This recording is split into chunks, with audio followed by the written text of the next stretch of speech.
Types that never let you double cross them. Moving through the city like it's Gotham. They told me get one, so I got one. Stop saying you're a boss when you not one. You ain't sacrificed, nah, you ain't lost none. All over the gram like you got a bag. You ain't big dog, we ain't hear none of that. I'm in the gym looking like a running back. And you know the flow, got him coming back. Who I was in the past, I'm unattached. Only focus in this moment is bringing the summer back. Oh, respect my grind, elevate souls and I spread good vibes. Young divine, you know I gotta shine. Raise your hands for a good time. Aight. Vibe until the morning, sleep until the noon. You said that you want it, so I got it for you. Let's all get together and show them how we move. We move, we move. 3, 2, bringing summer 1, to drive. you. Oh, ready, let's go. Cause you know how we roll. Let's take it. Round the world and back again. Ready, let's go. Cause you know like I know. We'll take it. Round and round. Yo, hold up, let me switch my flow up. Back in high school, they were telling me I'll blow up. Doing talent shows and man, everyone would show up. Got in an accident and still made it for them to go nuts. You know what? I'm so what? I'm so That means I can't describe the way I vibe, the way I slide in with the rhymes that make the dimes all close their eyes and fantasize. Young divine calling their phone number. No, you know I love you. And you know me, I can't sleep without blazing beats on stages for their ones gracefully. And I got a smile that they hate to see. Young black successful, though life gets stressful. Though life gets stressful, go and vibe out with whoever you next to. Vibe until the morning, sleep until the noon. Yeah. You said that you want it, so I got it for Got you. Let's all get together and show them how we move. We move, we move. 3, 2, bringing summer 1, to drive. you. Oh, ready, let's go. Cause you know how we roll. Let's take it. Round the world and back again. Ready, let's go. Cause you know like I know. We'll take it. Round and round again.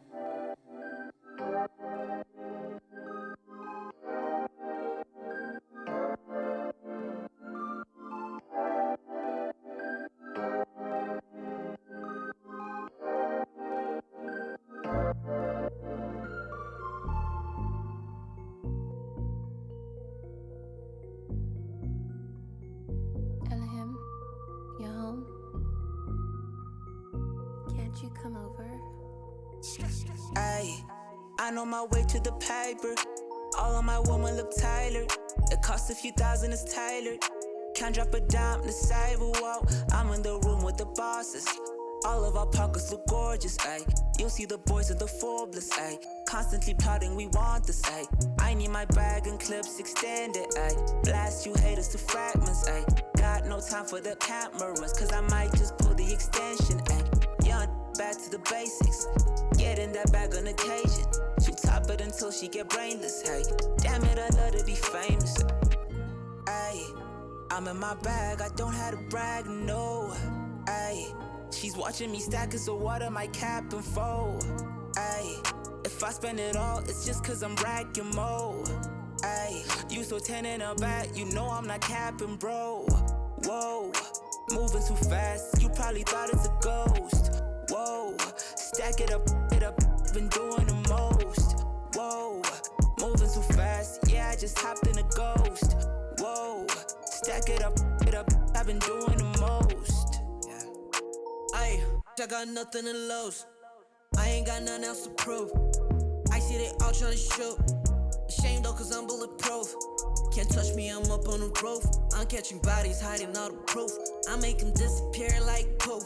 Just like that, you're gone for good. Little baby say she want the wood. Man, I'm so misunderstood. Done playing games when you want the goods. Really did start from the bottom. Those moments can't be forgotten. And they been trying to see how I got it. Just know they the least I bought it. I bought it. Ayy, I'm in my bag, I don't have to brag, no. Ayy, she's watching me stack it, so what am I capping for? Ayy, if I spend it all, it's just cause I'm racking more. Ayy, you so 10 in a back, you know I'm not capping, bro. Whoa, moving too fast, you probably thought it's a ghost. Whoa, stack it up, been doing the most. Whoa, moving too fast, yeah, I just hopped in a ghost. Whoa, stack it up, I've been doing the most.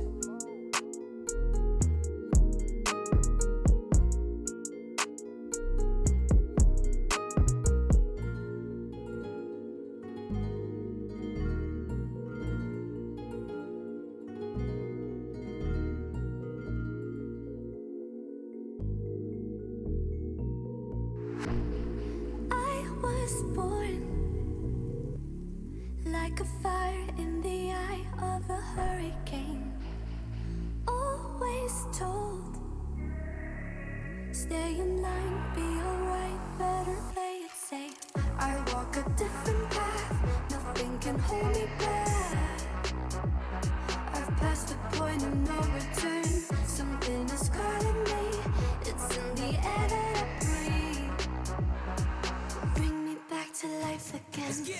Dancing with my fear, burning with desire. We gon' take it to the edge and come alive. Go to hell and back just to feel the fire. We gon' turn up in this place and come alive.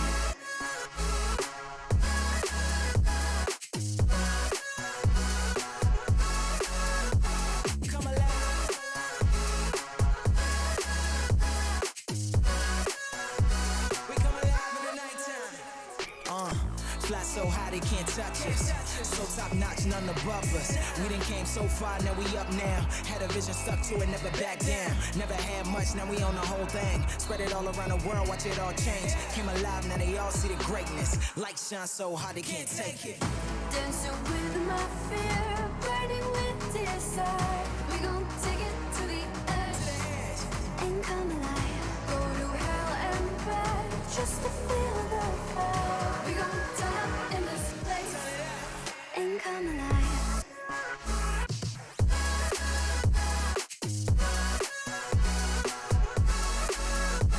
Come alive.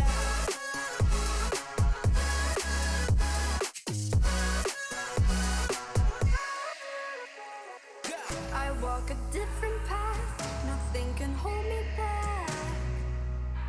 I passed the point of no return, something is calling me, it's in the air that I breathe. Bring me back to life again. Dancing with my fear, burning with desire. We gon' take it to the edge and come alive. Go to hell and back just to feel the fire. We gon' turn up in this place and come alive.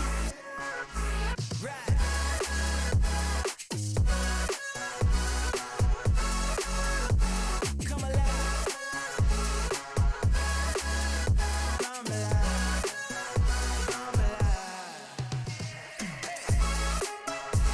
Come alive, come alive, come alive in the nighttime.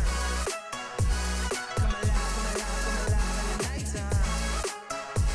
Come alive, come alive, come alive in the nighttime. Come alive. I was running round so many nations. Even when it's so sweet, I end up seeing red. Is it such a ghostly revelation?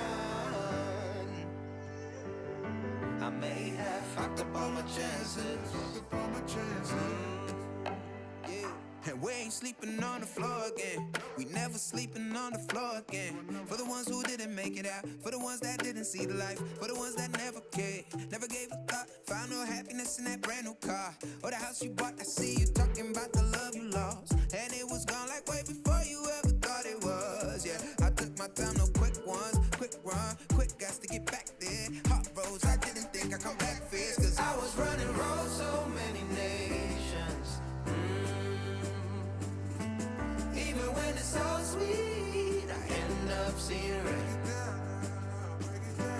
Is it such a ghostly revelation? I may have fucked up all my chances. Fucked up all my chances. I was running.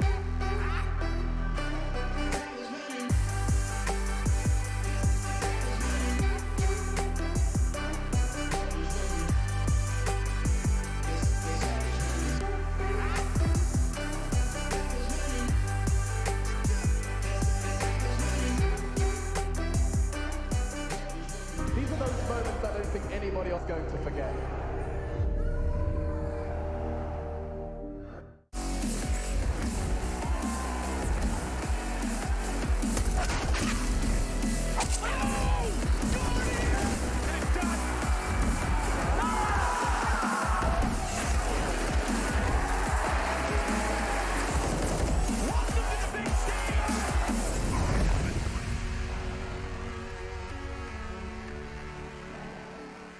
All right, ladies, gentlemen, and everything in between. Another day in the office for ESL Pro League. I'm Machine. I've got myself, Henry G, and Chad waiting in the wings. But first, let me tell you what's coming up on today's show. It's Stage 2, Day 2, and it is, of course, a brand new stage. If you're unfamiliar with what Stage 2 means, it means we've got 6 teams and 6 of the best teams you could possibly imagine thrown into a round robin, and this is what we have on the menu tonight. We get to see more from Fnatic after falling flat in the first. They did reverse sweep FaZe Clan, so keep your eyes on that Fnatic as they take on Astralis, who've already had their confidence wobbled by Na'Vi. Speaking of the Devils, OG is up against them next. We've already seen NBK and his clan take over the French scene and, of course, knock Vitality's chances of Stage 2 out and gone. And in our third game, speaking of FaZe, it's mousesports who have continued to surprise. A quick 2-0 up against OG. I say quick, close, but quick. That's how I like it. And we are going to get close over at the desk.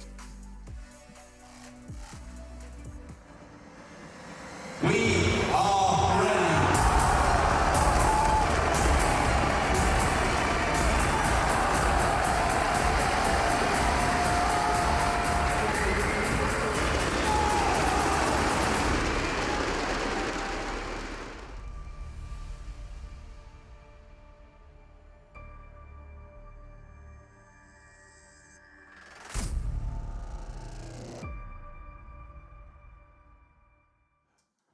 Now, I don't think we'd be doing our job properly here at the CS Money pre-show if we didn't tell you what happened in Stage 2, Day 1 before we focused on Stage 2, Day 2. That's kind of what this prelude is all about. Chad, Henry joining me with a top button. A top button. Up. I thought I would make sure that Serious I look respectable today. Chad's made the effort, so I thought I would as well. I didn't get the collar memo.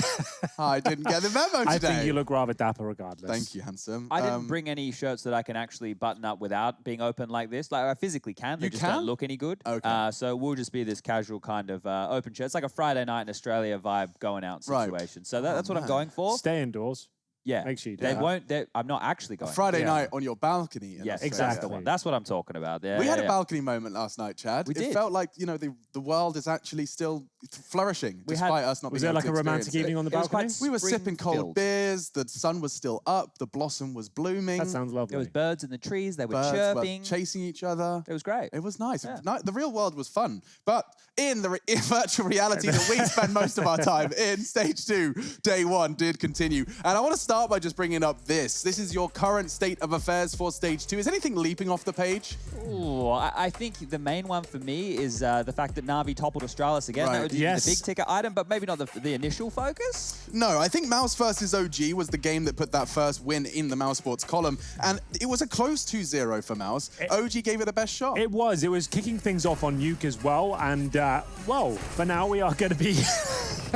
Covering off Fnatic versus FaZe. This is the one that we did. This is the game that we had to kick off the day. It was, look, started very hot for FaZe. That's what we thought. This is going to be a quick series. And then Fnatic, well, they bounced on back. They came back after losing on Overpass, Chad. The NIP 16-2 earlier in the week. We did find them bouncing right back. 16-11. We moved on to Inferno, where we thought FaZe Clan, they'd be able to step up and show us what they're made of. But unfortunately, Fnatic continued showing us how good they were with that revolver, especially 16-6 in the end as we moved on to Astralis versus Na'Vi. This is where Na'Vi came out on top, Chad. 2-1, but there's some great maps in there. This was the most highly anticipated of the day, right? Because we saw these two teams play each other in Katowice. Na'Vi actually gave Astralis their worst best-of-3 loss on LAN ever. And seeing them go toe-to-toe again, right now in a lot of people's minds, these are the best two Counter-Strike teams in the world. And for Na'Vi to pick up another victory against Astralis, well, this is a rivalry that I want to watch time and time again. Who doesn't? Look, hot match. Let's have this as the grand final.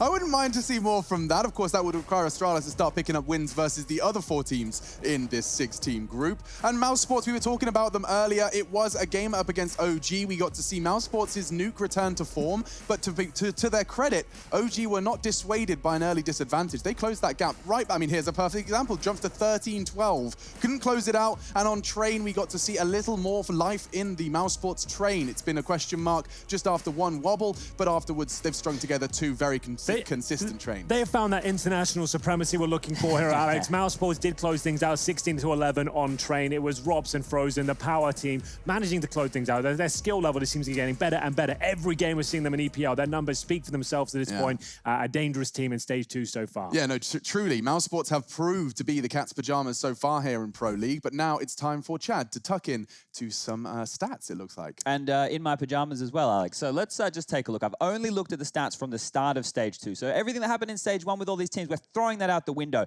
And every day we'll take a look at the performers in terms of pistol rounds, you know, the best fraggers, the worst fraggers. We'll look at all those details. So to kick it off, the best team yesterday, Pistols, even though they lost, was Astralis. They won 4 pistols. That means they lost 2 guys. There was 3 maps. If you take a look at utility damage, Fnatic, well, you could potentially say this is skewed by the maps they played, but they have the highest ADR, so that's with grenades and Molotovs at the moment. If we have a look at the key maps, Inferno and Train, they were the only 2 maps yesterday played twice. That means they were played within 2 series. We'll take a look at this. Karrigan, I put him as the 200 IQ in-game leader, guys. Okay, I don't mind it too much, Chad. I have to say, Karrigan, for me, he's not just a big brain anymore. It seems like he's got some brawn behind him as well. It seems like he's being influential in a lot of gunfights out there, and he's not just going to be known as the fragger who's not really keeping up with the rest of his teammates. It seems like he's actually more in tune with the battles at this point and actually part of the front line. And the reason that I made him the 200 IQ in-game leader from yesterday's performance was they were the only team to go 2-0 in their series, right? It was the other 2 series. We talked about the Fnatic one, the Na'Vi one. They both went 3 maps. So now if we take a look at some of the biggest performers, Rops, you mentioned him, Henry. He was a massive performer for mousesports, but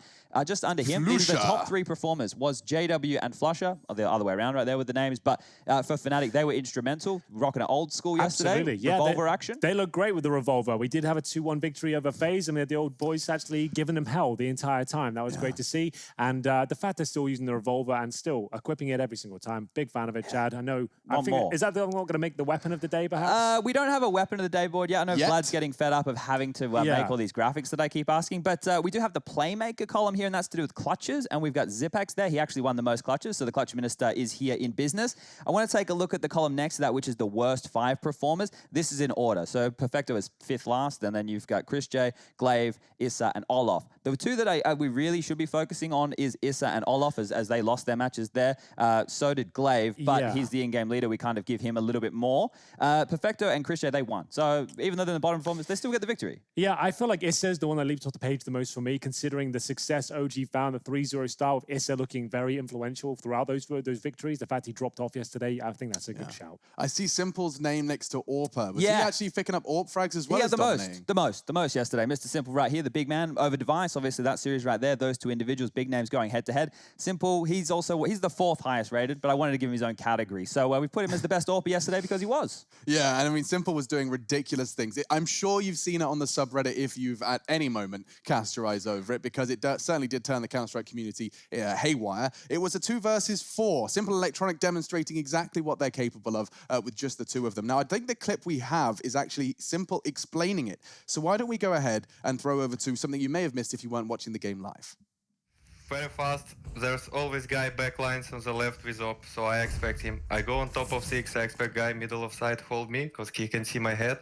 The guy on Z can see my head as well, but he did first mistake. I think Electronic killed the second guy. He did the same mistake, he told me after the round.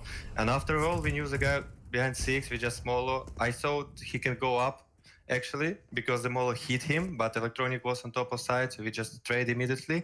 And after, we knew that he stayed with up, and we just need to finish this, because how can we lose this 2-on-1? I love the way Simple thinks. Wow. I mean, how can we lose this one? There's no need to... I wasn't thinking at this point. The way he talks about Counter-Strike is such a strange thing. It seems like it's so natural to him. It's like he's speaking a different language. Like he's so in tune with the game. Yeah, it's just like... And he was talking about mistakes and exploiting them to the point where he's just like, okay, well, we both made the same mistake. We both exposed ourselves to this, but he made the mistake of not punishing our mistake. It's all... It's, 5D backgammon, and Chad's got more. Yeah, we're going to look a little bit more at what Simple was talking about there. Now, I'm not going to pretend I know as much about the game as Simple. I'm going to do doing my best with what he just said and the round to talk about and maybe describe these things a little bit more for everybody at home. So we're going to play this out. We've been talking about this a lot, guys. The standard opening smoke over towards 5 lane. You're going to see it again, but Na'Vi do a connector smoke as well. That's a little bit different. That's their opening move. What we're going to do here is we're going to change the camera angle, and what I want you to focus on is this Ivy push coming in. It's very fast. I've turned the glassified the building so that you guys can see through there, and I want you to note a few things. You need to have some assumptions with me. First of all, Zipex, always inside. So keep that in your mind. For Australis, we know that, Na'Vi know that. I want you to also remember that Magus does the secondary AWPing duties for Australis. So if we know that, Na'Vi know that, all right? Everyone's on the same page now. So let's focus on those two players. Magus will always, most likely, play in the backlines with the AWP. There he is right there. Zipex isn't on your screen. So we now have that information going. We're pushing towards Ivy. Glaive, he's going to pick up some kills here in tandem with Magus. So right now, at that point, that information is known to Na'Vi. Flamey's made it out middle. Electronic's been able to push on through, and Simple was throwing the nades. He's going to be the last guy coming on out. So with that information in mind, we know that there are 2 players over towards Ivy because they've already been activated. We know Device is normally the rotator with the AWP. Well, he's stuck over towards the back of the bomb train. Pretty good assumption he'll be there. And Dupree is either on the bomb train or he plays aggressive. Well, they know there's a pop smoke. It's highly unlikely he's in pop with that smoke there. So let's keep playing this out. With the territory that they have on Flamey, they're able to lock down and clear off the back of the bomb train here, right? So we can see this is clear. The flash comes in. Device gets wobbled back. The most important kill right now, when we are in this, it's a 3v5 at this point, is this to kill onto Dupree here. So they're going to take out Dupree. Now they don't have to worry about anybody close. That's taken out of the picture. Flamey's going to go down. This is where the 2v4 ensues, and we start hearing from Simple's perspective.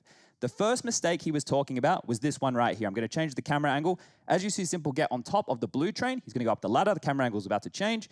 And this is where he could have been seen from. We can see with his line of sight, which is this yellow line right here, that he is looking towards connector, not towards the bomb train. That's the first mistake he was talking about. So we're going to keep playing this. He actually gets a kill towards connector from this position. I don't catch it, but he makes that frag. Just trust me. We change the camera angle. Now they know that Magus was towards the backlines with the AWP, and so was Glaive. So they're focused towards that area. This is where Simple goes, there's always an AWP backlanes. Right. Well, that's what his focus is on. So we keep playing this out. Look at the T side focus. It's towards the backlane. They know Glaive's there. They've isolated him. This is the second mistake.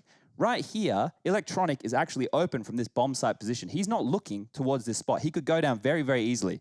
He's actually going to go up. He's going to get a lot of room and finds another kill. These are 2 kills and 2v4 that Na'Vi themselves have said they probably shouldn't have made because they were mistakes. So he killed the connector player. Now we find ourselves in a scenario which is a 2v3, right? So we're going to keep playing this one out. They know where Glaive is. They're going to isolate him with this Molotov. There's 2 options. He can either go up the ladder or he has to fight left or right side. Simple's not too sure where to look. He's actually going to push out of the Molotov. He gets taken down. Now in this situation, it's looking very, very winnable, right? They move to the bomb train. They plant the bomb. It's just Magus left. As soon as the bomb goes down, Magus has to make the move. He's going to push forward. He makes a shot. Then they isolate him. Simple as that, boys. Yeah, lovely stuff there. I love that Molotov towards the back, towards Ivy there. You can see Glaive really didn't have much of a chance. They can come peek his head up against Simple Electronic, or he can jump in the flames. When Chad is listing his options and you can see them unfolding, it's like, yeah, so he has to take a one-on-one aim duel with half health against like Simple and Electronic. As well, they're saying they made mistakes within that sequence as well. And they're trying to just plug holes as they go along. Right. They've got contingency plans if things do go awry for them. We've got one step further here, boys. So we actually have the clip with X-ray off, right? Cool. So when Simple was just explaining let's take a look at this and we can talk through some of these scenarios, right? So this is how the game's looking right now. We know Device's bomb train, that kills come in. Flamey's just communicated that. So with X-ray off, Simple now, looking towards connector, finds a huge kill. He's exposed to bomb train right now. That's one of the mistakes he's talking about. Electronic goes up this ladder, exposed to bomb train right now. You know, these are the mistakes that they were just listing, but the way that they're able to isolate these jewels, look at that frag. It's instant. Device doesn't even have a chance to react. Molotov lands. Now Glaive has the choice. Which way do I fight? Where do I go? Could he have stayed on the ladder itself and not been taking damage? He just had to work out where he was going isolated him next. Eventually. Exactly. Eventually, they're going to whittle him down. So they're going to find him. So and Electronic was called on green. Like, you don't know if he's walking up. You don't know if he's dropped and pushing old hell. And then right now, Simple's planted. You notice that his focus on Ivy. That's what Electronic was watching. Now Electronic is watching the right side of the bomb train. They've made that shot. They now know where he is. Simple as that. You love it. It's good stuff to see. So when you win rounds like that, of course you're going to beat Astralis. Of course. Yeah, I mean, of course. But you know what? It doesn't quite work the same for Fnatic. We did watch them yesterday battle up against FaZe Clan in a hotly anticipated match, and we were all over the place. Yeah, we have been with all the Fnatic games, haven't we? Haven't we? Yeah. They're entertaining at least, right? Let's get that out of the way. They're either giving us knife kills, revolver kills, they're just taking these individual duels, they're winning crazy clutches. And they're also losing their first maps in spectacular fashion. They are indeed. Mirage, a bit of a home map for Fnatic as well. We weren't sure what Fnatic was going to turn up. We spoke to Golden afterwards to kind of understand why Fnatic have these slow starts sometimes. Laughed about it. He just laughed about it. It was Mirage to kick things off, and FaZe, they manhandled them on that map. It looked like they were just going to run away with the series. Everyone was coming online. Everything in FaZe's playbook was coming together. But then, Chad, it was the next map that things got interesting. Remember the Fnatic played against NIP earlier in the week. How did that one go for them? Look, on Overpass, not well, but then they bounced on back, and that's the thing, right? They lost 16-2 on Overpass, and then they bounced back and looked great. So in the last two series of Fnatic, sorry to talk over you, they've lost 16-2 in their opening map and 16-8, and then proceeded to win the next two maps in convincing fashion. In fact, the FaZe game, 16-11 Overpass, but it was even ridiculous on Inferno, 16-6. I mean, that's mad. And I think now would be a good time, then, as any, to actually get a player who was in the server during all that chaos. Flusher is joining us in the studio. Can you hear us, dude?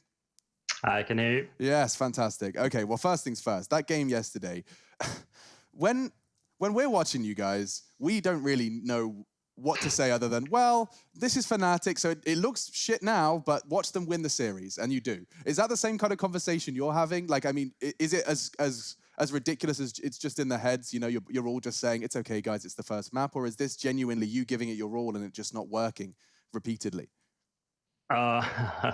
That's a tough question, I guess. It is, yeah. I mean, we just play our game, and sometimes it works, sometimes it doesn't. Especially if we lose, we just get more hyped up and just go into the next map even better than we played. Flusher, I've got to say you're one of the most entertaining Counter-Strike players there is in the scene right now. Do you feel like you enjoy yourself in each and every official? It seems like you do. You have a very different play style to other players, like focusing on SMGs and sometimes pistols, as opposed to when you can even get rifles. Are you constantly enjoying yourself while playing Counter-Strike? As much as I can. Like every game, we're trying to have a lot of fun, especially here when it's online. It's not the same feeling as a LAN event, so we're trying to have a lot of fun while as well we're trying to win. So even with the revolver. Even with the revolver. Actually, you know, it must be so interesting to be a teammate to JW. And I think, Chad, you were interested to know a little more about that relationship. Yeah, well, you guys have obviously been playing together for a very long time now, Flusher. You had on and off periods there, but you've been playing together since like 2013. Do you feel like you enabled JW in the sense of like when you're around, he can do all these funny business? It's like his friend from school's back. Yeah, he's showing off to his mate. Yeah, for sure. Like we're always trying to like get under each other's skin and make someone else do some stupid shit, and most of the time it works somehow, but yeah, we're always trying to have more fun and trying new stuff, and if it works, it's gonna look great to the public. If it doesn't, I mean, it's just a mistake. Who cares? Yeah. Well, I'm entertained, mate, so keep it up. Are we going to see Astralis players get knifed today? Is that on the docket? Hopefully. That's what I mean. Me too. As always. Yeah, let's do it. Yeah. Last question, Flusher, before I let you go and get ready for the game. I just want to know, this is a stacked group, right? We've got just six of the world's best, a whole round robin to determine it. Who do you consider the biggest threat? I know you're going into a game against Astralis. I'm just interested to know which team is at the tip of your tongue as the biggest threat in this group. I think for me personally, I think mousesports is probably the hardest opponent. Looks to us at least. So yeah, we'll see. Yeah, looking forward to seeing that game, and of course this one as well. Flusher, good luck.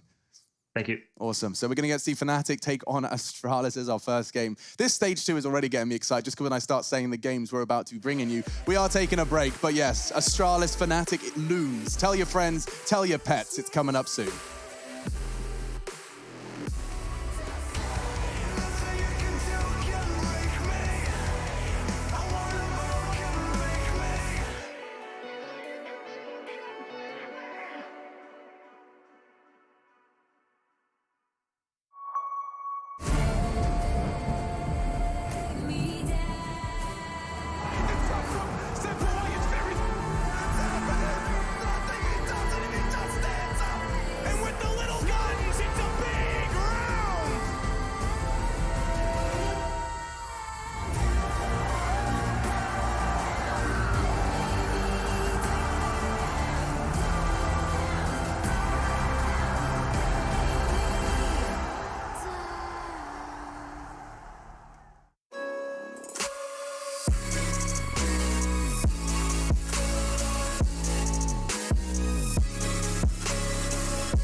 love it, you wear it.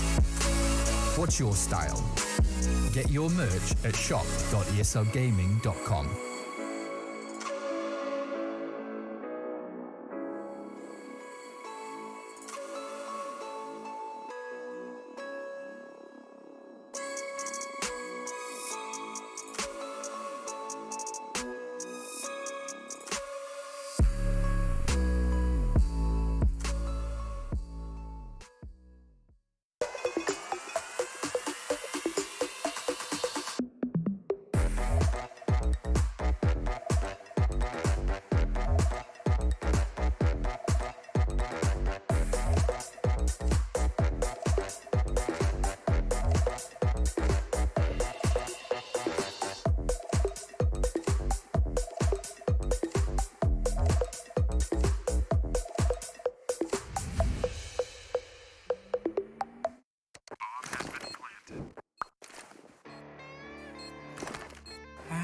Cool, right? Want to know where I got it?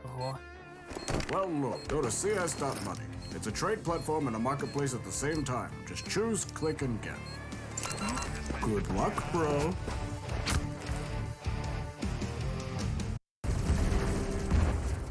Everybody loves an underdog. Who needs to be liked?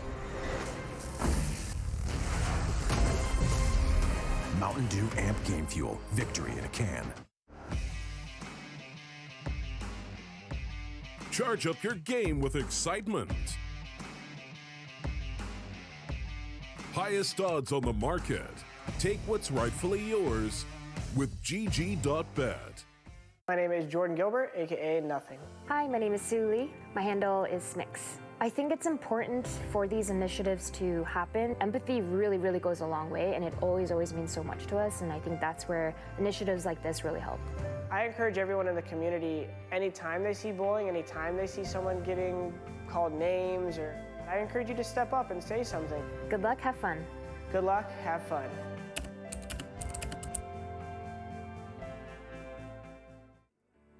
Damned if I do, damned if I don't. Now it's Xannies till I know my psyche. Cocaine just to feel my heartbeat. Nothing to lose, nothing to gain.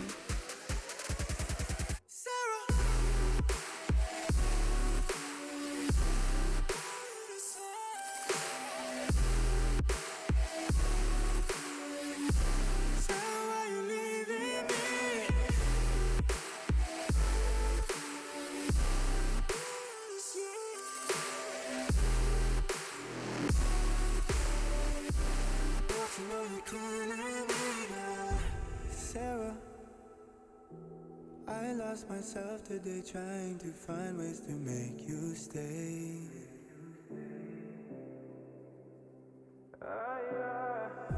Sarah, I want to go away, close my eyes, never wake up again. You come and you go.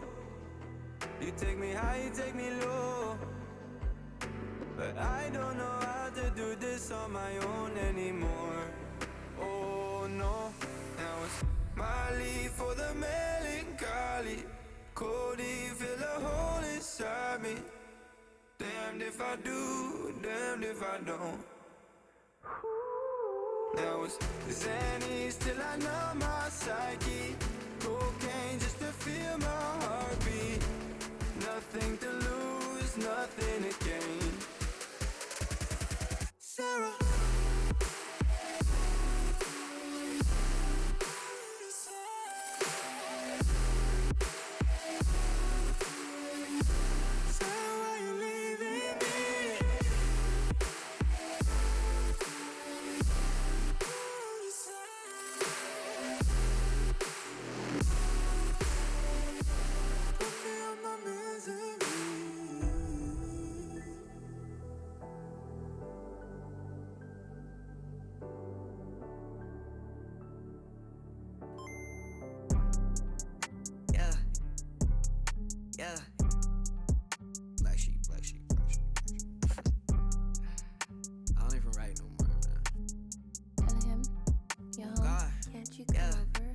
on my contract, commando.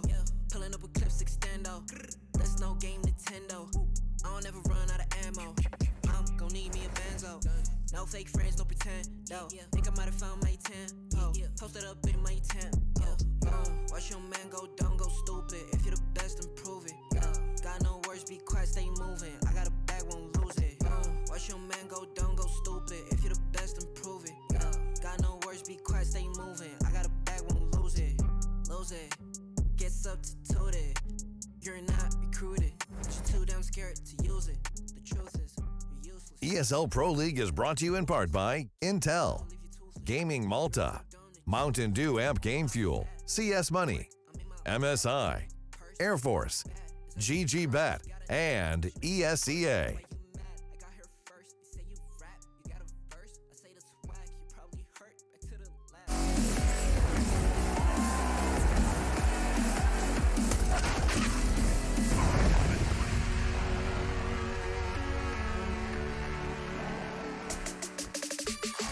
It's time, ladies and gentlemen, for Astralis Fnatic. We have got quite the head-to-head, quite the history between these two teams over the course of history and rosters, but now they clash in 2020 and Season 11 of EPL. In fact, it's the second stage, which means we've crammed 6 of the world's best into a round-robin format, and if you top it, you secure the grand finals for the entirety of Pro League. It's quite high-stakes games coming in, and already Astralis have dropped 1 game. Fnatic have not. They picked themselves up that first win versus FaZe. Chad's got the veto, though. Yeah, so we're going to get this on screen. It was either going to be Vertigo or Nuke banned by Fnatic. They're obviously a little bit more worried about Vertigo. Standard ban for Astralis. Pick's going to be Overpass or Dust 2 from that of Fnatic. They've gone for Dust 2. It's an interesting one. We had them doing a lot of stuff over towards that B-bomb side when we saw them before. Okay, then Nuke makes a lot of sense for reasons you stated before. They had to choose either Vertigo or Nuke to go for the ban here, and obviously Vertigo not on a map for Fnatic. Moving on will be Train and Overpass, removing Inferno, the logical conclusion. You said that was likely to be the third map. Yeah, and Overpass for a little while there for Astralis started to look a bit weak. They obviously think their Mirage is a lot weaker. That's their permaban these days.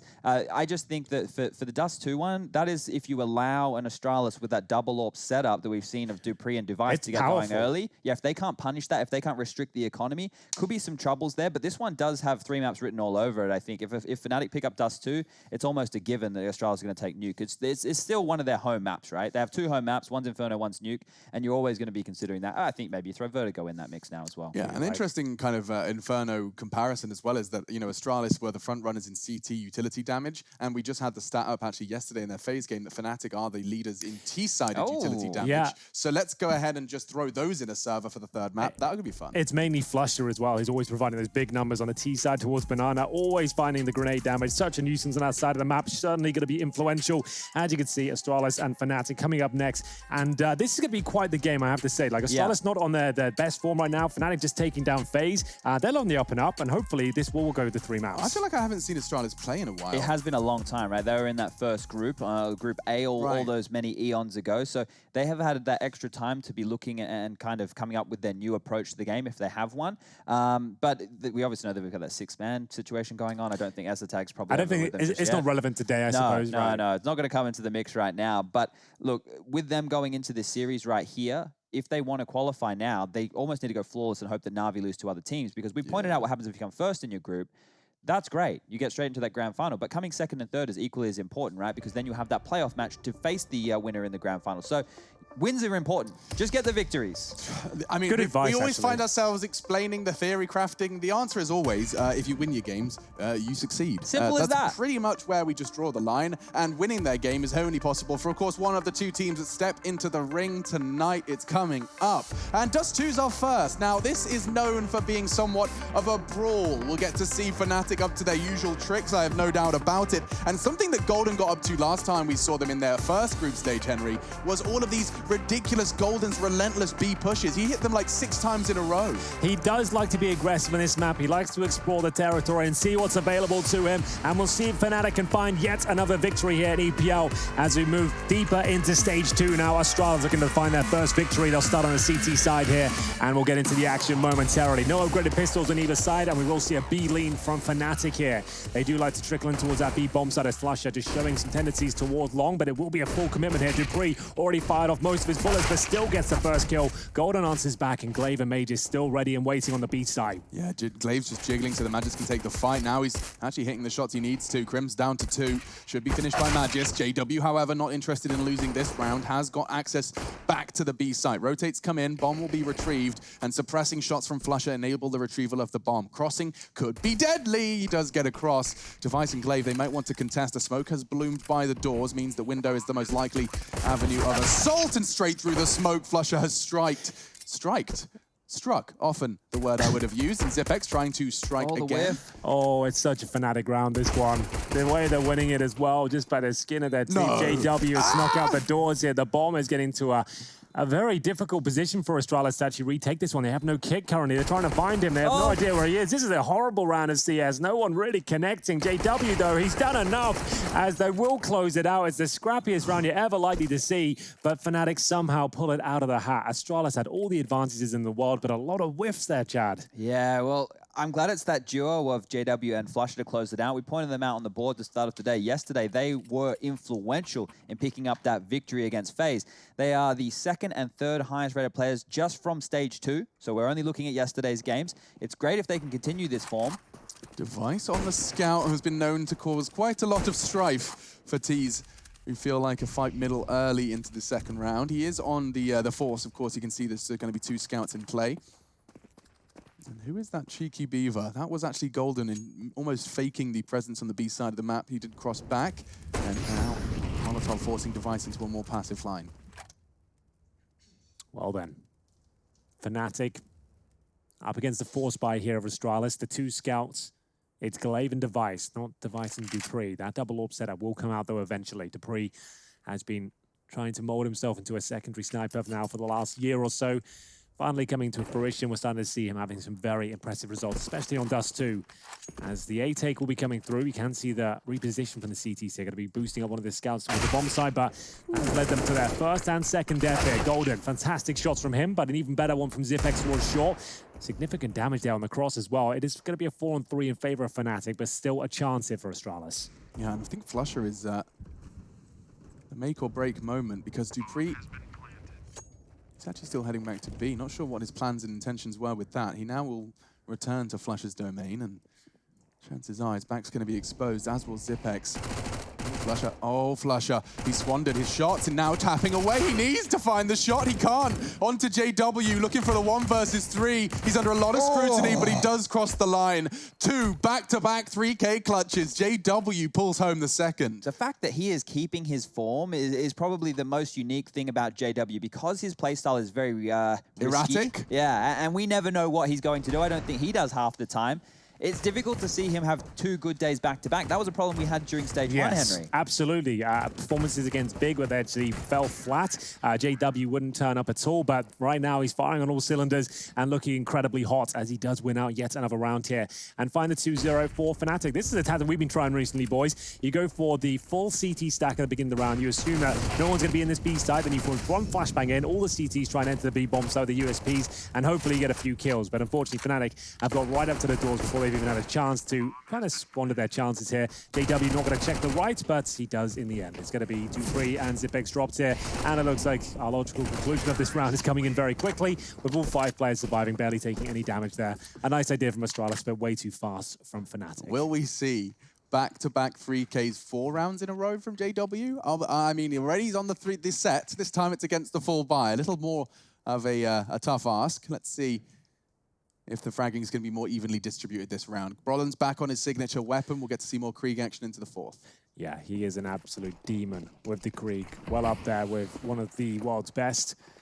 And they'll continue with the fast-paced gameplay, it seems. Fnatic will have 5 players towards the tunnel to kick things off. They love a contact B. We've seen this. We've casted a few of their games. They like to just walk in towards a bomb site, have a brawl, and make it work out for themselves. But for now, falling back, it's Crims who doesn't feel like this one is going to be necessarily working out for them, as the first kill is found. Device will take down JW. That's top of middle. So they are going to reposition this, and Crims the Mac 10 back towards long. 2 players middle doors. Okay, from Brolan. He's got the lineup and takes Device's AWP out of his hands straight through the door. Yeah, it didn't sound like he had a helmet there, so it takes a lot more damage through the door from the Creek, Damn. and that's going to be an opening kill for Fnatic. Brings it back to a 4-on-4, and maybe they've got a bit more here. Mages recovers the AWP, but it's such a difficult shot. He flicks towards Catwalk, but it's Brolan who gets his second.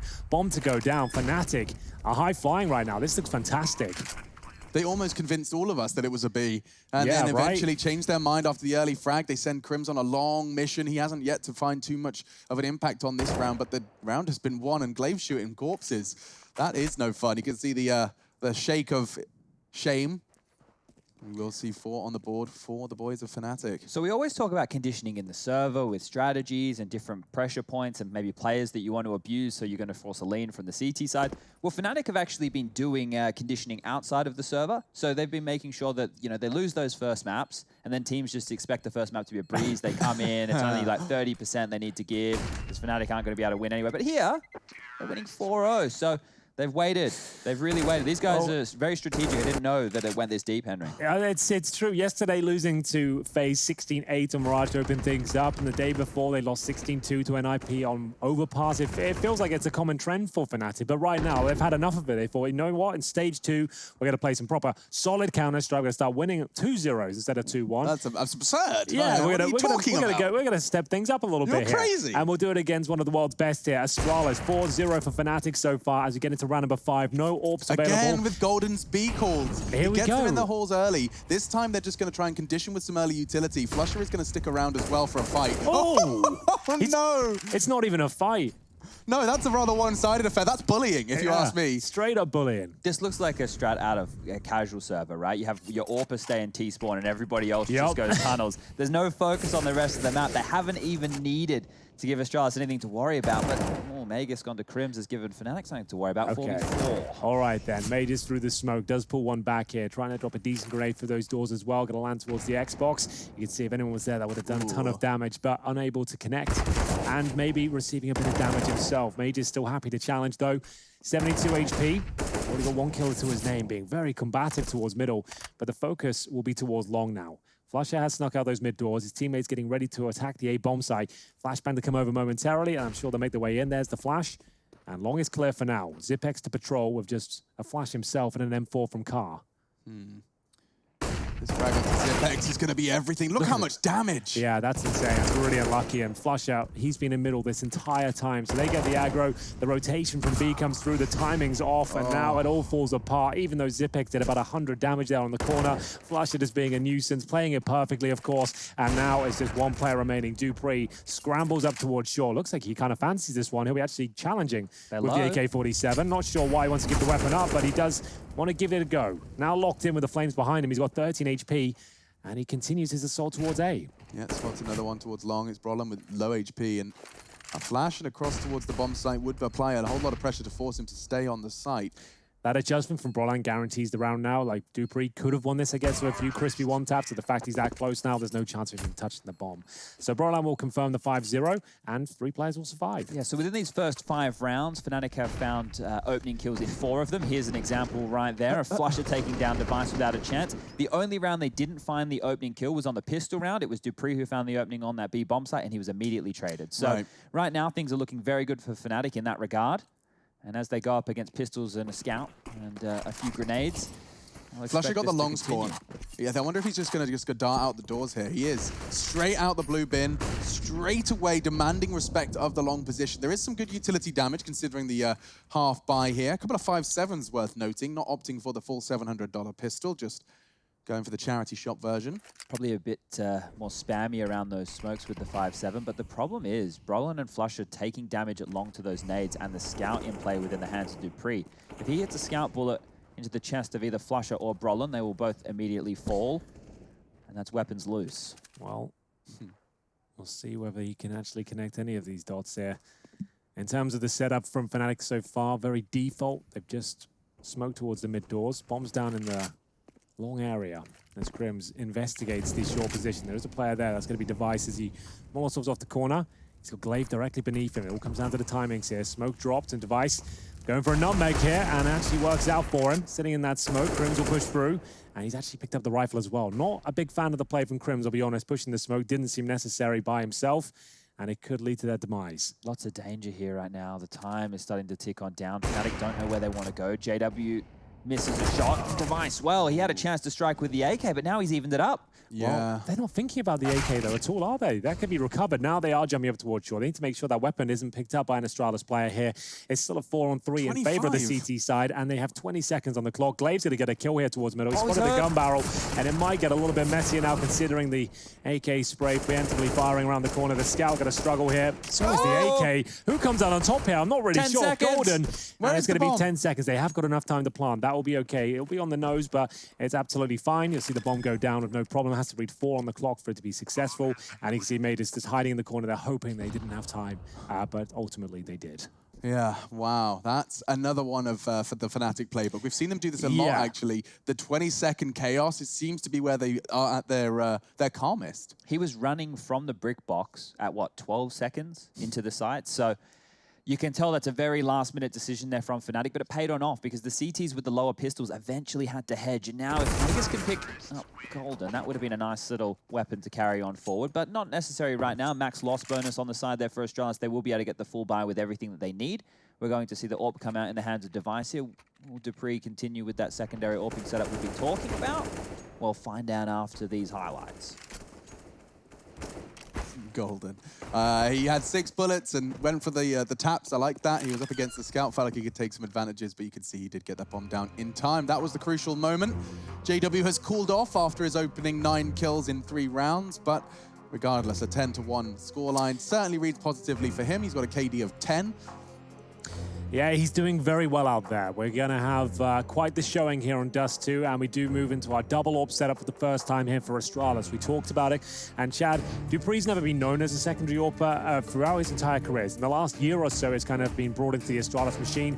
Are you a fan of it yourself? Do you feel like it's a requirement of this team to find success on Dust 2? I think when Device had to sit out and he... Oh, bye, that's... He won't even... Never mind. Not even going to get a chance to show us We won't even talk about him with the because it's not even going to be an option. Oh, that's going to be a straight-up B commitment here, and through the flames they'll go. They know Major's at the door here unless he gets a double kill. The round's already over. And Flusher, he's just being an absolute monster here.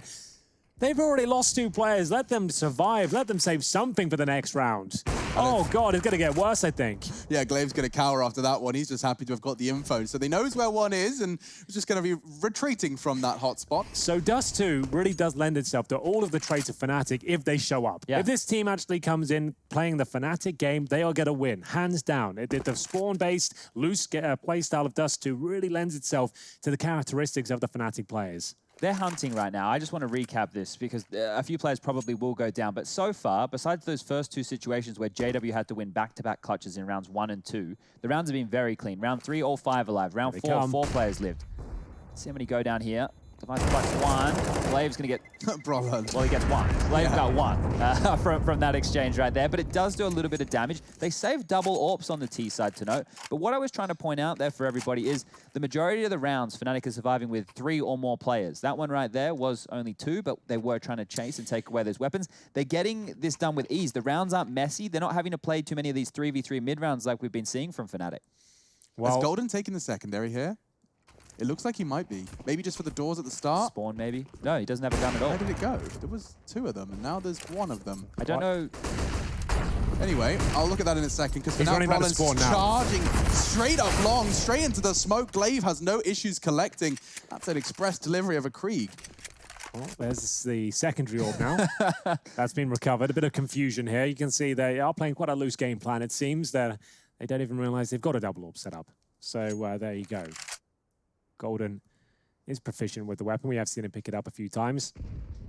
And he heads towards long. This is looking good for a first Astralis round, though, as they do claim territory towards short. They've already got the opening pick, allowing long to be taken, which is fine. You'd hate to fumble around over miscommunication of a gun, though, wouldn't you? Because he went into that round with a P250 in hand, meaning he knew the AWP was coming, just couldn't find it. It delayed the start, kind of put them 10 seconds behind the 8 ball. Roland was way out long, maybe with more support if everyone was on the same page. More flashes, more smokes. Yeah, absolutely.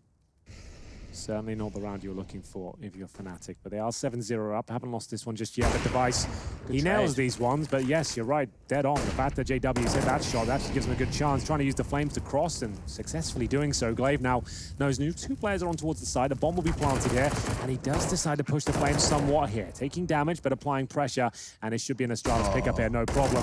Flashbang is excellent from Dupree, and Crims now yet to find a frag, will be dropped as well as Astralis pick up their first. Yeah, good shots all round. The Astralis individuals had to come alive, and they have. Their heart starts to beat, albeit just a blip on the life meter. What are they called? I need to go to a hospital and A life meter? What are those? You know the thing that goes... Isn't it a heart monitor? Thank you very much. It's doing your heart rate. There is a better name for it than that. That's hospital heart monitor the little machine. the beep beep thing, you know. He's I know dying. what you're talking about.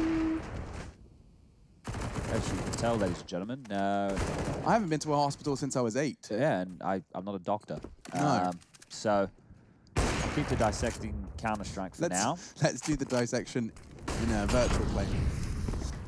All right, so long this time they won't overcommit and give away an opening. It looks like they've gotten the ducks in a row as we have a single AWP out with 2 Kriegs, 1 for Brolin, 1 for Flusher, 2 AKs in the hands of Crims and Golden. So no issues with the buy and not much utility expended within the first 25 seconds of the round. Now the back and forth will ensue as the default spread across the map from Fnatic is starting to pressure Astralis. This is just the greeting of the round. They're saying hi, letting them know exactly where they are, and Brolin's going to tag up as if he has to jump back now that Molly's come out. Can't afford to commit to that corner. Likely going to be cleared out by the CTs should they group up, or the threat of it alone is enough to dissuade. So we're going with ECG machine here, or electrocardiography, and or Holter monitor is what we've gone for. ECG. Yeah, okay. No more acronyms. Short control taken. It's a very standard A defense being set up by Astralis here. An anchor towards long of Glaive. 2 players over towards the A ramp to play off of each other when the execute comes on in. Keeping Glaive busy is very, very important right now. Yeah, he's got 30 seconds on the clock and he's got long doors control. That's a very powerful position for a CT here. It means he can focus all of their efforts towards short. That's exactly where Fnatic are heading here. Smoke missed. Smoke has missed. He's going to make sure they have a great screen as they come through here. Device is going to start nailing these shots. Got a bit of a shooting gallery to make their way over towards A. The second one doesn't connect as they get closer and closer towards the bomb site here. The bomb on the back of Golden, who does make his way towards the default spot. Bomb down now. 5 versus 4 in Astralis' favor. They have no smoke for the retake, but they have flashes, but a double orb setup as well. Makes things very difficult. CTs from CT, and he's jumped into them! They bring the fight to Astralis. You can't plan your retake. We're going to fight you in your spawn. Crossing now, JW as the flash fades, so does the light from Glaive's eyes. Device thrown into a 1 versus 2. Crossing CT should be impossible. That will be Flusher, and he confirms 8 for Fnatic. I love that. No other team would drop down with flashbangs towards CT spawn, but it's actually the perfect move there. Yeah. They've got a double AWP set up. You're aware of that. They've done damage already, and they're just about to plan a retake it. They're about to pounce on you from multiple angles. You have no control towards long. Why not drop down there and challenge the double AWPs and find a few kills? Yeah, just an example of what the communication for Astralis would have been at that point. They would have been discussing, you know, who's going to be nading where, what positions that they were potentially going to be clearing as they went on up, and before they could even get out of spawn, Fnatic made that decision for them. So very cool. They will be able to keep the buy train going, the double AWPs out yet again, but it's very tough for Astralis at this point. 8-1 down. Haven't said that many times in my career. No, this is a whole new world out there. Astralis tested. Their individuals now are going to have to step up. I'm looking at Dupree in response to the B, but... Yeah. Just to note as well, Device is currently up 3-2 in opening duels, so they are 8-1 down. He is finding opening kills at AWP. They're finding openings, they're just not converting them. Yeah, it just doesn't seem to be landing. And we'll see now if Zipex will be tested again. This is another difficult buy for Astralis, although they do maintain the double AWP setup. We're yet to see it really come online, and we will continue to do so as Dupree's taken out by Flush's incredible Krieg. Yeah, he did well there. Flash to jump across. Zipex, however, holding the mid for now. Double flash push on the second. Oh, he's gone through. He's done a lot of work there, but still, it's a 3v2 situation. Where's that bomb going? There's still one player in towards the B side, and that's Magus. Everyone knows he anchors towards B for Astralis, so your best move at this point probably go to the more exposed bomb side towards A instead of the solid anchor of Magus, who normally gets 1 or 2 towards B. We'll see what their final move's going to be at this stage. Still have the double smoke down. Magus with no real utility apart from that HE. He's got a flash as well now. If he can time the HE well and get a big spray down, it's enough. He'd have to be throwing it right now at this point, though. Considering it, here's the HE. Does it land, boys? It looks good to me. It might go straight behind them, though. They're already through. Ooh. It does a lot of damage, and it had to be just a few seconds earlier. Of course, he had no real idea of how close they were. Great idea. If he gets the good grenade through, big spray down afterwards, he probably gets all three. I've been becoming more and more aware of how the trajectory of nades can completely actually kill you. You noticed that, right? As soon as he threw that, they all repositioned. They got the crosshair towards the back of the bomb site. So if he'd got it 5 seconds before, he might have had a chance, but ultimately gave away his spot. Because they were just that extra bit advanced, they could straight up pinpoint where the only CT is likely going to be. I mean, it's dangerous stuff. It used to be, back when I transitioned from 1.6 to Source, a lot of Source players would turn off the models once you kill a player, the ragdoll, people would have that disappear. Yeah, you'd bind it to your like mouse 1 or something. In Valorant, you could actually do that. And I turned that off as well, just because it reminded me of Source. Not being able to see the bodies everywhere, it actually makes things a lot easier. Well, I was going to explain why I didn't do that. And the reason I didn't do that was because the information of where the body was, you could see of where your teammate, what angle he was killed from, like with how the body was set. Right? And it could give you clues on like how to approach the situation. I found it hindered me more because all the ragdolls are client side vision, and so if you have them on, there could be a case where they get a model that has landed at a different place to you. You're being blocked and you're obscured and they're not. I didn't ever want to take the risk one way or the other. If I've got them disabled, I might get an advantage by being aware of it, but I would never be at a disadvantage because of it. That's what I learned. Yeah, that was a bit of a problem, right? And you would always try not to play around those models right there because they could do exactly what you were saying. Bit of an unfair advantage or disadvantage depending on how you want to look at it. And like even stuff like the clearing the blood decals, the blood patterns. I have to leave them on. I've got them on my push to talk key. Yeah. Every time I push to talk, it clears all the blood decals. Yeah. So it's so ridiculous sometimes. You're holding like when a black head peeks into the black blood of like a long distance, like I'm thinking mid-window, you've already like there's blood on the wall. Sure. It just completely camouflages people. That's another weird unfair advantage. Yeah, I get rid of that every time I can. So every time I talk, the blood is removed. Still, we're into another round of Counter-Strike, and, well, this one's a weird one. Device has got his AWP that he preserved, and the rest of his team are going to try and delay with their very limited 2 smoke. Make it 1 smoke grenade, as Glaves decided long's a little too scary. Yeah, this is just tough for Astralis. There's still a chance for them. Look, let's assume that this round goes with its logical conclusion. Yeah, they lose sure. it. They were threatening before on the pistols, but they weren't able to convert. But if they lose this, they're down 10-1. If they get 5, that's not a bad CT half for Dust 2. But if they end up with only 2 or 3 rounds, then we have a problem. And Device cannot catch a break. The AWPers in middle are being dictated to by Mr. JW. He's up to his nasty tricks. He's rolled back the years. Or he's rolled them forward. Maybe he's in the future. He knows how Counter-Strike's going to be played for the rest of the time. Yeah, dude. He's wearing like straight up skiing goggles while he games. He's living in the future. Oh dear. ZipX and Glaive wait patiently with a pop flash setup here. I think that's a smoke. Oh, it's the scope for the side, isn't it? So the right click and then you can drop it onto the side and actually block vision when they come at the ramp, right? Forces wider angles. Yeah, makes sense. So he's just looking for the perfect opportunity. You can use that lineup at home. He's kind of sat there and demonstrated it for long enough now. There it is. So it'll give him a bit more longevity on the A side here. And that can weave around it. Lots of damage inflicted towards Brolan, but ultimately he'll come out on top in the duel.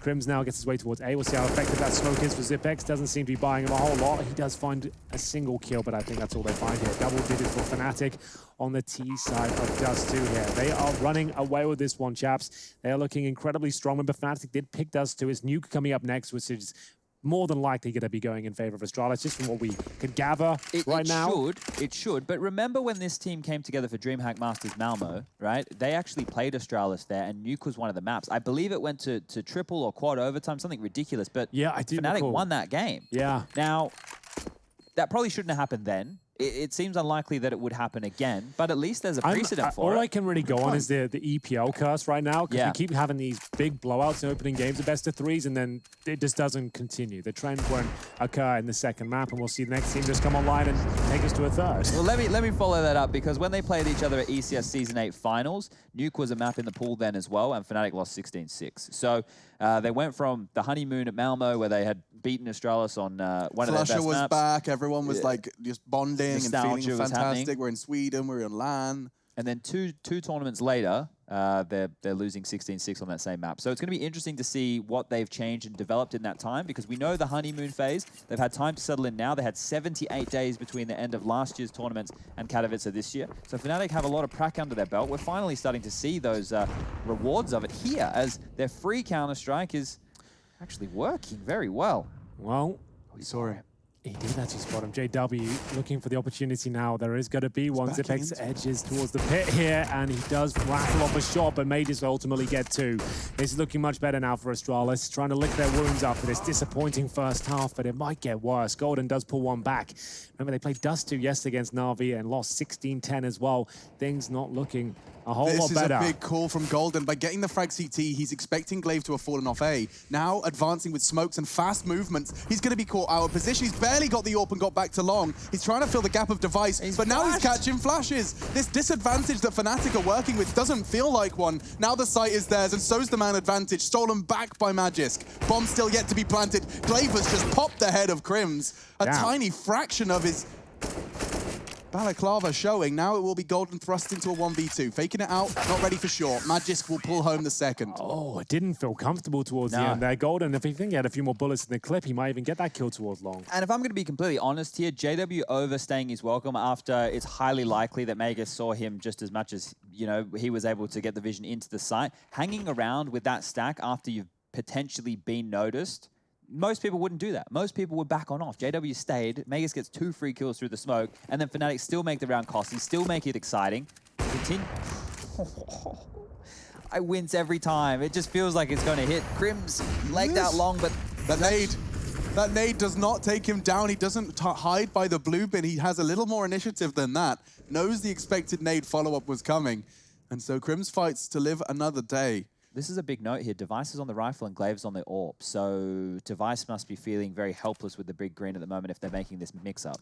Fnatic are making Device, of all players, the most consistent star AWPer in the world, feel like he can't play the weapon he's most comfortable with. That's saying something about the Fnatic T side, as was the graphic. You may have missed it. This is the most consecutive T rounds Fnatic have ever had against Astralis. That's quite the historic start. Yeah, the 7-0 kickoff. Well then, 5-5 for now. Astralis, in terms of their setup, focusing towards short once again. Device, as you mentioned, M4 in hand. Zipex behind him with the incendiary, one of which will be thrown towards the Xbox for now. But Crims, not known to be an AWPer, will be opening things up by virtue of low HP. He's given the sniper rifle, actually works out for him. He'll take down Glaive on the A side. Dupree pulls one back, but it cost him most of his HP at this stage. Down to 9 points of health, and we will see a reposition towards A. Zipex, good nade, but can he hold them off? So they know where he is. They know there's going to be a fight on site. JW and Golden are going to try and force him out of position. Golden's low. It doesn't matter, though. 20 HP, and he just finds that headshot so comfortably. Look at their help. I don't even know if they can go for it. Yeah, that's a beautiful play. That's really well done. The fact they've applied 2 flashbangs there just for Golden swings. Like you can see Zipex, he had his crosshair in the perfect place at that stage. He was ready and waiting, but he had to move away. Sure, he might have still had the advantage, but Golden hits. It's an absolute stunning shot there and confirms the round. Now, we would have had the match head-to-head stats coming up of these two teams and how often they played each other. It was a huge amount. It was 66 wins for Astralis and 60 for Fnatic. But I want everybody to understand that it's to do with the cores. We operated on a core 3, basis, which is Dupree, Device, and Zipex over there on the Astralis camp. And Fnatic, it'll be JW, obviously you got Flusher in the mix, and then Crims would be that third individual to make the core. Now this goes all the way back, the rivalry between these two teams, to 2014, when Astralis were known as Dignitas. They had Fetish and AZ as the other 2 members. And the other side of things for Fnatic, it was during their glory days. They had Olaf and Pronax in there. That really is the throwback days. The Fetish really kind of warmed my heart there. You know? It's been a while since I've heard that name. Yeah, God, Fetish. Yeah. The guy with the cap. That's the one. The accent. Not quite going to hit the first shot on the doors this time. JW does continue to be a persistent thorn in the Astralis side on this T side. Dupree realizing he has to take matters into his own hands, and Magisk bringing the fight as well. They're pincering in towards T spawn. What a weird play that is from the CT side. But they're forcing them to do this, right? All their standard plays aren't working. Astralis have to change it up. They are 11-2 down. It's fascinating that one player being thrown out the long doors, like that's always going to be a one and done. And that's exactly what happens. That favors the T side of this stage. They That's won't clear this. one of the Kriegs, one of the few Kriegs they had is given away. And that's a long-range weapon. As Dupree, he's got the perfect setup to actually counter this. Now when we can pull this back, it's still going to be a 3-on-3. This kill is very important. Device not ready for it. That sniper just not working out for him today. Glaive could still save the round for them, but this kill has to come through. Yeah, he's actually going to hunt it down. Bronner hears it and does go down. Big frag, but B lost. No bomb. He's going A. Is Flusher trying to sell it as much as he can? I mean, JW, he's just pouncing as fast as he can up long, but it seems like Glaive's too wise for these tricks. He will be catching the cross. A flash and a smoke will obscure his view, and just across, JW doesn't look, doesn't know just how close Glaive is. He's going to catch him completely unawares. That's the end of J-Dubs. Glaive securing a must-win round, and off the back of some aggressions from Dupree and Magisk. Well, nice work there from Glaive. You could see him put the brakes on as soon as he knew the bomb was about to be planted. He knew what was going on at that stage. Full defuse coming in. Flush can do nothing about it. Just note, the two players they had go aggressive there, he's going to try and take away these guns. The two players they had go aggressive there was Magus and Dupree, the two that you want to be brawling, and then they had their safe pairs of hands. You had Glaive, you had Device, and you obviously had Zipex as the three who are a little bit more passive. But right here, Glaive doing this, we've seen Fnatic do these rounds a lot, right? Where they string out in the 2v2s and they'll isolate Jules because normally that draws the entire rotation. You expect the Ts to stay together so they can trade efficiently. That's fundamental CS. But Fnatic go against that, right? They split up, they try and make things really difficult, they force the CTs around. You can see Glaive putting himself in the Fnatic shoes and going, well, what are they likely to do here? Getting the jump on them and it was basically a 1-on-2 situation in favor of Astralis in that moment before JW even went down. So you can see there we do have some technical difficulties. Just a headset. It shouldn't be too long here, ladies and gentlemen. Thank you for bearing with us. It looks like we're back into the action already. So there's nothing to worry about whatsoever. And we're getting to the final round here of the first map of our first game. It's a big one. Fnatic versus Astralis. And do not adjust your sets. The score at the top is correct. Fnatic are absolutely decimating Astralis right now on Dust 2. It's to pick up the Swedes. Look at this deed, and this there is T-Doors. a good B spawn. And actually the auto sniper's coming through as well. There's the first kill. It's always a lot of fun to bring it out in this last round. Normally a bit of an overtime treat, but we're being shown it in regulation here. Device could pull one back here if they are overzealous. Looking towards the drop-down area. There is a smoke for now. Who comes out on top here? He's going to swat another one towards T-Spawn and does get JW in the end. I'll take that any day of the week. A good nade as well to soften up some of those B tunnels players. It was from short. Crimson Brolin, worse for wear off that one. Zipex, good damage inflicted.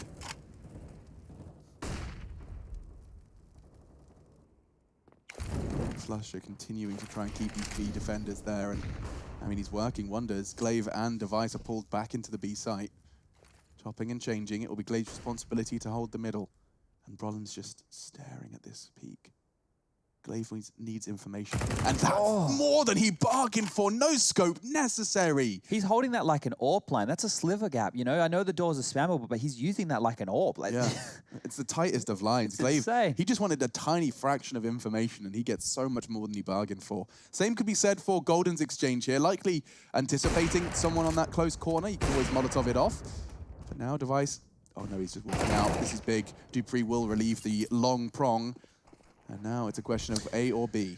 Well, looks to be A here, as Zipex will be tested once again. He has been struggling on this A side of the map, dropping another smoke here to buy a little bit more time. Wiggling around the bomb site here. He looks like he's lining two of them up, but Broland is way too precise at that Krieg. Flasher patrolling towards middle, and both of these CT players will have to take short. Device in from lower B here to be one hell of a task. Flashbang to try and get them into the initial choke point, but there's so much work to do here. Yeah, I mean, you need a cracker from Dupree, don't you? Yeah. Just Molotov him off the site and just tap ahead. Not going to get that today. Well, even if Device gets this kill, it looks like our half will be concluding at 12-3 in favor of Fnatic on the T side. It certainly is a terrorist affair these days, but this is a landslide victory so far from Fnatic. But if there was a team to pull it back, Astralis would certainly be in that conversation. Device now being toyed with. They try and go for the knife towards the end. An amazing performance from Fnatic to kick off this best of 3. We'll take a break and be back with the second half momentarily.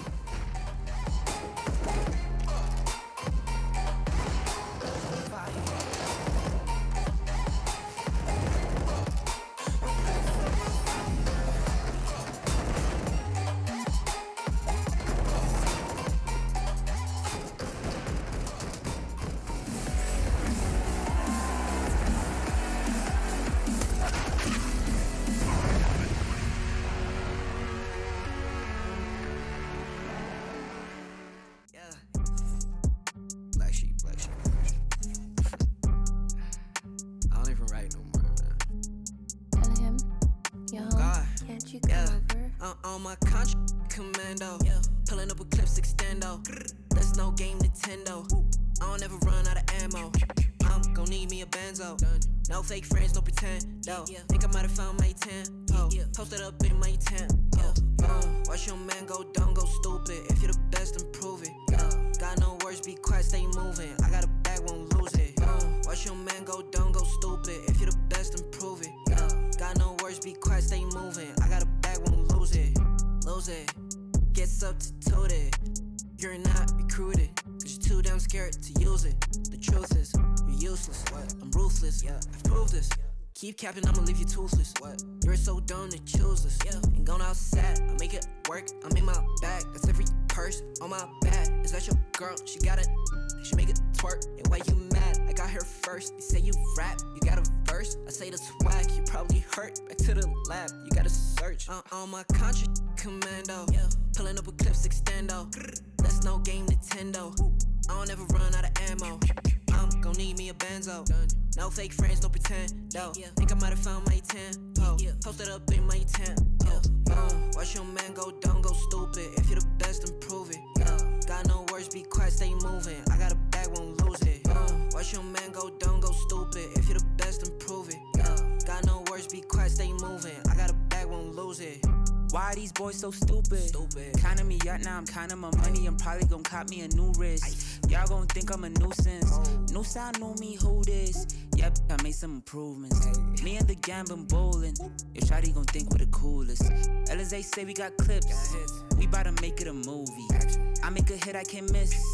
Damn, the charts might sue me. The way I be stacking my chips, probably the bank gon' sue me. Watch your man go dumb, go stupid, cause your mans can't fool me. On my contract commando, pulling up with clips extendo. That's no game Nintendo. I don't ever run out of ammo. I'm gon' need me a benzo.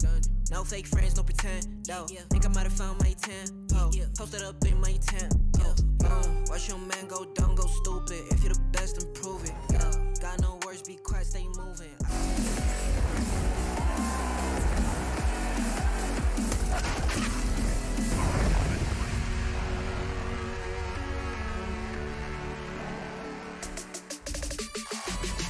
To 3 on the half of Fnatic's map pick. They have come in and broken the curse that they've started to create here at ESL Pro League. They have had a tendency of falling flat on the first map, but despite the memes JW has put into the Twitter sphere, it seems this one's going against the grain because Fnatic have come in swinging up against the Astralis camp, and now they would have to have quite the monumental T-side to even have a shout into our first match. And it's not like Astralis didn't turn up today. They got 7 opening duel victories there in the first half, can only convert 3 of them. So it's Fnatic that is firing on all cylinders, looking incredibly strong. Dust suits their play style. We'll see a straight up B rush here, but looks things jumping around here like little rabbits making their way through. Roland will find the first, but they have actually managed to break through as Crims will be stuck behind the doors now. Good shots from Flusher. He's going to try and close the gap. And yeah, look at this. Device is going to be responsible for tunnels, but they're coming from all angles. He has to hit some good shots, and that's a perfect start. Zipex has done the same. Advantage Astralis on the pistol. It's been one of the strong suits of their game so far. They've won a lot of pistols, and this one seems no different. Straight away, thrown Crims into a 1 versus 3. Sure, he's got a kit, and Magisk even giving him a headshot chance. Won't take it, and will not be taking the round. Astralis don't have to move too much of a muscle. Device is just staring at the doors, and Magisk does hunt for some info and loses his life. Crims maybe could take one more out of this one. He's thinking about it, but no. Well, there we have it. Straight up B rush. Shadow 2 players is jumping around at the mouth of the tunnel there. Yeah, that flash came in very, very late. I think what they wanted to do was kind of draw the CTs into the open, expecting it to be dry, and then that flash would come over late to blind everyone up. The CTs had their own flash, but when they swarmed the Glocks, you know, that's when they're doing their best work. It's close ranges, is what they want. They could get a few more bullets. If you're not hitting with the USP, that's when the individuals can capitalize. That's why they're jumping around there, so you can't get the multi-kill potential. If you're gonna have to kill a player, you have to really work for it. If he's jumping around, you can't all line up the heads. And at that point, they manage to trade up 1 kill. That's when everyone can just run and focus on the bomb side at that stage, and it works out very nicely for them. A couple of burst fire kills in there as well. Job's a good one. As we get into the second round here, it's the force buy from Fnatic, though. Always a scary round to go up against here. You know, the scouts are out, the CZs, Deagles, a lot of high-power weaponry. It doesn't cost a whole lot. JW with the sniper rifle now looking towards long. Misses the first shot, but Second go, same result here. Finally nails that shot towards Device, but he takes a lot of damage as a result, and the nade will finish him off. Yeah, Blanc, rotation is caught. No, Glaives messed his spray. That could come back to haunt them, because now crossing into the site. Golden and Crims, they've got a little bit of a one-way on that. Completely exploiting the ramp players, and just as I say that, Zipex, but Brollan swings out of the smoke. Just getting the one. Maybe anticipating a second, because Flush is on his way with a CZ, and he has got another. They are both low, and only 5 bullets in the clip. My goodness, he's got nothing to work with. The bomb's down on the ramp as well here, so he's going to actually have to pick up a USP just so he has bullets in a gun. That's his main problem right now. Does find a UMP en route towards the bomb site. Nails a jump up towards short. Got a flashbang available to him, and remember, they're both low, so he can still win this one. Heads up towards short now. Probably flashes the side before he commits. Uses the USP instead, knowing he just needs to hit a couple of shots here. There's the first one connecting. Flashbang will come out now. Device with the scout as well. What kind of plan do we have available? It does look quite a defensive one, but Device ready and waiting towards the corner. Nails the scout shot. Although it's a very close round, it will be Astralis to pick it up. Almost robbed them right there. And this is where Fnatic have one of those opportunities we've been talking a lot about, where if you were on the T side in this scenario, you would instantly be rebuying in. On the CT side, you're kind of tempted. You're thinking about it, right? You know that you took 4 players away. You know that you still have roughly around that 2.5 mark to go for a buy. They are going to purchase into some nades and upgrade some pistols. So it's not the full investment. Well, they did so much damage in the previous round. It's frustrating not to be able to invest much more than some HE grenades, but they could be the perfect investment here. We'll see if it comes through. They are going to land, and it looks like they've already broken through. So should be fine for Astralis here. They'll take a couple of casualties, I'd imagine. And his Flush is still at the back here with the USP, but he's burning to a crisp. So the B rush against USP is normally pretty safe. Had they dumped those grenades at the very start of the round, could have been a different story, but they were waiting for a dribble smoke and a slower commitment there. So Astralis managing to avoid what could have been a very dangerous scenario. Yeah, and once again, another team utilizing that Mac 10. When they've got the read on the buy, they know it's going to be nice and easy, just bounding that Mac 10 in. Just that $1,000 loose nades enables them to take some chances at not too much of a financial cost. Hopefully start for the Astralis T side. Yeah, just what they needed.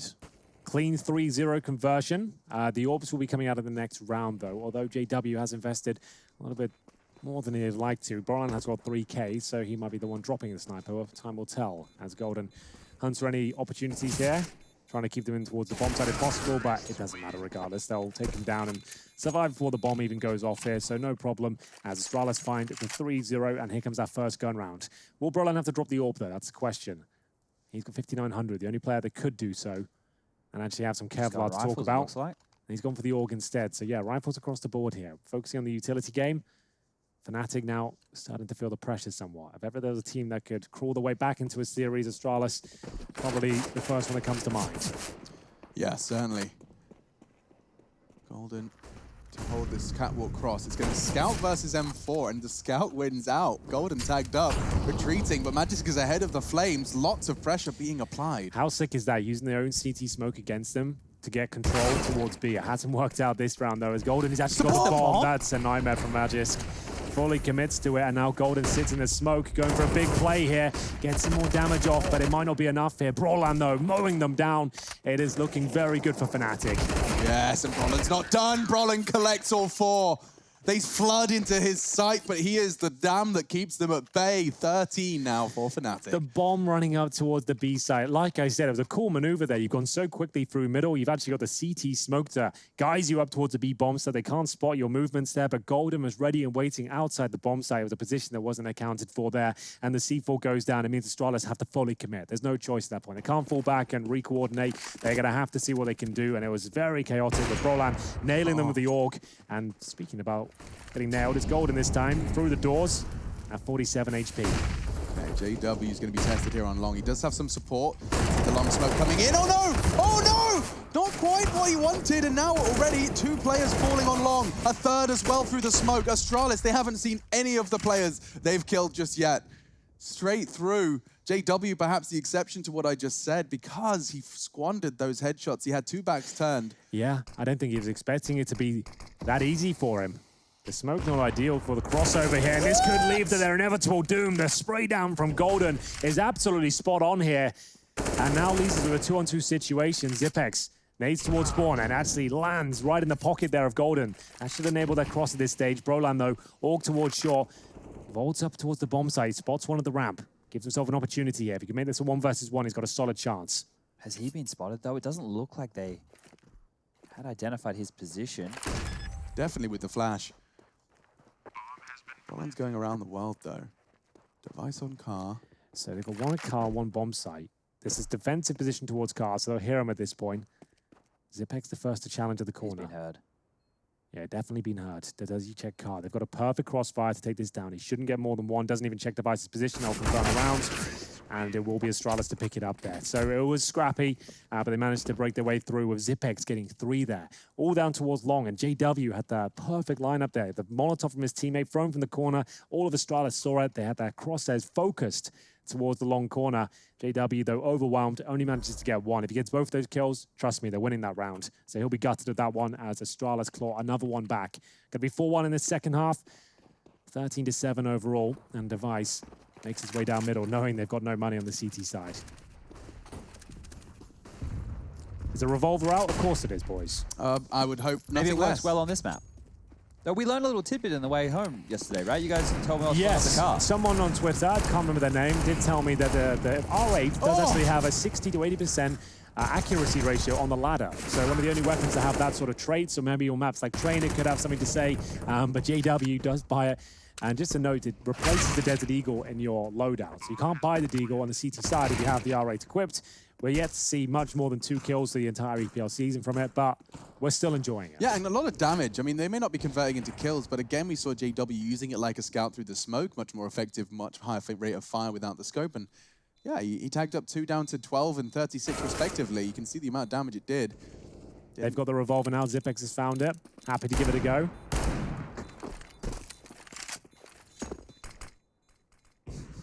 He's leaving it. He'll leave it on the battlefield. That's a shame. And Crims might want to take a couple of weapons out of the Astralis hands. It's Magius, and he's lost his AK. Zipex is low, he can't afford to go for it, but that's quite the opposite for the hunt. Crims did want to find another. Shut down, and 8 now for Astralis. Yet to see Astralis, Fnatic find too much on their CT side.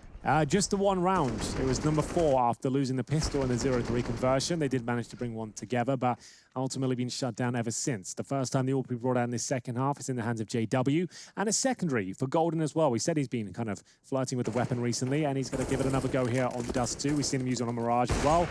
On towards that B bomb side. We'll see Glaive use the long spawn, trying to get over. The long smoke is down. JW flashed, and his teammate dropped. Flusher en route to the pit has been taken down. Astralis pick up the pace now, and shots being missed. Golden crumbles under the pressure here. JW will have to stand tall. And Crims has as well. So damn tall. Device losing health. JW aggressive on long. He could be punished for that. But in the meantime, Zipex is the one to aggress short. Device catching the mid doors.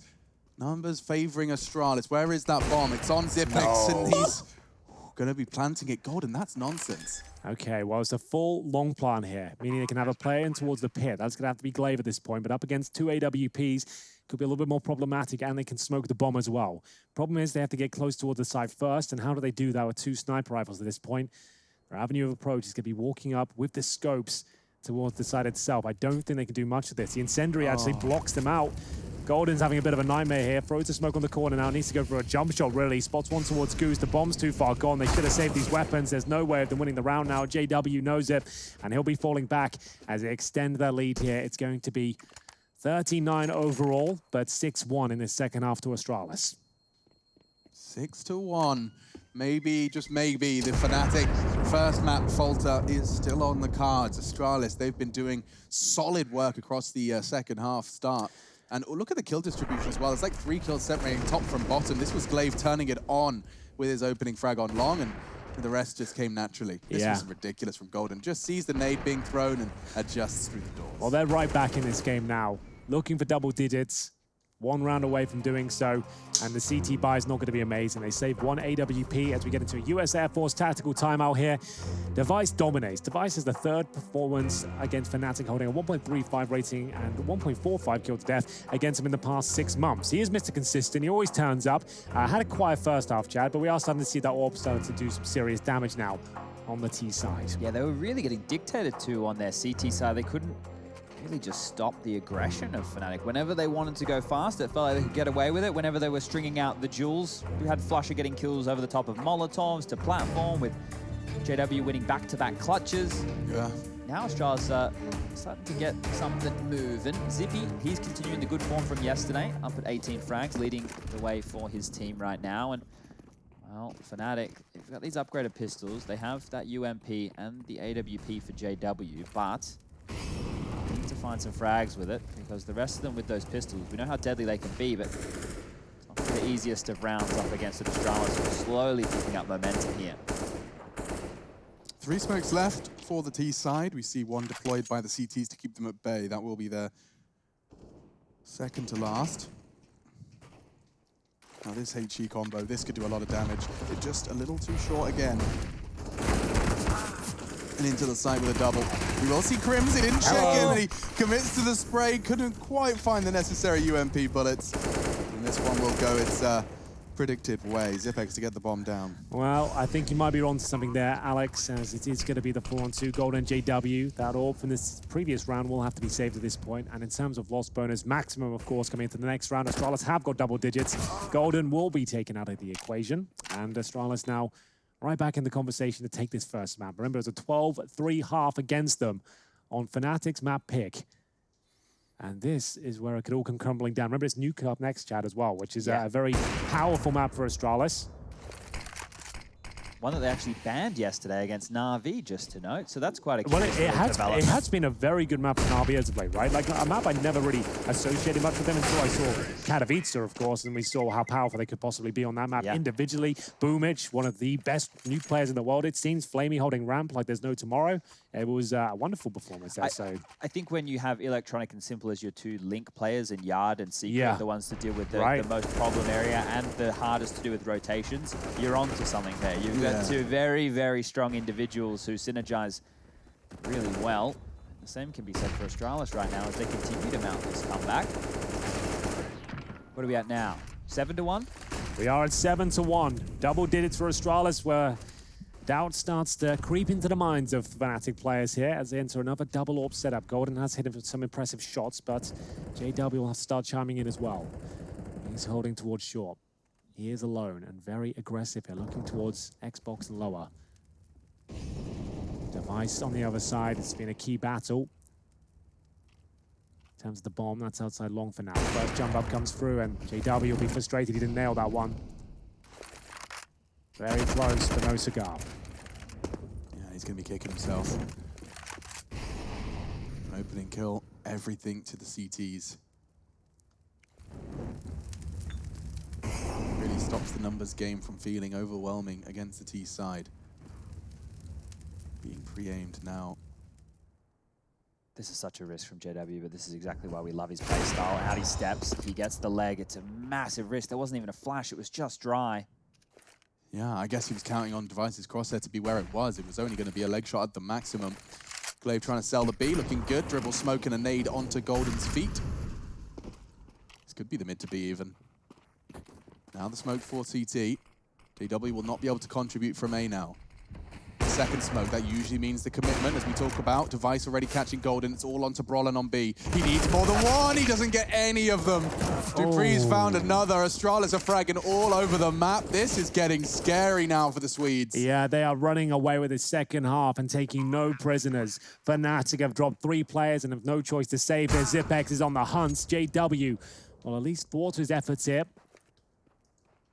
Fnatic now desperate to hold on to any weaponry they can. They are riding the wave of the maximum loss bonus, but Astralis just bleeding them dry here. Every single round is overwhelming them. Dupree, Device, Mages all chiming in with kills here. Flusher cowering in T-spawn, hoping to survive with just an M4, no grenades.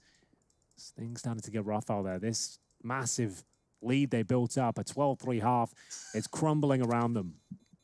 Yeah, it's going to be haunting if they concede this. Such a sterling first half. Just there, boys. It seemed very simple. We're going to bring it up on Skybox. I want to talk you through the protocols with the dribble smoke that we're labeling it here. So we're going to play this one out. Glaive is in upper tunnels. He's going to throw this dribble smoke right here. And normally the protocols from the CTs is they have to play close to it because the Ts use this smoke to kind of have multiple entry points when they do a flash or pop hit. So playing close to that smoke was something they was able to achieve. They were already there, but that meant for the mid to B, there was nobody spotting that line. So Glaive did a fantastic job with the distraction. You can see Golden and Brolin moving around, but it's too little too late as the mid to B is already coming on in. Let's get back into the action. Let's do it.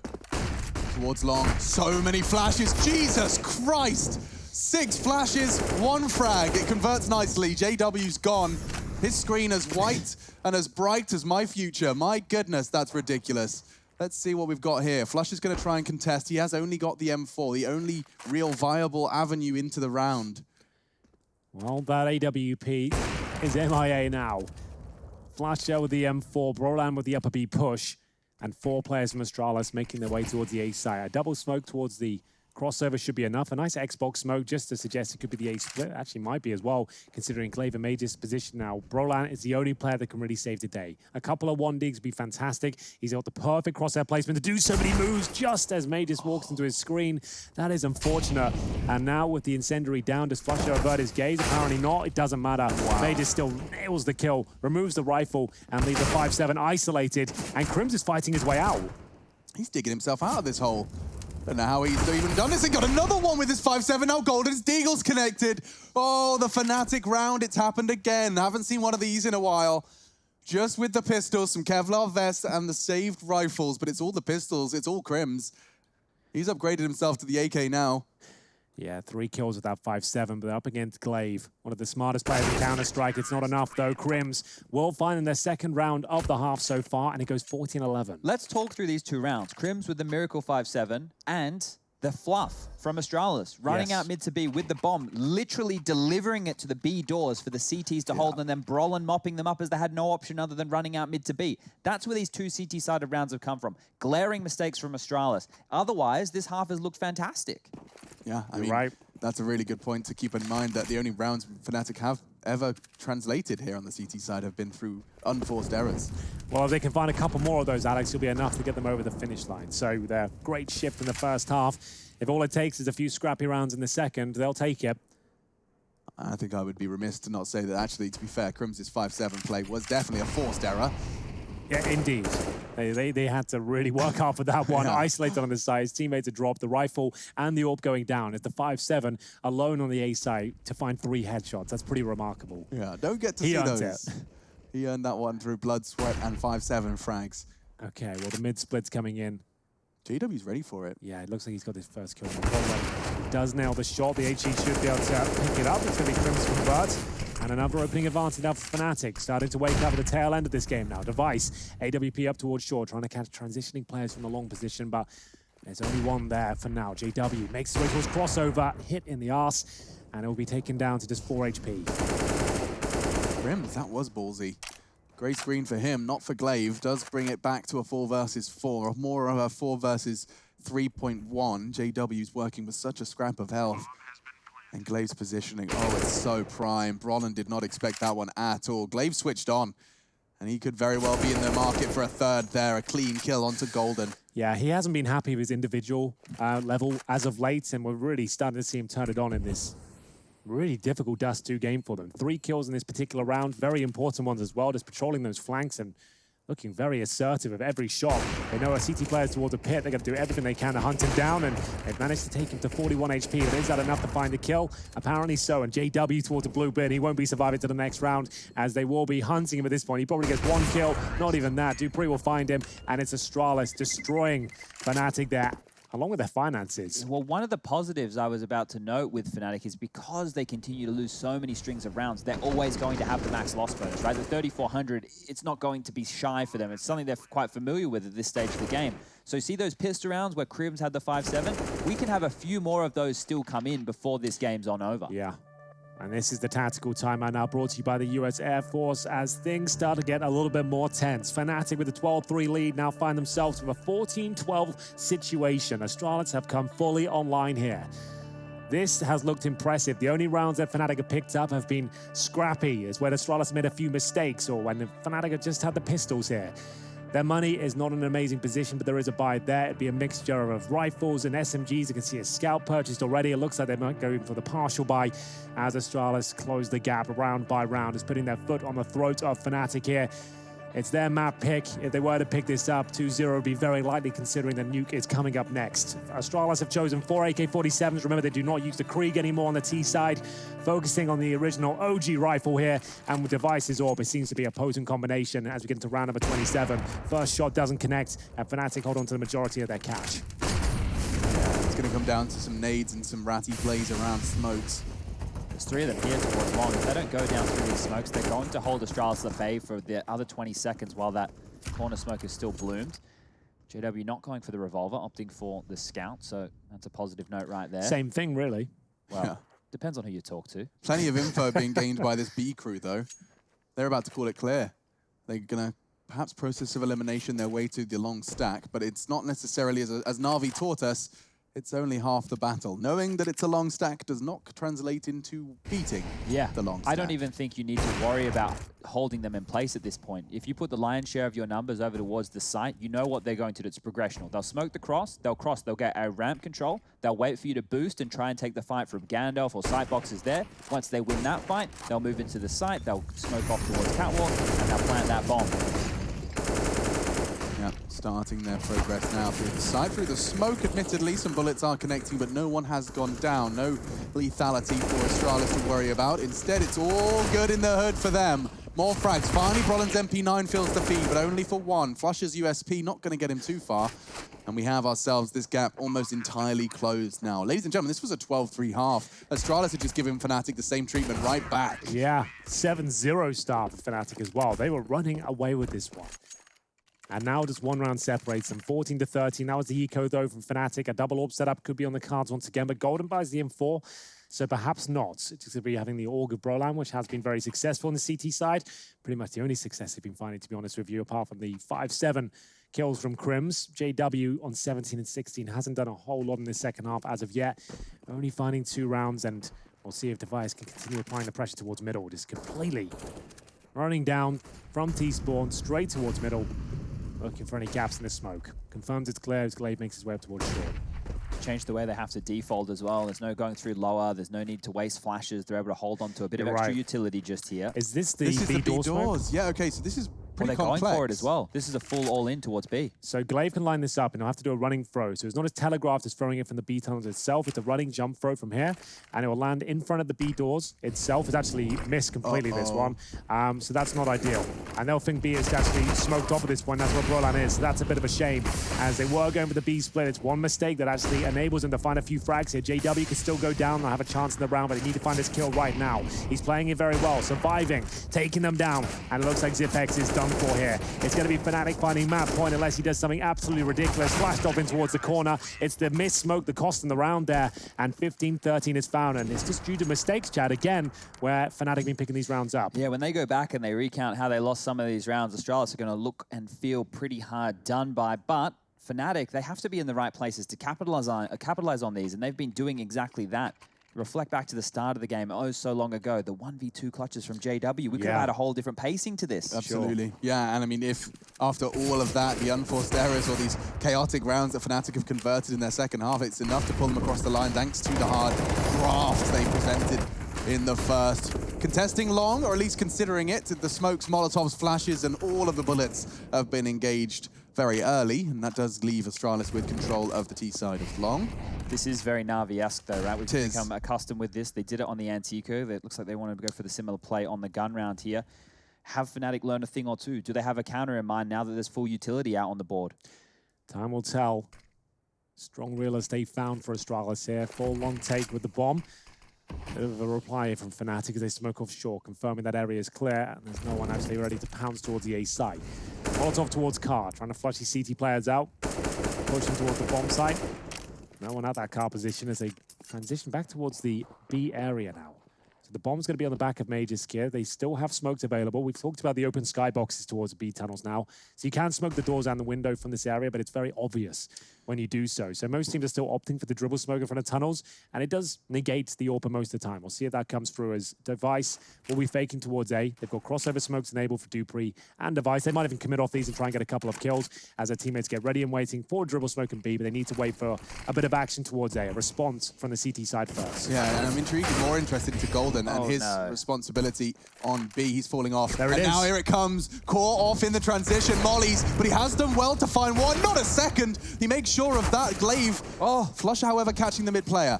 Crims has closed the gap, Glaive's in the doors, the smoke in the spray is not quite enough. Glaive lives on to fight another day, 100 HP, a 2 versus 4 in order to close this gap, or will it be the end of Does 2? It was a great idea from Astralis, but it was Golden that found the all-important kill here. 4 versus 2 now. Astralis do have the potential to win this, but they've only got a decoy to do so. They're going to have to be combative. Glaive needs to get this kill towards the tunnels quickly. If he finds it, there's a chance, but that's going to be it. 16-13 in favor of Fnatic, but Astralis have made a statement in this second half. They are turning up to this series. They are going down without a fight.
Never let you double cross them. Moving through the city like it's Gotham. They told me get one, so I got one. Stop saying you're a boss when you not one. You ain't sacrificed, nah, you ain't lost none. All over the gram like you got a bag. You ain't big dog, we ain't hearing none of that. I'm in the gym looking like a running back. And you know the flow, got him coming back.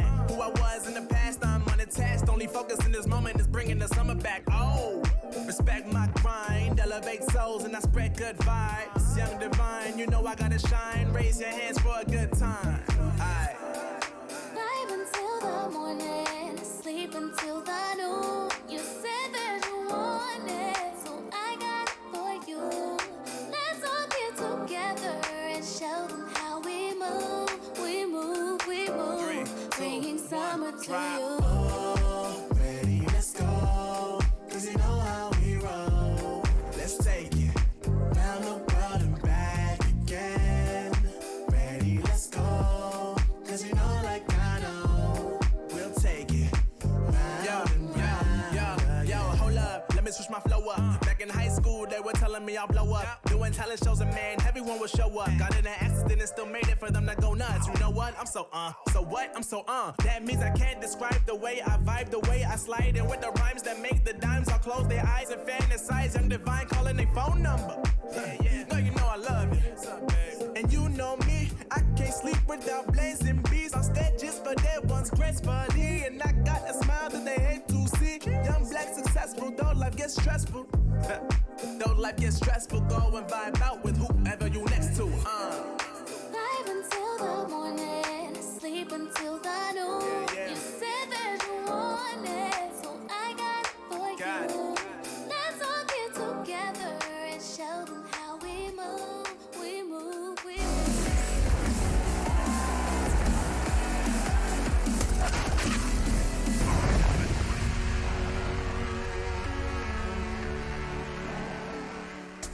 Day 2 of Stage 2 here at ESL Pro League Season 11 kicked off with a bang. A statement from Fnatic in their first half, and the same can be said for Astralis in their second. Teams locking horns, going toe-to-toe, both from the Nordic region. And, well, Fnatic here, look, we didn't have them as the favorites within the series, but they could potentially be changing some minds right there. In a game about mistakes, Astralis made more, and especially in that second half. If you look at how all those CT-sided rounds fell in favor of Fnatic, they had to capitalize on some blunders from the Danes. And I want to point out probably the worst blunder of all. We're going to jump on in here. This is a round right now. It's a gun round situation. Fnatic, they're really struggling to get going on their CT side. They cross 2 towards B. Initially, we want to highlight Golden here, just using the edge of this smoke to pick towards Catwalk. This is something that Device is very aware of. You can see see him. He's towards the back of catwalk position. And then note Dupree and Magus making their way quickly down middle. This is a fast start for a default round here from Astralis. Let's continue to play this out. At some point, as these two individuals are running down mid, I am going to assume, I don't know, I need to jump in the demo, someone has dropped the bomb over to Magus, because this is a very pedestrian mistake that we're about to go over right here. Something that can, get lost in the back of your mind, but somebody's normally calling who has the bomb or where it is. Those things are very common at this level of Counter-Strike. So for Magus to have the bomb here in this situation, probably not expected. So right now, you've just seen the tag come on through to Golden. He has to drop on back. Magus is going to capitalize on that tag, knowing he's low. Maybe he can beat him before he's able to make it back towards the B doors. So as we're playing this out, Golden is actually going to drop a Molotov. Now what that's going to do is, I'm going to pause it right here, is completely segregate Magus, who's now in front of it, from the rest of his team, all four who are behind it. He has the bomb, remember. So now he's in no man's land with the bomb. He is going and hunting and trying to find them an opening onto this B bomb site where they could snowball a mid to B. Now he's walked on up. You can see here, he loses this duel to Golden. Bomb's dropped. Bomb immediately is at the doors. There's no other response from these four members of Astralis than to chase this down. They know Golden's low. They know where the bomb is. Maybe they can frag him and make this work into a mid to B strat anyway. So as this happens, Golden is going to drop a smoke on the bomb, making life completely difficult for Astralis. Not only does that shroud the bomb, it covers B doors. So Brolin, the B defender, now only has to worry about window and upper tunnels. As they come out mid, we can see this. 1, 2, 3, 4. They're all coming out mid doors. That is going to be called out for the remainder of the Fnatic players. They're all now looking towards middle. We change the angle. Brolin from window, as I just mentioned, only has to worry about B hill. They're all coming up. They're not going to run through that door smoke. He can drop on back to a more passive line while his teammates try and reconfigure. He gets the last 2 frags here. And this was just one of the mistakes that Astralis made on their T side, which resulted into a Fnatic victory. We were just highlighting Brolin right there. We're going to leave you with some more Brolin highlights right now, because the babyface killer, he's looking hot today. Let's see if he can continue on map number 2. We'll be talking about it when we come back from the break.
Cool, right? Want to know where I got it?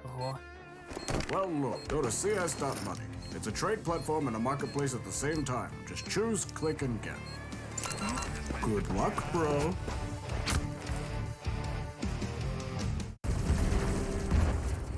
Everybody loves an underdog. Who needs to be liked? Mountain Dew Amp Game Fuel. Victory in a can.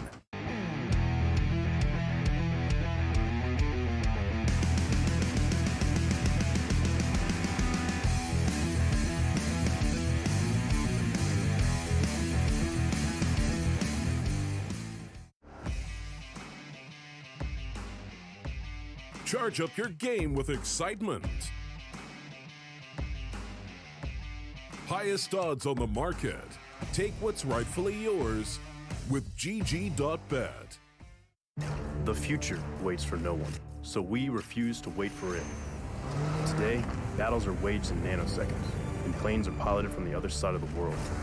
The future's not coming, it's already here. Join us and be the future. Something is calling me, it's in the air that I breathe. Bring me back to life again. Dancing with my fear, burning with desire. We gon' take it to the edge and come alive. Go to hell and back just to feel the fire. We gon' turn up in this place and come alive.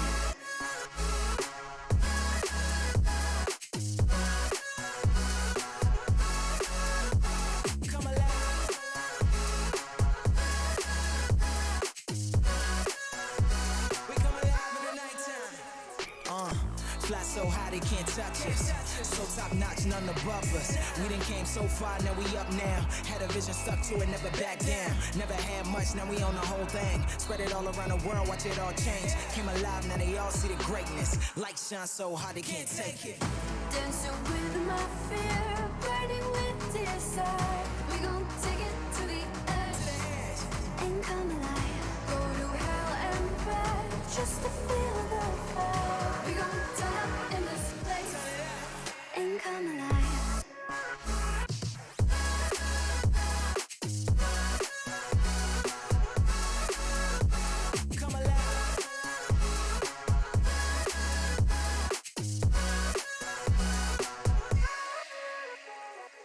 I walk a different path, nothing can hold me back.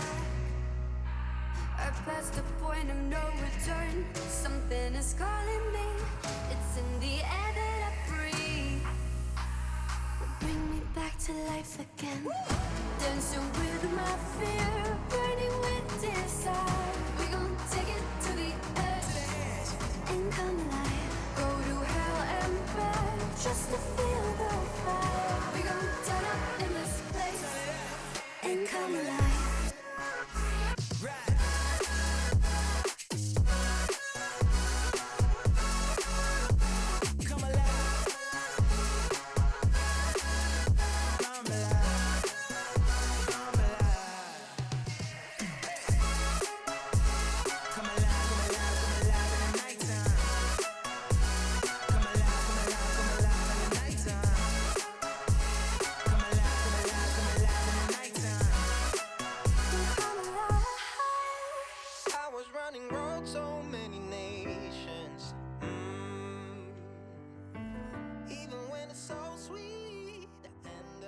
ESL Pro League is brought to you in part by Intel, Gaming Malta, Mountain Dew Amp Game Fuel, CS Money, MSI, Air Force, GG.bet, and ESEA.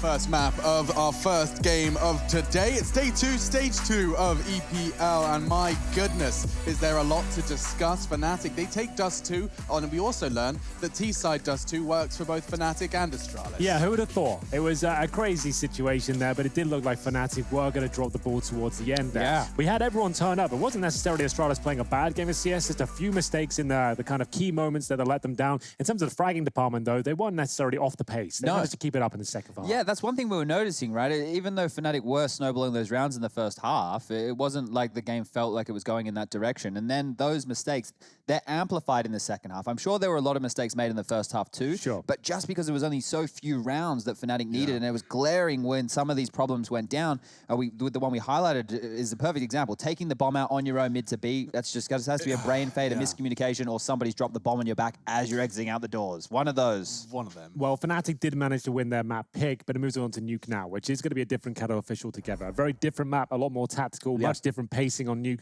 You can't be as loose and as dominant as you can be on Dust 2. Yeah, and that's one of the things, right? Astralis defined the way that Nuke was meant to be played back in 2018, and then that carried on in the sense of teams wouldn't play Nuke. It was like, well, we just stay away from it. But then everyone realized they have to be good at Nuke if you need to contest against Astralis, especially when we're looking at best of fives. You don't want to go in having to ban that map time and time again.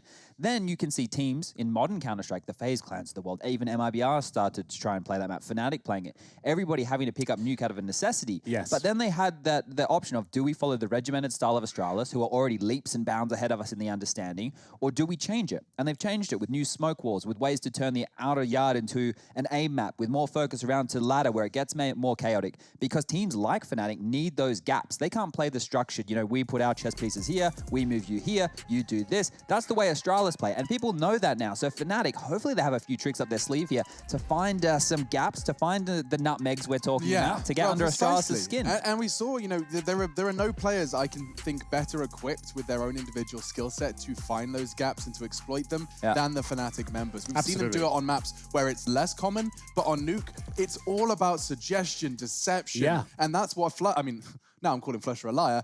In game, he is a master of those crafts. Yeah, himself and JW, we saw it yesterday on Overpass, for example. They're so good at just getting behind enemy lines and exploiting any gaps in the defense, and that happens a lot on Nuke. There's a lot of holes to plug, and a lot of things can happen with the vents, the secret steps towards ramp. Anyone can sneak behind enemy lines, and it sets the scene perfectly now for what should be an epic matchup here between Astralis and Fnatic. Astralis trailing a map, but on their pick, I feel like they're going to bounce back. Yeah, and we can see GG.bet have agreed with that Fnatic not only do hold a slight lead, but that Astralis certainly still have a whole lot more left in the tank. They've been looking for their individual brilliance, and we saw a flash of it on Dust 2 as they overcame a 12-3 half. It finishes 16-13. We nearly got all 30 rounds of regulation. That was just the first map. It's time to see how Astralis fare on home turf. I don't know about you guys, but I hope Fnatic lose this CT pistol so we can see JW in the vent with the revolver using that ladder accuracy. Aha, touche. Well, for now, the Julies we brought out to kick things off for Brolan. He'll be on top of the hut or towards ramp. It looks like he's gone for the former here and a couple of HEs as well. Fnatic is starting to bring that into their game more and more, as we'll see a very fast outside approach here. In terms of outside smokes, nothing down, just a clean run towards outside, knowing the tendencies of Fnatic, I suppose, and Flusher has no idea they've already got down, Chad. They mollied the vent from Squeaky here. Zippy within lobby mollied the vent through Squeaky, so they couldn't rotate initially. No one's lower. There's no single CT presence towards the lower bomb side at all. No one's got there. They'll have to come through ramp at this point, but there is a good chance. With no smokes down, they still could deny this. Astralis haven't punished the fact they had an open lower side. It's a bit late. Bomb's not gone down. That will be Dupree's task now. Glaive positioned perfectly for the first headshot. JW does go down. They're just coming in from ramp, and it's looking problematic. Another frag for Astralis as Golden does get added to the tally. This is going to be just a lockout. They can't really get past the ramp doors. Brolan eventually arriving to the scene, but Magisk has had all the time in the world to set himself up, make a nest, and, well, they flourish. It will be the Astralis perfect read, and they continue with their pistol dominance. Like that, lots. It's the full outside rush there, knowing that there won't be any CTs outside spotting them, apparently. Flusher was towards the heaven position, just to note the revolver's coming out straight, right? Yeah. Just to note that, so Flusher there, he's got to deal with the upper rush to begin with there. He's probably going towards upper and dealing with outside as an afterthought when it's not the upper rush there from heaven. He goes to check it. They've already made their way down Secret. By the time they've realized, they've actually got control of the lower side itself. 5-on-5 post plant towards lower. The T's are 99% of the time going to win that. So there we have it. It will be Fnatic giving it up. The revolver is out, and it's making its way towards Squeaky Door.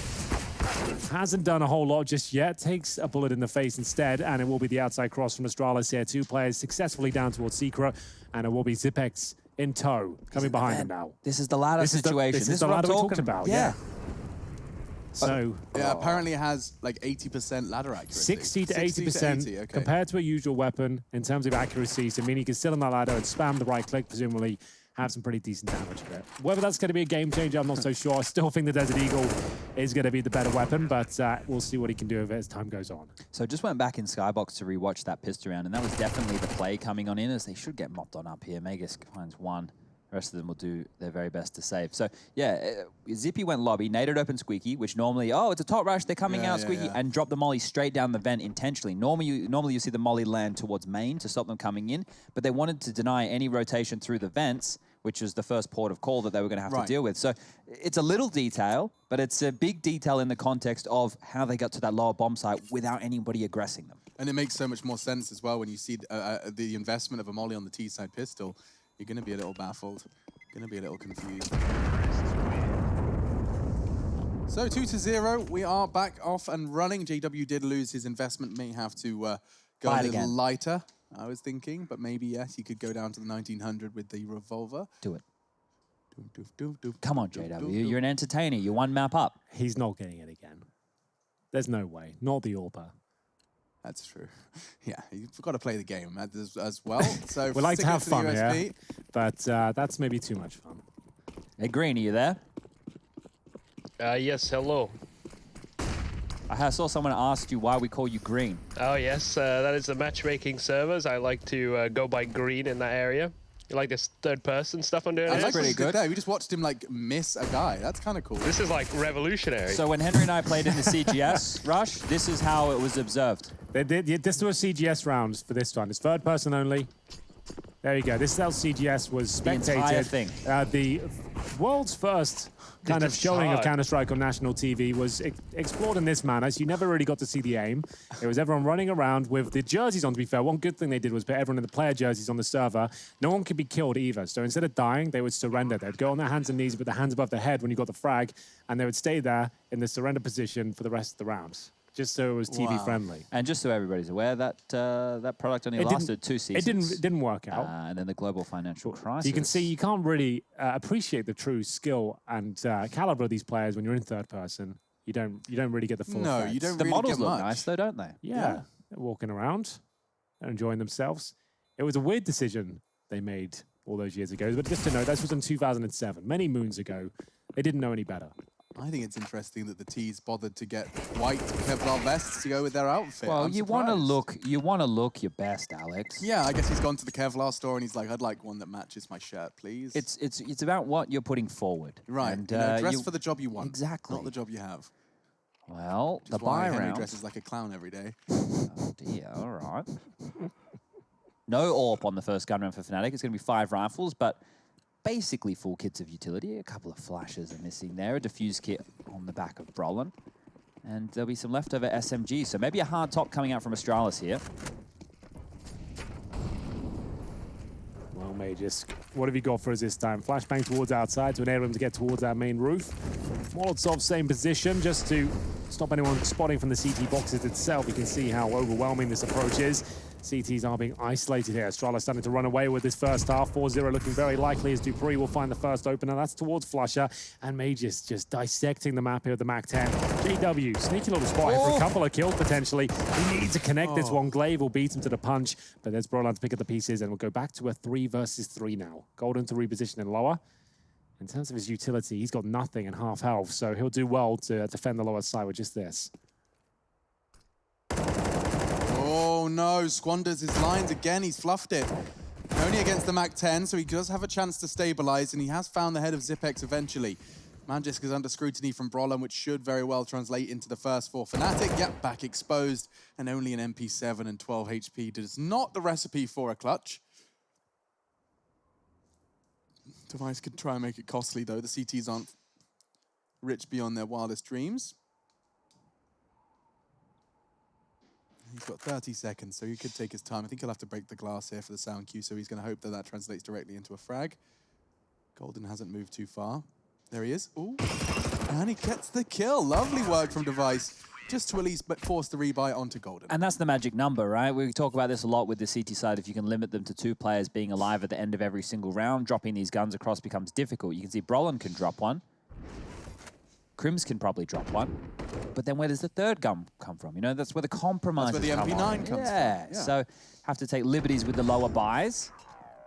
They have to bounce back here because it will be 5 AKs on the side of Astralis. Certainly will be. I'm very new to the Brolin shotgun combination. Me too. Doesn't sound as sexy as the Brolin Krieg combination, which he won't be getting his hands on this half. Yeah, the Astralis boys are making certain of that.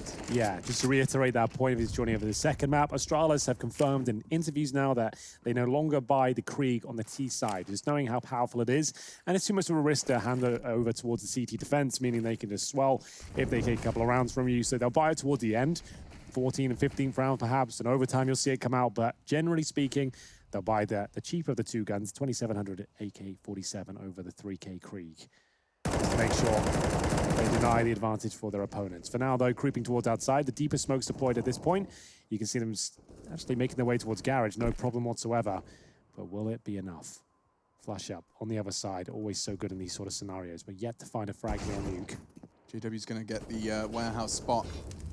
More utility coming from that trajectory. He knows there's more out there, but Device was waiting for Flusher to leave his hidey hole. That gives Glaive a whole new lease of life to take the fight. He does. Sprays into the door frame to force JW into the angle. Crims is in trouble too.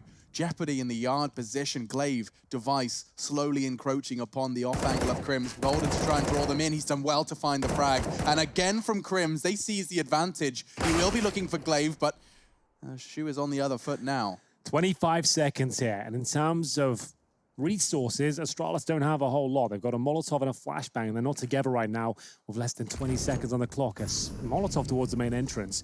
They have to go lower, and CT presence is there. It's going to be Golden, ready and waiting to deny this plan. All he has to do is get 1 kill here. That's enough. He's won the round off that. The bomb can no longer be planted. It's not even a talking point at this stage as Golden saves the day, gets both the kills, and to be fair, Crims did it such a good shift there towards the CT steps. It felt like that round was done for. When Flusher went down, he was in such a compromised spot, but the CT steps prevail once again. I want to make a note with Astralis' approach right now. This is more what we're seeing out of the teams like the FaZes, like the Fanatics, with the game plan looks like it is to isolate ladder and go for these type of frags, whereas normally with Astralis, it's do the secret smokes, get lower control, force the CT rotation, use our utility better to get control of that lower bomb So when site. Astralis are doing that, how do they ensure that they're not getting loads of info, ramp, lobby, squeaky? They just have one man babysitting all of that? Well, no, because if you get players down secret, they have to respect that. Certainly. So they have to rotate individuals away from some of these areas. So ramp will just be left with 1 player because an individual has to watch the lower bomb site. Top side, maybe that's your hut player. He has to drop off of hut, go down the vent. That means maybe you don't have main covered as 1 priority.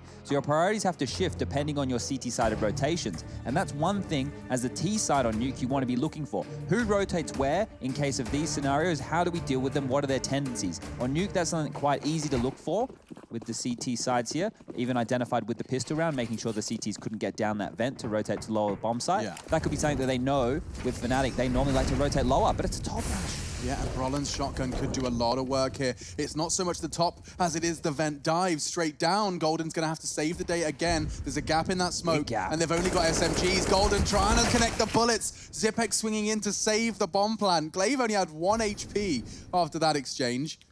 A 99 HP Dink. They bring a kill back, but it might not be enough here. Device outside will keep them with the man advantage. 4 versus 3, and there's the shotgun that's still out here. It will be very effective towards Decon, but no one there right now. They're actually quite defensive towards the ramp itself, and Shadow. They can smoke the bomb at least. Oh, the nade.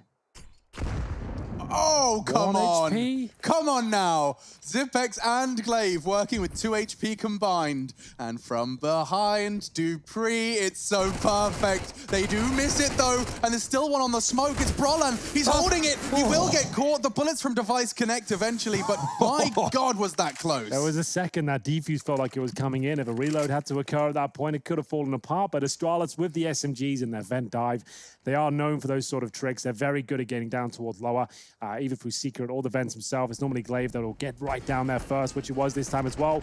Nice work from Zipex, a long-range MAC-10 there, making it work. Upgrades to the AK-47, gets it done here with 1 HP, as he saw. Brolan's so unlucky that grenade didn't take him down. counting his lucky stars, I'm sure, as the revolver's out again here. We're taking an eco on the CT side. So I was just having a look right now at stats for Brolin because we were talking about the fact he won't be able to get this SG in his hands. Overall, his entire career as an individual, now it hasn't been that long because he is such a young player. Is it get any more interesting right now, or are they going to deal with this? Unless the revolver connects, I don't think so. I think you're good. Okay, so Brolin, over his entire career, his most frags are with the AK-47, which is 4,052.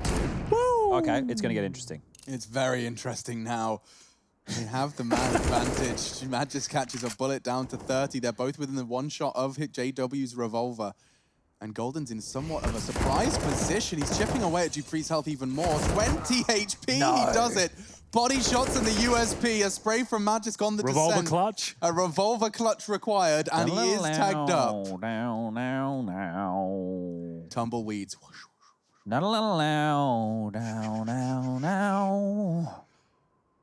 There's not enough space in the server for both of them. Got to ask yourself, did he fire 5 bullets or 6?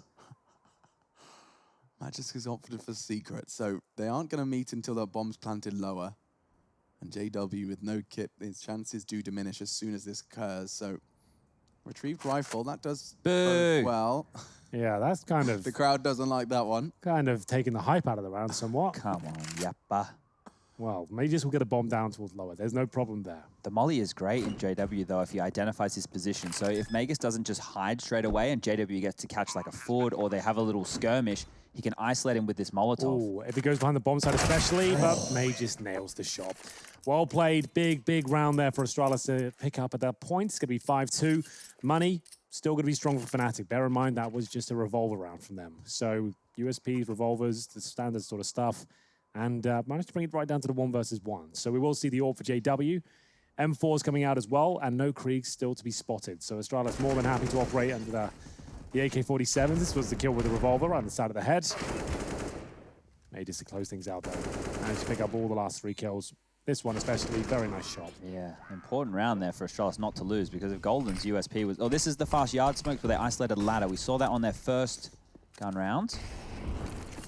Going for it again. I'm just going to drop straight into the yard, and actually they're going wide. They want to take these fights. JW was ready for it this time. Looking to fast respond into the swing here, hoping to catch a T off guard. But there's one pushing up close. Yeah, that's a dangerous position for him. By that window, he will be exposed, but Dupree's opted for the heaven jump instead. He can hold here for a while. He's heard a footstep, but he is running out of time. His teammates are dropping around him. He knows a player's beneath him. But how does he find him? Goes towards heaven instead. Rush up. Pushing the smoke just gives away a kill for free there. It's a way back into the round, especially with Dupree's positioning now. There is no way. Yeah, they have no idea. No way. Golden's a free frag. It's Brolin, excuse me. And now perhaps towards the top side, Crimson's going to have to react. He's actually tucked himself into hut. JW wants to... No! That shouldn't happen. That not should possible. not be possible. He's breaking the rules. He's got himself a double kill. And now Glaive's just wondering where it all went wrong. He's scratching his head, hair gel on his fingertips. He's got to pull the trigger. He has to go lower. That's the only option at this point. He's got to make noise while doing so as well. So just to be clear, when you're on the ladder, you shouldn't have any accuracy. The AWP as well. You're going to have to pull a no-scope off at that sort of range. And he nails it through the wall onto the head. And now it's a 3 versus 1. This was a round where Astralis looked like they had it. They were pulling them apart. They had no idea they had a player towards heaven. So screwed. And he is surrounded at this point. He knows there's players coming from each and every angle, and we have to see that shot from JW once again. What the hell was happening there? I mean, that's a guarantee. We call those frags safe frags because he's coming up the ladder. He shouldn't be able to even shoot back. And JW gets the frag on the backstab. I mean, Dupree was right behind and under enemy lines. Wow. Yeah. Nothing surprises me with this gentleman anymore. This is the openings. Great stuff from him to exploit their execute. And here we go. Is no scope as well? Has to be. Must have been. Oh, he quick scoped it. He quick scoped on the ladder. Perfectly on the head, and then wins the round. That's the most JW round I've ever seen. Unbelievable. They got revenge for not winning the revolver clutch. Yeah. So that works. That certainly will work. And now I'll remind you that Dust2, the win Fnatic pose right now on their second map, was thanks to JW starting them off with 2 clutches. Came down to 1v1s. He got 6 kills in 2 rounds to start off the pistol.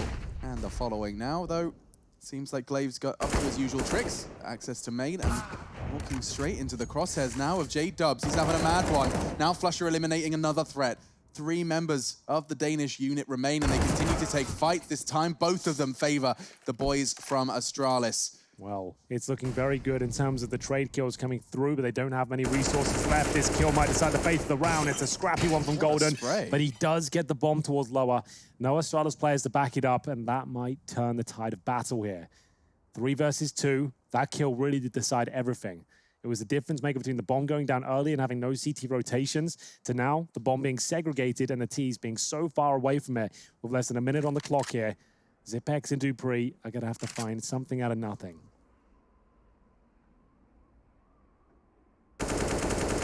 That's not something. Oh, it's ugly. There is a chance though, right? This is the clutch minister himself right here. Golden is low. He knows where the bomb is. That means they're most likely playing around it. The smoke, though, is brutal, Chad. I always have faith when I see Zippy. I don't disagree with you. Zipex can definitely win this, but they're playing it very well. Like the fact he's got to now check Shadow, get the bomb. He's heard that nade, though. And there's the window smash, so he's got to deal with this first kill here, which actually probably gets no problem. Oh, maybe the grenade follow-up, but 10 seconds now. His chances really are getting right down to the smallest of margins. Yeah, now they just live. He doesn't have to do anything. He took too long. But if he was able to, if he threw that nade at Golden's position, if he was confident with a lineup on that, that's a kill. And then things within the last 12 seconds get a little bit interesting. But Fnatic, they've kind of stabilized here. It was looking shaky. They lost the pistol. Astralis went on to convert the next 2. We had Fnatic bounce back with 2 of their own, and then Astralis, all the same. So at the moment, we're in throes of 2 rounds each. It's a back and forth affair, I think we'd call it. But Astralis, they have to concede. They have to take a save, and Fnatic should be able to mount 3 in a row here. We have seen some special things done with Deagles and Glocks. It's true, and it takes one misstep, one overcommitment, and this whole round can come tumbling down. Golden realizing he may be a little too aggressive for the current state of affairs. Not a single nade on the Astralis camp here, so they will be taking their extra time. You can see they're still hanging out in spawn. Yeah, just bleed out those grenades. They've got nothing themselves here. Have a little chat. Oh, it could be a lot of cash for Brolin here. He hasn't really done much with the shotgun so far. I can hear them. They fall out as a grenade there. You can see them like just jump as soon as they heard the nade fall. Everyone getting ready to move out of position, knowing how squishy they are without armor right now.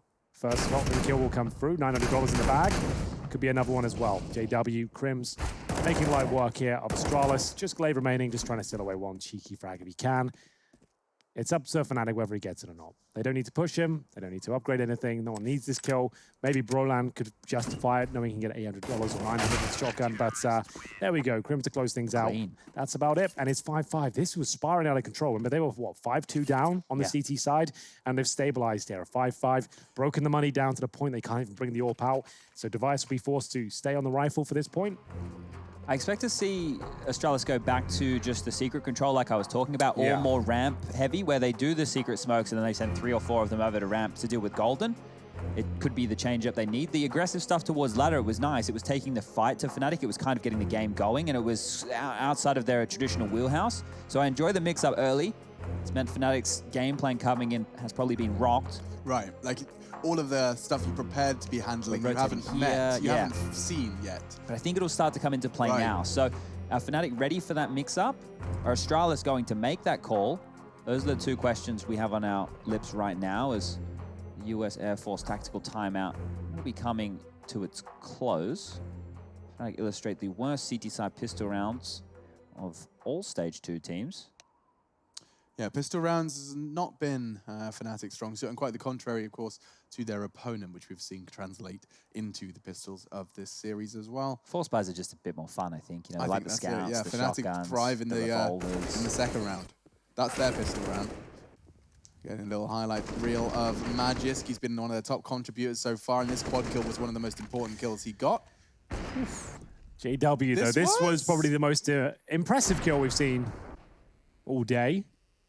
AWP, quick scope on a ladder, on a rounder on the back foot, just when they need it. And Brolan will stick on the auto shotgun, just to note.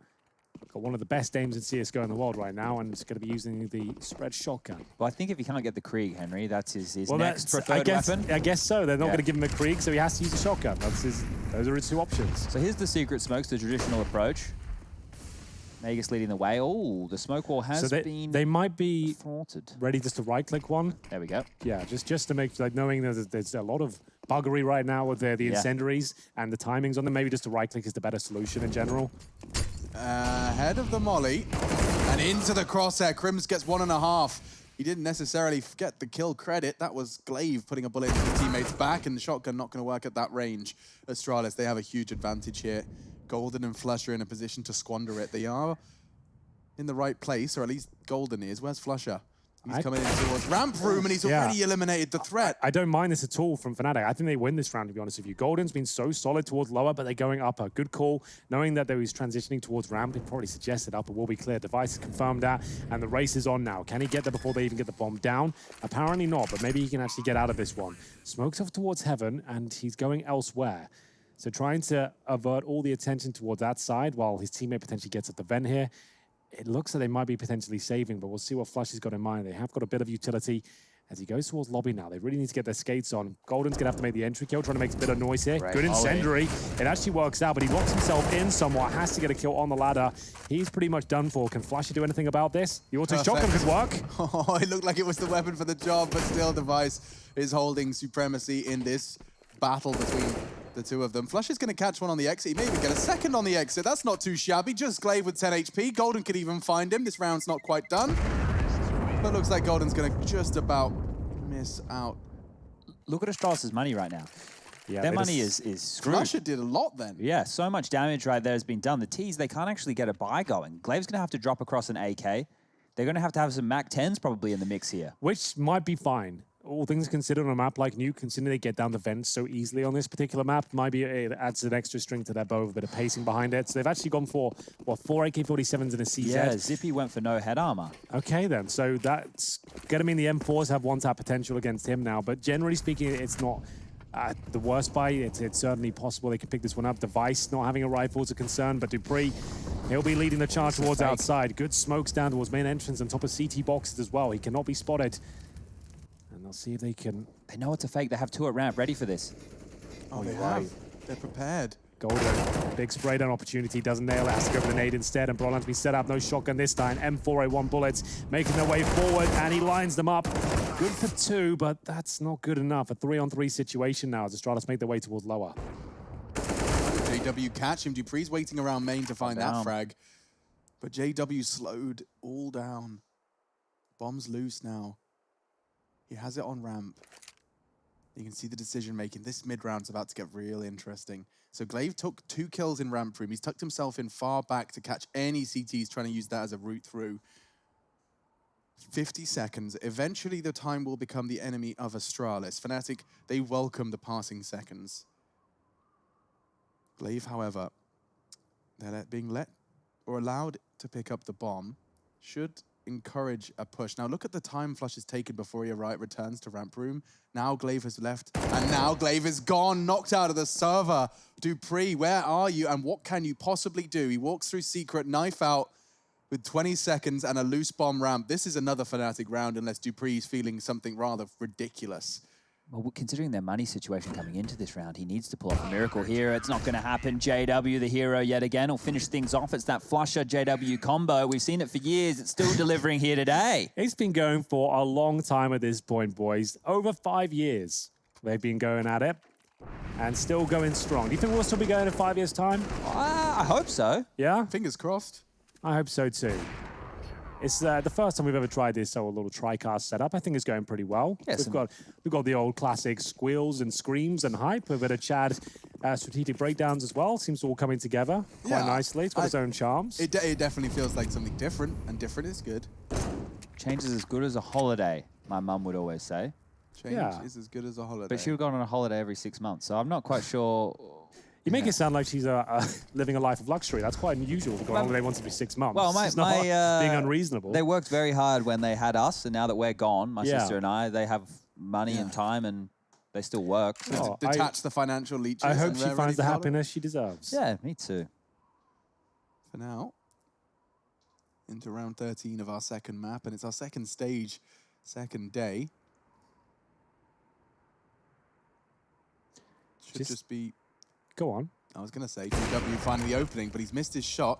And reactionary utility is being thrown out. A flashbang to slow them on the cross. And they're actually hitting ramp room. Golden took a lot of damage early. That's not bad with the Glock. He knew he was done for there, so he's just trying to stay around for one kill, knowing he's going to be taken down for sure. And there's actually a chance they win this now. It's that snowball effect we talk about, turning into an avalanche very quickly. If you find a kill like that in the key choke point, like the ramp room, things can really get out of control pretty quickly. They're shooting each other now. They're not sure what's going on. They've still got an outside player to deal with here. And Majors, every second he buys out here is actually costing them the round, and still he's a nuisance. Finally, he's taken down, but this means Flush is alone. I think the round's already over. They have to save. Look, the CT money is in just a terrible spot as what the Ts were that we were talking about previously. They have to save on this round.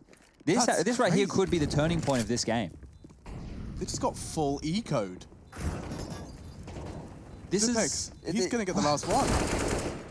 Not quite, but Astralis, one pick. Why did those Glocks feel so intimidating? There was a Deagle in the back line, okay, sure. so maybe the Deagle hit him. We couldn't really tell, but he just was out of position, and Henry's bang on. Once you're getting overwhelmed in that scenario, your best bet is to go for frags, because he couldn't run away. He was too far to squirrel on down the ramp and turtle up, so he had to just go for kills. And when he doesn't get a kill, and you don't have anybody close to plug that rotation, you're in a lot of trouble right there. I like the idea to deal with the outside presence, get rid of that lurker, take that question mark away. They just weren't expecting two players, and that's where it really got confusing for the side of Fnatic. And big events of all time, Device is the best player in the world on Nuke. 1.22 rating across 82 maps. At one point, Astralis did have a 32-0 run with online and LAN. I think that's just LAN games, no, the 32-0, right? So yeah, they definitely had a good streak, and we'll see if they can continue it here with the upper rush through Squeaky Door. All the grenades through it as well. Up against Pistols on the bomb side. Crimson get the level with the 5-7-4. He's good for one at this stage, but JW has been locked out of the site, spamming the walls, hoping for the best. Same story for Golden here as the Flames land at his front door. He'll have to fall back and hold on to the little weaponry they have. Oh, that's such a great call. Straight top side, completely changing the pace. I bet that's put a smile on your face. Yeah, that was great stuff. If we can maybe have a look at the replay for the flashbang effect coming in. They're throwing those from T-Spawn, Chad. It must have been a lot for them to send 5 players through their Squeaky Door. Yeah, Be interested to see what they could bring to the table in that regard. How did they fend them off so effectively? It looked like every player went through the Squeaky Door at that point. So were they smoking towards main entrance and flashing behind them? Oh, he's doing it again on the exit, though. Like, they're not going to win the round, but Flush has just killed everyone. No time for the defuse, wants to get them nervous, though. He did have a kit, but he'll back away with all members of Astralis going down. He's done that twice now, keeping the T side at least a little honest. It won't have repercussions, but now we can see those flashes. Here we go. So they're going to net open Squeaky, and it's all just through main. So it's all through Squeaky Door. There's nothing coming out through the rafters at all. Nothing skylights. Yeah. So that was what I wanted to know. Is it like a really technical, intricate strategy with Molotovs coming through and skylights and stuff? No, just constant bombardment of flashbangs there through the Squeaky, and everyone just getting out, and no one's stopping. You notice everyone kept pressing W there? Yeah. No one's slowing down for a fight. You run and gun, you get stuck in, and you use those flashbangs to overwhelm the CTs and get control and make sure you're spaced out so they can't get multi-frags there. Could be another round for Fnatic on the cards if Brolan can keep that up. A nice early kill towards Zipex keeps the game competitive here. Astralis have won the half, but Nuke is not the CT side of affair it used to be. And now on the 5-on-3, Fnatic look very good for their 7th round. It's up to them to give it away at this point. Just need to tuck in. Don't need to push smokes. Everyone just calm down. Ooh, Glaive. Could have got caught out there. Surprised he didn't. JW misses a shot, but Flush is not missing anything in these last few rounds. That's a clinical dissection of Dupree. The boost, they were ready. JW was looking for it. He's even taken Glaive.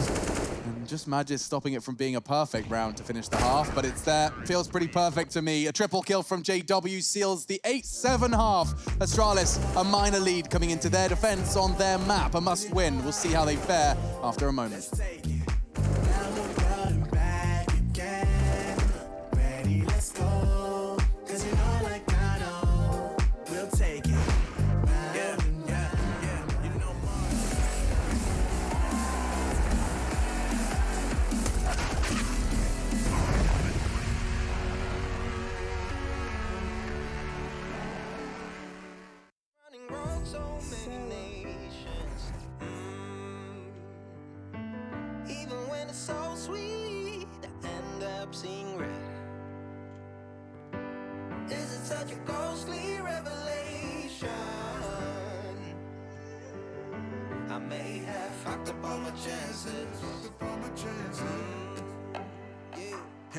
sleeping on the floor again. We never sleeping on the floor again.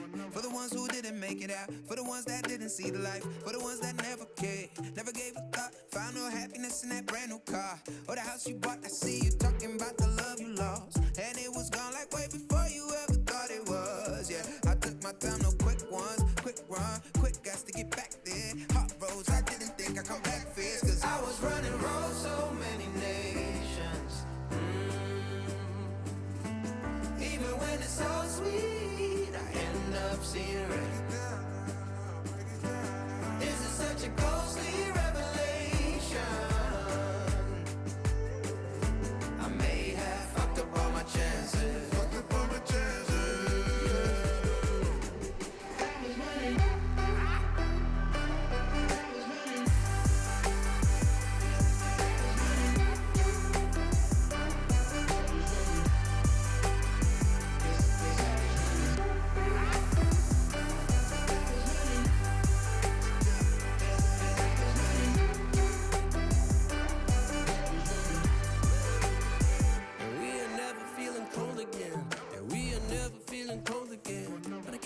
It's easy, it's hard to preach, cause I've been burning trees and watch them fall.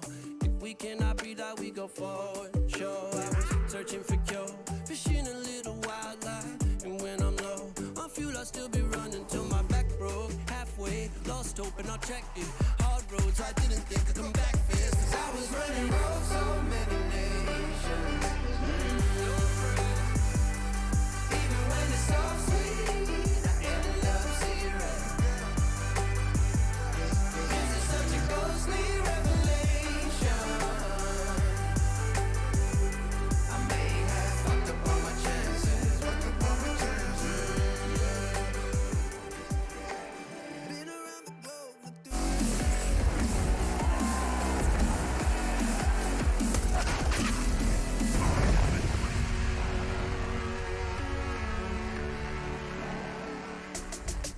Welcome back, ladies and gentlemen. Fnatic take on Astralis, and we split it right down the middle here on Nuke. It was Fnatic that picked up Dust 2, but now Astralis looking like they've picked up the pieces, and they found themselves a very impressive T-Star here. They switch over to the CT Forces. I'm feeling they'll close this map out, but Fnatic, they are looking stronger, Alex. Yeah, I'd say we've still got the potential. There is the vibe for a potential 2-0, but it is entirely in the hands of both Fnatic and Astralis. It did look like Fnatic did manage to keep up, if for lack of a better word, with the Astralis T side, but it did certainly feel like they were the ones dictating. The Danes did feel more in control. Trust me, though, this can still be a 2-0, and it all starts here. Nice little heaven smoke there thrown by Golden. It didn't even have to shoot out the window there. It actually went through the skylight window, smashed on roots.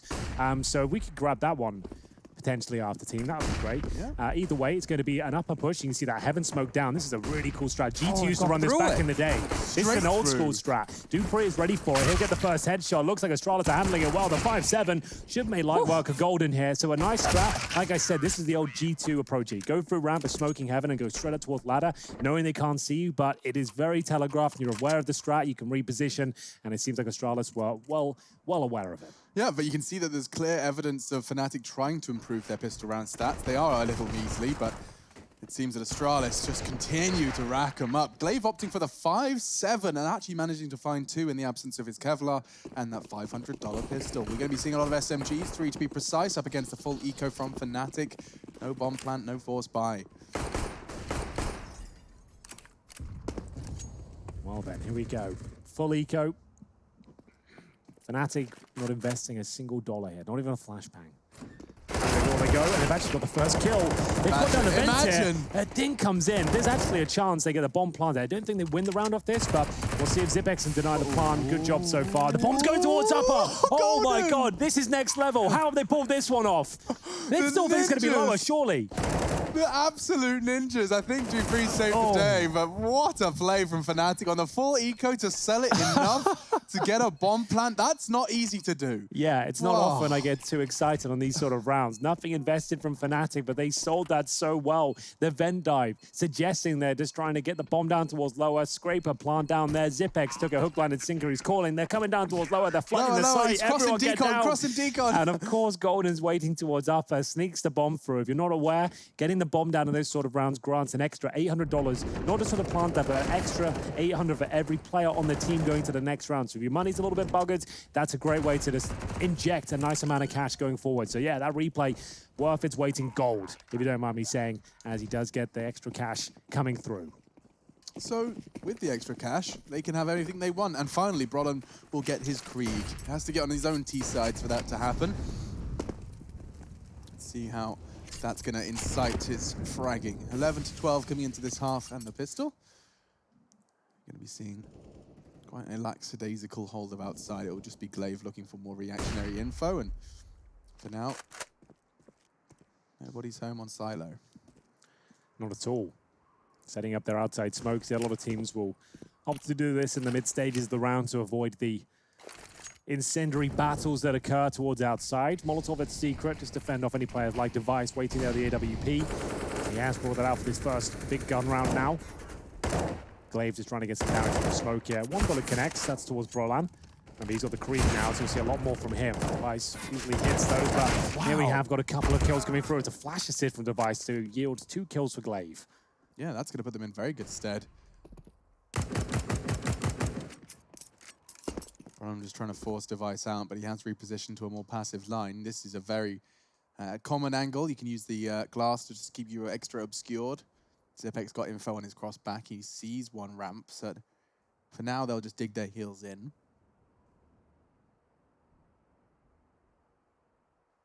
Silence on the battlefield.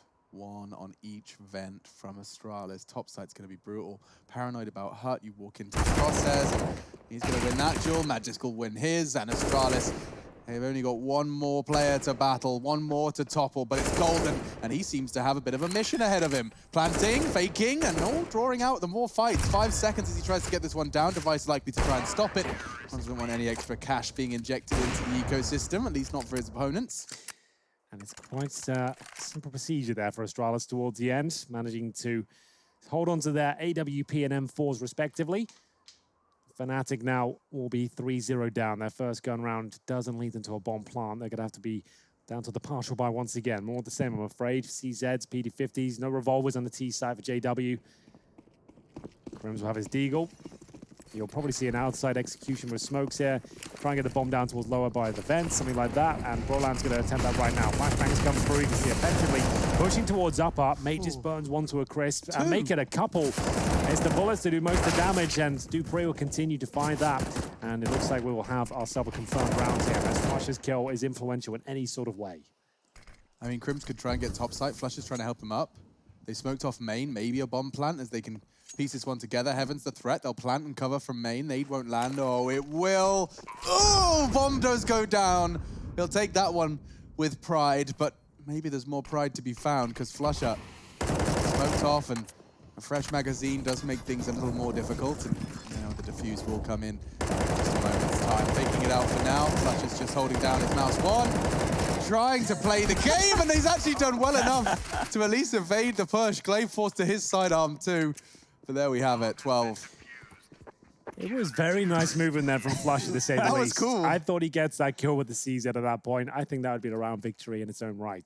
Either way, it will be Astralis, though. Picking things up is a very common Flash approach. The HE actually thrown by Glaive there to do so much damage towards Grims. And this is after the full spam. Glaive finds himself in an awkward situation where the USB comes out on top, even with the knife drawn. Astralis now going to be 4-0 up as the Krieg purchased for Brolan once again. He's 12-14 right now. Golden, haven't seen a whole lot from him, 7-11. Did have a couple of big rounds in the first half, but numbers aren't really reflecting that as of yet. Astralis on the CT side now, looking very comfortable to take us to a third. One note here, they have an aggressive outside stance right now on the Astralis side of things. They're ahead of these smokes, so they know that it isn't going to be the outside play. Tops and flashbangs, they're doing so well. Good call, Chad. Good explanation as to why I'm seeing Zipex fighting ramp so aggressively. Now backing away, though. His Molotov's bought him time, but he hasn't been able to reposition. They know he's on the left side. He's bought so much time with the flashes. His bloodshed does equalize the total, though. 4v4. Yeah, he wanted to get one more there if possible, but now it's up to the AWP. Device, perfect position to get a couple here. Normally going to be smoked out from window, but will they actually have the resources to do so? I don't think so. They're going to have to challenge this, and it's one that doesn't work out for them. It's going to be the first shot connecting. The second is beautiful. Device just showing us what he's made of here. As he looks for a third, it's going to have to be the quick scope, but this guy is just master of his craft, looking to close things out in true style here. Glaive will pick up that final kill, and it's a very solid hold there. Inferno looking very likely, boys. Yeah, I've got a sneaking suspicion that's pretty much a good microcosm of what we can expect for the rest of the CT side. Device. Love the fact that he got that adjustment into the first. He's holding the angle, but he's ready to adjust. Falls back. The doors are open, so he can catch the next. Look at that. Perfect shot onto gold, and he knew what their game plan was. The third is just the cherry on top. Yeah. Poetry in motion there with the AWP. Loving that from Device. Everything makes sense. All the shots connect. And everything else is denied for Fnatic. They've collected those 2 Kriegs in back-to-back rounds now, so the single purchase from Fnatic is operated in 2 Kriegs on the CT side. It's a good point. They're trying to limit the amount of Kriegs given over, but it's still landing in favor of the CTs. A Device this time aggressive towards outside, known to be a very dynamic AWPer. This time focusing his efforts towards the T-Red. Finds the open up, stuck in the smoke for now. They know he's still in that position as he tries to fall back here. Can he get away? He's worried about Silo, but Flusher, too wise for his tricks, will not let the aggressive AWPing go unpunished. And that's some damage. My God, Zipex. He's tagged him up, and it's Glaive to at least knock one of them down. Could be JW in jeopardy here, but Magiska's focused his attention elsewhere. My goodness, it doesn't matter where he seems to post himself. Well, that's the bomb down towards Secret, and we're back to a 2-on-2. JW and Flusher incredibly low, but the former making his way towards ramp. Looking for the big backstab here. Could be enough. He has got the likes of Zipex in front of him, but yes. You did hear that ladder. In the heavy position, free fire comes through, and they've actually got the advantage now. Ooh, baby. Magus can still win this. Has he seen the bomb, or is it tucked behind He killed the bomber. Secret? He knows where it is. Yeah, okay, cool. 40 seconds. They know they have to force him off the line of sight of the bomb. Flush is waiting for the frag, but Magiska's won it. They're so low. It's all about reactions and aim. One bullet from either of the guns. JW is the one to prevail, and he likes that one. He likes that a lot. It was such a good idea from Magus as well. It was well thought out. The smoke down there, a low HP JW. He just didn't account for the fact he could jump on top of that box, look above the smoke. Obviously a very chaotic moment. You think you've done him. He's going to be walking through the smoke and hoping for the best, or towards that CT box on the right, but JW up top. Didn't see it coming. Magus taken down there, even though he did a great effort there towards main entrance to try and make that round theirs. Bit of an odd start here with the Glocks, and I guess someone was a bit AFK. They were trying to work out who was dropping Flusher. He had to buy himself last minute. He didn't opt for a UMP or any fun guns. He's gone for the AK-47 this time round. Good to see. Standard smoke wall outside. It will not be blocked. They can have that avenue of access to Secret. And they're going to take it with 3 individuals, but Device. Ooh, that's more like it, Brolan. Okay. We talk about this Krieg versus all battle. This time, it lands in favor of the rifle, and Zipex. They'll have to rotate down towards lower here. They must know this. This is the standard play from Astralis. Getting control of this window, it's their priority on the T side, and same for the CT retakes. Brolan finds another. Not worried about window. He might even call it clear. I think he saw him. Yeah, okay, we'll catch him in the end. So the CTs left are so disconnected from the site. It's one of the, as we say, the most notoriously difficult sites to retake. Right up there with actually B-site does too, which we had as our first map. Yeah, you've got like outside bomb site and train, bomb site B on Dust 2, and lower on Nuke. Yeah. That's like the top 3. In no particular order. Yeah, there's no real way to quantify it. It's always kind of us and our opinions, but you know what I mean. Exactly. Glaive will be pulling one back at least. The round is falling in favor of Fnatic, and a much needed one as well. It's only their second so far, but they are back-to-back. So going to be finding themselves at 5-2, 39 overall. 3 players survive, and it's Brolan with that Krieg that cracks open the lower area there. The first shot just stunning. Let's see if he even needs a scope for this. Definitely not complete. One tap to the head. Another one at ramp, and then Grims, who did spot Zipex there towards the window room, will be confirming the round. That was the kill that really decided it all. Now, there's obviously a strat around that. We saw it. It was the secret smokes, but that was just to facilitate the room for Brolan to find the frag. Realistically, with that spawn and just the tenacity that this kid has, his mechanical ability is so on point.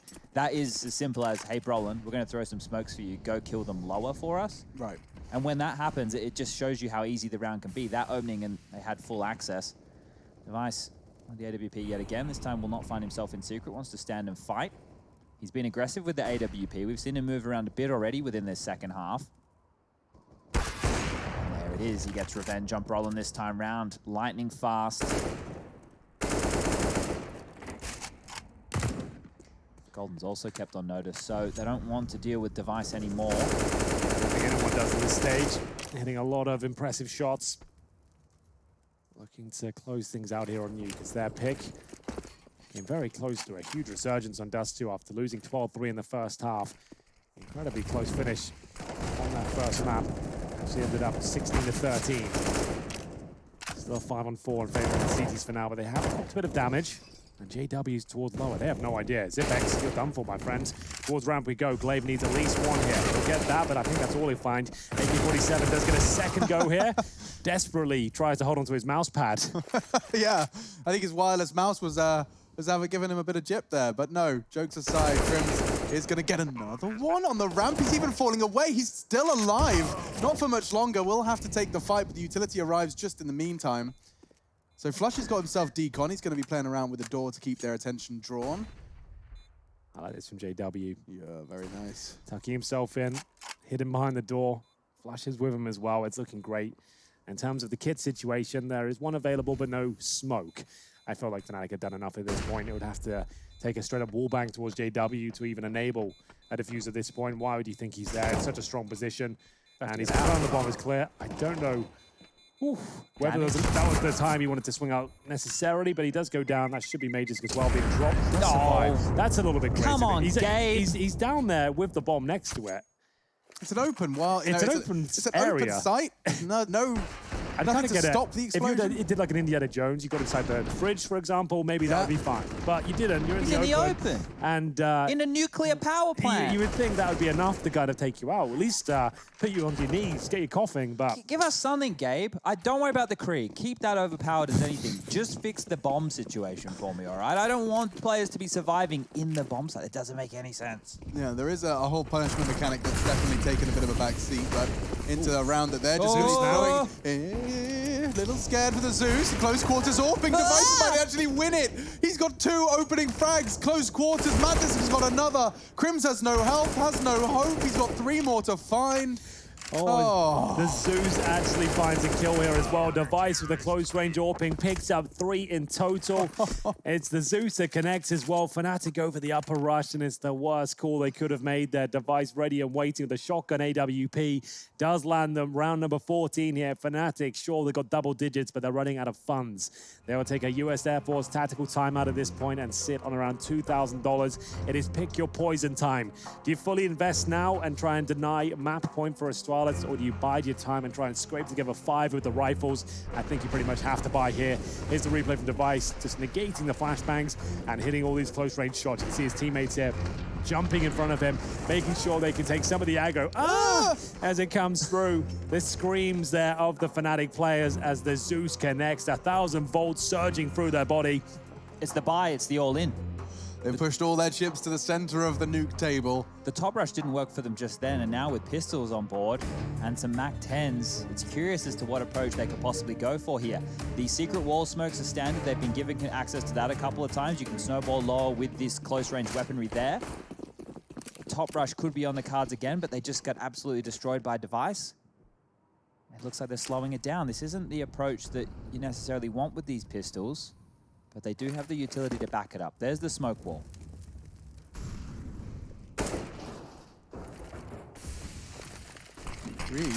On the smoke, they use it as their cue to go. The trades are favoring Astralis, but only for a moment. Perhaps this force buy has some legs after all. Or will it really be another Device? Close quarters AWP is missed. Now the flashes arrive, so does Crims. A second kill, now an AWP for him to work with, an upgrade from the CZ before. Magisk and Zipex to save. This should have been a locked-in Astralis round, for lack of a better word. Well, the bomb's in lower right now in the vent, so Flusher has to clear top. He might get the timing on Magus right here. He's seen him, taps away. They're going to swarm him right now. The Molotov will do the job, or Golden will get in first, and now it is just Zipnix. Oh, they've actually done it. They've avoided certain death here. At 14-10, Fnatic fully invested the CZ, the MAC-10s, and it works out for them. One player survives, that's going to be Zipex, and I don't think we'll be clutching his way out of this one. Fnatic will at least extend. I'll stay here on mute. And Zipex looking to survive the round if possible. Making his way towards the ladder now. Not going to be going for this one, holding onto the T-sided rifle. Makes his way back towards spawn, and that's probably where he'll stay for the rest of the round, the last few seconds of it. So it's a $1,900 loss bonus going into the next round. Glaive's going to need a drop. Device, or maybe someone can drop him across the AWP. Magic's got cash. Yeah, so they should be able to make this buy work right here. Shouldn't be too many problems.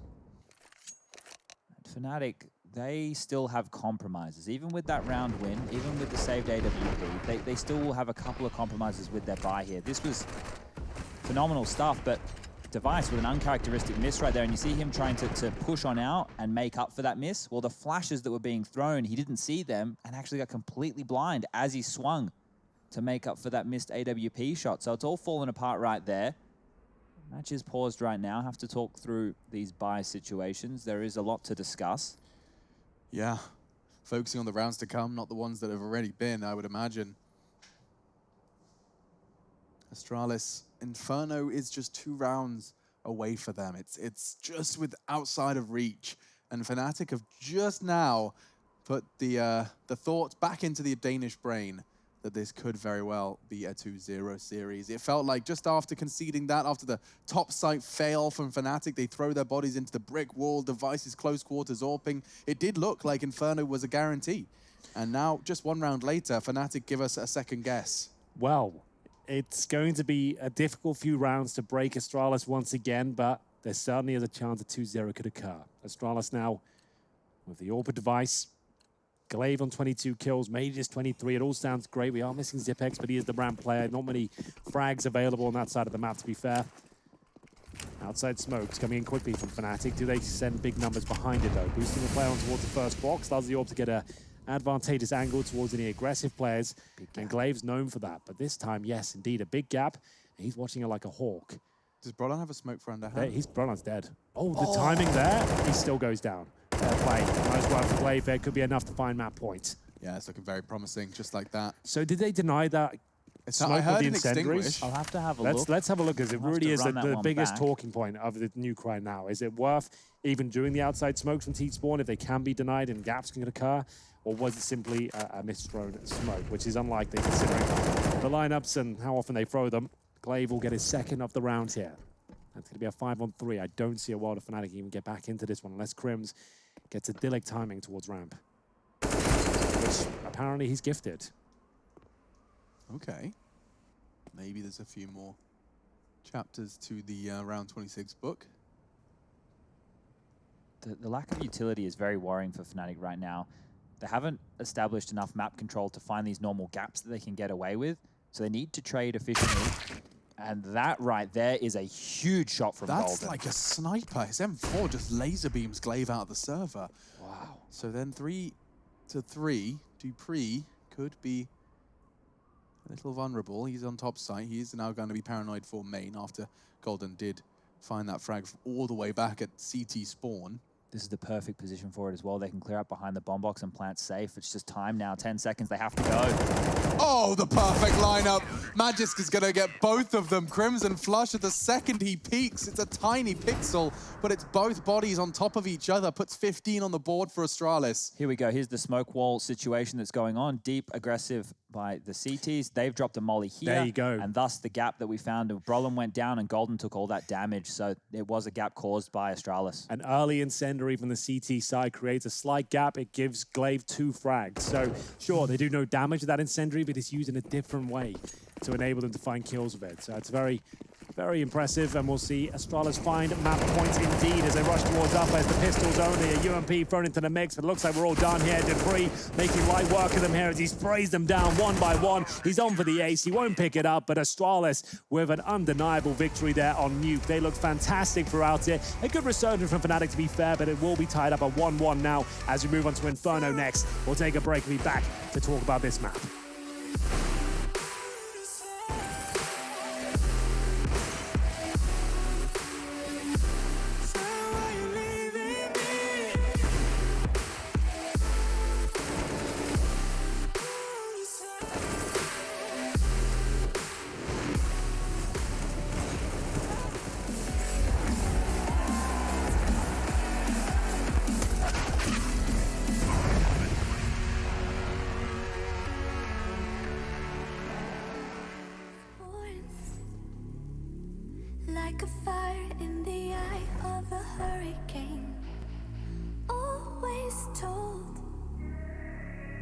stay in line, be alright, better play it safe.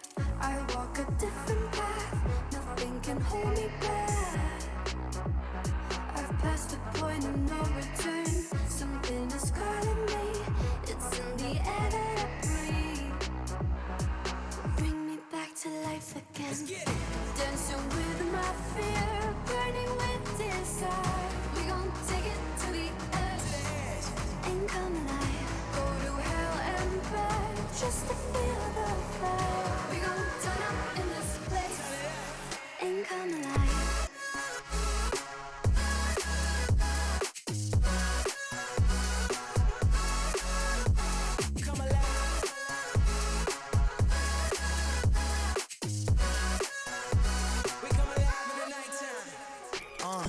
Fly so high they can't touch us. So top notch, none above us. We done came so far, now we up now. Had a vision, stuck to it, never back down. Never had much, now we own the whole thing. Spread it all around the world, watch it all change. Came alive, now they all see the greatness. Light shine so hard they can't take it. Dancing with my fear, burning with desire. We gon' take it to the edge, and come alive. Go to hell and back, just to feel the fire. We gon' turn up in this place, and come alive.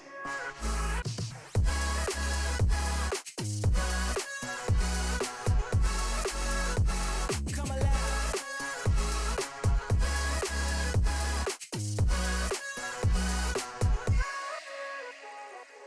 I walk a different path, nothing can hold me back. I passed the point of no return, something is calling me, it's in the air that I breathe. Bring me back to life again, dancing with my fear, burning with desire. We gon' take it to the edge, and come alive, go to hell and back, just to feel the fire. We gon' turn up in this place, and come alive.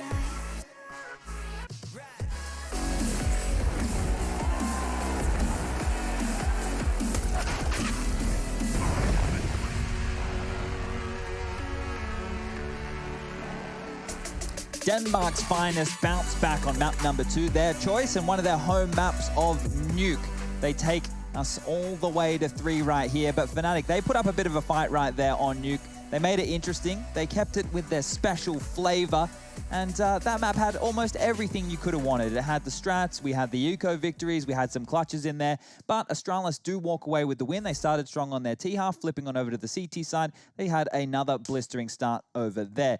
I want to break down these different makers, right? These little details, these mistakes. We covered them in the previous segment. We're going to cover another one right now. And maybe we have to rename this to Birchel's Blunders. So we're going to get this one going right here because this was the eco victory that came on through for Astralis in the first half. You have to go all the way back to the 6-6 scoreline. Now, this is Golden over towards ramp. He's used his Molotov. He's going to dump his smoke soon. We're just going to set this one up. It's going to be jumping around all over here, guys. This one also is all over the place, just as the round. Outside, we have Device. He's out here with Magus, who's staying very, very hidden. And the idea here is to show outside presence and then have a ramp pounce. So you're going to see right now, we've just paused it, Flusher has seen Device. That's being called. That information is available. I'm going to clear this off. We can actually fast forward quite a significant amount because now over towards ramp, Golden smoke has dissipated. At this point, when it is 6-6, Fnatic are potentially able to get the 7th round on the board here, setting themselves up to win the half 8-7, or they could even have got a 9-6 half. Now you can see the pressure applied onto Golden. He's found in no man's land. The flash comes out, he gets isolated and immediately drops. Now, I want you to remember that duel that we saw going out on Yard. We're going to appear back over here. Fnatic, they don't immediately go under to stop the plant. They know they have to deal with this lurk. This lurk is a problem when they wanted to rotate to go down the vents or go down secret or have any avenues towards that lower bomb site. So what they do is they regroup with all 4 remaining members and they try and isolate Device. You can see there's all the focus on him. Flash is going to come out. They push his position. They take him down. So he's dead now.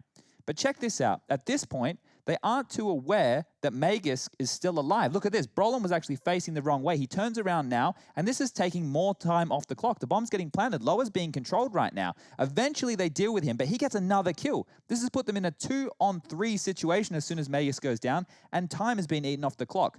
Now we're actually going to see them rotate to the lower bomb site as we change perspective right here. And look at this. It's already been set on up. Xyp9x is in the vents, covering off to make sure they can't come through the vent. We have Dupree over towards ramp to make sure no one can come down ramp, and Glaive ready to spin off either of those 2 players. If they come come Secret or if they come Vent, Zipnix and Glaive have a crossfire. If they come Ramp, Glaive can always go up there and help over with Dupree. So we'll keep playing this out and you're going to see what happens. It's frivolous. There's no way back into this round. And from this point onwards, as we can see Flusher, he's going to be met with Brolin. They really have no hope here. This was one of those difference makers. This was one of those rounds where it was turned on its head. And Glaive, well, he's bounced on back. So what we're going to do is we're going to throw to a break. We're going to leave you with some Glaive highlights. He was one of our bottom 5 performers of yesterday. He bounced back today with a massive one, and they're going to need that to continue on Inferno. We'll be back right after the break.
You love it, you wear it.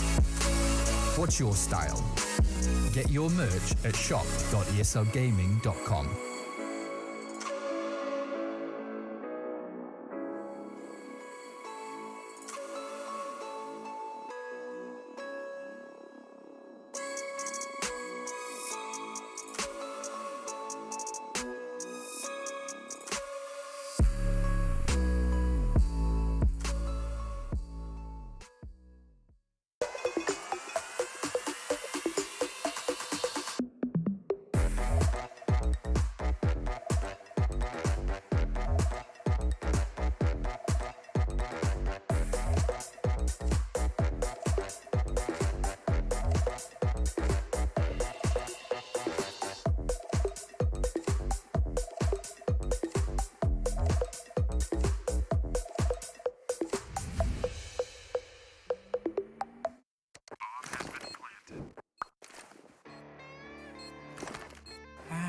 Cool, right? Want to know where I got it? Well, look, go to cs.money. It's a trade platform and a marketplace at the same time. Just choose, click, and get. Good luck, bro.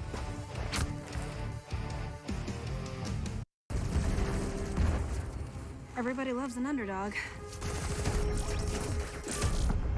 Who needs to be liked? Mountain Dew Amp Game Fuel. Victory in a can.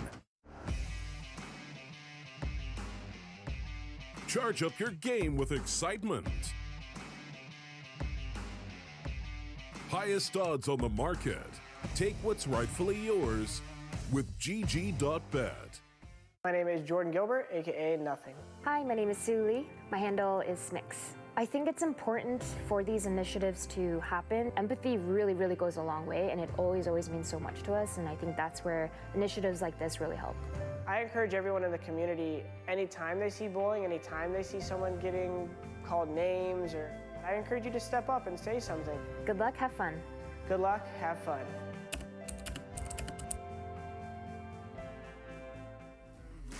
Stand up, you've got what it takes to fight back. Don't stop until you black out, out. Stand up, you've got what it takes to fight back. Don't stop until you black out. Give what you got, show them how to make a miracle. Stand up.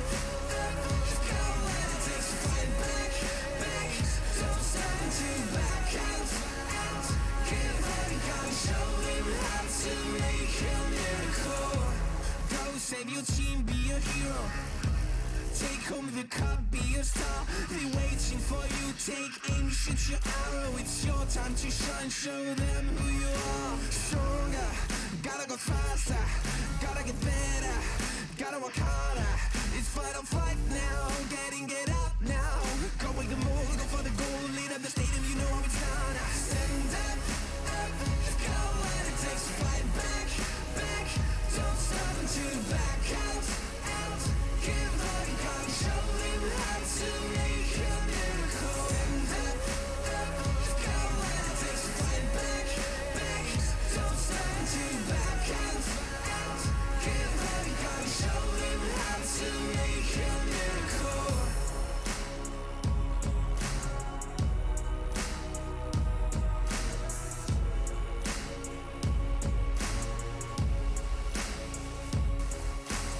Stand up, you've got what it takes to fight back. Don't stop until you black out. Stand up, go when it takes to fight back. Don't stop until you back out. Give all you got, show them how to make a miracle. Stand up, go when it takes to fight back. Don't stop until you back out.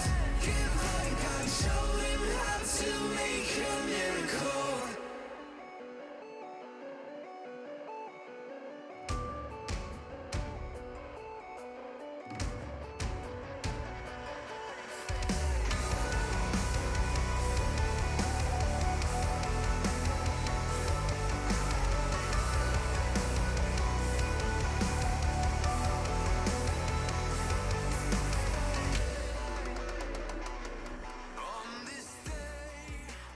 ESL Pro League is brought to you in part by Intel, Gaming Malta, Mountain Dew Amp Game Fuel, CS Money, MSI, Air Force, GG Bet, and ESEA.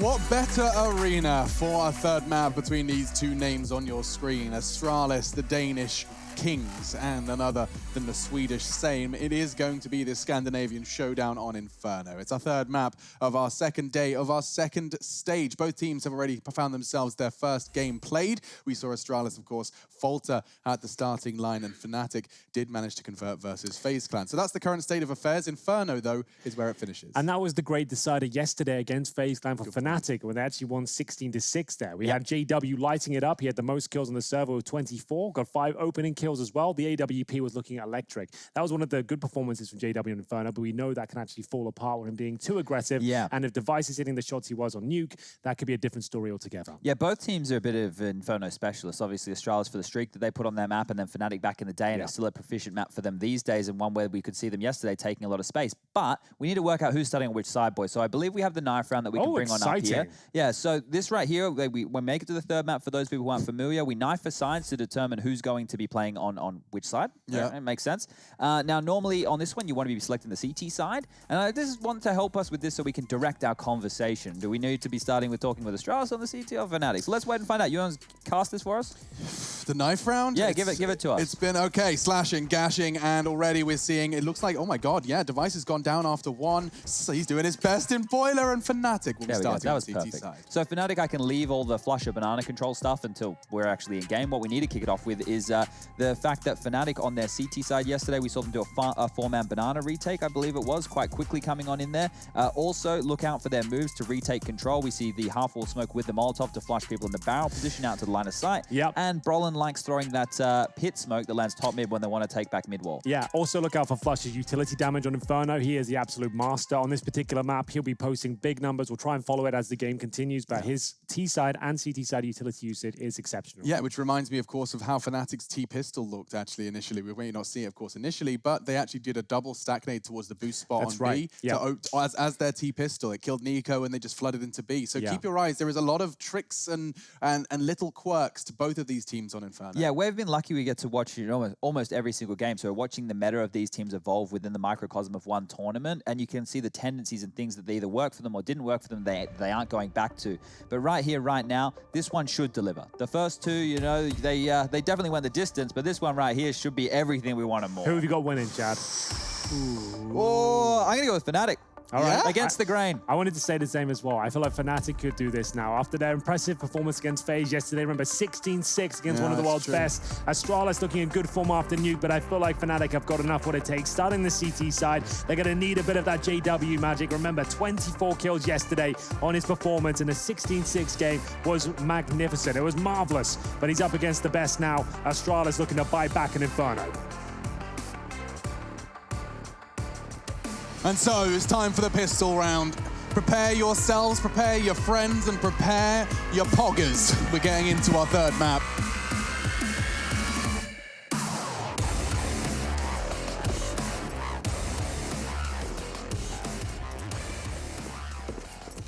Three towards the banana. Bomb left at spawn. They have no intentions of early exchanges. At least that's the T side I'm talking about, because Brolin has. He wants to bring the fight to Zipex, and the CZ draws blood early. Nice movement. We're seeing this more and more. The CZ towards that boiler or apartment position. This time very aggressive with it. Removes Zipex early on, and here's the reply. Device is actually getting one towards CT spawn and Ruins here. The Glock is going to be an absolute nuisance. The HE is deployed, and it's worked out nicely. Flusher absolutely devours Device at this point, and the bomb will be planted, but it's a 5 versus 3.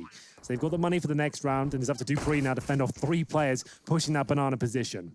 He doesn't know what he wants to do. Magisk perhaps to bait him in as best he can. No, just separated on the sandbags. Magisk needs another one quickly, and Brolin's doing everything he can to avoid it, but JW finds it. Glaive had a shooting gallery. Flusher, however, will deal with it, and we will see Fnatic deal with the Astralis T pistol. 1-0.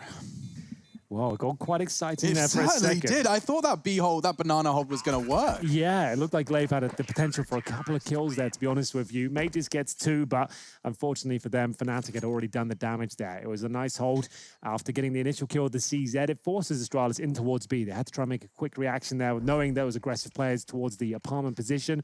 They got in towards B, Device towards the Ruins, but taken down by Flusher. That was pretty much the only avenue of approach that was going to work out for them. If Device gets that quick kill, they probably get the bomb planted nice and early. Although they did get a bomb plant down, they might have had a better chance of winning the round. So regardless, they will be buying up in this second with 2 AKs and a Galil. No Kriegs to be spotted, and trying to avoid damage here. Mages will just sit in front of the flames, and he's kind of been locked in towards logs here. Yeah, corralled into that very position. I'm sure Flusher was expecting it. He does find the frag, and the deep smoke enables his safe escape. That's a great start for the CT side. However, there's some more up Astralis' sleeve, straight up long, and he wasn't ready for an AK. Certainly wasn't expecting that. A high flash to buy some time, but now already hitting towards A. This is looking promising. Brolin trying to dig his team out of the hole. That Zipex swinging the air, or rather swinging his aim to force him off the line of the Device hay bales. Dupree pushed up on towards Library. Flusher seems rather aware of it. He knows long was lost. Yeah, Dupree, this is a difficult position to make work. It's very commonly checked, and now it'll be given up. It's going to work out for 2, though. Brolan will keep this down to a 2-on-2 situation. Next kill very important, but still a minute on the clock here. They can go back to B here. They could fall back, but there is going to be a golden check. It's not the cleanest of kills, but he has managed to bring it into a favor towards Fnatic. Bomb goes down. He can't really patrol it, though. 1 bullet from this AKF Device would take him down. Same story for him, to be fair, as he holds up now. 35 seconds. Golden will have to peel back towards a B bomb site, leaving Brolan alone. Everyone is in 1-tap potential. Just going to hold tight angles here. 1 bullet would do it, and it works out for Golden. 2-0 now for Fnatic. And they kick off his third and final map in true style here, up against a full eco in round number 3. So one of the strengths of Astralis in the past was their utility usage and how proficient it was. Well, if you note, with the top 10 teams in the world right now, the way that we speak about them is all with that admiration of how well they use their nade to condition parts of the map, or the rallies of nades that we see in Banana, the new exchanges, the new combinations. It's constantly growing, but Astralis are no longer the only team with that strength. Everybody has that. So what they used to use to bully Banana that other teams couldn't do was the grenades. Well, now they have to deal with it on their own, and this could be a tall task for them on the T side here. One of their more recent games played within the Pro League on Inferno, they lost to Ents. I don't know if that's really paints a picture for everybody at home. Lovely headshot angle being held by Brolin. And this one's not going to be raising the decibel levels too high. It is just a quick push down middle for Crims to confirm the round. He's already got 2 kills from it. The rest of his team, in fact, they want to get the SMG, finding the frags ideally. Yep.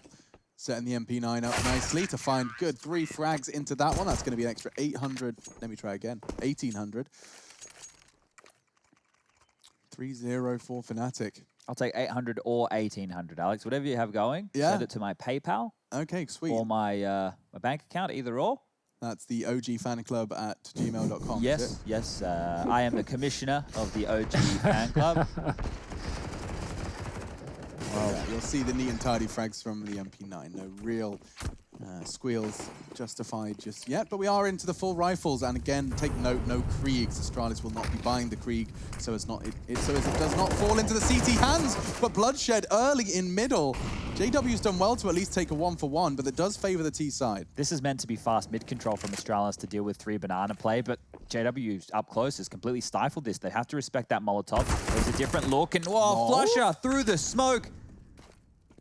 Shouldn't be getting that one. That was a AK versus a UMP, with the UMP pushing through the smoke. Now, Chad, correct me if I'm wrong, that favors the AK-47. Your maths is bang on there, Okay, Alex, good. I didn't forget to carry the one. No, I think you've nailed that one right there, and so is Flusher. The fact he gets away as well. He is the master of that side. It's unbelievable. We are going to see him. Even Golden, though, alone towards B. Good grenade. Does do substantial damage towards Zipex, down to 65. And what's their next maneuver here? They have 50 seconds remaining with a couple of smokes and flashes. Don't really need to use them towards middle at this stage of the round. Can probably just contact play this, considering they're at 40 seconds. They'll know the CTs have fallen back to more defensive lines. And they'd be right in thinking so. But Crims here could shut down their efforts. If he times this well, they could go towards Boiler. He might have a couple of kills on his plate. Definitely looks like they're rotating off. This information that Crimson's about to give is going to get a lot of CTs pulled back over. Yeah, Brolin, get your booty back onto the site, because now, oh, Device. He's won the duel on the CT pulled out of position. It all falls down to Crims to delay. He's done a nice bit of utility and information gathering there. By throwing out his flashbang, he caught a glimpse of one. He knows they're both towards the site. Device, however, licked by the flame. I'm not sure if he'll be heard there. And closing the gap, there are kits, but not really the weapon of choice. It's kind of all onto Golden's rifle. They've actually done well to get in a decent crossfire, all things considered here. But the first shot is stunning from Crims. He's played this round so well. Lots of discipline displayed, didn't overextend, fell back, waited for his teammates here, knowing what's on the line. Looking for 4-0 now. And they'll have to take out the in-game leader if they're going to get it. It's going to be Flusher, low HP will be thrown in first, and Crims there drops to the floor, and I feel like Glaver's done enough. He spotted him towards the apartments, and there it is, the first round on the board for Astralis. They had to fight for it right down there to the last few moments, but they do manage to break through middle, even though Crims fended them off for a good 20 seconds there. It wasn't quite enough, and eventually he goes down. Good stuff from the in-game leader. Yeah. I mentioned him at the start of the day as a player yesterday in their best of 3 against Na'Vi. Found himself in the bottom 5 performers of all of the players we have right now within Stage 2. Well, that new game that we just saw in this clutch right here, he's definitely going to be jumping up the ranking stat-wise, that's for sure. The guns will come back out for Fnatic here. JW aggressive down middle with the AWP, covering off Crims, who's been able to make it to this bench position. Once again, they want to unravel Astralis before they can set up these set pieces. One of their biggest strengths. It's harder to do when you're down 4v5, and, well, Fnatic get the opening yet again. Certainly do. Nice bit of aggression down towards middle, and Crims is happy to continue with it. Surely taken down at this point. He outstays his welcome, and Brolan, he'll drop Dupree, but it's Zipex with the MAC-10 that upgrades to a rifle now. JW, of course, pushing with the AWP and USP combo. Does he go any further? He wants Zipex before he can regroup. Well, he's been told he's dinked, I suppose. So he's got the USP out to trying to find the last bit of damage, but it's a high-risk maneuver with the AWP on your back here. He confirms they're probably heading towards B at this stage, though. The CT rotation right now means they're out of position if Astralis were to hit the bomb site, but they are just walking back on over. They do have nades. They've got a smoke for Golden. He'll be able to delay this for long enough for JW to get in position. No, they'll bust through this by the looks of things, I think. Oh. It's one of those smokes where they're just at the precipice of it. They could just get through knowing it was thrown from spawn. And there's not a whole lot Golden can do about it. The bomb should go down here. But JW, remember, he pushed the apartments. It works out. Zipex drops in the back lines. 3 versus 2. They'll certainly be going for this. They've got a fuse kill on the back of Golden. McGlaive needs to fight once again. 2 players in front of him. One of nades out. HE goes over, and here comes the swing. He's taking JW out. Trade from Flusher puts Magisk into a 1 versus 2. Glaive just clutched it up. And let's see if Magisk can do the same. He certainly cannot. Golden makes sure of that. Quick headshot. We got ourselves a 4th for Fnatic. Straight back. It's very important to continue to push home Fnatic's CT side defense here. It doesn't actually look like a defense, right? Because they're so far forward. But the idea here is you are unraveling Astralis before they can get into the throes of their gun round. You're not letting them be comfortable with their defaults. You're not letting them go through their dry runs. You're forcing them to play these mid-round situations, which is one of Fnatic's specialties. When they get in these 3v3s and their players are going for pushes like JW was just then, nobody can be expecting that. Even if it comes down to, like, he pushes down and only gets 1, it discombobulates the T offense, right? They're not going to be dropping the same default or execution. They're going to be missing a key part of it. They're assuming they'll get through the default with all 5 players alive. So Fnatic, they thrive in that sort of environment. They're happy to send players to that full commitment as JW. I didn't think there was a world where he hits that shot, but he's looking for his second now. Are they going to swing on him? He tries to get back towards the bomb site, flashes towards Arch first, and Crims is there to pick up the pieces. Magus will go down, but JW still scrambling for his life here on the site. Up against Eagles and the saved AK-47. We'll see Dupree try and make something of this. Crims wasn't checking it. He just assumed the smoke would be respected. And if he gets the timing right, this could be huge from Glaive. I think he got spotted enough. Yeah, Golden's going to be holding him. And just as the smoke fades, his life is gone. Where's that bomb? It's heading to B. Rotate's coming in. And does look like there will be at least one person across. That's Dupree. Couldn't even make it across. Flusher's playing Call of Duty. Oh, I know Golden didn't find the frag there, but it was just so funny to see it. It felt like he did. Bounding around with the MP9 in hand. Well, they just dealt with the upgrade right there of Astralis. It was that faster approach to middle, the one that they tried where JW was forward with the rifle. You can see here, look at this. He couldn't be greeted with a better strafe out from Zipix. Straight into the crosshair. Yeah, his head, no less. His fancy Astralis brand beret, Jack Jones beret. So nades are pretty low for Astralis here, but I think they realize they have to play a bit more heads-up CS. This is once again the fast maneuver. They're doing it one more time. We're going to see the boiler molly. We're going to see a fast arch smoke. Look at those incendiaries down towards Banana. There's 4 CT incendiaries now to go. Bottom and middle, 1 at T-steps, 1 in front of logs, 1 in the logs. Shots connecting at this point as well. Fnatic are so aggressive and active at the start of these rounds here. It's forcing the hand of Astralis. They have to go up towards quad, but they're not done just yet. If this kill comes in for Dupree, they might stand a chance, but before I can even finish the sentence, Brolan will get all 3. The master of the pit position doesn't need the Krieg, manages to light them up and recover an AK-47. 6-1 Fnatic. They've done their homework here. That's the 3rd time they've run that same set piece. You're seeing the boiler Molotov, there's a smoke over towards Arch, you're not catching that, but it's this same routine of flashes that they think is good enough to deal with a mid defense. Well, JW's turned away from every single one of them. He's been a nuisance every single time. That strategy's pulled out 3 times now. Maybe don't run it again. Yeah, maybe go for something a little bit different at this point. Time for a change. Perhaps just with the Deagles, that will be the pace change that Astralis are looking for. Just slowing it down with the Deagles. I say that as they do continue their advances towards apartments rather aggressive, and the same could be said for Fnatic on their CT side. Backing away after the nades come in. My God, there was 2 of them. But Flusher, he demands control of Banana. Yep, T and CT side. Gets the opening frag, and he's not done just yet. Wants a couple more by the looks of things. I would say get the hell out of here, the CTs at this stage. That looks well too overwhelming. Brolan will go down. And that's the access point towards quad. They are going to try and grab it if they can, but unfortunately, Crims is waiting on the other side. He's got the MP9, fends them off, pushes them back towards B, and Golden ready and waiting, currently set on 5 and 2. He'll have no grenades, but hits himself in the pool position. Normally good for a couple of frags if you hold it, especially this smoke down. Goes to safer ground now, a bit more cover as he tucks himself into new boxes. They know it. Flusher's keeping it silent. The back turn of Glaive enables the first. There's only 2 more frags necessary, and Device has managed to claw 1 back, but it will just be the 1. 3 frags for Flusher as he breaks 10. Double digits for one of their main stars. Dear. Right, and actually Brolan and Crims are just behind him as well. They are out-fragging and out-maneuvering the Astralis Inferno. This is getting scary at like this point. 7-1, I mean, at this point, it's alarm bells.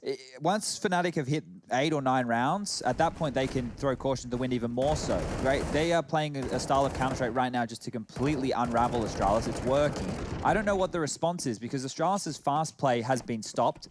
When they're trying to set up for defaults, they're losing. This is doing it again. Oh, Crims. He wants to send him straight on back, but this time Zipex has managed to catch that early aggression. That is the first time we've seen Astralis deal with it. Again, that's another frag. This is good stuff now. They've managed to silence it, and already look at that. He was expecting to see the push, but Brolin does not bend the knee.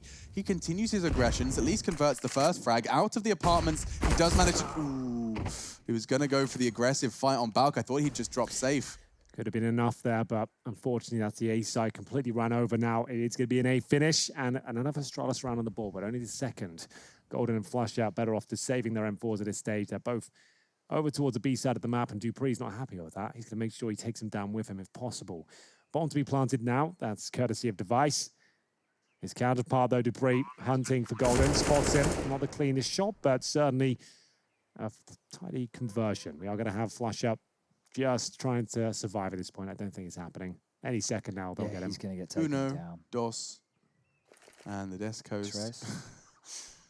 Quattro. I don't know the rest. I mean, you got to 4. It's better than me. I can get to 10 in German. Okay. 10 in Japanese. You see, 11 and 12 are the funniest numbers in German. They sound really weird. It's like elf and zwölf. Zwölf. Oh. Yeah, they're the only weird ones. Zwölf always, to me, sounds like someone that can't really talk.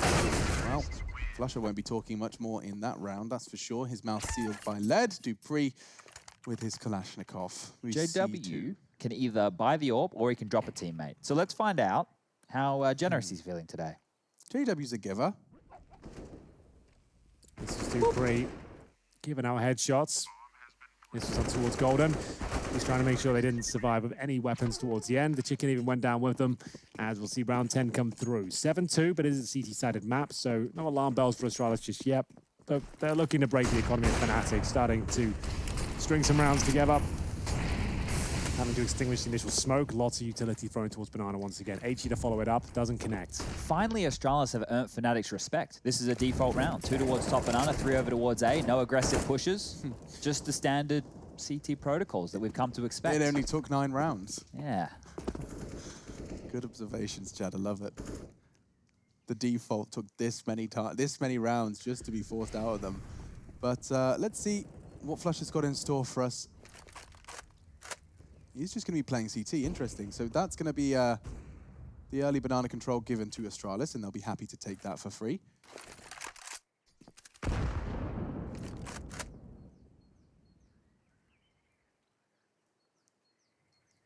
It's below a minute now. They can start using these smokes. Held on to 4 of them for a very long time.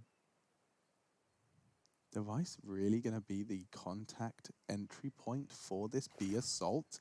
And it's going to work. Just as the smoke was being pulled, now Flush is locked behind a smoke of Astralis' own creation. They're into the B site. The AWP entry frag has converted itself into a 3rd round. Nothing too tactical required there, Alex. Just walking with Device, what we call a contact play. As soon as he nails that first shot, that's IQ to make their way through. You can't really predict that one, especially being very defensive on the CT side. So that lack of aggression means a lack of information, allowing multiple players from the Astralis side to walk up. Device already scoped in, manages to find that first kill, and in they go. Flusher not planning to win the round, but with a position like that, he is planning on inflicting some more damage. Glaive comes in scouting. He didn't send Device in first, and so they keep their AWPer with his life intact. Can't say the same for Fnatic, perhaps, because they are hunting. Tex will be met by Crims, so at least 2 members of Fnatic preserve their weaponry. And a 3rd round on the board for Astralis' T side. This is our 3rd map. It was a crazy battle on Dust 2 with an incredible attempt at a comeback from the Danes. We just saw Nuke get converted by the Astralis camp, and so we find ourselves here with a very comfortable lead for the CT side at this moment in time. Fnatic aggression got them here, but just as they return to normality, so does Astralis with a comfortable win. So in the following round, Fnatic are going to get a $2,400 loss bonus, which will enable them to get a gun round on the board. But if they can make anything happen with these said rifles, they can keep Astralis' economy also quite low. You want to force, in these rounds, the Ts to use as much utility as possible, get as many kills as you can. With the 2 saved guns, a round win, it's not out of the realms of reality here. JW will be aware that Device could have already taken this position. That's not a great start. First kill lands in favor of Astralis here. Brolan towards the apartments, getting battered and bruised. Still one player here with the AWP as well, but JW might be jumping up in towards his crosshair. Spots the barrel. He's seen it. He's seen the shadow. It's a guaranteed kill. Device is picking them up for free at this point.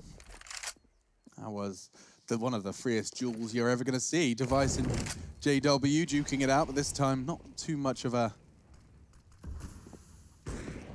resistance from JW. Everything smoke deployed. We're likely going to see that bomb go down as Effect is doing his due diligence, as you would expect. Don't want to be caught out by any pesky P250s. And yeah, that's the round confirmed. Flusher just going to be peppering them with his USP, hoping for a lucky headshot through the smoke.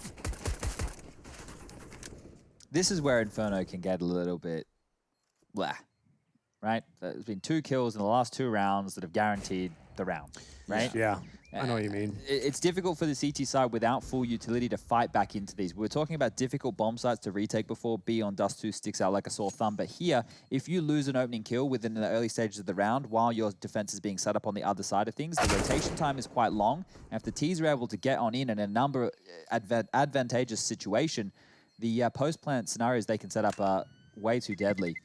Well, as you can see, they don't even think about going for it to save the AK-47 and a P250. Not the greatest of riches to take to the next round, but something, I suppose, as Astralis now string together 3 in a row. We said they had to break their finances first, and they've certainly done that. We're at the mid-stages of this first half now, as Astralis are looking deadlier.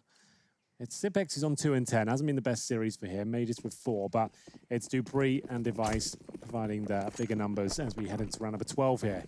The MP9s are out. The partial buy is in. Saved AK from the previous round for Crims here. So there is more than enough to win this round of the utility. And SMGs and pistols, but they're going to have to deliver some good utility damage. And they've certainly done so towards Majors, down to 29. Oh, forced a molly out. That missed, but lucky for them, there isn't anybody still peeking. Can take this very, very slow, Astralis. There's no rush on this one. We get Boiler and Holes control. That spam will give away Dupree's position. Most likely in the T-side default spread. You have one jumping up into the window room in tandem with a player at the bottom of the hall stairs. That off bullet didn't quite connect, nor did the second, and this one here will. Don't think about knifing him. He did. That's an opening. That's a free AK. Oh my god, the exposed bottom of JW was just so enticing. Dupree couldn't help himself. He went out, we wanted to put the knife in the spine, but in the end, it's going to be Brolin who was holding the line. Now, Glaive and Magisk, they've got no health to work with. They've got some time. That's nice, but not much of a luxury given the circumstances. A man disadvantage and an extra rifle now in play. Yeah, a bit of a nightmare scenario here. Fnatic somehow have found a way through. They've upgraded to the AWP, the AK-47. CZ there still for Flasher as well, and Crims with the AK to boot. We have got a flashbang here coming in from the chimney position, a couple of them, as they try and make their way out of the apartments, and the flash actually missed there towards middle, so this is not looking great. Yeah, and Crims is going to be able to bait Brolin in nicely. Molly's not even touching him. Ooh, what was that? Good pre-fire, got him real shaken, but Brolin on for 4. Flusher steals it from him, and Fnatic, they convert a half buy, a triple kill from Brolin, and the first wouldn't have even been possible. The AK would not have been in his hands if it wasn't for Dupree getting a little too knife happy. Yeah, if it's not part of your everyday game plan, risking it in a moment like this to potentially, you know, show them that you can do it too, might come back to bite you. It seems like Fnatic are more than happy to have the risk of JW doing those plays and rounds falling apart, whereas Astralis on the other side of things, I don't think Zonic would be too impressed with how that one played on out. Now, Fnatic have found themselves a platform here to fight back into this. It was starting to look like the Astralis camp had some steam under it. Aggressive again, and fast into halls. And the nades towards Banana again. Vegas can't catch a break. He will do some damage back this time over towards Flusher. Both were through the smoke, so no idea for both teams on how much damage they've actually been able to deal out here within the first 35 seconds. Slow-paced Inferno, it came into a blistering pace to kick things off. Dupree, though, nice shot from Boiler, uses that tiny gap towards the balcony position to find Brolan, who's just been picked off time and time again. Device going for the nutmeg. Actually looked like he was rumbled at that point, but still he comes out on top. 5 versus 3 now. They don't have to go towards A at all, but they're applying so much pressure here. Device tucks himself in towards the cubby. JW alone at A. Golden with the orb towards B. Rotation from Flusher here, but JW needs a couple of kills desperately to stand a chance of winning this round. Oh, back turn of Dupree, that's his start, and perhaps Device falling now becomes a reality. What was a 5v3 has become a 5 versus 2v3. Magisk has made it look a lot better, and just when I thought a chance was starting to open up, a window of opportunity, it's closed very quickly by Magisk. Yeah, nice work from him. It's just Golden, who is having the AWP on the other side of the map, who can't do anything about this apart from look at some exit kills here. He still has $5,000, and here are the scores so far. No one really dropping off significantly. You can see, considering the scoreline, it's about what you would expect. Flusher at the top, though, a 96 ADR. Brodan just beneath him, who feels like he's been getting wrecked in the apartments, but still fragging when required. Same story for Crims. I want to grab Brolin there, Henry. We're about to head into Skybox from here, and what I want to talk about is the aggressive halls positions that's being taken. So in this round, it was Dupree who was able to take this area very early, which means the CTs can't move around so much. He gets the kill to Brolin as he's jumping up in transition. They took this very early in the round. That's what I want to point out. The other round, they had halls very early as well. They had Device here with the AWP and another individual here watching the balcony. By doing this, it restricts the movement of the A-site players. The AWP player can actually see all the way over to Moto from here, and also Dupree, as you can see quad and even the balcony. So I'll quickly play it out before we get stuck in the other round, but you'll see as Brolin tries to mount on up in a moment. Dupree's ready for him, and he should be able to take him down any second here. Uno dos. There he goes. It's the tightest of angles as well. That is not an easy shot. Not by any means. You have a few pixels between the boiler and that balcony position. So well played from Dupree to nail it. As Astralis get back underway, they've actually managed to pick up the last 4 out of 5 rounds here, as we'll take a US Air Force tactical timeout. Fnatic calling their first. Had a great start here. Remember, they were 7-1 up. And similar scenes to the first map. I see Astralis started to come back slowly but surely. Round 14 now, as the money still in a bit of disarray for the Fnatic side. For Masses, MP9's not necessarily a big deal, I suppose, considering who has the weapons. It's Flusher, who seems to be a master of anything that's in his hands. But the double orbs out of a Golden and JW to be tested now. JW not looking as effective as he was against FaZe. Remember, 24 kills and that 16-6 victory on this map. That's a very easy collection for Golden. Magisk just hoping there wasn't anyone holding the aggressive line early, and well, to his death, there is. Oh, baited in perfectly. Dave catching the flash. Device, however, does claw back one straight onto the AWP, no less. AKV AWP. Flusher will take it. Quite the upgrade for him over the FAMAS. And so double AWPing on the CT side, being pressured. Flusher will fire off a warning shot, and we will see Device surge forward in order to regain control of the Lost Banana. This is his chance to find another frag, and with Flusher flashed off, there is the threat now of construction. He's going to have to deal with a lot here. Just waiting to pull the trigger. Wasn't far off the hip of Zipex, and he actually hits the no-scope. Blind, wild, into the smoke, through the frame. Device working with 17 points of health, but Astralis, they've given it a good shot. Bomb down. Wow. Is it going to be enough, though? It's been a scrappy round, to say the very least, but they have got themselves a 4-on-3 scenario with Zipex looking to fight in CT spawn. Only got 3 kills so far, but the Molotov down. Smoke towards spawn as well here. The retake will be attempted by Fnatic. They've got kits, but they are running out of time past the halfway point. Are they going to boost up? That looks to be the port of call here, but as soon as JW gets in that position, Device is ready for him. Zipex knows another player is beneath, and now the MP9 tries to make his way towards the C4 here. Astralis fighting for their life at this stage. The spray's coming through. It's not going to be enough. The bomb will be defused, and it looks like there's just enough time here for Fnatic to pick it up. 9-5, as they manage to make it work on the partial buy there. Lovely work, as Flusher will get 2 kills, the AWP to close things out. Crims, he'll recover the AWP and extend their lead here. Astralis going to round number 15 with all the money they could possibly require and stick to their AK-47s. No complaints there. We'll see how Flusher got this party started. He just flashed himself into the angle. Pretty ridiculous. That was the return. Good shot from Flusher to close it out as well. Guarantees the defuse. Got the kip. A difficult round they entered with FAMASes, MP9s with a double orb set up, to be fair. And it works out for them in the end. Can they find double digits, though? As Astralis call their first US Air Force tactical timeout here.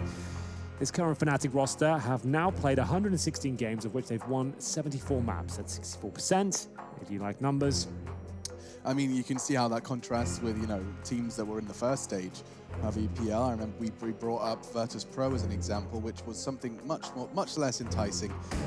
Something around the 16 of 45 in the recent games. It was an absurd number. That is, of course, not the official stats, but it wasn't too far away from it. 9-5, last round of this last map's first half. I'm sure 10-5 sounds much prettier for Fnatic when they'll be hitting onto the side of their offense, and 9-6 probably sounds pretty good on that Astralis camp as well. This has been a good game. It's been very back and forth. I loved the approach from Fnatic within the early stages. It's been forcing this Astralis roster to continue to adapt, and now as we do head into round 15, it's this fast hauls approach we were just highlighting. They can get a lot of information from here, or they could even just bounce on out. Look at Brolin's position, though. Very active, very deadly for the first. And Crimson's managed to keep the levels or the numbers favoring his squad. JW trying to play a gap in the smoke. He is going to be pressured by Magisk and Boiler, but he's almost going through. Walking through it. That's a ballsy move. Does get punished, but Golden secondary AWP still manages to find some usefulness on a retake scenario. It could be haunting, but he hasn't had no issues. So now just Zipex and Device.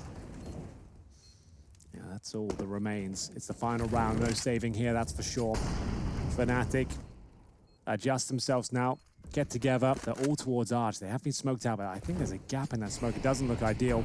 As they set up the retake themselves, you see him trying to remove Device, but he's getting them through the smoke at this point. Crims will be dropped. Golden down to 18. They have to go. Surely there's no chance for them here. They're running out of time. They need quick frags now. One bullet towards Golden would take him down. He's got 1 HP. Get him How on has he survived there? He's got to spam towards the bomb now, Device. Have you got enough? He's got to defuse this. I think he's done it. It will be the bomb going off in the nick of time. Astralis steal away. Round number 15 and ends the half at 9-6. Electrifying counter-strike there to close things out. We'll take a break. We'll be back with the second half.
5 halves of Counter-Strike brings us to our final. 3 maps of Astralis Fnatic, but I'm afraid all good things must come to an end, and just one final half to find our conclusion, to find our champion in this best-of-3 affair. It's been a journey. We've had so many highlights and lowlights across the board. Both teams at a peak of form, of course, to even get into the top 6 of Stage 2. And now we're into and off to the races. We certainly are, or at least we hope so. Astralis now on the back foot, but they move on to the CT side, 9-6. They've got themselves no diffuse kit. They've gone for a bundle of utility instead. They've got Zipex with the HE flash smoke combo. And in terms of upgraded pistols, nothing to be seen. No CZs, no PD50s, but a bit of an exchange here with the Glock. And it will be Glaive to be dropped. We'll actually continue the assault towards A at this stage when it's going to be Roland to lead the way, but Dupree ready and waiting from the graveyard. Yeah, I'm not sure if they're going to be committing to this one. I think that one kill was enough to scare him off. Flusher trying to play around the smoke, and Device is going to call it clear. Nutmegging him. He is nutmegging him. Look at this rascal go. Yeah, so he's going to set up while his teammates try and pull everyone over towards his B side of the map. They get this kill especially, he's going to do that. And then Flush is going for the big backstab through CT. He spammed him. Did he really? Through the stained glass window? Yeah. Is that with a Glock? With a Glock, 100%. No less. Well, there you go. That's awesome. That's something. And now they've lost the round. And Flusher, remember, he's in CT spawn this entire time. He deserves a kill. Give the nutmeg a frag. He's not going to get it, is he? There it is. We go. It comes through. That's the round confirmed. Device now alone in 3 versus 1. A wallbang toward the stained glass window. I'm pretty sure. I didn't even think it would do damage with a Glock there. So it must have been like a 5 HP or something. Zipex was low. It was part of an assist. So yeah, the player was on low HP when he dropped. That's nice. You rarely see it these days, even with the AK spam. I remember when it was first added, people tried it for a long time. The angles were all off. The angles just don't really work out. Oh, we do have it on replay. Here it is, Crims. Spamming the Glock. He does get it. Straight through. That's kind of insane. Good spot, Chad. I love having you around. 10-6. Fnatic, they win a pistol. We haven't seen many won Fnatic pistols, so there we go. Device has head armor here, and that was granted because he saved all of his armor, didn't take any damage in the previous round, so he could upgrade to that for a cheaper price. As the AWP here, it means that he can actually save some money going on forward, and a Liberty that normally in these kind of rounds he would not have. Usually would be taking a save as far as armor is concerned. So they are quite bolstered, as all things considered. Yeah, this is going to be a scary round for Fnatic here. We've seen how deadly these have been the last couple of days, how good teams are at holding on to those smokes. But Fnatic, yesterday against FaZe, they dropped that deep arch smoke that I was talking about that creates this gap. You might see it come into play yet again. It'll land to obscure Library and Moto. Gives them an avenue to go through with the mid to B. And Dupree, well, he's the man to deal with all that on the MP9.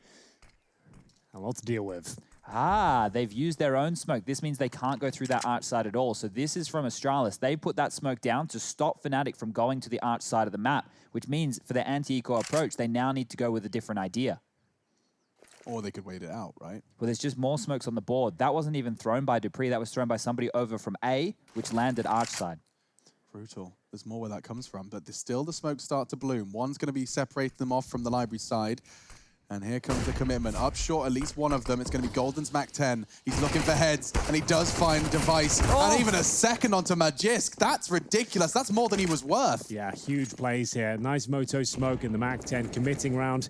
It's Golden. It gets 2 towards the arch side, and then at this point, it's Fnatic. Just absolutely dominating the round. The force buy does nothing for Astralis. They're yet to find a kill, and Flusher still feeling healthy on 91 points of health. Looks for a bit of extra cash here. If you can farm with the Mac 10, that'd be great.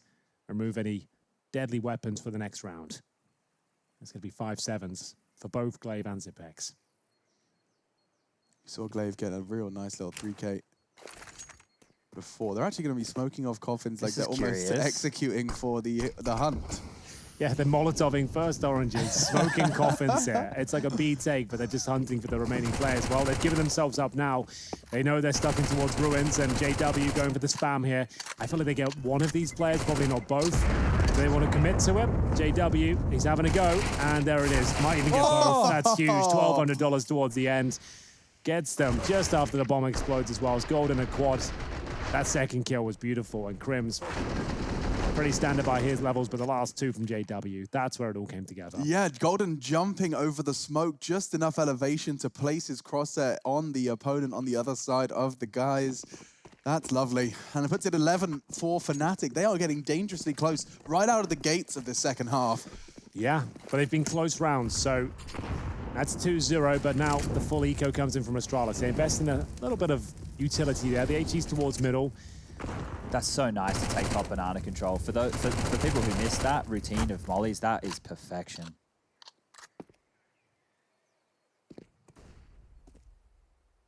Just a carpet bomb of flame. Top of banana.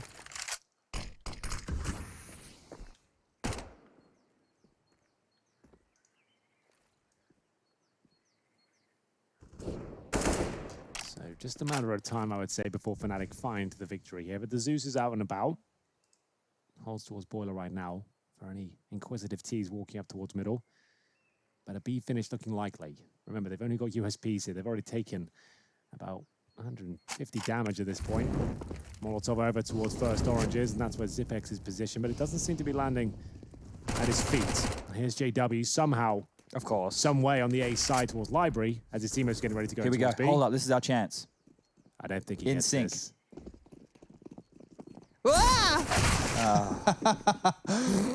Nearly, I was nearly. ready for it. You were, and respect. I actually almost was about to say you got it.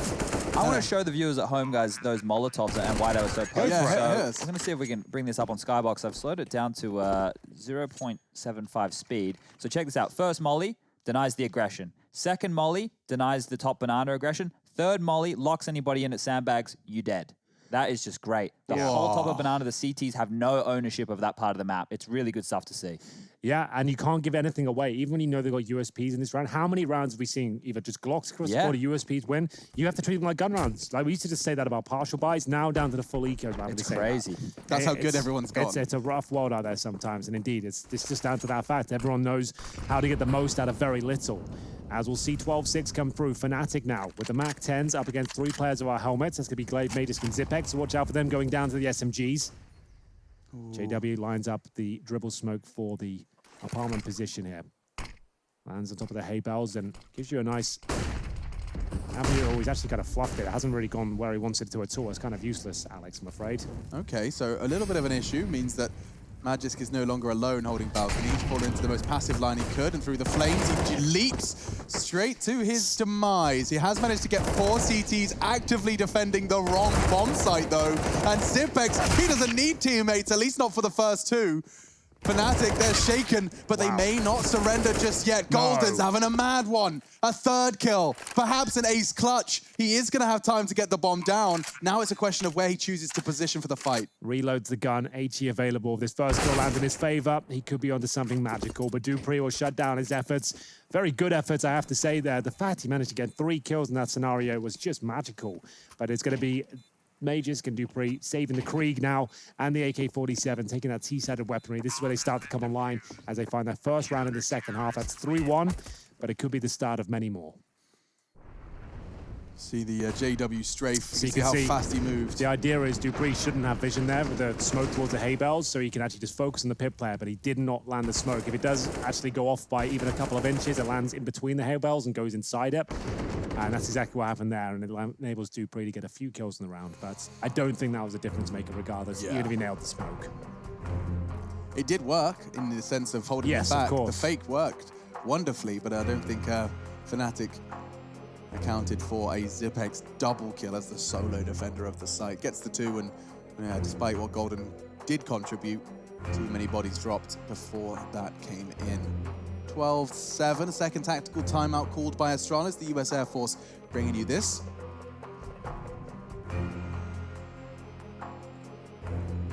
But we're back into the fray. 10 seconds thrust onto the clock as they make their final calls. Fnatic win this round right here. This is basically the game at this point. The loss bonus for Astralis is only at 2,400, which means going into next round, they have to limp on in with another partial buy, almost securing Fnatic that 14th round. And then at that point, it just feels like a matter of time. So if Astralis want to battle back in on Inferno, it needs to start here. They need consecutive rounds in a row. See if that's the case. It's Glaive, though, the master. of the banana area. Flasher will be dropped. That's going to be a duel you'll see time and time again as this second half continues. Good rebuttal, though, from Golden. Does get the spray through the smoke. Takes a little bit of damage for his troubles there, but the gap works in his favor. dupreeh now towards Speedway, wondering where he needs to be positioned. Does he back up his teammates in the form of Zipex towards B, who's a solid anchor, or boost the defenses towards A and have 3 players there? He's gone for the first option here as Golden, again, just tries to hold 2 players in position, baiting out utility, finding those incendiaries. Is there anything left available for Astralis? Zipex has nothing. dupreeh has a smoke. If Golden can get that out of them at the 1-minute mark, that'd be fantastic. It could be enough for them to fall back towards B. Until that happens, Device. Okay. He had very few options, and Golden's even opened up B. They're opening up both sides at the same time. His spray's not too far off. dupreeh, 1 bullet would have taken him down. 1 bullet continues to have the option to take him down. A Glock for JW does imply the same, and I said 1 bullet. I didn't mean it, because apparently 12 damage from the Glock was not enough. Still, Crims will save the day before I run out of breath, and so Magisk is presented with a 1 versus 2. He's heading in from Banana, and he doesn't have a kit. That could be quite a large issue, given the fact that there is going to be 2 Fnatic members just letting that clock rot in these after-plant positions. 1 emo, 1 new box. Yeah, they're in the hardest positions right now for Magisk. It was a good attempt, but now, like I mentioned just before, this is where it becomes difficult. Money for Device and Glaive. I guess I could argue dupreeh, it's not horrible. There's enough to get something going, but not a buy, not a gun round, nothing to be potent against the way that Fnatic are approaching this situation. Golden is the MVP of that round. He has walked into the site after losing an opening pick, given a 1v1 duel against Glaive, won that, continued to hang around, baited out utility, forced the rotation, was in a position where he could listen for rotations, gets another kill. And wild scenes. They found themselves up against the pistols here. The flames go down once again towards the banana area. It looks like Golden will be on for a few frags here, looking for the hat trick now. Device, he'll be behind the sandbag position, but I don't think he'll provide that much cover. It's Golden on the Golden run, it seems, as he makes his way in towards B. Unfortunately met by the Desert Eagle of dupreeh. It might be enough to get him a second kill here, you know, but Flashout will shut down that prospect quickly into the 4-on-1 with Magisk all the way on the other side of the map. Round done. Maybe he gets a consolation frag, but no. Fnatic look like they're on course to actually close this one out. Yeah, just like that. I mean, I'm expecting more resistance. Yeah. Chad painted the picture of the ramifications of losing the round prior. So yes, 14 has been painted now for Fnatic, but Astralis, they're going to be having, what, 1 more bite of the cherry here? Yeah, if that's. And this is now 5-1 on the T side for Fnatic. But Astralis, it might sound outlandish at this point, but they can still bring this back and win in regulation. It's that sort of map. If they just can pull a few rounds together, make it look clean, they'll be on course to do so. And that's a fantastic start. Can't ask for a better one. Device just neutralizing the early mid swing of J-Dubs.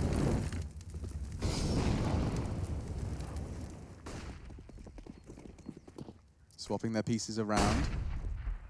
Sending Zipex back to bolster the A site.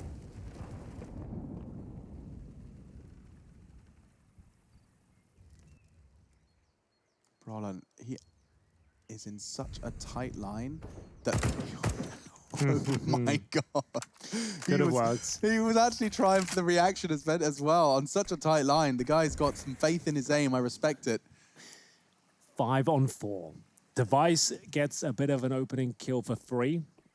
And he now transitions over towards B.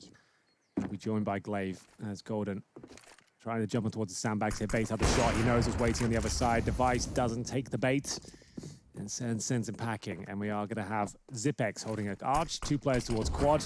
Should be no way Brolan can crack this open, but we know what he's capable of. Not the cleanest of sprays here. Surely goes down to dupreeh, which he will. The M4 doing well here. And Magisk with the mop up. No problem at all. 4 players survive. And as I mentioned, they start getting clean rounds like this, Alex. This is where they can come online and actually still win in regulation. That is still very possible. Yeah, I mean, it can spiral so fast in Counter-Strike, right? And now we've got a Krieg on the CT side. Keep our eyes on that. Another AK as well. So 3 T weapons being equipped by the Astralis squad coming into round 23. Margin for error for the Danes has really been vacuumed out of the map. Well, Counter-Strike will continue. This is only our first best of 3 of the day. We have Na'Vi versus OG coming up next as well. Another big-ticket matchup. As we get into the next round here, Fnatic looking to close things out here. managing to take down FaZe yesterday 2-1. If they got Astralis as well in stage 2 of the format, that would be remarkable. What a fantastic way to kick things off. 2 huge scalps, 2 of the biggest in the group. And they're so close to finding it. So close. I mean, to continue in this stead, oh my God, it's a massacre. It looked like an eco bash, but it was not. Dupree just popped 2 heads like that. That AK, 1 bullet to the dome. He's feeling the benefits. Magisk was 2. 70 seconds, and already they've lost 3 of their teammates. Poor Flusher and JW, they're going to try and level the odds, but straight into the crosshairs. They will go down, at least one of them, cut just to Flusher. And I think his movements imply he's also accepting the 9th for Astralis here. Yeah, I think you might be right there. Not really much he could do with this. AWP in hand, 20 kills to his name, just looking to potentially take a few members of Astralis with him. Don't have a ton of money behind this. They'll be down to just $1,900 on the loss bonus. Would be better off saving right now than going for it. Oh, that after flashbang has been heard, and Zipex will be taking him down, no problem whatsoever. And we go 14-9, 2 rounds in a row. Like I said, no loss bonus on the T side. This is eco territory. You can definitely partial buy into it, but it should be double digits for Astralis. I would say a tactical timeout for Fnatic just to discuss their options and work out how they're going to operate going forward. The question is, do they want to keep the CT cover low or partial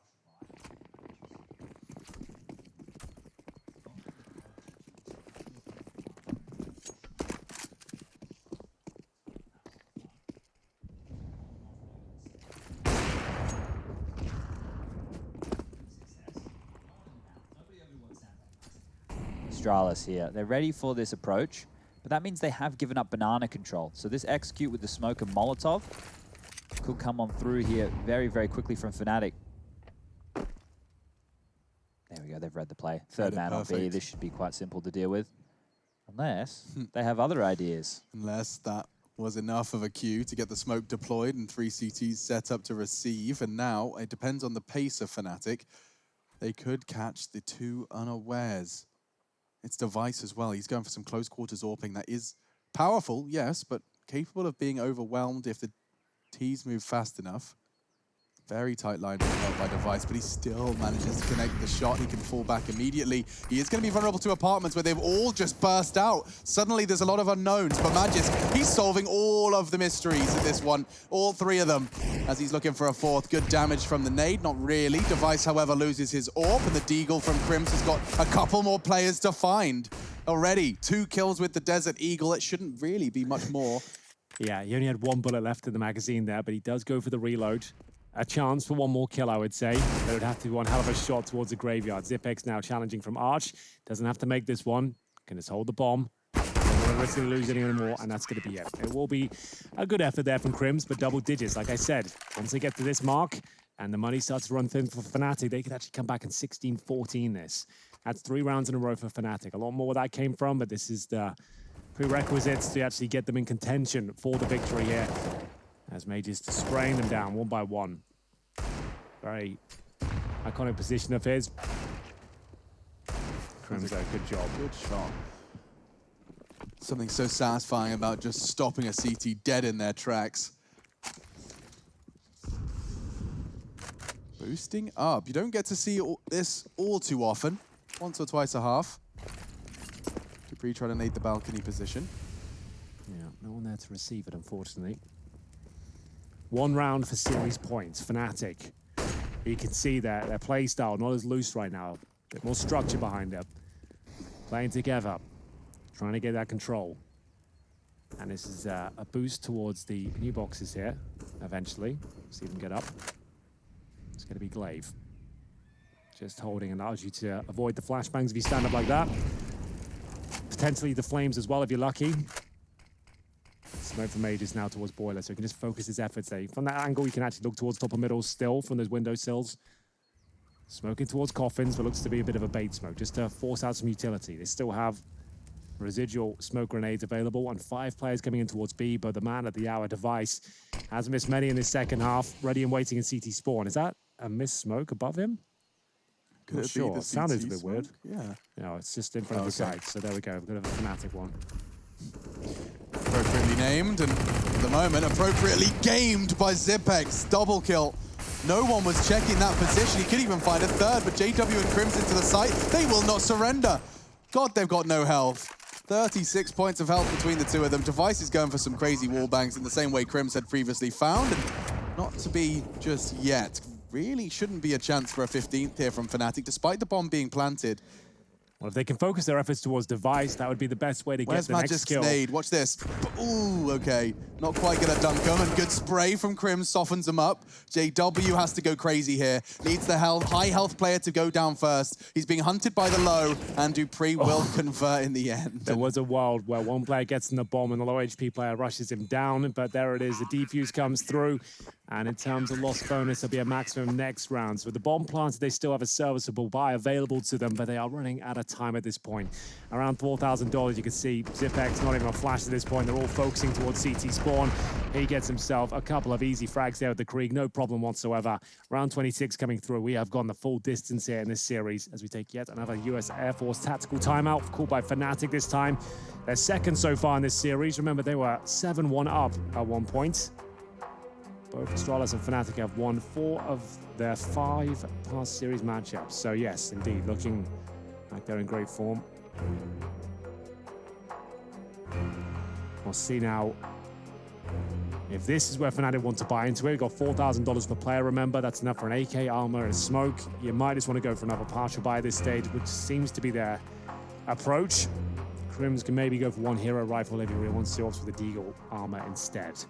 So, should be another round for Astralis. If Fnatic can find this and relieve some of that pressure, they should close things out. There's enough for an execution, but they have started to slow things right down ever since they got to touching distance of the victory. We said this one was going to deliver, and it looks like we might be going the distance here unless we can have another Fnatic miracle.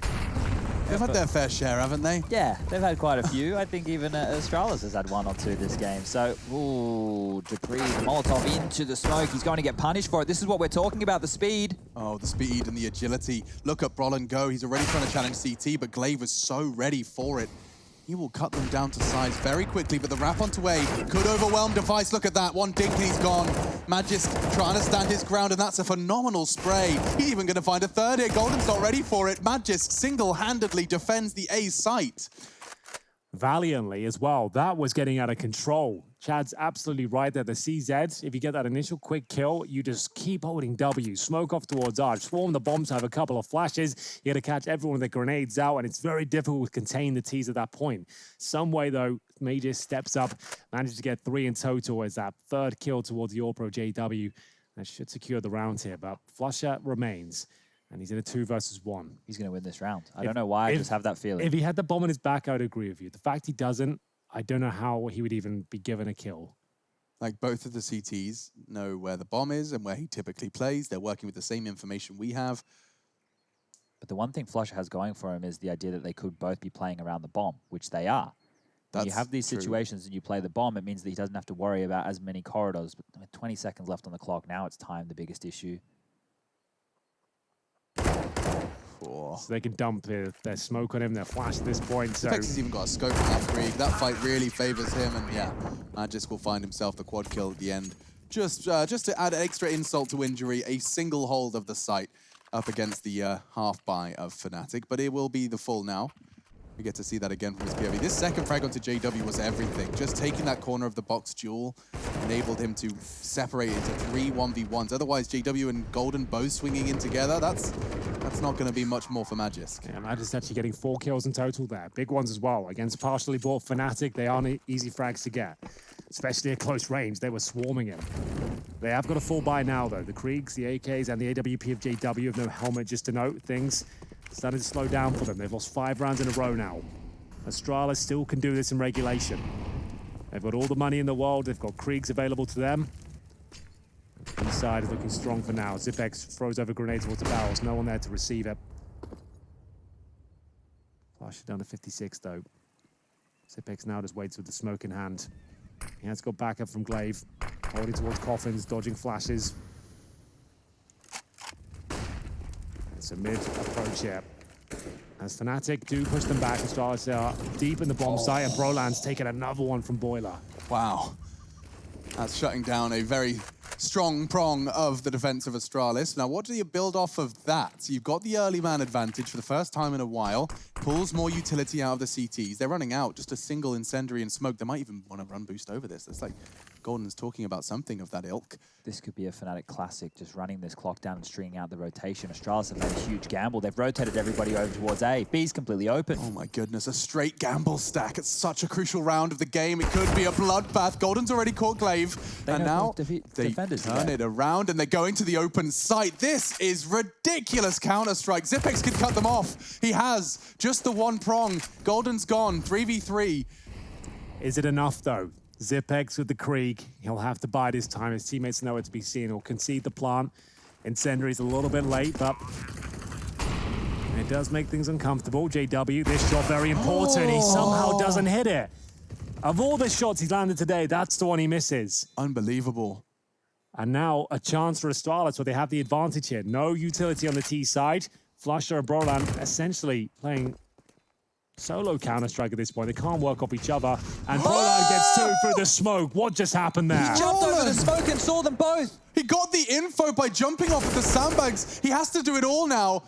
Brolan, he knows where it's planted. Device is running away, and Brolan makes it a quad kill. A stylish one at that. I want to see that double kill again, because I swear, Chad, you saw it too. Yeah. Using the sandbags for that extra little bit of elevation makes an impossible hold. He didn't have any sightline. He couldn't hold the emo push, but he makes a hole, he makes a gap, and he gets a double. This is how the round started for Brolan, and that's just a ridiculous catch. You see Zipex did put some pressure on from the flank. This is his third with the missed shot from JW, but look at this. Jumps, sees, sprays. Oh my god. Madness. Ridiculous round from Brolan. They needed one of those to get 15. It felt like Astralis were mounting. That's the only way. I said that going into the mid stages this game. If Astralis came online and they got a few rounds in a row, they got 5 in a row, I didn't see a world where Fnatic could actually get back into this. It looked like they were shrinking. They needed someone to step up and do something insane. Brolan has done that now. He's relieved that pressure. That valve has been taken off, and now they can go back to the Fnatic Counter-Strike. They know they've guaranteed overtime at this point. They can start playing a little bit looser and start presenting a bit more aggression, perhaps, as now they will enter with less money, admittedly. We've got Crims on the Mac 10, but he knows the money's affected on the CT side as well. It's going to be Zipex with no helmet, Dupree with no rifle, and this could be the final round. Has Brolan done enough for them? Astralis going to have to be careful not to keep shaking their heads. This round continues to play out. They're going to be a little spun out after that one.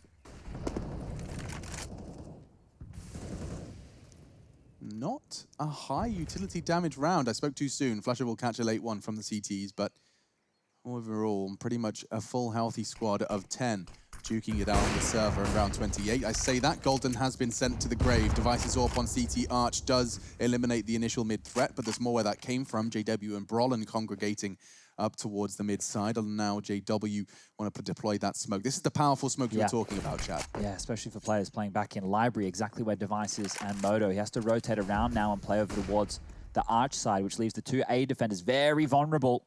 Very isolated. They don't have their AWPer in support now. That is the power of one smoke grenade.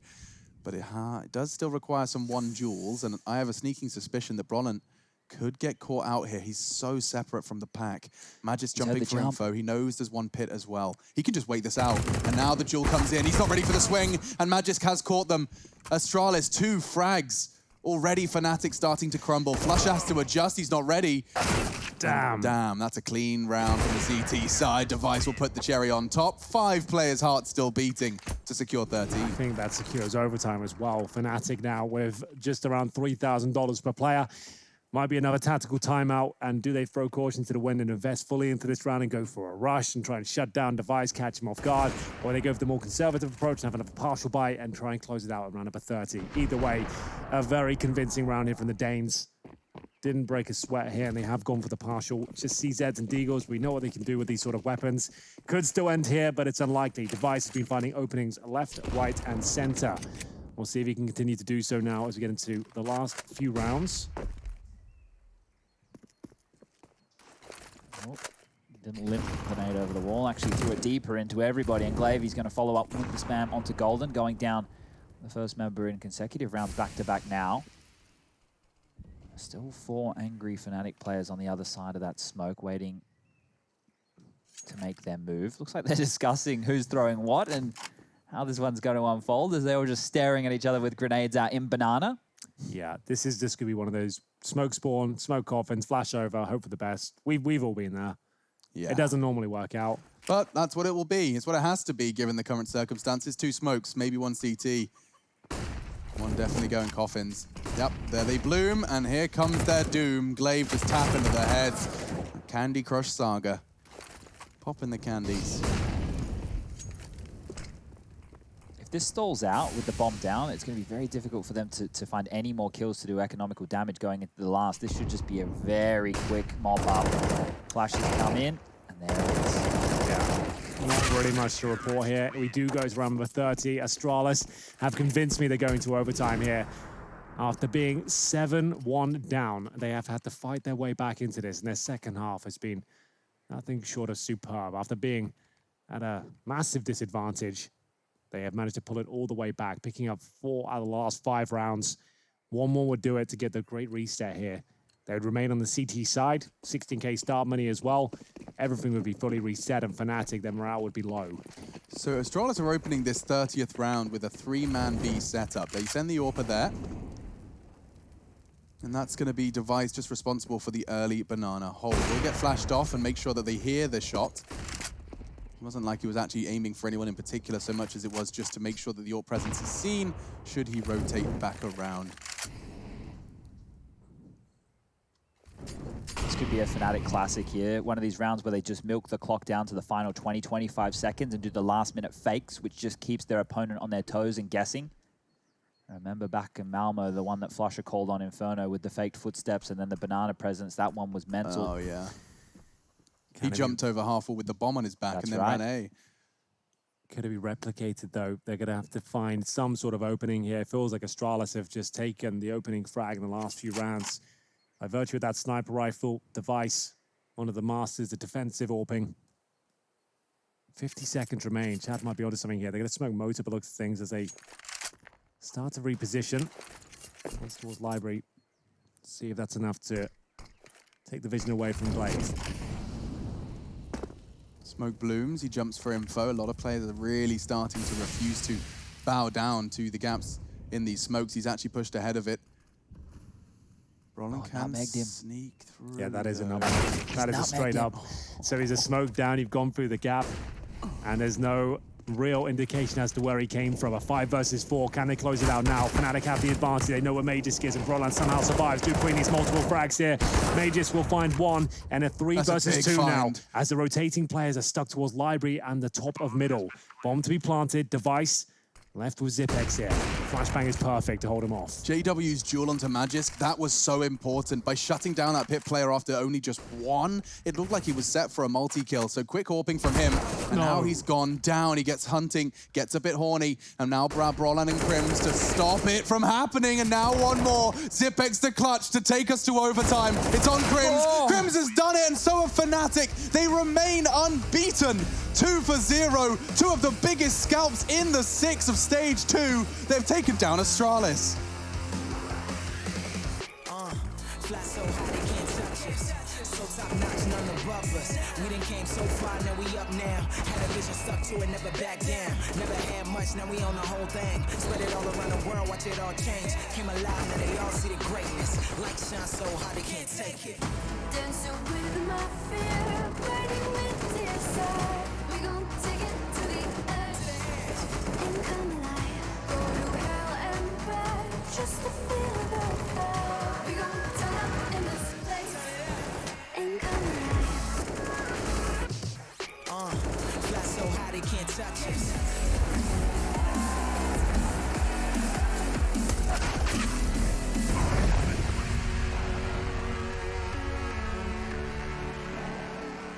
Never 101, teamwork till we done. Sent on a mission, we got ambition. Never scared, we won't run. Never one and done. Some sit back and some like the hunt. I pick my teammates up when they fall. And if I ball, we all ball.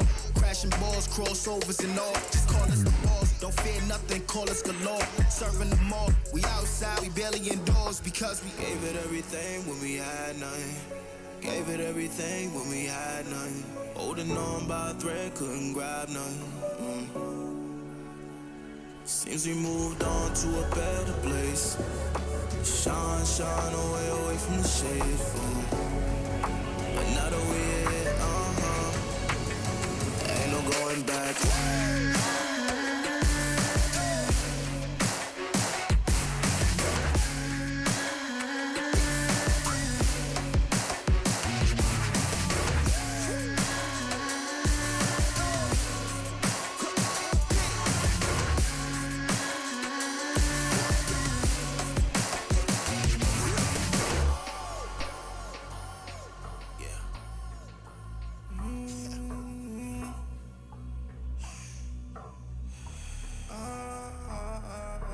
This is the moment to go. This is the moment to shine. This is the moment to show. Show me the rocks you can climb. This is the moment to feel the path like you legally blind.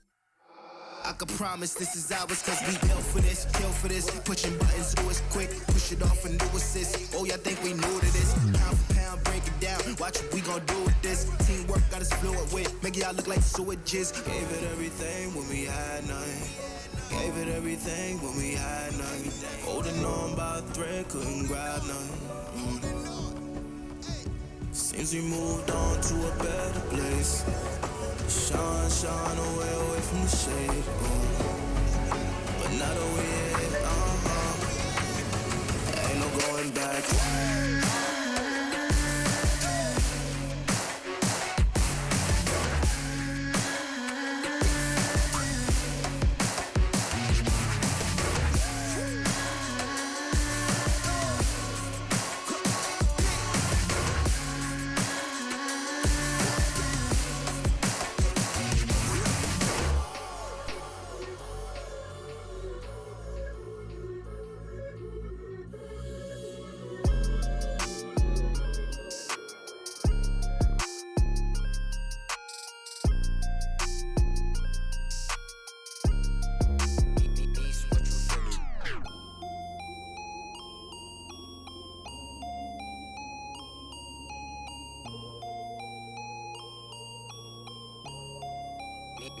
What you finna do? No defense, I'll buy it if I want it. I'm going supersonic, come on back for it. Alright, okay.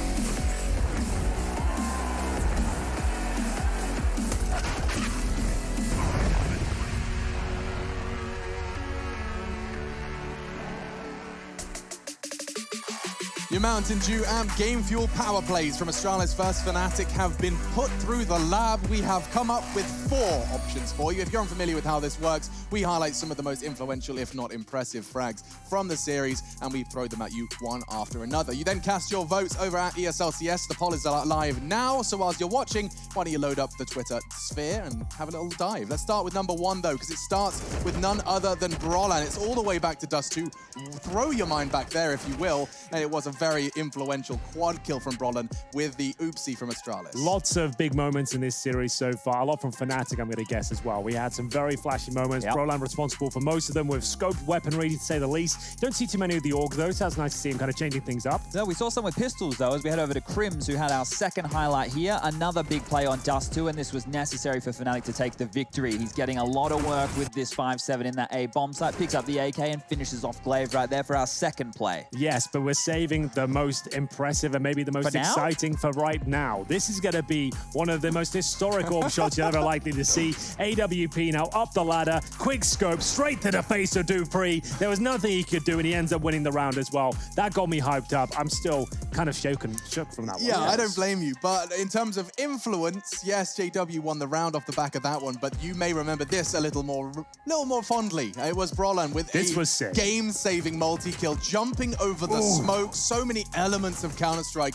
It was 4 in total. The double kill was where I really think the attention should be. Yeah, bear in mind, that was to actually get them over the finish line as well. They were actually shrinking by the second at that point. Astralis were looking so good on the gun rounds there. Fnatic were dropping off the pace, and it was Brollan to bring them back to life there. Astralis going to feel pretty hard done by. They lost the game, and they didn't even have an entry as far as at least flashy frags went. So, yeah, all the attention to Fnatic right now. Yes, Fnatic win and clearly have won the Game Fuel power plays of the day. We haven't even chosen a winner yet, but definitely the organization Nation taking the W there. You can see your options there, A, B, C, or D. Go cast your vote over at ESL CS. And that's what we'll be waiting for as we continue to dissect and ingest what was the Counter-Strike overcross of 3 bloody maps. There is a lot to think about, but Astralis feeling hard done by is a good place to start. I think so. Inferno especially, they had such a tragic start to the map, but once they got back on their feet, they actually started to look like the gun rounds are going in their favor. I said it to Alex at one point. As soon as they started getting those gun rounds under their wings and they actually started building up some resources, they were on cruise control. But then Brolan arrived and it shut down their dreams with that amazing play towards the end. How many did they have in a row? It's like 4 or 5 by the time I think it was they had just found their 5th in a row, and then it's when Brolan actually had that insane round and brought them a bit more fire. He even had the opening in that round as well. We didn't get that in the clip, but he gets Magus from Boiler Room at the start of that clip as well. So huge impact from the youngster right there and necessary in this victory. And impact is a great word to describe Fnatic that they're having here in stage 2. I mean, that's 2-0 right now. They are setting their sights. And I will remind you, by the way,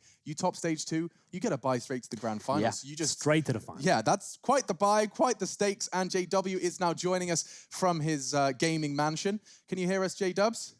Yes, I hear you loud and clear. Again with the dominance. I feel like I was talking to you yesterday about I have the same questions. I mean, you guys are just doing it all over again. Against Astralis, though, that's a different opponent. We saw Inferno, just because it's fresh in my mind, I want to start there. When you saw that CT comeback, a lot of us had the feeling that, Astralis had the capability of taking it to OT.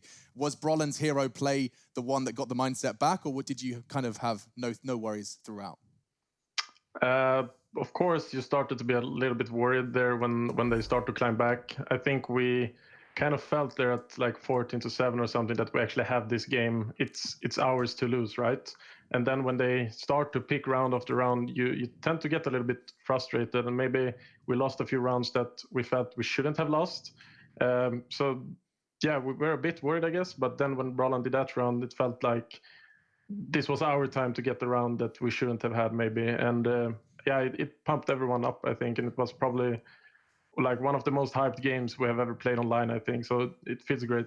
That's good stuff. We're going to get a little bit complicated right now with you, JW. I've been told you can see what's put on the preview screen for you. I want them to bring up Skybox here because I want to show some of the stuff that you were doing on the CT side in the early stages of that match to condition this side of Astralis here. Now, we're going into a round. You've already done this a bunch of times. They've tried to run this second middle setup, which is quite quickly with the flashes, and you've always been playing close. You're very close there towards middle with the AWP, and every single time you were a thorn in their side to unravel them. Was this specifically to stop this play, or you just being aggressive like normal? Yeah, this was to stop. Samuelsson went through a round before this matchup that he said that they have started to play a lot more. Yeah. And that we should pay attention to this round. So I had that round in mind in the early stages, and I felt like they tried to run that round, and I think we aborted it for them every time they tried to do it. Yeah, you did. They tried to run it 3 or 4 times, and it was you and Crims always with that mid-aggression that unraveled it every single time, and I think that was potentially the key to victory for you guys within that first half. It was so influential. They looked stifled across the board. I actually don't have a follow-up question to that because that was such a good answer. One more question I'll ask here. I would say in the form of Brolan, you've got one of the best Krieg users in the world right now. Astralis recently told us in an interview they're not going to be using the weapon on the T side just to make sure that CTs don't pick it up. Did you notice that at all in the best of 3? Did you feel like he was slightly hindered not being in as many Kriegs on the defensive side at all? Yeah, I think the last few games we played Astralis, like the last 3 or 4 times we played them, they have never bought the Krieg against us because they know if it lands in the hands of Brolan, it's worse for them than it is for us playing against it, I guess. So yeah, it wasn't anything different for us this game because they have done it the past 3 games against us. Yeah, and I just want to actually wrap up with the talking a little bit about Nuke. How was the Nuke to play against Astralis, a team that had such a clear skill set on the map, of course, writing history with it with their unbeaten record. You go into the ring on a map that we don't really consider to be, Fnatic turf, and yet you managed to push it all the way, 16-13. So have you been refining your Nuke as well, or did Astralis just feel a little less intimidating than it used to? Yeah, I think our Nuke is pretty solid, actually. I think every map in the pool right now, we're not afraid to play any of them, which is a really good thing. Yeah, we of course could have played better, but I think we had a good idea of how they play on Nuke, but they managed still to win the rounds and do a very good T side, which I think is key to win against Astralis on Nuke. You have to shut down their T side because that's probably like the best T Nuke in the whole world. So we didn't manage to do that, and unfortunately, we didn't get enough CT rounds. Actually, I believe it was Chad who used to have a rule against Astralis. You had to make sure they T-side 6 didn't or go less. more than 6. Yeah, something like that. That sounds accurate. Okay, fantastic. JW, good to talk to you as always. I'll let you get back to your team. Thank you. Huge win for Fnatic today, guys. That is going to put them right at the tippy top of the standings in Stage 2. Yeah, FaZe and now Astralis. If ever there are 2 teams to beat in a group of 6, that would be the 2 main scalps you want to take down. They've done so in a convincing fashion. Yeah, so we have a chance today with the Na'Vi OG game for Na'Vi to go undefeated and Mouse to go over FaZe, which we could have 3 teams sitting as 2-0 at the end of today, which would mean if we get any of those teams going head-to-head tomorrow, that's a nice clash. And you've just reminded me that 3rd game is coming today. I can't believe we're getting FaZe Mouse already out of the gate, because that's what I'm particularly fond of. It's a rematch. It's the rematch, not only that, but it's also just this international team battle where mousesports do seem to have pipped them at the post once. We'll see if they can do it again. I don't know. I'm not sure who I would be having. It's a weird one, right? Because it was such a close affair last time. Same with the FaZe versus G2 game. They were both 2-1 situations, and we know, like, we still have conversations with Yanko every now and again, right? So we know like how much work that they're putting in and how much FaZe, how much better they're looking, really. So I'm excited to see that game at the end of the day. Another one we'll have to watch from home, Alex. We will. And from something for you guys to watch at home right now is the Mountain Dew Amp Game Fuel Power Play results. Yes, you guys have been casting your votes, and there were 4 submissions. It starts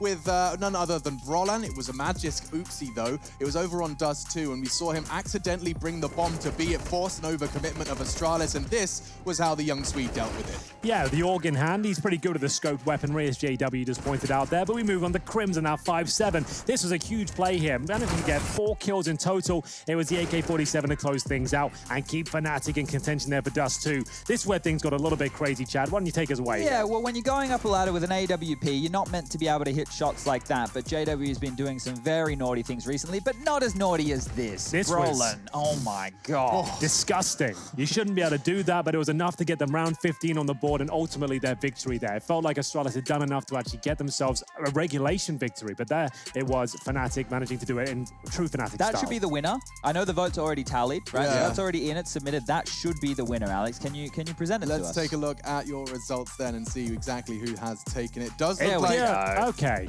You know what? I'm actually glad because I'd like to see it again. Can we do that one more time if that's all right? Because my goodness, this is the flash of players he sees. Keep your eyes towards Coffins. That was it. A single shadow and a double headshot, even a third added on to the tally. 4 in total, but it is these 2.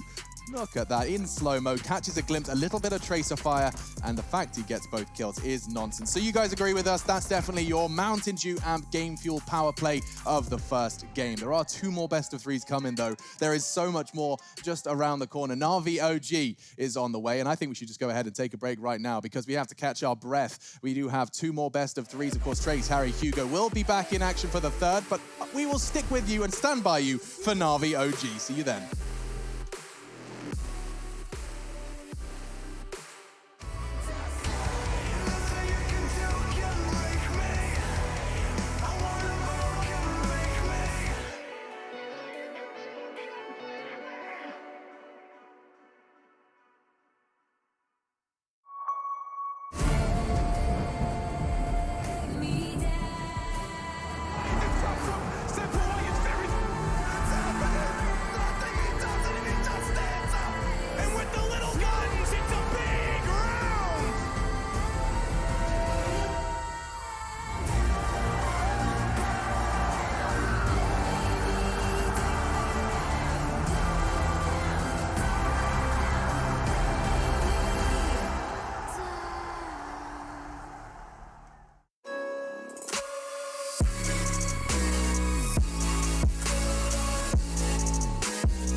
You love it, you wear it.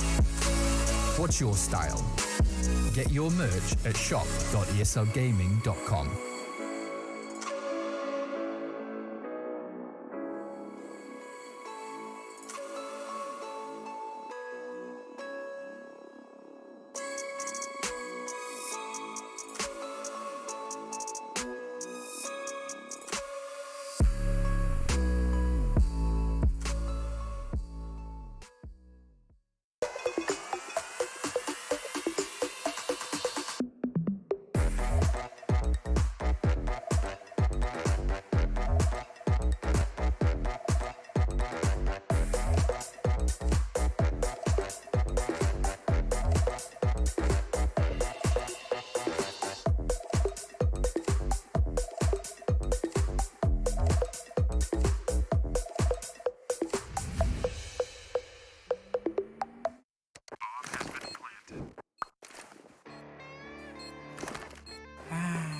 right? Want to know where I got it?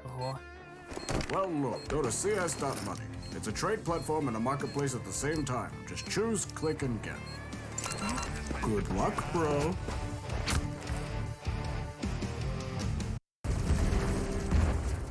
Everybody loves an underdog. Who needs to be liked? Mountain Dew Amp Game Fuel. Victory in a can. Charge up your game with excitement. Highest odds on the market. Take what's rightfully yours with GG.bet. My name is Jordan Gilbert, aka Nothing. Hi, my name is Sue Lee. My handle is Snix. I think it's important for these initiatives to happen. Empathy really, really goes a long way, and it always, always means so much to us, and I think that's where initiatives like this really help. I encourage everyone in the community, anytime they see bullying, anytime they see someone getting called names, I encourage you to step up and say something. Good luck, have fun. Good luck, have fun.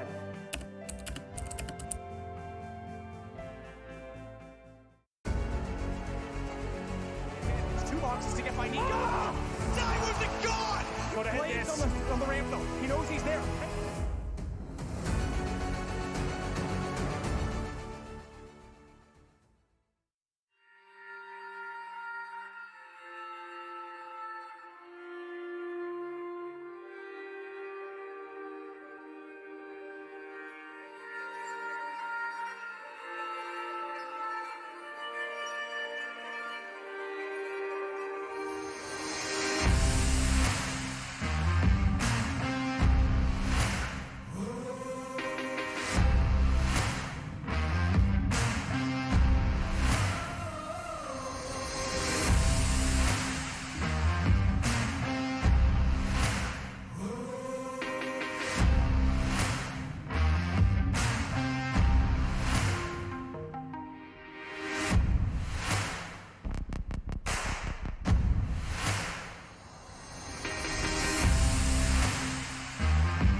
Why you always tripping like you top? Cause you not my team Bob. Shorty, I know.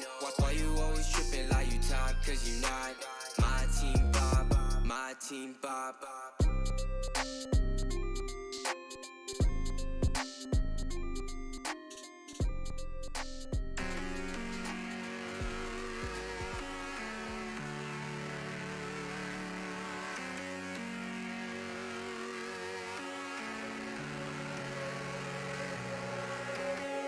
It's so high from here.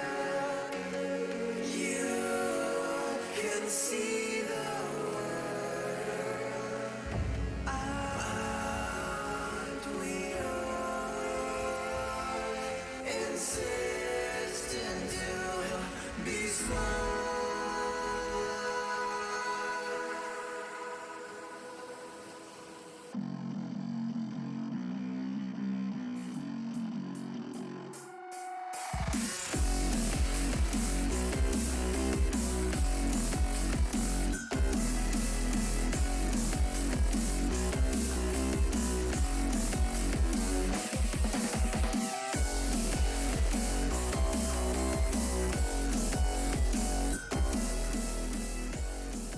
ESL Pro League is brought to you in part by Intel, Gaming Malta, Mountain Dew Amp Game Fuel, CS Money, MSI, Air Force, GG.bet, and ESEA.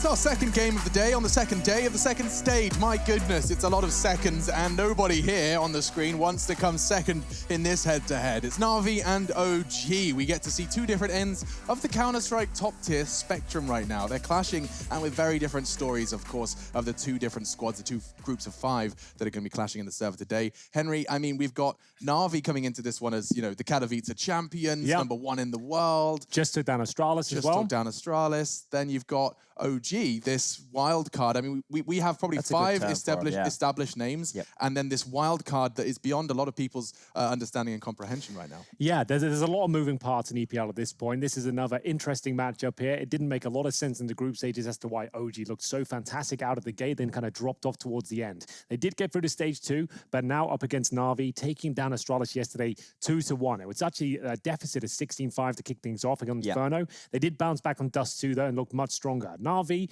a little bit inconsistent at times, but generally speaking, considered to be the world's best at this point. Yeah, well, they've got the best player in the world in their team of Simple, and I think Electronic is up in the conversation of definitely a top 5 player in the world on a hugely consistent basis, and he seems to think that he can get even better, right? After Katowice, we heard from Electronic, he was like, oh, I wasn't happy with my performance. Mate, you just won. You just won the final. You just stopped G2 out of the server. Maybe give us a smile. Maybe crack us something right there.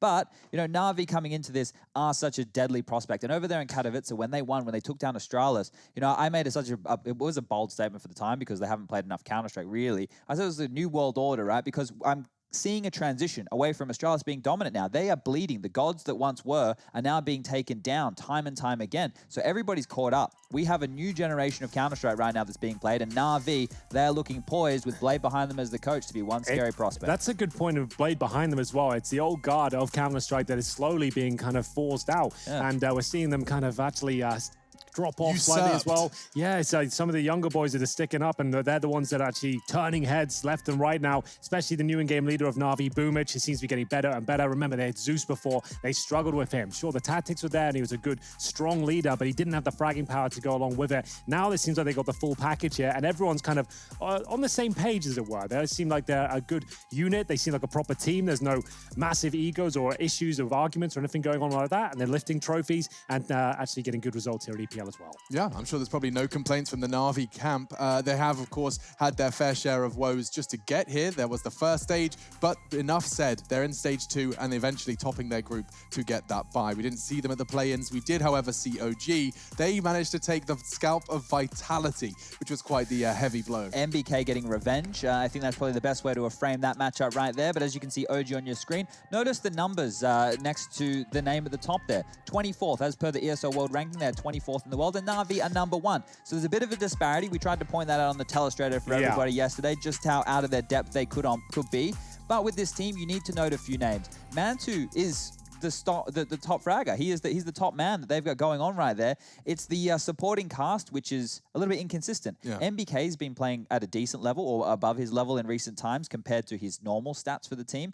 We've had some good moments from Issa, but he now finds himself in the bottom 5 performance with Perfecto. Sure. This is just for stage 2, by the way. It's only taking into yesterday's game, so small sample size. They played yesterday as well, right? They played against mousesports, and they did lose 2-0, but they were very close games. It was like right down to the wire. It was 16-14 on Nuke and 16-11 on Train. We did have Robs and Frozen going out of their mind for mousesports at that point as well, which has been a common trend in EPL. So understandably, they did give that one up. Yeah, I understand that one. And talking of supporting staff, I mean, not only just in the server, but of course standing behind them as well, we do have Blade, coach of Na'Vi, waiting in the wings, and hopefully we're going to pull some answers out of him. Often, can you hear us? Yeah, do you hear me? Yes, fantastic. Hey, Blade. So I actually wanted to ask you a question straight out of the gate, which was, could you tell us what you would describe Perfecto's role in the team as? What is this newest addition to Na'Vi? What is his role within the squad? Well, he's mostly anchor on city side or for most maps, but we're also trying to let him get a lot of experience, more experience to communicate in a better way, to think much faster and make better decisions. And maybe he has such a play style, he can transit even in a playmaker in the future. I think it depends. So for now, I think he's just makes the puzzle, like fifth element for our team. And on T side, he also can be entry fragger. He can go first for giving space for other players like Electronic, Simple. So for T side, he's doing mostly the same role as Boomich, but if we're not executing, for example, he's trying to control the map as a lurker. Okay, so when you scouted to get Perfecto, he was in Simon Gaming, he was good at holding that B bomb site on Dust 2. That's about all that I'd really seen of him. Now when he is these B bomb site anchors on the CT side that you're talking about, he's having to clutch a lot in certain situations. Was clutching something that you had noticed when you were scouting for him as a key to his gameplay, or is this a newer addition that's come on through with the role that he's found himself in? No, actually, it was a huge surprise for me, the way he is clutching, because we were expecting for him not such confident play in such stressful situations, and we were really surprised, and it's a really good addition, as we see now, because he actually took a lot of clashes in Katowice, for example, and he still keep doing that. So yeah, it's great, I think. Blade, you've had a very long and illustrious career. It came up on the screen just now saying you were competing from 2003 to 2018. You're one of the players that's transitioned over to his coaching position. Does this satisfy your Counter-Strike urge? Do you feel like this is a role that you enjoy and you thrive in, knowing that you are an in-game leader naturally? How are you finding this general role? Of course, I was in-game leader like from I think 2004. Before that, I was just aimer, and at that time it was not such a huge.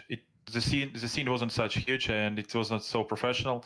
But year by year, it was getting better, and I was improving too. And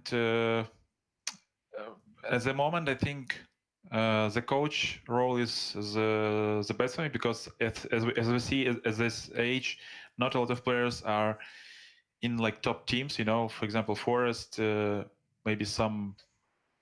I don't even. Well, you had like Zeus removed from Navi previously, right? So mostly, I think you can be tier 1 player, and you can win tournaments after 30 years age, and so I think that actually maybe in future, there will be some player who will do this. Of course, it's limits all in your head, but still, I think that this role at this moment fits me a lot. I know a lot about this game, and my brain is mostly like to analyze a lot of stuff, and I see like how other teams play, and I think I like it a lot, yeah. Yeah, good. I'm glad you're still getting that Counter-Strike fix, a game you've dedicated yourself to for so long, still being able to control, and now currently the world's best team. And I wanted to ask you a question actually about the game versus Astralis yesterday. You guys win. You beat Astralis. You've done it twice now, one offline, one online. My question is with that game coming up yesterday, you can't seriously have only, have only a day to prepare for OG. I mean, have you put all your resources into beating Astralis, that this OG game's been a bit of a back burner, or have you given both due diligence? Well, the schedule actually really tight. You have 5 games in a row, and you can't prepare for every team in a proper way. Like, yeah, of course. I mean, for example, you can only prepare for the first match because you know it before, but we had some days off, and we actually could expect some teams and made preparation for them before, but we didn't know like for sure what teams will be, and we mostly trying to focus on our game, like I think like 70%, and 30% we're leaving for analyzing and preparations for specific teams. So after yesterday game, we didn't have a lot of time, but we made a good veto today. So it was good plan for that. There was a good plan, and I think the maps fits us a lot. And with such schedule, I think it depends a lot on what maps will be in the in the match eventually, because I mean, for tomorrow there will be another opponent, and you need to know what team is what best map for each team, you know, because if you will go with only with your vision and only with your game without any analyzing, you can just end up with some really messy play on some map where our team is much better. So we are blind and you're just playing your game. I think it's stupid if teams are doing that a lot. It's too a little bit arrogant, I think. Yeah. Because so it's better always to have some preparation. So basically the schedule is like I wake up, start to watch demos for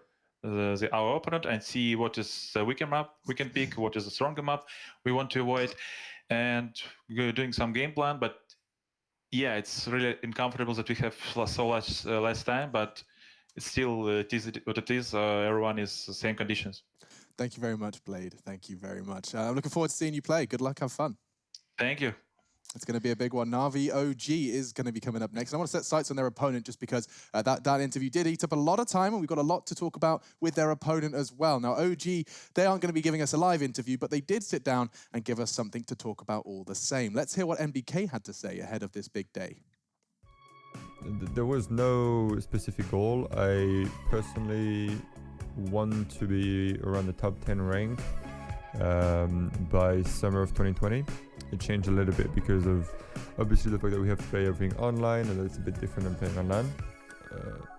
Not that it doesn't help us, but it's always better to be able to perform on LAN. So I mean, we've had an okay start considering the fact that we go into a lot of struggle as an international team, but no specific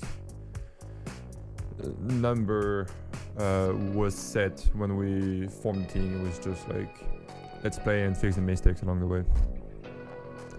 If you want to make it to big tournaments, you will typically have to play a lot of online qualifiers as a new team. We did not really do that, except Katowice and Rio. Why is that? So we already participated in a pretty solid amount of LANs. We did not do qualifiers, for example, for DreamHack Opens, because we had invites into other tournaments where there were some top teams. So it's not that we didn't want to, it's just we did some, and we tried our best at those, while trying to climb up the ranking through the LAN that we were invited to, right? So that was the main thing for us, to just participate and really focus on those LAN tournaments, and try to get invites through that part of the ranking. Yeah, we did some, like both that we participated in, Katowice and Rio, didn't really go well. But I mean, it was good experience for us to learn and move forward from there. Is there any kind of pressure coming from the organization? Any goals they set? Not really, no. Basically, the mindset of OG is to just perform to the best of our abilities and do everything we can to be at that level and potential. And because the idea is that when you reach that, you're going to be one of the top teams no matter what, because of the caliber of players we have in the roster. So this is the main thing that the organization and we are putting pressure on ourselves to attain that goal. And that's pretty much it. It's all about performing to the best of our abilities, literally, and then see from there where our limits are. How close are you to your set goals? What do you think about your current situation? I mean, I think we're getting closer for sure, although it doesn't necessarily reflect in all the rankings, especially here at EPL online. We clearly started playing a bit different in the term that we started playing like a real top team and as a real unit, which is the most important for me and for the roster to perform. It's really a matter of playing together, not doing individual moves, being in the same direction and doing the same things, and not divert from the plan. So definitely getting closer to playing like a real top team consistently. But the key is going to be can we make it consistent? Can we make it, day in and day out to perform like that? It's obviously on the cards and a possibility. Right now we've had ups and downs so far, but if we can all stay in the same mindset and perform the way we're performing right now, we're close to overperforming our goals, if you will, which is obviously a good thing to think about. That was NBK there, one of the key and integral parts of the OG machine. And he talks a little bit about doing something consistently. And that's actually been probably the word that's been often following OG's name during our discussions through stage 1. Yeah, in their fledgling kind of months, we saw them attend their first event at the Summit, and we thought that's where you're going to see whatever this team would be explosive and exciting.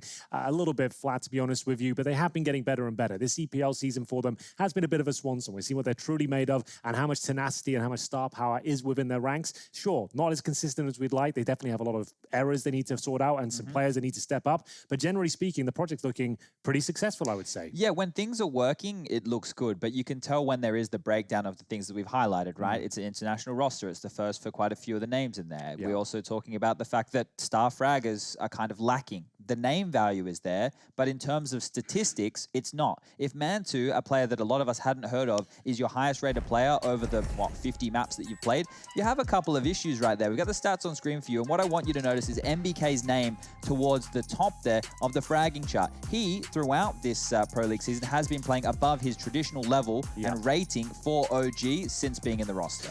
Issa up there as well. We want him to be near the very top. I said before, against mousesports, he didn't seem to arrive. Alexi B has been struggling this season as well. He said it himself. He feels like he's playing like a bot at this point. And he's a great in-game leader. We've seen some of their mid-round moves look amazing. But his individual form, he knows it himself, needs to be a higher caliber if they want to be a world-class team. Yeah, no, certainly. And it's even more impressive to me when you look at Simple Electronic, the fact that they've got more kills than OG and they've played 3 less maps already. I mean, that's just from one series. Those two are farmers. They love to get out there. Straight up, they got their pitchforks and their whatever those are called, hose. Is that what it's called? Yeah. A hoe? Yeah. Okay, so they're using their various tools. We can get the veto out on getting rock and rolling because by trade. This is a big hold veto. up a second. He said he had a good one, right? But there's no Vertigo banned in the first phase, which neither team plays. So they're floating Vertigo through to the second phase. OG will pick Inferno. We've seen them do that a little bit. They also started defaulting the Dust 2. Vertigo. Surely not. No, there's no chance. Both teams are calling each other's bluff. Yeah. So when you have two teams who ban the first map, it's calling each other's bluff of if you want to float it. So one of the two teams will be removing it here. OG will do exactly that. They don't want to leave it just in case Na'Vi have been practicing it. And Dust 2 as the third and decider there. Both teams will be happy with that. But Na'Vi probably more so, I would say. They're looking pretty good on Dust 2. The Dust 2 finisher, yeah. It's almost like OG have been presented with you better finish in 2 if you want to have a chance, because Na'Vi's Dust 2 looked deadly again. Inferno's a worry as well. I think that, look, we had Nico come on the other day and he was interviewed before the OG game and he said it should be 2-0. I have the same sentiment for this game. The problem is, and it's what you were asking Blade about, Alex, the terms of preparation for OG. Did you put all your eggs in one basket just to beat Astralis? Or do you have the mindset, have you been able to prepare enough to be able to take on the smallest fish in this second stage of OG? Because if you come here a little bit lackadaisical, you're not giving it 100%, there's some key gaps for Na'Vi, OG can be dangerous. We've seen them be able to mount back into games. Of course. And that's the worrying factor here. Yeah, they had a flying start. Remember, 3-0 to kick things off, but it did start to trail off towards the end of the first stage of tournament.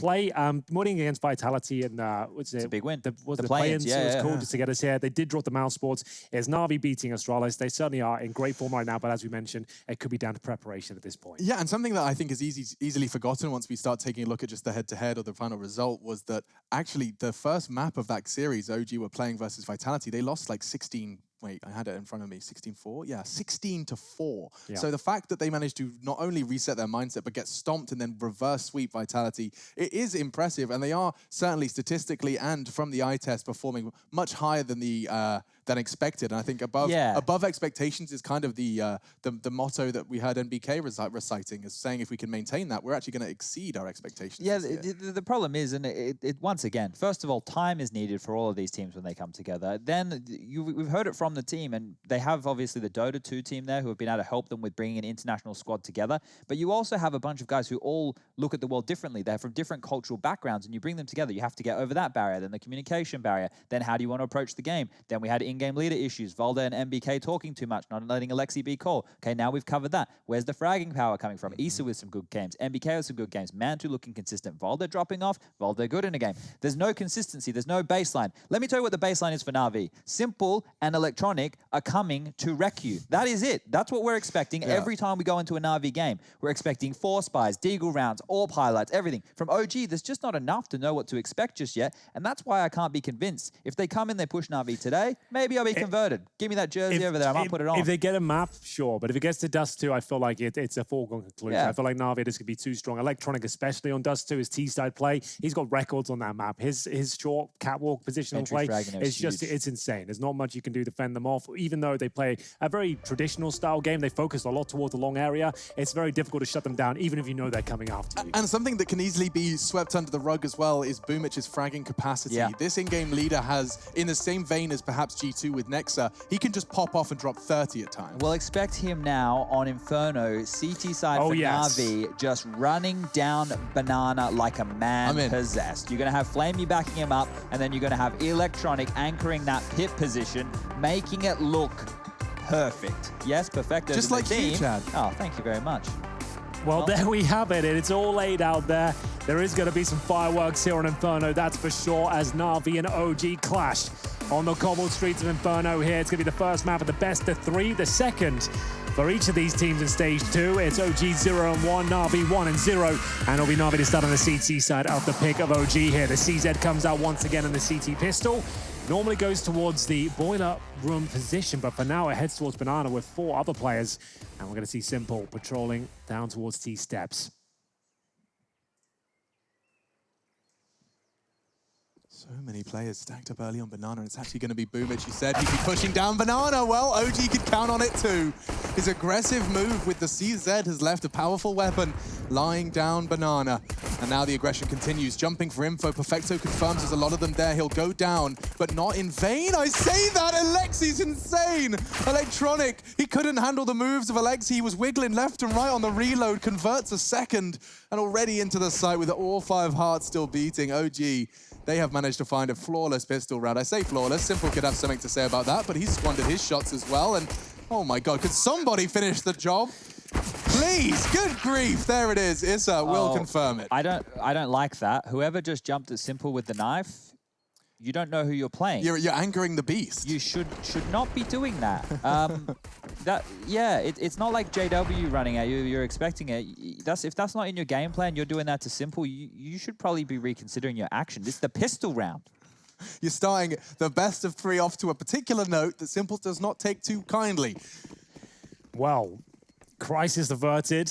They do have a clean sheet there after the pistol round. All 5 players survived, and they'll bring out the Galils, a single AK, and a rare MP5 is just spotted out in the wild. You're a bit of a fan, aren't you, Hank? I am a huge fan of the MP5. Takes me way back, and we'll see the smokes exchange now. Trying to hold on to Banana. Boomich will do his best there with the smoke towards half wall.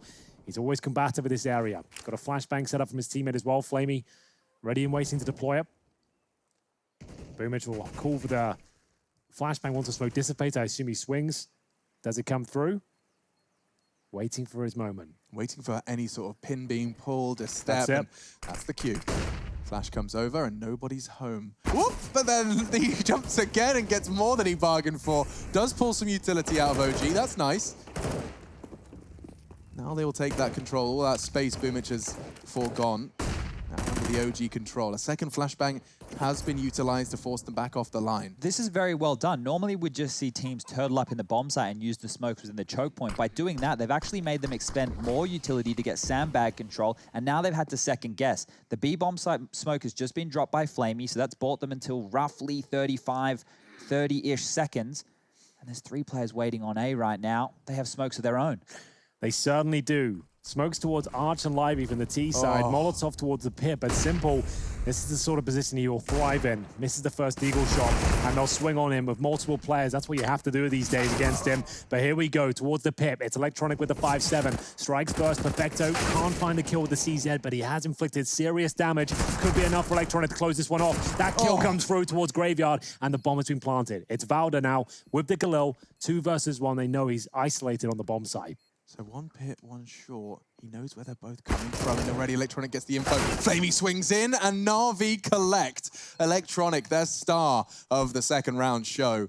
He ensures that OG will not get off to that 3-0 start. Yeah, I just think Boomage being more aggressive than you would normally expect in that kind of banana situation at roughly a minute left on the clock was actually the game winner right there, because they had more angles they had to worry about than normal at that point in the game. So that's really well done from Na'Vi, and they've stolen it back just as quick as they lost that pistol. We're going to forget about that quick smart. Yeah, you described it before. I'd like you just to reiterate. You were describing the Boomage aggressive play forced a lot of utility out of OG.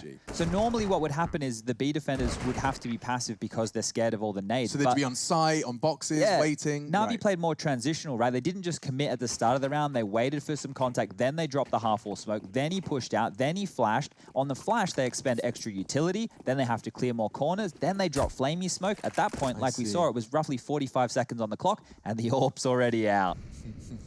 Of course it is. Simple will be showing us what he's made of here on Inferno. The CT side is a bit of an AWPer's dream. You have many options at the start of each and every round. You can be dynamic, you can be aggressive, you can be defensive. You pretty much dictate how the rounds are played. We'll see whether he can start to come online here up against the force buy of OG. Of course, after winning the pistol, the second round fell short, and they find themselves here with a single Krieg, a MAC-10, a few Deagles, and looking for that basic control. Flashbang towards middle after the smoke towards Arch. MBK confirms the quad is clear. Boomage again. You can see this setup they have. Boomage to get information. When he feels like they're close, Flamey will have the flashbang ready and waiting. He'll get a couple, fall back. Job's a good one. Yeah, you can hear the steps. A little bit off this time. Bit off. And that could be the explosion onto the B site. Alexi's just cracked it open with a MAC-10. No head armor. He has 1,200 left. Yeah, didn't fancy it. What? Perhaps going to cost him. I guess maybe he's like, it's either $1,000 or take the risk. Maybe he didn't have 100 armor. Didn't like the risk. Yeah. Costly one, because now we continue our trading rounds. It's going to be 3 on the trot, going back and forth. OG, thanks to Mr. Alexi. He called himself a talking decoy on Twitter. Well, he's going to be looking to bounce back. That's what he said, not a bot, talking decoy. That's what he said. I knew it was something along that vein. That is funny. But at least he made the talking part clear, because he still is calling and they're still looking good mid-round. It's just his individual fragging hasn't been amazing at this point. But this round was. He manages to get 2 of the only kills found here in round number 3. Those and this was the force buy. They're like Carrigan kills though, right? They are exactly like Carrigan kills. Yeah, like towards B, you're on a low buy, you've snuck through, you've called them with the nades out, and you've managed to make them look a little bit Because he's probably more aware of the Na'Vi 2-man setup than we are. I don't like that setup, I'll be honest with you. So when Boomage jumped up, he spotted 2 or 3. Why is Flamey not flashing as soon as you spot them? Why is he like holding on to the last possible moment and the fact he can kill him before the flashes even come off? Like as soon as you spot them, you're alone, you're isolated, you need those flashes to come through. Flamey needs to be repositioning to help you out. He needs to flash, knife out, get to the corner, start battling with you. But that's not Boomage to call it, right? So if Boomage doesn't call for it... I feel like he is stubborn on that side of the map though. Like the fact he goes sandbags like every round, even though teams are nading him, it feels like he wants to dominate the area and show that he can handle himself. Yeah. But I think OG are going to exploit that. If I was playing against Na'Vi, that's what I'd be focusing on as well. We know this guy is super aggressive and he has very familiar tendencies that we can play off and hopefully exploit. Yeah, we have lost Flamey, a quick PC crash, so I'm sure we'll be back into the server shortly. Doesn't seem like it's going to be a large technical issue, but just getting everything restarted and reset. We'll be getting the 5th man back in for the... This is going to be a new type of Counter-Strike, actually. It's going to be 2 T sides, both running to separate bomb sites. Only bomb sites. Everyone's planting bombs. As quick as you can. As fast as you can. So that's where players like myself, MBK, they really come in, because we're used to planting the bomb. We usually get left with that type of So you got the optimized routes? Yeah, you just know how to get that bomb down. You hold that button, it's real difficult I've been practicing recently, but yeah, getting that bomb down in the fictional sense, of course, we haven't actually got 5v5 T sides. Instead, we are back, and so is Flamey, so we can get the round 4 back into action. I'm looking forward to seeing whether or not we're going to be getting Issa in anywhere aggressive positions with his early SMG. He's known for being a bit of a bloodlust, but for now, he's just going to be heading into the early apps control.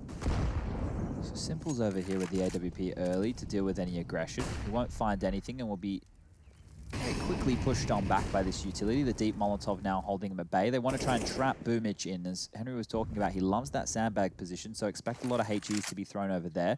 Smoke towards CT is going to land and obscure his vision completely. So if he wants to hang around towards B, well, this was one choice. Certainly is that choice. We'll see whether it works out for him. Molotov's going over. You can see they look like they might want to flash over and go for this. Boomich fancies it again. Loves the fighter banana, it seems. But he'll peel on back. Smoke down. Simple. Still considering his option. Could be boosted behind half wall here. They can play 4A now, though, with that ult there. So that's quite a key rotation. But the problem is, a lot of this time they've left Arch open. So you can see how slow this Na'Vi rotation needs to be.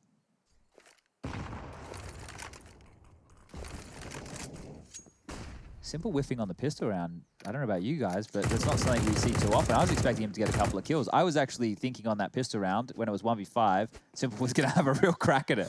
You had that much faith in him? Yeah. Damn. He has been given a friend now. Boomich in support at New Box. And that's his first challenge. Alexi just dips his toe into the water at B, says, too hot, too hot.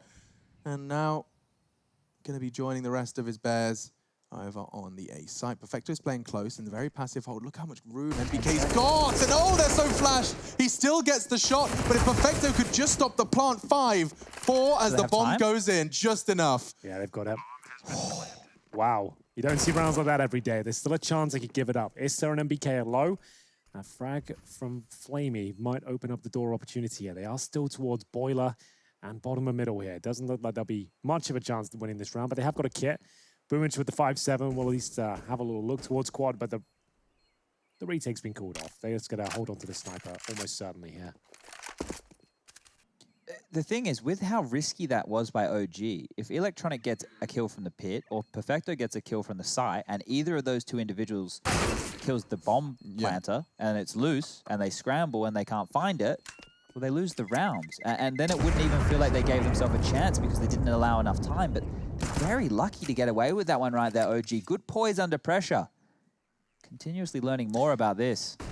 10 seconds on the clock and their final commitment towards A came through. Luckily, MBK opened things up. If he doesn't get that kill, it all falls apart there and then. But he ends up getting 2 in the end. Chad did say his individual level has been impressive as of late, and there's a good display of it as we get into another eco scenario. But there is going to be an AWP, a bit of stabbage and spawn, but that's to be expected these days. And we'll see Simple try and win the round single-handedly, and he certainly is capable of doing so. Certainly capable, but not if they just rush B. He's going to be perhaps flashed in again. Boomich standing his ground. Simple boosted up for the frag onto NBK. Now the floodgates open on B. Flamey, that trajectory is going to have them looking for you. They're waiting, they're flashing, and Issa's got the open sight. Just 1 kill is all it took. After the loss of Boomich, Simple will just be forced to save yet again. Nice work from Na'Vi to at least try and set Simple up for success. A boost on the pallet enabled a quick frag onto NBK, but that will be all they pull out of this one. Does this feel par for the course for Na'Vi and anyone else, though? To start with the force buys, and when they lose, they're always going to find themselves down a hole because their gameplay is very risky. They like a force buy, don't they? Because when they win them so often, but the rounds they don't, it's notable. You can feel it really hinder them on their CT campaigns especially. So they do take the AWP and an AK-47 here, but they are 4-1 down. OG, this is the pick as well of them. So they're doing a great job on the T side of this stage. They are going to have 3 players survive on the CT side, but so far so good. Their money's racking up quite nicely. You get $3,500 per player by winning via explosion. So Na'Vi might even boost themselves now with a full buy. We'll see what's on the agenda. Round 6 coming up. No investment just yet. Might be a tactical timeout. Blade is available to them if required. Simple drops over an M4 towards Flamey. He's got his AWP that he can pick up. No one else buying anything just yet. And they decided to do it after freeze time. Unconventional. You don't love it. Don't know why teams do this. I really could just take a timeout if you don't know. It's not that hard to manage the guns either. I used to do it for my entire team. If you're any sort of doubt, you've got 4 timeouts available to mean you're not stuck in spawn. Either way, doesn't seem to matter too Boomich much. is dying on sandbags.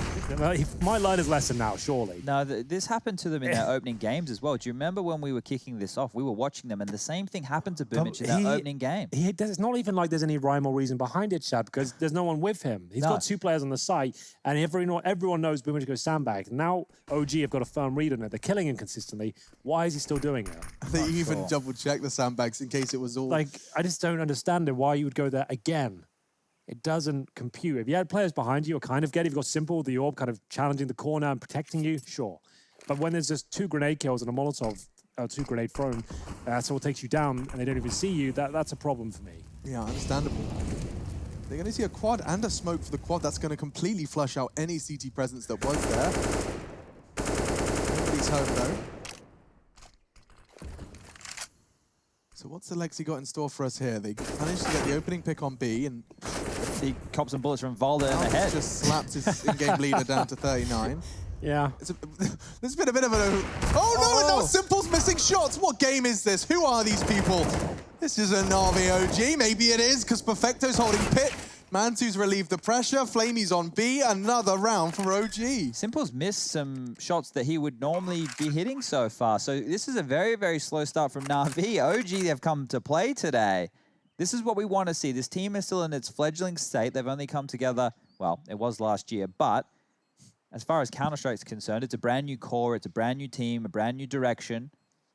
And they have to prove themselves to the Counter-Strike world, and this is a great way to do it. Against Na'Vi early, the current world #1.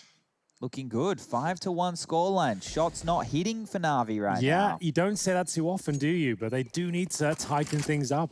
Boomich cannot go down consistently. 0-5 right now. It's got to be a wake-up call. He's the in-game leader, so it's to be the brains behind the operation here. It's quite a glaring one in terms of the issues right now. As 3 players do survive for OG, their money just getting into a very promising scenario. Alexi B with $10,000. 6 kills, 1 death. That decoy is certainly doing a lot today. So this is where nade to the face, Molotov down. You can see him just dropping the smoke as well. It's already too late, as Mantu hasn't done much for the orb so far, but this was a very influential kill to take down his rival in the form of Simple, who did miss a key shot there. 5-1, and the US Air Force tactical timeout is called. The first for Na'Vi. Probably could have used it in the previous round, considering the scramble to get weapons after freeze time, but they have got a saved M4. So Flamey can drop 1 more rifle. Perfecto could even drop an orb. It would be a really scrappy buy, and I would say just take this one on the chin, Chad, and then focus on the gun rounds from here, because everything's just been too compromised so far. Yeah, allow yourself to realize why you're in this hole, and then dig yourself out moving forward, because we're not going to see this team... Well, actually, I tell a lie. Maybe they will win a round with some deagles and smokes, right? That is the capability of Na'Vi. Of course. I think we just have to lump them in with that. But in terms of the approach so far, it doesn't feel like whatever their game plan was, it's working, because we're seeing missed shots. We're seeing them give away opening frags. That's the stuff they need to adjust on here. But the problem is OG are now dictating the pace of this game. They get to decide where they want to go, and it's going to be quick up middle, straight to Simple. It's time for him to hit some shots. Oh, that's the timing, though. He won't be getting the 1 dig to kick things off. Oh, I tell a lie, Chad. It's through the corner of the wall, but MBK and Valda will reply in due course there. A pair of frags found and a commitment towards the A site is called. You can see the rotating CTs now making their way back through. That's through Spawn as Electronic, he'll retreat. He was in the apartments, and the A site has been confirmed as being clear. That should be enough to be said about round 7, as that will confirm it, actually. Nice shot from Mantu. Straight in towards the side of the head of Boomich, and Flamey will have to save his M4A1S. Smokes down. Perfect round from OG. I like how when they, and this is a really good approach, a lot of teams could do this, and the Krieg is going to allow a lot more of this. You don't necessarily always need to have that T-sided AWP, and we talk about how difficult it can be for most traditional AWPers to AWP on the T-side of Inferno. So just pick up the Krieg, use that as your AWP, have him holding the same lines. Something that you can be effective, you're a bit more agile, you're able to keep on moving around, find more impact within the rounds. I think you're dead on. I think we'll see a lot less T-sided AWPs in general, just because of the expense it costs and the way they drop off in the mid-round stages. I feel like that's a good call. The Krieg seems to be more than enough. And if you'll remember, Henry, last time we saw Na'Vi play, we were outlining how much we were seeing Simple on the Krieg and how it felt like he'd refined his spray. Perhaps that's something to look forward to as well. Yeah, I feel like T-sides just need to be together at this point. And going in as a Wolfpack when the skill ceiling is so high at this point, just having grouped up players with rifles that can be nimble and agile. Sure, opening picks at the the AWP are great and it's situational. I feel like they're going to be more focused around defeating very strong defenses at this point, but I don't think it's a requirement on the T side on any map to have an AWP.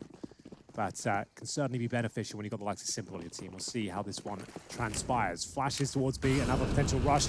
Is Boomich at the sandbags? Better believe he is. And he's gone down 0 and 7. Full flash. I'm not sure why this keeps being deployed. At least Issa will give them one back for free. I assume by jumping in his own Molotov, yes. But it's again, Boomich down. No one there to back him up, and he's 0 and 7. How many rounds does he have to give up before he realizes this isn't working? And Simple gets wrecked by MBK there. No Krieg to be spotted. AK to the face.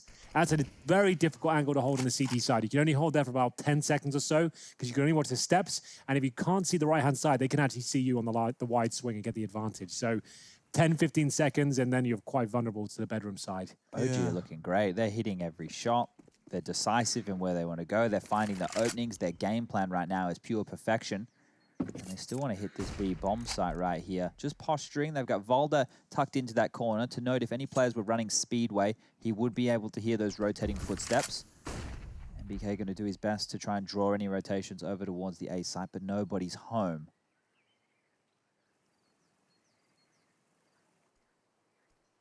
Oh, even if MBK finds the site open, I don't think they'll rotate back. They're just going to use him as a late flank. This is still winnable for Na'Vi. Okay, so he is going to be the flank.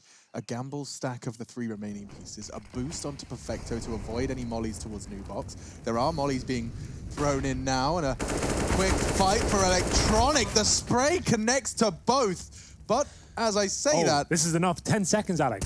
Oh, what? Okay. That was an amazing shot. that was an amazing shot. It looked like he looked back and then came to like a second glance. But the reason that he's still clearing the site and not just going for the plant is because Flamey with Boomich is the traditional B holder. The knowledge of players at this point in those scenarios, they all have that in the back of their head, and if they forget, well, someone else is telling them.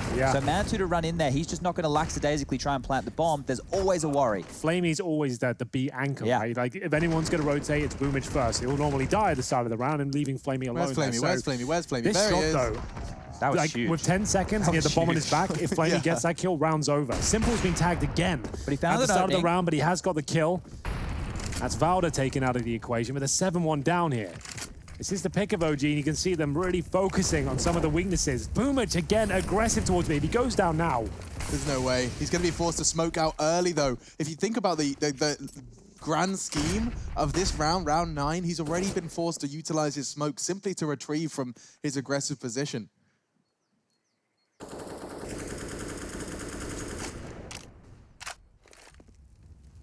Early advantage for Na'Vi. They need to start finding the rounds now. OG, the wild card as we described them, have already come in blazing. Na'Vi, we've seen some uncharacteristic performances from some of the individuals. Boomich's stubborn B hold has been plaguing them as well.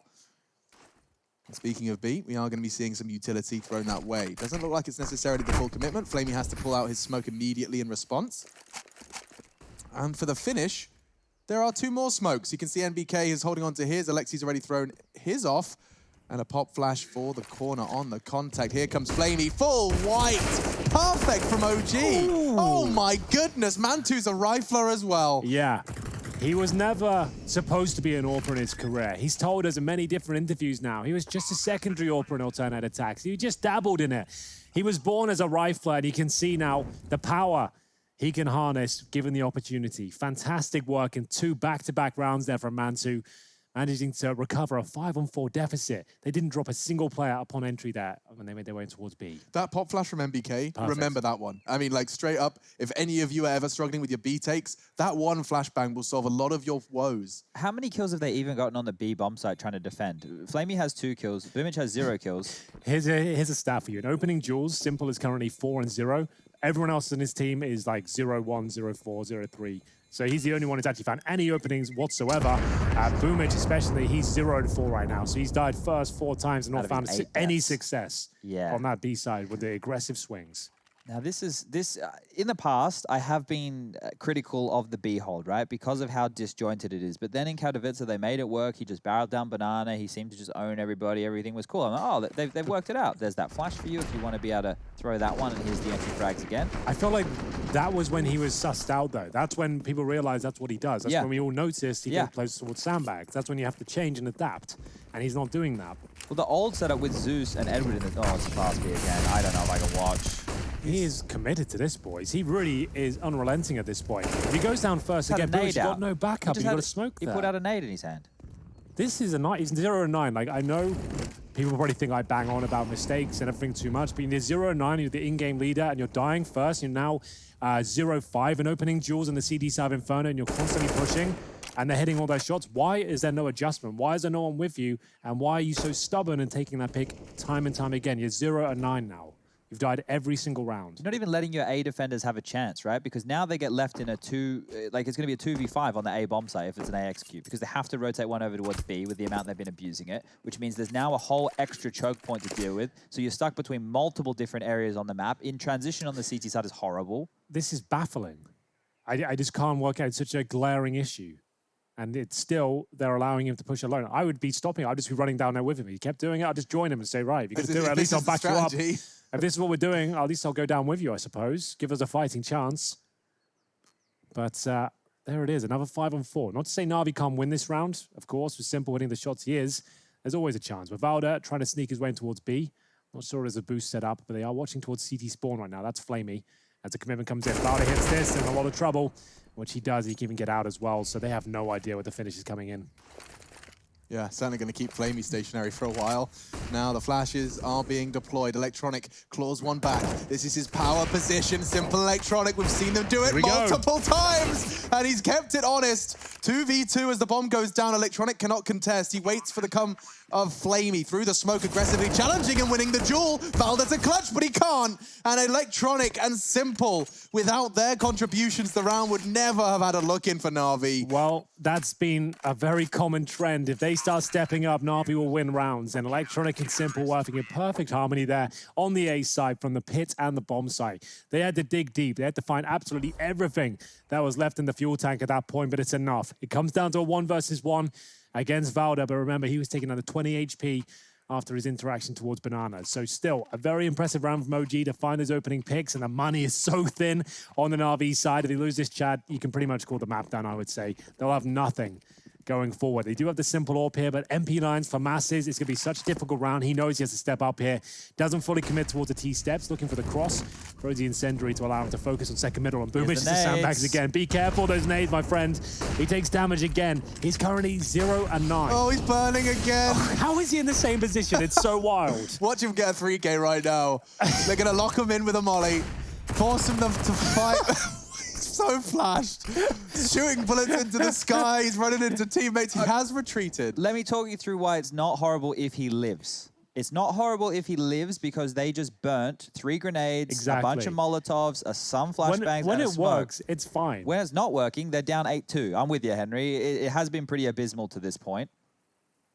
But he is in sight now. Simple is in CT spawn with the AWP. There's still plenty of smokes and flashes available. They don't have to commit towards B. Flash goes in. 3 CTs there. Simple. A little bit discombobulated. Oh, nice little smoke there. You would be tempted just to hit B if you were OG, with considering how weak it's been and what you just had to deal with on the A bomb site. If it was me, I would be going the B bomb site for the rest of the game. You've already had an MP9 on that side of the map as well, right? So that's even a strong reason to suggest that will be successful. Oh, lovely fade coming in. Look how convincing this is. They've got 4 players ready to go in towards B, and there's a full wall of smoke at A. You know, Simple Electronic went ham in the previous round, and Boomich looking for his first frag. It's Flamey fending them off. Can Boomich do anything? Apparently not. He goes 0-10 as the bomb is planted. MBK, if he finds Simple here, the round is done. He might not even be going for this. He might have to hold on to the AWP here. Chad, could you just bring up in Skybox those A smokes? If that, oh, hang on, it might be a bit of a problem. I don't know if you can. But no, it should still I work. just saw 5 smokes still on the A site as the bomb was being planted A. It felt like OG were in Banana when those smokes were landing on A. I want to understand how they even arrived at that. Them? Yeah. Okay. This is a variation of a strategy we've seen them run already within the Pro League. They use it as a pocket strat to get themselves out of low-buy situations, but they've been able to use it here within a full gun round. So let me just see if I can get this all lined up for everybody. I believe this is the appropriate round, and we should be good to go. Just as Issa tries to chase down the remaining members. Woo! There's a good frag. All right, so they're lining up all the nades here. We were at about, what? Well, before that, weren't we? It was just before that. Here come the smokes. They're being thrown over from deep middle, so they're able to get to Banana quickly, and you can see how they're landing. They create this wall, and then you have the limp smoke out hauls by Issa to sell this fake completely here. The idea is then you'd flash maybe 3 players out of the apartments and focus just on the pit, knowing that the bomb site can't battle you at all. So everyone's on panic mode, then they're dropping their smokes, they're trying to batten down the hatches towards the pit side. But it was so well done from OG there. You could see no chance of Na'Vi fending them off on the B side of the map, and it's an MP9 again for Boomich. Surely he's not rushing it. Yeah, okay, let's get back, reel it in. Let's take stock of this situation. That's what they say about Na'Vi, isn't it? Is it? Yeah, they're always rushing. Ah. Oh, he's here all week, ladies and gentlemen. Yeah. I walked into it. He's got me. As we'll see, Boomich now. A bit more traditional play here, Chad. Yeah. Maybe he'll get a kill off of it as well. Yeah, time will tell. Not going to be on the front lines alone. As we'll see a 9-2 scoreline come in. Remember, this is a pick of OG, admittedly. But still, very impressive so far. Pop flash from Manti being set up here. Designed to flash simple, I'd imagine. Doesn't quite catch him, but he misses another shot here. Frag has to come from Electronic. Where's the trade? He's so low. That's the trade they were looking for. Valda pays a heavy price. Simple continuing to find blood on the A assault, and I can't see a way in which he doesn't get a frag here. Oh, but a missed shot. Not the second. Mantu's gone down and thrown all onto Valda. Should very well be the third for Na'Vi. They know where he is. Simple called it. Boomich connects, and he gets his first. He even gets a rifle. What a treat. To note, it wasn't at the B bomb site, though. So far at B, Boomich's impact has been almost 0. It hasn't been 0, but probably almost 0, I would say. Sure. It hasn't been a great look so far here. OG, on the other hand, have dealt with the standard Na'Vi, so the one that they could do, prep on, very well, if we're going to look at that. Na'Vi have 1 flash assist on the CT side of Inferno. Like, if ever there was a map to get flash assist on, like, how is that not happening? If you're setting a player aggressive out towards B, how is he not getting kills with flash assists off the back of them? Like, something is going quite dangerously wrong here for Na'Vi, but still recoverable. Even a 9-6 half, it wouldn't be the end of the world. Like, CSGO is balanced out with the Kree coming in and the position it's in right now. Maps aren't as CT-sided just because of that one reason. If they get 6 off the back of how this nightmare of a game started, Na'Vi will be laughing their way all the way to the bank. But OG, I feel that they've got at least 1 more in them. And Boomich has something to say about that. He'll stop it, but they're straight onto the side. And Flamey's panicking. He's all alone. He's on an island right now. Yep, and the smoke comes in, doesn't make things easier, that's for sure. But he gets a dink. Can he finish things off? Apparently not. They scramble to get the bomb down. Simple might have to boost one of these players above the smoke. He's trying to call for it now. Smoking off in front of the bomb site. It's too obvious if they're able to boost, surely. It's quite a deep smoke. It does mean that they can also push into pool and swing on the banana T. Okay, fortunately he's behind the cover. Those bullets were never gonna hit, but bomb does get down. OG could very well be finding 10. At round 14, Simple desperately trying. Oh! There it is, of course, of course. He actually hit it. Yep. Unreal from Simple. That could be enough. It could very well, but Issa's flank should be enough to stop this in its tracks. Electronic has to find this duel onto Valda very soon, and Valda's playing a great job of just delaying, running out of bullets. Electronic only needed 2, though, and now he's onto the bomb. Going for the ninja. Spray's gonna be gone. He's ninjering it. Issa can't find the bullets. That's not enough! And we will see Na'Vi take 4. Another Simple and Electronic credit does get given, and Electronic's even going to grab his friend's secret rifle. It takes a stained glass wall bang with the AWP, a full smoke defuse, an absolute pandemonium ensuing. Oh my goodness. But finally they get the round on the board there. It wasn't pretty, but still a 1 versus 1 found, and it will be 9-4. Na'Vi will have to limp it to the next round once again. Of course, that shot connects straight to the head. And I thought this was enough from Valda. He's out of ammo here. Yeah, so Electronic has just had to defuse and dump that smoke. He was out of ammo in his rifle. Simple covering the shot onto Mantu. That was the round winner. Oh, again, the nades. It's a rough one out there for Boomich right now. He's choosing that rough life, isn't he? Yeah. He's trying his own nade tricks, but OG don't want anything to do with it. At the start of the round, the T's, if you just reflect back to that Fnatic versus Astralis game, were peppered on down like this. So that second nade that's come on through has at least found some damage. Let's put Alexi and Valde below the 100 HP mark, but lots of pressure on Na'Vi still. They all have defuse kits now, but still an MP9 out on the field in the hands of Perfecto. Utility now being baited on out. Just same situation from that of OG. They have two players over towards the apartment/boiler area. They're just patrolling this side of the map, making sure there's no aggression, making sure they can't hedge their bets with a 3-man stack over towards B, and then they just hold on to Banana. Boomage hasn't been able to get it. They have been conditioned into not going aggressive throughout this game. So OG have done a great job at securing themselves real estate very, very early in all of these T rounds. Yeah, and top middle, uncontested for now. Simple, more passive line. He's going to get smoked off here. 2 smokes. 1 library, 1 arch side. Simple has to hit the shots. He's been flashed off. They spotted him as well. He can't even retreat back to the site because they've got apartments control, but he does manage to take one, kicking and screaming as he's shut down. Perfecto upgrades to the rifle thanks to the fragging of Electronic, and he's made the rifle find the head of Valde. Yeah, this A site, it seems a little stronger than B. 8 seconds remaining. Issa won't be winning this round. It's Na'Vi holding on to what they can at this point. Is there another kill available? Apparently not. Perfecto will close things out there. After starting with an MP9, he does pick up the AK-47. Finally, it's the AWP to give it back to Simple at the end of the round as we go into number 15 here. Chad, did say if Na'Vi got 9-6, they'd probably be feeling pretty good about that. Yeah. I tend to agree. They can work with this. The thing is, it felt very, very dire for Na'Vi, but that's why I was saying it feels par for the course. When you do have such a risky strategy of investing early and relying on your individuals to be able to turn force buys on their head, you can find yourself down in a massive pit of rounds, and that's what Na'Vi have done here. But they are climbing themselves back out through the heroics of Electronic and Simple. Let's see if that's enough rungs on the ladder to get them back into this game, because so far OG have done everything as they should have. It's almost been by the book on the approach for how to take down Na'Vi's banana control. Well then, Boomage in his usual position here. This time a little safer. It's the final round of this first half. OG haven't really had to eco at all, to be honest with you. After winning the pistol, they gave it that second round and then went on a spree of 7. At the B bomb site, mind you. At the B bomb site, over and over again. It's punishing this Boomage over-aggression. Speaking of which, he's there again. Flashbang though, you can see him playing a very, very different game now. A bit more cautious now, isn't he? Yeah. Immediately the rotate comes in from Simple. It is a different kettle of fish. Well, MP9 for Boomage. Flamey could have dropped him a UMP, just to note there was 2K available. Opted for the MP9 anyway, it's fine. And that's not. Electronic has been influential in their success so far. The little they found. And Perfecto, he'll have to be just that. Sits in the pit. Issa dunks on him, and that's the round. Yeah, just jumping over his head. You can see what that did to Perfecto's crosshair. The Z-axis is not one that professional Counter-Strike players are particularly familiar with. How far away are they? They couldn't be further. All right, well, I've got another smoke, another molly as well. That'll be going down just about now.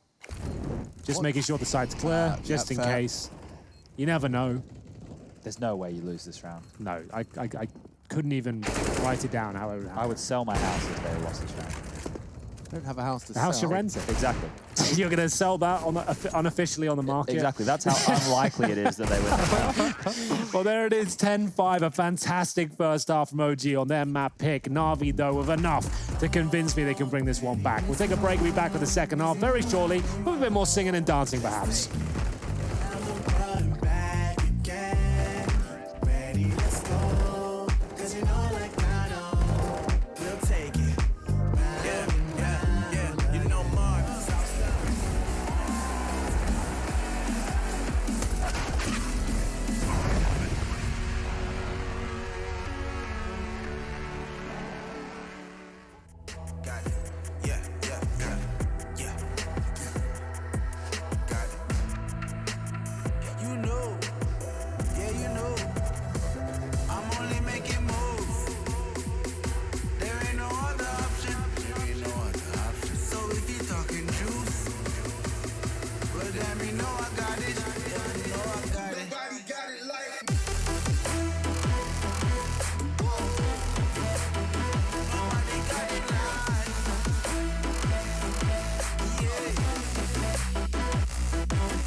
know I'm attacking, not with the chatting. I just step up and make it happen. It's a lifestyle.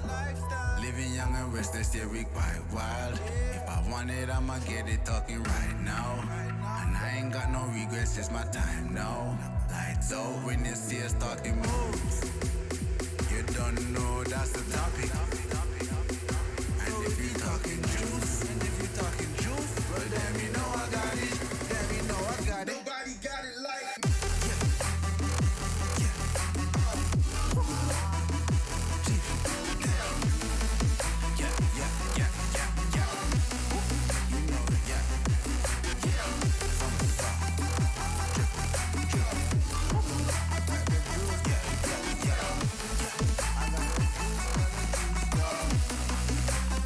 You know.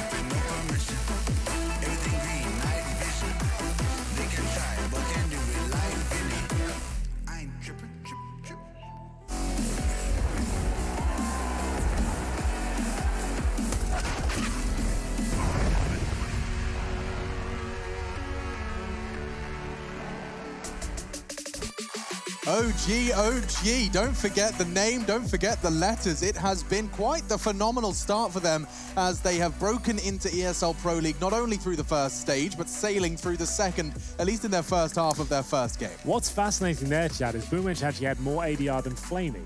So it does go to say that he is at least doing damage with grenades and utility at the start of the round at least.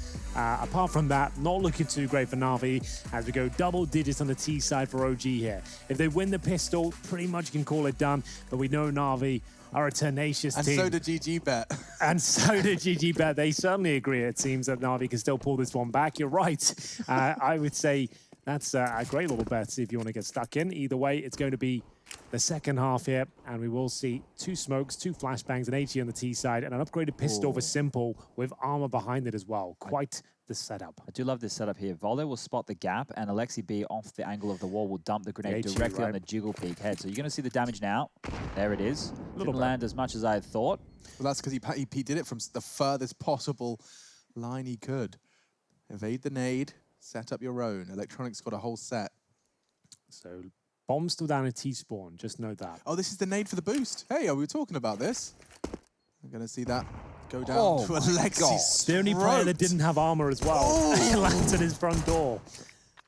Okay. That's going to hurt. Well, Alexi still has this flash, and I've seen a couple of interesting retake setups with OG and the flash of Alexi in the past. I don't think he's going to get to use it in the way he might have wanted to this time round.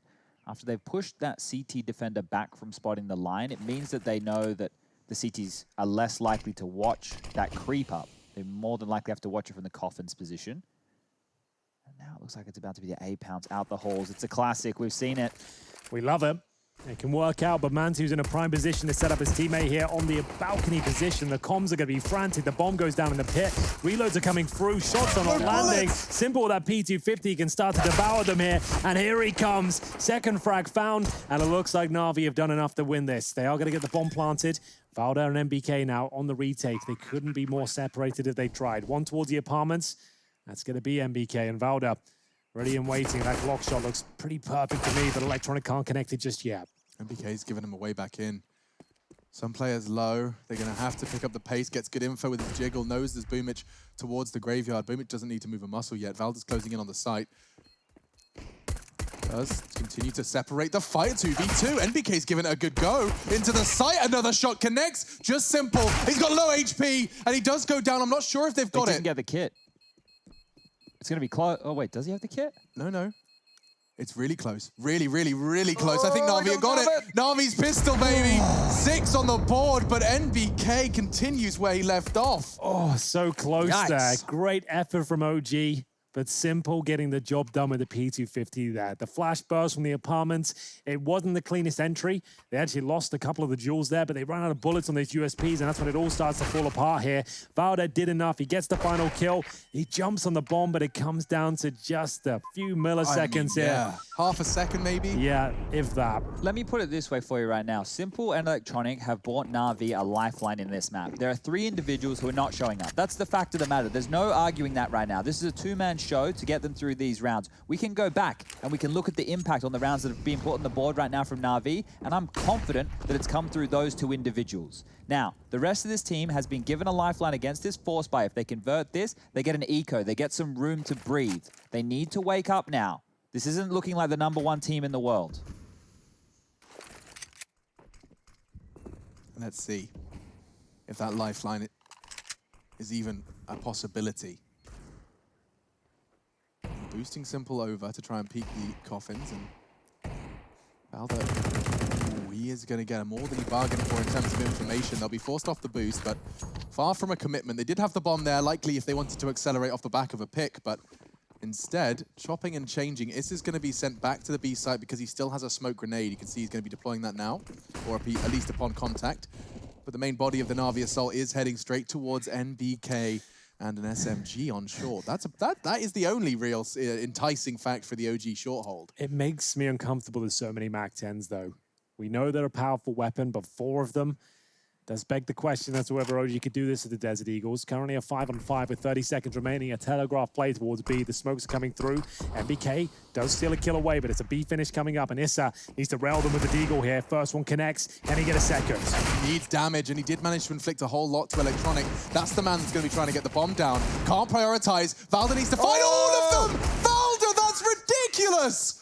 Gorgeous control. He finds the head of Simple. He knows Electronic's prioritizing the bomb. That's such a perfect separation of jewels from Valda. I love that. I'd like to see that again, please, sir. Pack it up. Pack it in? Yep, get your tools, put them in the back of the truck. We're moving to the next map.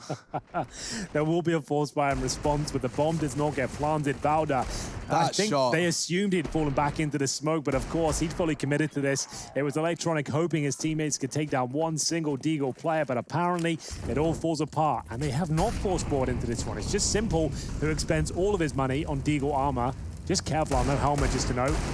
The rest of them full eco. So a bit of a tilt buy from Europa there. I'm not really sure why he would go all in and leave everyone else hanging. Exactly that. It's 2 individuals on the team who are winning the rounds, and it's 3 who are having contributions, maybe throwing some grenades and being a body. Like, I'm being honest right now. Perfecto, Flamey, and Boomich have done nothing this game. I never talk about that with players. But with the scoreline at 11-6, there's only 2 individuals who have netted them rounds. MBK's on for a couple of frags here. Look at this. Look how naughty he's being. Hello. Well, that's your round over. Will the Deagle do anything here? It's the Simple full investment. Watching 1v5. Yeah.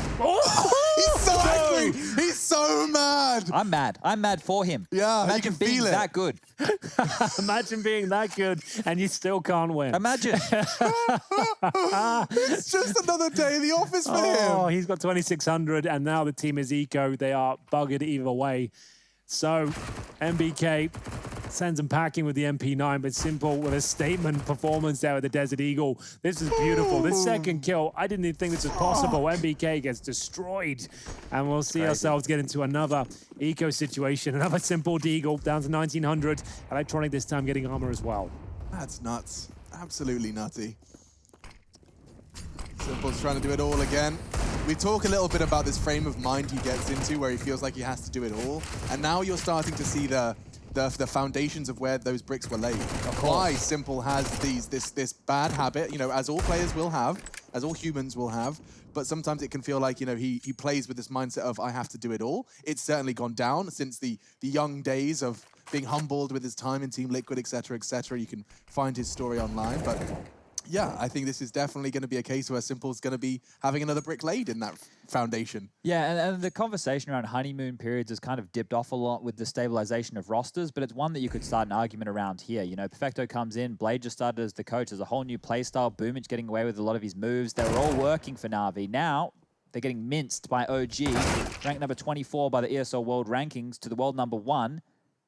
Not online. I have all those caveats. The Deagles are striking. This is a 3v3. Maybe there is a chance. That chance lies with Simple, who's just lost all of his health, and Issa standing his ground for one. That was actually rather significant in the grand scheme. Alexi did not have a way to contribute. Now the bomb's going to go down. He's safe in that corner from the Molotov, but Valda has to be the hero of this round. Remember, they did not force buy into this scenario. It's Na'Vi with Boomich finding some form finally. Electronic might be able to save the day here. Valda left in the 2 versus 1. He knows the player's in towards the pit, but the M4 on the side, that's the problem.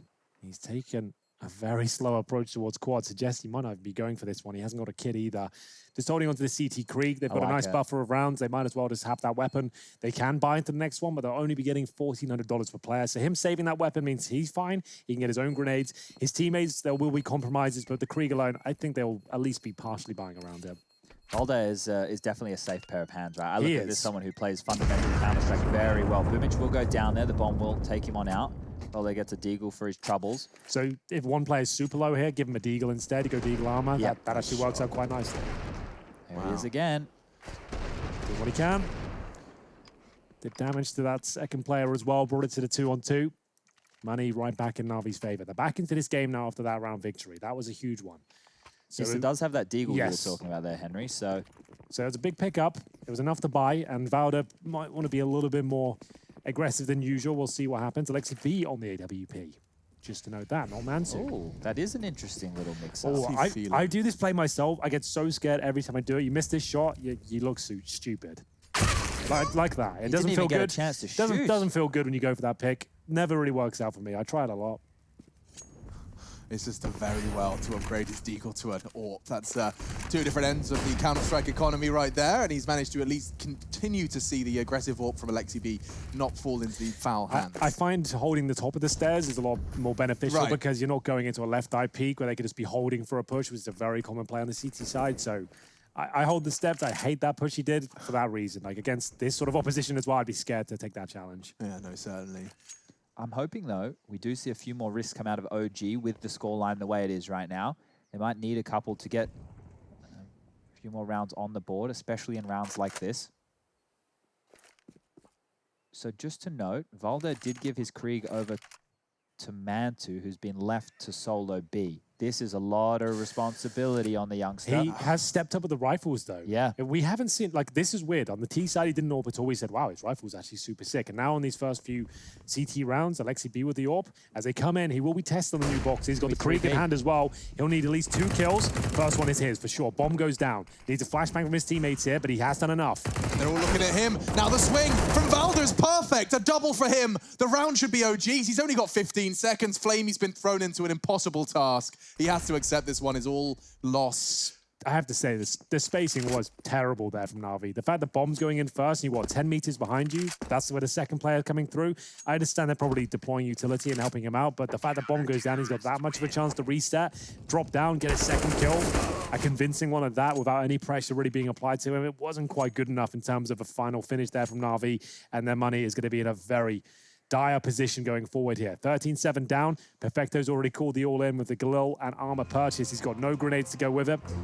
As we have a US Air Force tactical timeout. Chad, you got something for us? I do, and this is why that B spacing was so clunky. I want you to know MBK's position right here. Let me just bring up my draw tool. We have the timeout, so I've got a little bit of extra time. MBK close middle here. Issa with a flash. Watch this. He flashes over middle. MBK peaks, completely clear. They can already rotate over towards B. That's why the lion's share of their forces were there ready to defend. And if we flick on over, look at this. As they're executing, Valda's already there. Issa's already coming over with the AWP. There's no smoke towards spawn. It was just a mess. There was no way in, and that was a fantastic mid-round play there from that of OG to get them into this round. Wow, the CT smoke did come, but it was by the time Issa was already taking contact. It was very late into the attack.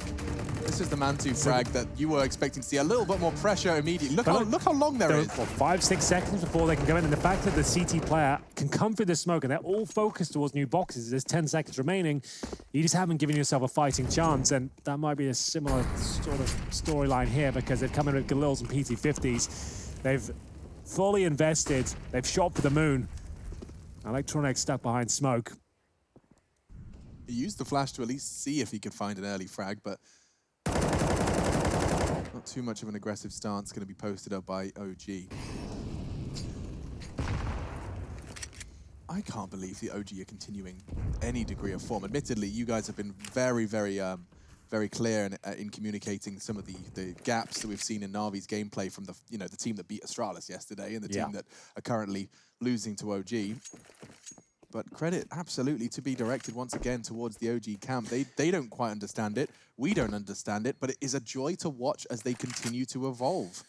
Well, Simple is 17 kills, Electronic of 14. Doesn't seem to be enough. Good incendiary, thrown perfectly. Some teams would consider forcing through that, but that would cost them too much in this sort of round. They need their HP. Still with the mid control, not a huge deal. Smokes down towards Moto. Graveyard position. Bomb side as well, and there's so much damage being inflicted. They're going through the grey screen. Looks like we might be done here on Inferno. This was a force buy, and it's only Simple has found a single frag so far. He needs 3 more at this point. He's on for the ace. Man2, you don't face this. You don't even bother. You don't even need to. Let him have it. And the flash comes in. That's perfect. Issa helping him out, and it's going to be Man2 to survive. And even with Simple's 2K, it's not going to be enough. And they're left with 2K actually going to the next round. $2,000 on the nose for 4 players. That's a dire strait to be in.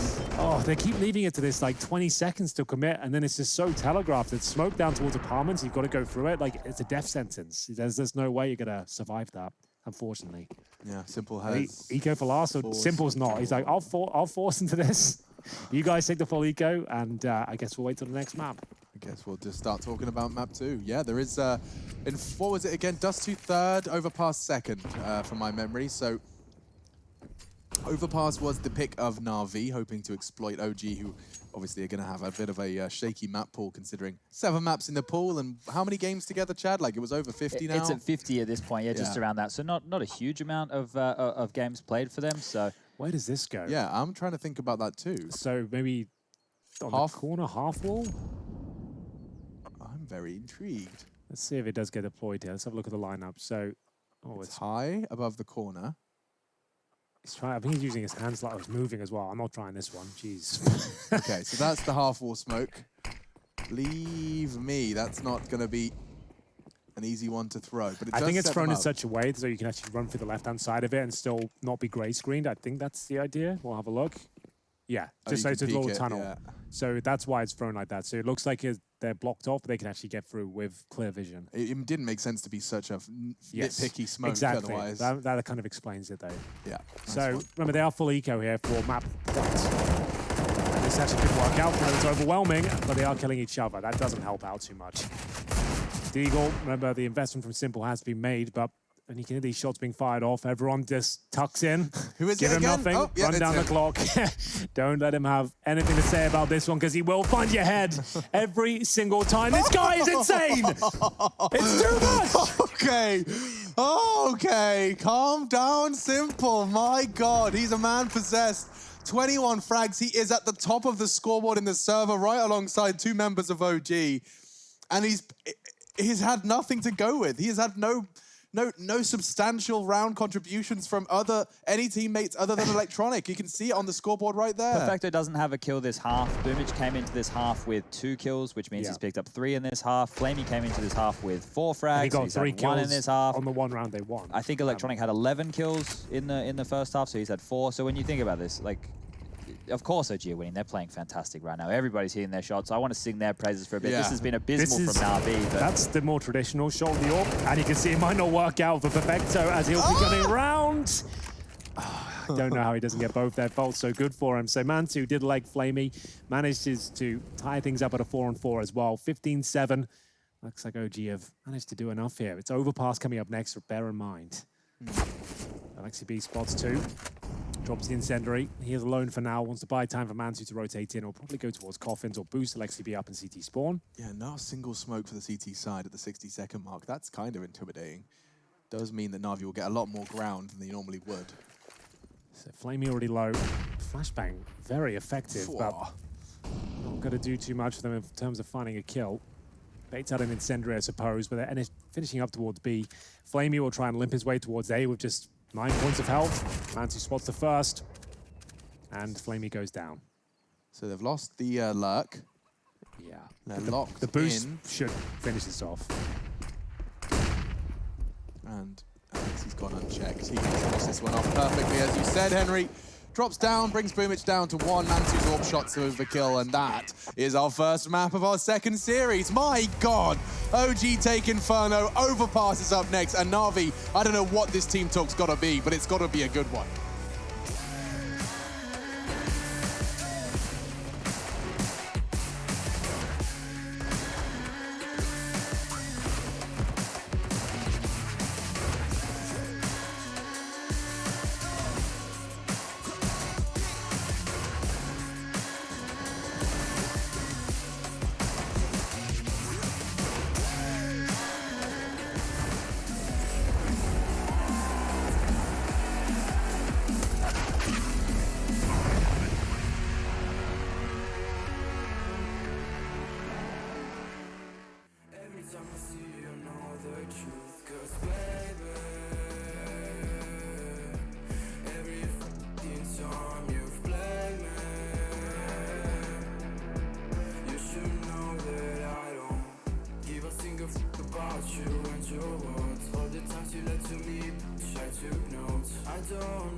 I've been living in the shadows for a while. Demons calling me from the afterlife.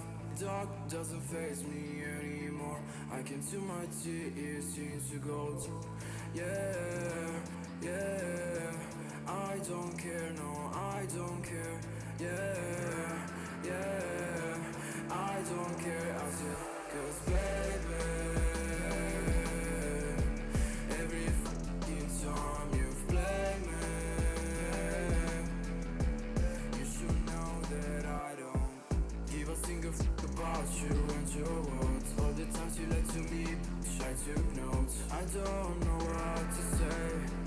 I thought you loved me, but you don't. I know people come and go away. Sun is low, that's my time to shine again. 'Cause baby, every fucking time you play me,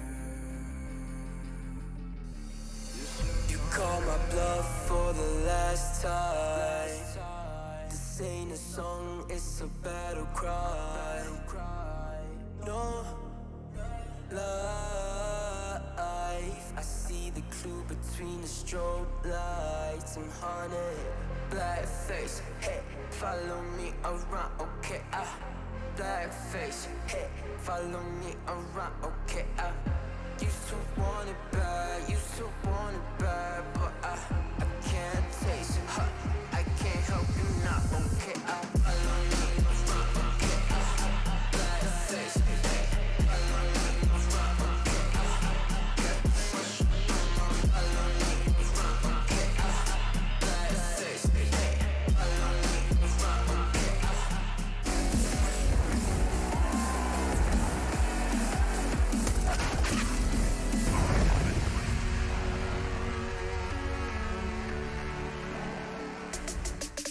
Some of that was pretty hard to watch right there if you are a Na'Vi fan. However, if you're on the OG side of things, you'd be pretty happy with their preparation. Just check out Boomich's stats. He was beaten down in Banana time and time again and couldn't find any of that impact with his regular tricks. Mansu continuing to be a star over there on the OG side of things, and Valde with some big moments as well. But in what was quite a clinical victory for OG, they did look prepared. I want to show you one round from them where they were able to pick up some information mid-round, and that basically was the final nail in the coffin as far as I was concerned with this game. So let's jump straight into it here. Na'Vi set up in Banana, pretty standard. We'll start playing this one out. The camera angle, it's going to change. Now we're going to focus over towards the A bomb site in a moment here, and you're going to see Issa. He's that little blue model, this man right here. He got dropped a deagle in this round. They was able to pick up an AWP off of Alexi B, who went down early. So this is a 5v4 advantage situation for Na'Vi right now. Should be pretty good. We're going to start playing this out. He's got a flashbang. He's going to throw that over towards the top and middle. That's going to alley-oop up NBK. Now, this icon here shows him to be partially flashed, but he would have been able to see enough of middle or would have have been taken down more than likely if there were players there. MBK steps on out. Guess what? Mid's clear. All that info means now in this 4-on-5 disadvantage scenario, they can rotate over towards B. Na'Vi start to execute. I'm going to pause it right now. Check this out. Volder's already made it to the site. Mantu's in a powerful position with a Krieg, and Issa is rotating through spawn with the AWP. Meanwhile, there isn't even a smoke down CT spawn yet. They've been forced into this B play because of that info play from OG in top mid. So let's play this out and show you how this one goes down. Mantu gets the opening. Boomich in by himself. Look how far ahead he was of the rest of the pack. Once that call's come through from Perfecto, I believe it was, who was over towards alt middle, that they were taking control, they've just had to pull the trigger. Boomich, being the aggressive player he is, was well ahead of everybody else. Now you can see the spacing as they come on through. They're all clumped on up. Volder through the smoke. Perfect timing.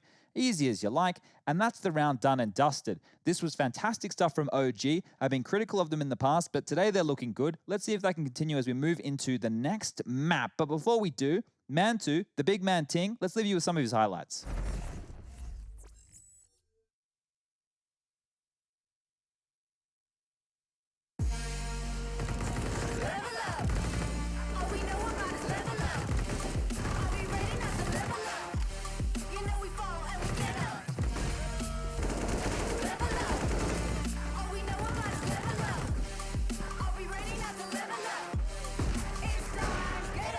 That's how we know when we level up. Level up. So you can do, can make me. I wanna more, can make me.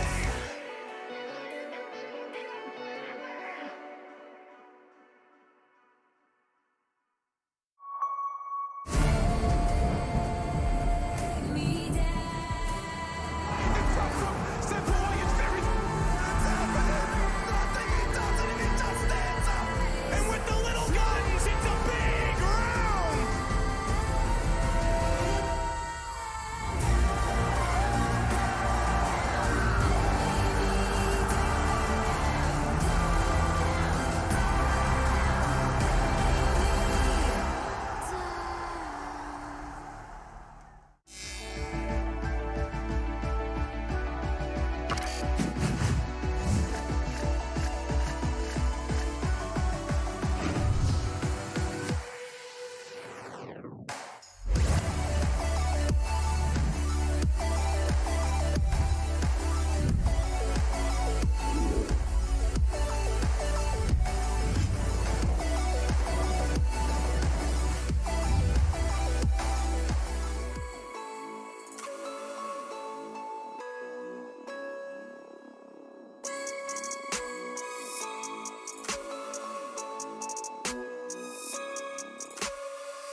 Cool, right? Want to know where I got it?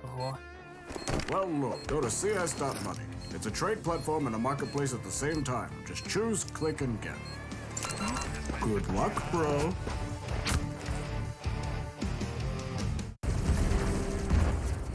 Everybody loves an underdog.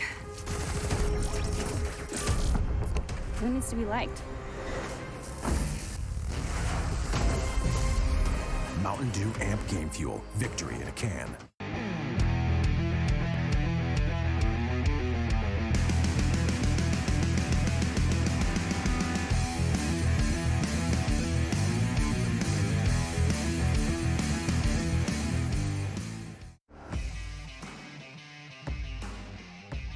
Charge up your game with excitement. Highest odds on the market. Take what's rightfully yours with GG.bet. The future waits for no one, so we refuse to wait for it. Today, battles are waged in nanoseconds, and planes are piloted from the other side of the world. The future's not coming. It's already here. Join us and be the future. It's 2 boxes to get by Nico. Divers are gone! Go to Blades on the ramp though. He knows he's there.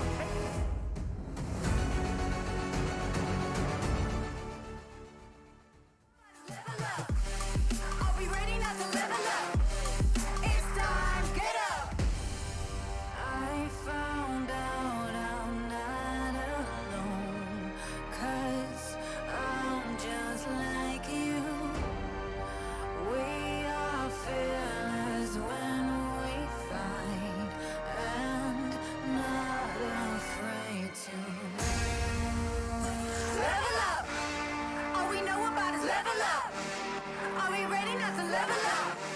You know we fall and we get up. Level up. All we know about is level up. Are we ready not to level up? It's time, get up.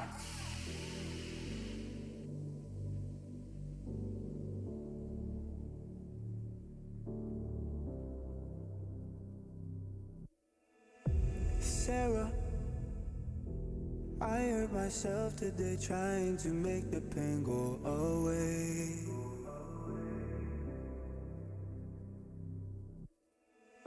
Sarah, I want to fade away, be with the stars in outer space. You come and you go, you take me high, you take me low. But I don't know how to do this on my own anymore. Oh no, now it's my leave for the melancholy. Could he fill a hole inside me? Damned if I do, damned if I don't. Now it's Xannies till I know my psyche. Cocaine just to feel my heartbeat. Nothing to lose, nothing to gain.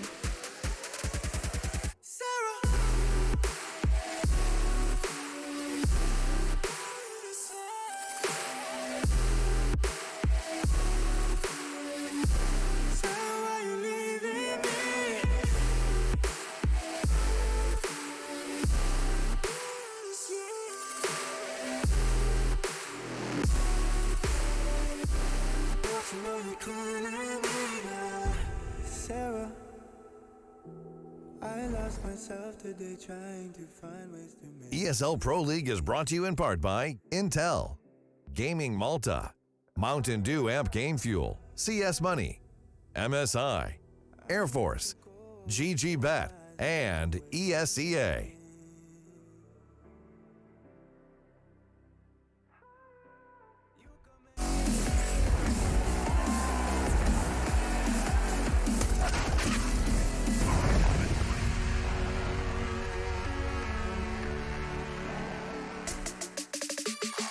I'm going to break down our first map of our second series of our second day. It's stage 2 of EPL season 11, and Na'Vi are down 1-0 versus OG. The boys continue to surprise. The wildcard lives up to the prefix. Absolutely. Still needs some homework done there from the OG side. You can see they've done their research towards that banana area specifically. Yeah. Moving on to Overpass, though, a lot more technical map, not as many red tendencies towards areas like banana. I felt like Na'Vi should be able to bounce back from this one and take us all the way to 3. Probably, but you know I'm all about fun, guys, and I want to have a bit of fun before we get into this. So obviously we have the hashtag EPL meme review. We've obviously got the hashtag EPL mailbag. We've obviously submissions coming through, and we were talking about how Alexi B referenced himself, right? So let's bring up this meme, and maybe that'll play into it for everybody else. So there it is, the talking decoy. Yeah. Oh, they even put him in a jersey. He has a gun, which is surprising. Decoys normally just make noise, but he can still be a little bit deadly there. And to be honest, if Alexi B didn't have that round running into the B bomb site with the Mac-10 getting 2 opening kills, maybe we wouldn't be in this position right now with OG up a map. Yeah, that's true. He did have a whole lot of influence on Inferno, and he, of course, referenced his own individual skill, just saying he's expecting it to come back in line when he's pulling less of the strings. Yeah, we're not poking fun at Alexi. No. He referenced himself as that. So everybody, you know, nothing mean here. I think Alexi's a fantastic individual player, and I think we'll see more of what he's got on Overpass. The problem is the first time we saw OG play Overpass against the VP roster, they didn't look great, right? And I said, well, they need more officials and more practice. Well, since then, They haven't had any more officials. They could have had more practice, but that is going to be a problem right here because Buster made them look foolish when they played last time. Yeah. Sorry, I'm laughing just because... No, I shouldn't do it. What happened? Just some fucking idiots on Oh, HLTV. oh, I don't normally click the forums because it's just full of complete idiots. I got a button installed so you don't have to. I need that button because obviously, for some reason, people We're losing him. Trash. Anyway, I just saw them say Casters jerk off Na'Vi, and I was laughing because I saw like, what, Casters jerk off Na'Vi? I was like, do we do that? And then I just thought back to the fact that Henry spent 15 rounds highlighting how much he hated and resented the What Boomich was doing, yeah. What Boomich was doing, and apparently it's because we were getting excited when Simple hit those deagle shots. And I'm just, yes, cool individual plays. I'll show you where the button will make is. me scream, please. You ready for this? I This is can't for handle everybody seeing at that. home. This is a PSA. I had a tantrum, so the rest of you don't have to, right? I am the baby of the Counter-Strike world. What's the Now, when you button? head over to HLTV.org, you go to the right-hand side. You see that weapon above recent activity? Sport? Hit sport. Oh, I didn't even know. I had no idea. There you go. You don't have to worry about those idiots anymore. You don't have to read anything. God, those delusional pricks. I Log hate out, them. log out of Twitter. Don't go on any of that. Don't worry about that stuff. It's all good because we do our thing. And what I wanted to do on air, I've always wanted to have a sip of coffee. Oh, I forgot to move mine, so mine's actually still here. Thank you to Tim, the man who presses Thanks, all the Tim. buttons that changes all the pictures you're seeing. It's called a technical director. And I also want to do a thing one day. I wonder if the three of us can do it. It's more like an old timely news report where, you know, we have our papers and we're very front and good posture. And maybe we can present a segment like that one day. Now, I'm not saying today. No. It will But like an take some Anchorman work. vibe kind of thing. We tried it at one season of EPL. That's true, we did, like actually. 3 seasons Yeah, it ago, was in Chad. Copenhagen. You and I did it, if you That's remember. right. We did the whole thing. So that is old content. On Well, we can bring it back. news. We can bring it back. Let's bring it back. Yeah, All right. well, why don't we bring it back to Overpass? Because our second map of this series is going to be an interesting one. Yes, in OG on their map pick did manage to convert, but typically OG, of course, in fact, NBK's tweet, we saw it scrolling through, we managed to win our map pick, lol. He couldn't believe it, which does mean he was, of course, anticipating the typical OG outcome, which we've seen oh so many times, of them losing their map pick. Been quite the trend, but they have managed to break it against Na'Vi. Overpass, Henry, I have a feeling you're about to tell me this is going 3. I feel like it is exactly going to go 3, to be honest with you. It feels like this sort of map is where Na'Vi can thrive. OG, after losing to Virtus Pro on it as well, didn't seem like they're up to their best standards, but they have looked very good today and promising to say the very least. I feel like with Mansu on his rifle, apparently, that sort of level, it could be enough. Well, if we want to live in Alex's potential dream world of a 2-0, here's some things that are going very, very well in the OG camp. Tell me. There's only 2 players who are awake on the other side of the server. That's Simple and Electronics. That's true. Boomich, Flamey, and Old Boy Perfecto had no impact in that game whatsoever. So that is one strength and OG's preparation. They could have been expecting Overpass to come through here. They've had a couple of days to work on their map pool, see what they can tighten up. Rugger, the coach behind them. Let's see if he's worked any miracles in the last few days, because their Overpass, the last time we saw it, wasn't impressive. But this team, we're still learning a lot. That Inferno result, that is a huge scalp. We have to take this squad seriously now. 24th in the world, who cares? They took map off the world #1. Let's get underway. All right, ladies and gentlemen, it's time, map 2, and it's time for Na'Vi to pull up their socks, their Na'Vi branded socks, I would hope, and start off Overpass in a much better footing than they did on Inferno. They went down so early into the Inferno, it felt like it was always an upward trajectory for OG. Well, a new map, a clean slate. Let's see how they plan to start this one off. NBK gets so much info. I'm not sure if he spotted the bomb there. It could very well have been. Yeah, Simple's relocating. Electronic doesn't have armor, so NBK is favored in that duel, but now he's getting overwhelmed by 2 of them. Nice work from Electronic to return to support. And so early first blood drawn. Same Simple and Kevlar vest. It does make sense, putting the P250 and the armor on the only player to actually keep up with the fragging on our first map. Well, it's a massive advantage for Na'Vi, but they had plenty of those on the first map. Need to convert this one. Their map pick here. And with Dust 2 as a third, we said if it gets there, OG are in a lot of trouble, but they are playing fantastically well today. Still in the 5-on-4. It's been a slow game from Na'Vi, finishing up towards bomb sides with about the 22nd mark. They've doubled it this time. They're going in with 40 seconds to spare. So not as much chaos as Simple completely destroys Alexi B. And Issa does have something to say about it. Answering back from Heaven, he does get 1 kill in their favor. The first of 4 more required. Yeah, I'm not sure where they're going to come from, though, to be honest. I mean, Valda's flank may render him 1. I see Electronic checking this, though. And so now, what on earth can you do? There's so many corners to check, so many different Z-axis. You've got to clear lower, higher. It's getting awkward. Valda's shots cost him his entire health pool, which does mean that this round is going Na'Vi's way. Simple just needs his third frag. One bullet would do it. Oh, one bullet does it for Issa as well. And Simple picks up a 4K that I'm not supposed to get excited about. Nice work picking up the first. That was very nice stuff, and I expect to see a lot of this. So just to talk through some of the woes we were noting within that game against Virtus Pro, was there were a lot of gaps that were left within rotations and timings, and that's something that you can only really pick up on a map like Overpass if you're playing it a lot. Those natural timings of when the Ts could have pushed long and flanking you if you're the sole A defender holding bathrooms, for example, knowing when gaps have been left open by your teammates. Overpass is one that can be very, very strugglesome in that regard. And it will be the force buy, well, not the full force buy, but the upgrade of pistols for OG here. Yeah, good point. They have been good at winning these rounds. They did so on Inferno as well. Second round on their CT side, managed to bounce back from the pistol deficit. It's the same approach from Na'Vi. 4 SMGs and 1 rifle. They love it. Yeah, they did this before in Inferno. It didn't work out for them. And there is a bit of aggression towards Connector here. Perfecto. We'll just close the door and get out of there. I always find it so comical. It's almost something out of a cartoon. Just closing the door. No, thank you. We're not interested. But it seems like I am now because Mantu's already got the first and Issa's got the second. Dear. Not a repeat of Inferno, surely. They're going 1 by 1. The old classic. That's full control of water. Where's that bomb? It's completely loose towards Fountain for now. So with this disadvantage that's been clawing back now thanks to Electronics frag, you do still see a man advantage for OG. Are they going to try and get Flamey down the ladder? Really? Do it, Flamey. Oh, it actually works out. The timing is perfect. Well then, Simple. You've been brought back into this round. He has the Krieg, the only rifle available. See now if he can use these footsteps to his advantage. Smokes coming in towards the site.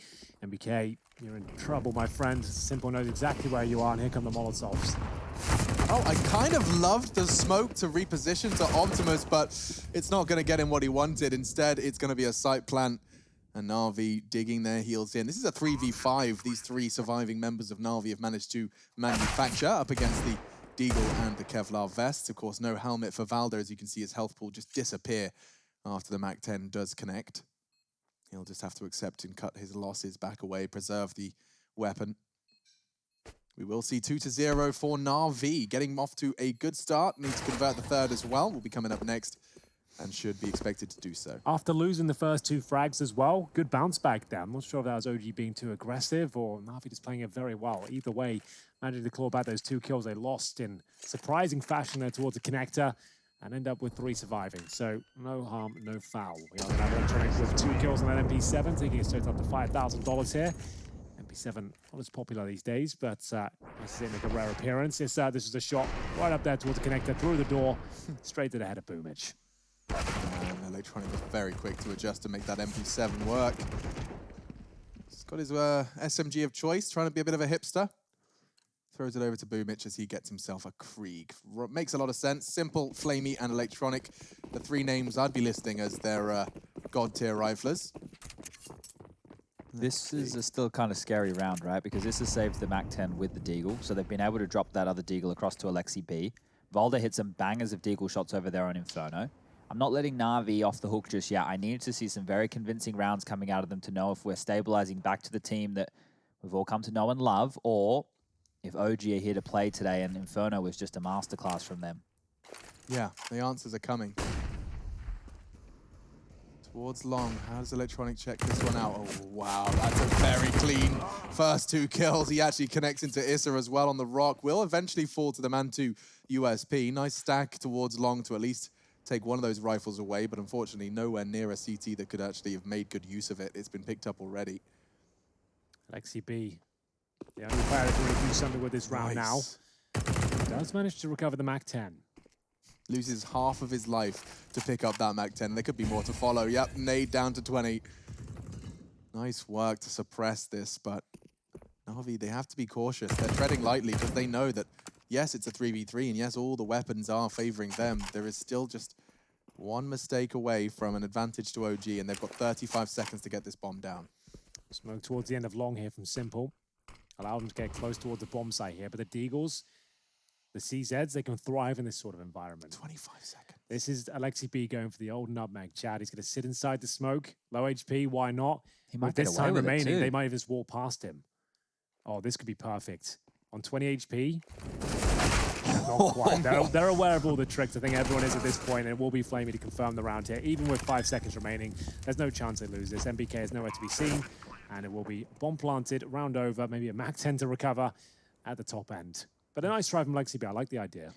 Yeah, look, they're making these rounds still dangerous, and Na'Vi having to walk around on eggshells after just a blunderfield first map, really, where they didn't show up in any way that they were hoping. They have to now walk through the paces of this as if they were versing Astralis again, right? You're down a map, every round counts. OG have already shown that they can fight you with what Counter-Strike you're bringing today. We heard from Blade, obviously we had him for the pre-match interview, was talking about how with the schedule, it's 5 matches in a row. That has changed from stage 1 to stage 2. Stage 2, it's consecutive. Stage 1, we went day on, day off, day on, day off. Gave you a bit more prep time. Yeah. If you're relying on prep to get you through these games, then you might be struggling right here as the timeout, sorry, US Air Force brought to you by OG, who have taken it this time round. Damn, that's not a particularly encouraging statistic, is it? OG have won 4 of 17 of their series in 2-0 fashion. 4. Yeah, it looks very likely to be a third at this stage, but this round will be indicative as to what sort of game we can expect. OG do have the sniper in the hands of Mansu now. They have the rifles out as well. Sure, it was a rough start, but they lost a pistol. It tends to happen, especially when Simple gets 4 kills on a P250 in the pistol round. We are going to see a B lean from 3 players here. Electronic focusing towards middle, just showing a bit of presence there. Doesn't commit towards playground, just suggesting that someone could be. Nades towards the boost, and right now, Na'Vi looking very assertive outside the B area, walking up towards shore. Simple leads the way.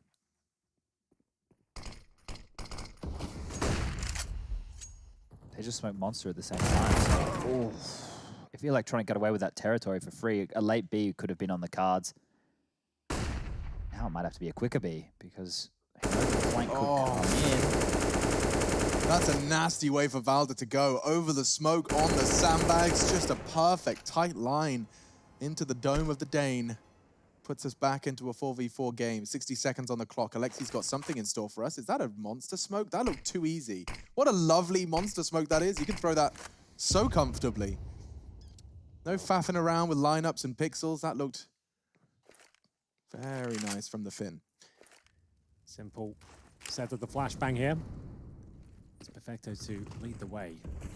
Flamey will get the smoke down first, then the flashbang will come in. So once that's established and they feel like they're ready to go towards Monster, Simmel's going to flash them in. He's going to lurk from short. Flashes won't do too much for Issa. He's ready for it, and oh my goodness, it's working out very nicely. Alexi B does substantial damage towards Perfecto as well. 20 seconds remaining, but Simple still towards short. So difficult to remove him from these positions, and even on 12 HP, he's still got a good chance of winning this. Has to recover the bomb first. Where is it? Finds it. It's 10 seconds remaining, though. They don't have an HE. Yes, they do. They can deny this without even having to look at it. There we go. Comes in, touchdown. MBK with the start and the finish to that round. He took down Electronic and Simple. So pretty good stuff from MBK, taking out the two biggest threats. Yeah, that's a pretty damn good list of scalps to be collecting up against Na'Vi. Not bad, and a big first round for OG and the first kills from MBK. Just to note, with MBK being spotted so aggressively on the first gun round, that is going to force one of two things out of Na'Vi. You can either just go faster into the B bomb site, knowing that rotation is going to be forever away, or you need to now go and fight that. You need to push up through connector and suffocate them so they can't just continue to take that territory. Wow, look how much they just ran through the Molotov. Yeah, well, they didn't extinguish it, so they're suggesting that no one's actually gone fast towards playground, so I guess that's just taking a little bit of damage, and there's a chance they might not assume you're towards long. But they actually have 3 players there, all things considered, and yeah, they do have a pretty decent buy. We'll see whether this causes any sort of reaction. You can see MBK alone on A, checking towards long now. He does smoke it, actually, towards the end, just to buy a little bit of time, not feeling 100% secure as his teammates hunt for intel here, pushing offshore. Flamey ready for it. Yeah, but he's going to get traded. Traveling in pairs does bear fruit then for OG. He was just the lurk, and they're going to start piecing it together. You can see the CT side. They had 4 players B. Now they've got 2 invested deeply in towards the A bomb site. Smoke up long for their progress. Looks like Na'Vi are changing their plan. back to the drawing board. Perfecto through underpass. So they're going to rotate all the way back around. Boomich is suggesting it by clearing out T-spawn. Ooh. They do like to run down the clock. Alexi's vacating it. B, they're completely They're gamble stacking here. Off of what? Off of, it must be one of these gut calls from Alexi. That's the only reason they'd be doing this. They did say he likes to call those sometimes. Everyone should stack A. I've got this. He did throw a smoke towards the short position, but there's no one on the side. Alexi will vault down and actually try and defend this now, knowing they're coming in towards B. He's in a lot of trouble. No one behind him, but the smoke still stands true. Incendiary to deny the plant. Might be a bit late. It's with this smoke down as well, so we can't do much with this. Flames do land, though. And they've caught Boomich. There's no one on the bomb. Down. Nobody can plant. They're going to lose the round by virtue of the clock. There's nothing Simple can do. Electronic scarpering towards spawn with the Krieg, and it will be the second for OG. There we go. Again, wow. We said the time has been an issue for them. They keep making these calls to go back towards B. Alexi B had actually called for a stack at A, but that one smoke he had at short, that locked him out for 20 seconds. When they actually had to commit, 15 left on the clock, and the absolute chaos ensues. Everyone's trying to contribute by throwing their utility on the side, trying to get that bomb planted. It's very messy, and it all falls apart. And they will have two safe weapons, though. That's going to be Electronic and Simple. Another force buy. We know they enjoy them. Early stages of T side, no big deal here. They can go for this if they really want to. And it might work out for them, especially if Manti misses that shot and gives Perfecto the first kill of the CZ.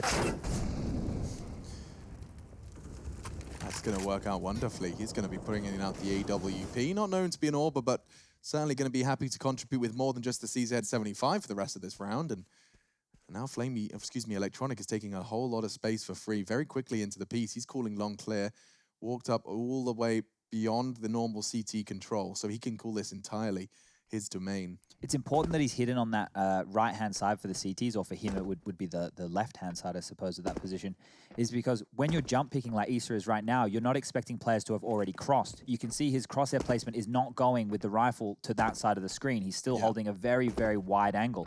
So Electronic, with the territory, doesn't look like he's done a lot. There you go, now the jig's up.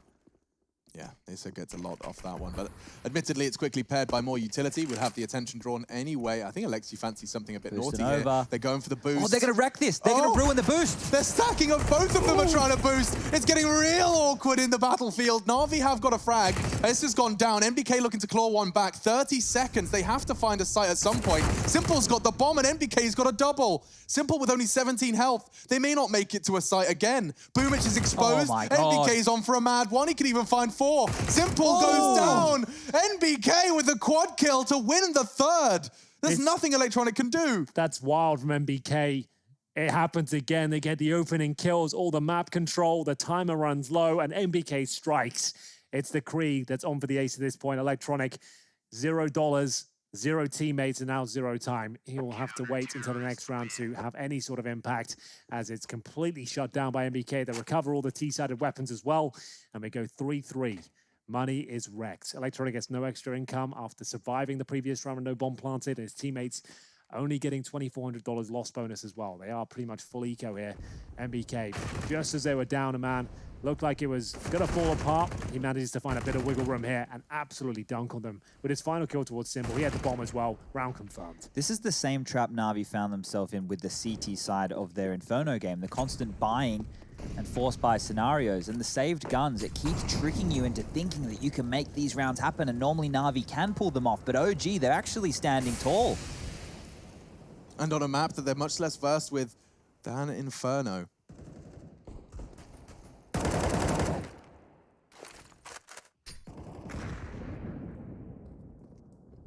Electronic takes the nade from Valder as a cue to walk through the smoke. He's right to find the space. He's just taken their head off of Valder. Okay, well, that's one way to open up the round. When you've only got one rifle, Electronic takes some initiative, and he takes a headshot too. We've had mid-round aggression before, right, from OG to equalize up in some of these situations, but they're not really mounted anywhere to do so right now. They will just have to stay in a 1-3 formation. They love getting these opening picks. That hasn't been a problem, but that jump down might be. Sound cue given away. Might suggest there's 2 players there, but certainly someone. And 40 seconds again. They have one smoke here. Electronic will be the one to throw it. But they're so far away from a bomb site here. It does beg the question again, will they be beaten by the buzzer? The clock. The 6th man for OG at this point. MBK needs 2 here minimum. That's the first, a clean one. What a scout to take as well. Simple gets dropped. They're making some noise as well. Flaming needs a quick 1D, not going to happen. The Krieg just devours him here. Perfecto's been spotted. The Shadow has given him up. And MBK can pre-fire this, which he will. And that's towards Lot. On for another ace here. He doesn't get the 4-4-5th, but he's done damage towards Boomich. Is the bomb being planted? Yes, it is. Down towards Optimus. A chance here with the Krieg. Electronic. Already got 2 kills. Setting for the Angel, and he does win it out, but Mantu's quick to trade, which puts Boomich in his unarmored Glock clutch. He switches the burst fire as a nade explodes behind him. He's down to 29. There should be no universe where Boomich does anything with this. Well, he said it from stun to kill, and unfortunately, it'll be him that's taken down. It will be OG picking up their 4th round, Chad, 4 in a row. On a map we didn't think they would stand a chance. Yeah, and stats tell the story that they shouldn't. Some of these rounds have been a little bit shaky. They've come down to the details there, and MBK in 2 back-to-back rounds has done a gargantuan job. An individual who within the OG roster, before they've come into the Pro League, his stats were not looking fantastic, but it feels like he's reinvented himself, at least here, because some good signs now. 9 kills to his name. Currently, Electronic sat 3-on-1 in opening duels. Okay. And that's in the last couple of rounds as well. He's managed to actually find these openings that are not being converted due to the likes of MBK sticking the landing. As we'll get into round number 8 here, you can see Mansu just looking away from the flashbangs to kick things off. Happy to challenge out. And so it's Valda overcommits though. That spray a little bit too long. It does lead them to an equal trade. That was on the other side of the map though. Mansu will be taking out Electronic. Simple at 14. This hamstrings him going into the next situation here. Incendiary down and Boomich walks into the spray. Great stuff from Alexi B there. He should be down. I mean, he was full flash. Yeah, he just got that kill blind. His teammates are telling him he got the kill. Flamey does well to find the nade kill, but as soon as they have just a burst of momentum, it's a chill your beans. He does. He can realize just how under scrutiny he is, and that smoke completely denies any Na'Vi rotate. Yeah, they're locked in now. They have to go towards B. They know it. CTs know it. And you can see Issa's actually retreated all the way up towards Long.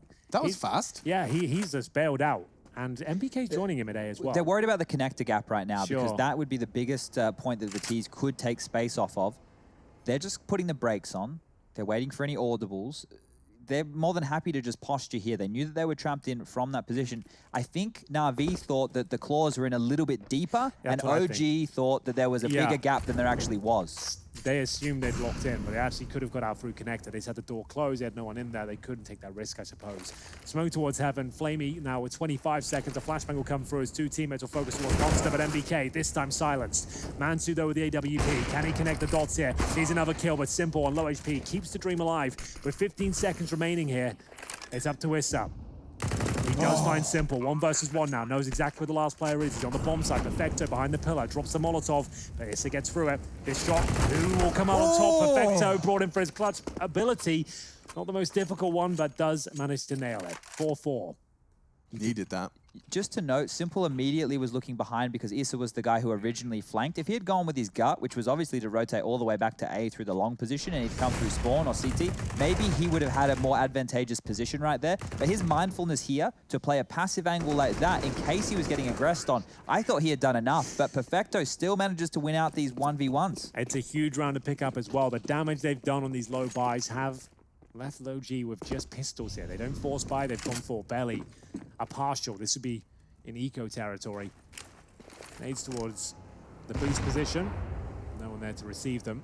This is a must-win round for Na'Vi. Give this one up to the CZs with no armor. It's gone all sorts of wrong for you. Short control found. MBK, I don't think he gets a kill where Electronic with a shoulder peek. Gets the information. Puts him down. Same story for Perfecto. A couple of kills for him. Just wants to get the hell out of there now.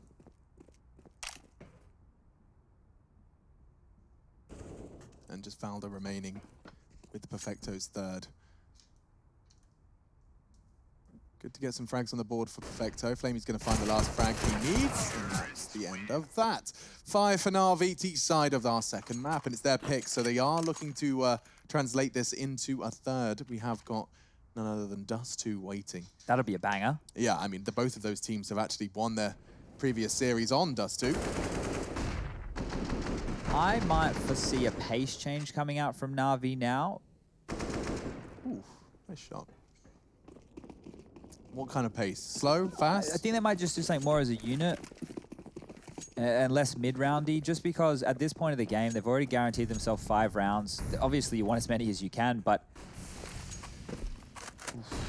that is quick. Volden, Mantu, just maul them with the aggression. Simple, can he do anything? We'll grab one with the AWP. He's going to force the CTs now to be on notice. They will drop back. They've done more than enough. Did he tag NBK as well with that frag? Because I don't know where Nathan's health had disappeared to. Might have been another player throwing some bullets down range, but it could very well have just been that one AWP bullet. Could have been.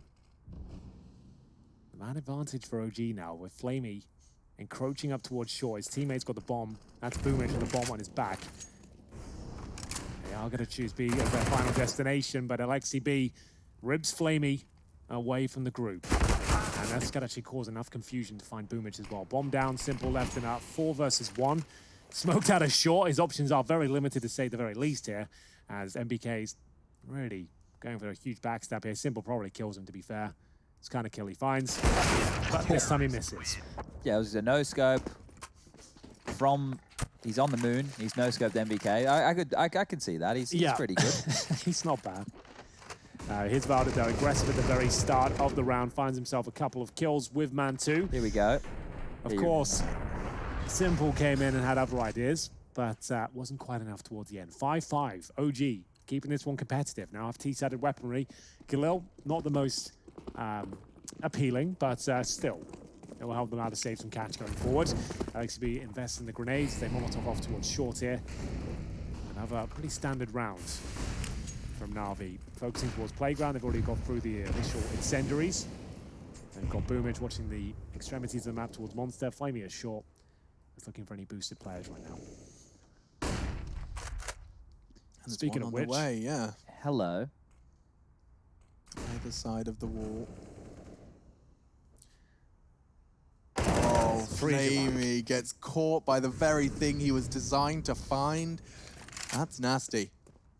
4 versus 5 then. Na'Vi working at a disadvantage for round 11. Well, Boomich has made the call. Looks like they're leaning towards B. Bombs outside with Simple. The AWP, not ideal, as they look to set up a smoke towards Monster. Lands very nicely indeed. We've had that a couple of times now. They'll have to push through it. Boomich lead the charge. Hasn't had the best showing so far in this series. Flashbang lands at their front door, and he's going to have to find his first. And he splits the difference, goes between both. Simple, though, I've got a feeling he's going to find a couple. They're doing very well not giving him the lines of sight he needs. Yeah, tucking themselves in towards that water position is the best place for him. They know he's got an AWP. They start dropping our utility now. These are flashbangs, work together. He's missed another shot. That's an access point. Apply the pressure. Lock them out. The Galil's doing great damage here. Sure, Issa goes down, but he dinked Electronic in the process there, and they're going to have to save with 15 seconds remaining. They have to go back again and save more and more weapons. Yeah, OG are looking fantastic. All of these mid-round moves playing off of each other, the boost, the smokes, the flashes, everything's looking good. We came into this, Henry and I, and look, I'm going to stay with this stance. I still think it's unlikely that OG win this map, but let's paint a picture where they could. If they can get 8 or 9 CT-sided rounds, right? If they can get 8 or 9 CT-sided rounds, that's a decent half considering all of the other details here which we're putting into context. The fact they don't have many officials on it, they haven't had a chance to practice it that much, one would assume. When you're thinking, and Na'Vi are a good team on this map, right? So if they get 8 or 9, that's pretty decent. And then the way that they abused Boomich in the last map and his tendencies, if they have another one of those, it doesn't necessarily have to be Boomich, it could be Flamey, it could be anybody. But if Alexibi has a couple of pocket strategies built around exploiting some tendencies here, they could win this map. Well, they'll have to get through this round first, and there's a lot of firepower out there. It's the Krieg of Electronic, the AWP of Simple, both striking in the initial stages here of round number 12. There's the Eagle for Perfecto, unable to upgrade just yet, but there are guns available out there on the field as we level things out to a 3-on-3. Anyone's round at this stage. AWP of Mansu will be positioned on the flower bed towards long, so as a full back here. Lots of time on the clock, but they have been very efficient at running it down, I have to say. Simple with the AWP, they've got no grenades, but they have recovered the Krieg. That's in the hands of Flamey. No armor for him.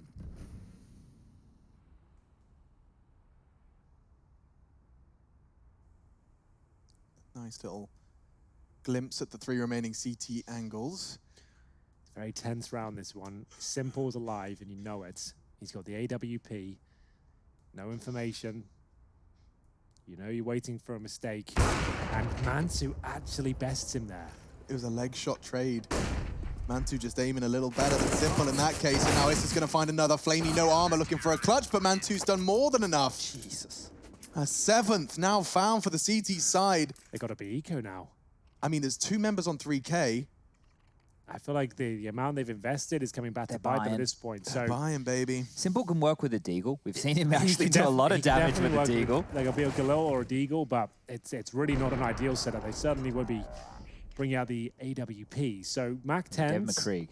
Perfecto's got a Glock. Is there anything else? There's another Mac 10. I was going to say, if you got the Sanji treatment, oh no. No one wants that. I love that that's a thing now. But we'll see all 5 players outside B. I think this is a set piece now, considering they've lost 3 rounds in a row. The defaults aren't working out, but they're running out of time. They've thrown all the grenades in here. Bowder burning to a crisp towards barrels, and then Mac 10's going to find him, surely. You think so? Where on earth are OG? They're coming in from behind. That's where NBK's only going to get the 1. Flamey trading, 3v3. Alexi perhaps is going to go unchecked. We've seen the sandbags position for CTs actually prove very powerful, very potent. They're not planting yet. He actually has time here to get Perfecto, the Mac 10, and that denies the plant as well. He jumps up the grenade. Not going to be enough, but does substantial damage towards Flamey. And it leaves us in a 2 versus 1 now. Mansu knows where one player is, on towards that bomb site, but needs to segregate them here. Shot needs to come through quickly. Can he find it? Nails it. Knows he needs to stay alive at this point. Has got the advantage. Down to 6 HP, and Simple will finally take him down there. It felt like he had enough to get one more shot off, and it could have been the difference maker. That would have been huge if Mantu won that 1-on-2 situation, but not getting that is going to be felt in quite, well, the hard manner here, because the economy for OG, these rounds being back and forth, how close some of these finishes have been, it's going to leave them with most likely only pistols here. You can see that he was ready. What could he see? Okay, just the tip. Yeah, Simple played that perfectly, right? Because there were so many positions that they did have to worry about, but ducking his head down means he couldn't have been taken off, and he was in a position to trade, which he did perfectly. But it will be the force buy. They've gone all in on this. They really have. Oh, and they're bringing aggression. Mantu's feeling himself right now. He really is. He's found the first kill onto Boomich. Flash from Alexi B ensuring his survival. A second being thrown to engage a retreat. Valdes going for some aggressive AWPing onto Simple of all. And he can disappear. What just happened? OG, they forced by and have brought the fight to Na'Vi with a double kill to open the round. When we spoke to Mantu in the interview, he said that Valde uses the AWP in practice and hits some absolute bangers of shots, but he hasn't really brought it out in official as well. Now we're seeing it. Yeah, now he can swap it over. Mantu's happy to be given his weapon back. It's already covered in the blood of Simple. That's a good point. Valda getting the AWP, showing some confidence and finding them. This huge advantage, but is it enough?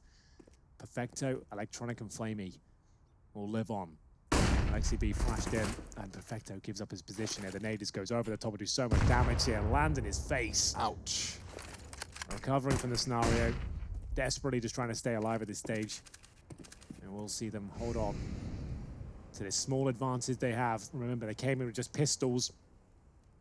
They've got the AWP of Mantu. It has found a first opening frag. Valdes join in as well. 20 seconds remain. The timer again for Na'Vi. They're going to have to check this close position. Alexi B pretty much guaranteed a frag here. Just needs one. One bullet from the Deagle would be enough. Can't connect it. 10 seconds now. Mantu does hit that shot. He's hitting them all at the moment. Bomb needs to be stopped, and Flamey's done a sensational job of enabling that bomb plant. But where is it? Where is it? I'm not sure he's got time. Survive! Survive if you can! NBK will! And another round for OG. My goodness, Na'Vi, the clock, the 6th man on the OG squad has done it again. God. We say, like, it's by the skin of your teeth a lot. That one right there is, and if they get through this round with a victory, considering the money situation, NBK was the only player to survive, and what he carried through was actually a CZ. He didn't even pick up a weapon. If OG are able to steal away a 9-6 lead going into half-time, considering the way that this game's played out so far, this is gritty Counter-Strike. You can see how much this means to them right here. They're battling in all these scenarios. They're giving it their all. I think they're starting to believe as well that this is within the realms of possibility. To giant killers. Good tag onto Mantu just through the smoke. We'll keep him honest, but nothing concrete, nothing carbon. So, the next round begins. Final round of this first half. Simple does have the AWP once more. Up against not much at all on the CT side. Winning that round or leave them with just MP9s and FAMASs here. They have to be a bit more active. Yeah, They've look won how the active half. they're being, Henry. Yeah, pushing off towards short, just trying to get information here. The flashbang will come over momentarily. In fact, they've just gone for the dry swing. And now, Flamey patrolling that area. Very tense out here. The only M4 available in the hands of MBK. Been fantastic so far, sitting by the smoke. Time ticking away once more. 45 seconds on the clock. Blades teams historically known to be some of the slowest of all time. Maybe seeing some of that play style reflected here on Overpass. Been a few rounds, it just hasn't been enough. Going into the last few moments, and once more they are locked out. MBK dropped though. Yeah, that's going to start things. That's going to get the ball rolling. They're going to be with the bomb? It looks like it. They're 20 transitioning seconds. back through connector here. Valder's in the perfect position for this. He's ready. See Electronic checking it, and another double kill from Valder with 15 seconds. Alexi, this frag is everything. They're burning as well. They can't get through. 10 seconds, he can't even plant Perfecto. Oh, chaos ensues, and OG take 9 into the next half.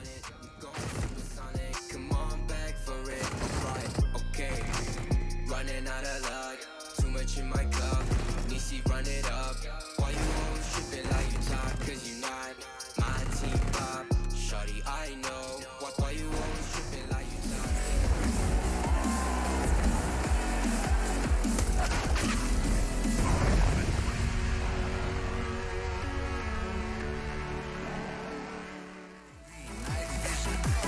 They can try, but can't do it like Vinny. I ain't tripping. They can try, but can't do it like Vinny. Yeah, no permission. I got it.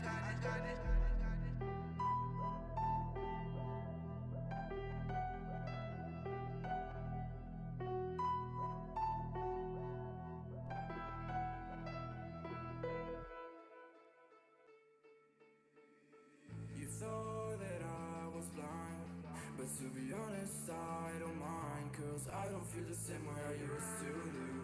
Every time I see you, I know the truth, cause baby, every fucking time you've played me, you should know that I don't give a single fuck about you and your words. All the times you lied to me, I took notes. I don't know what to say. I thought you loved me, but you ran away.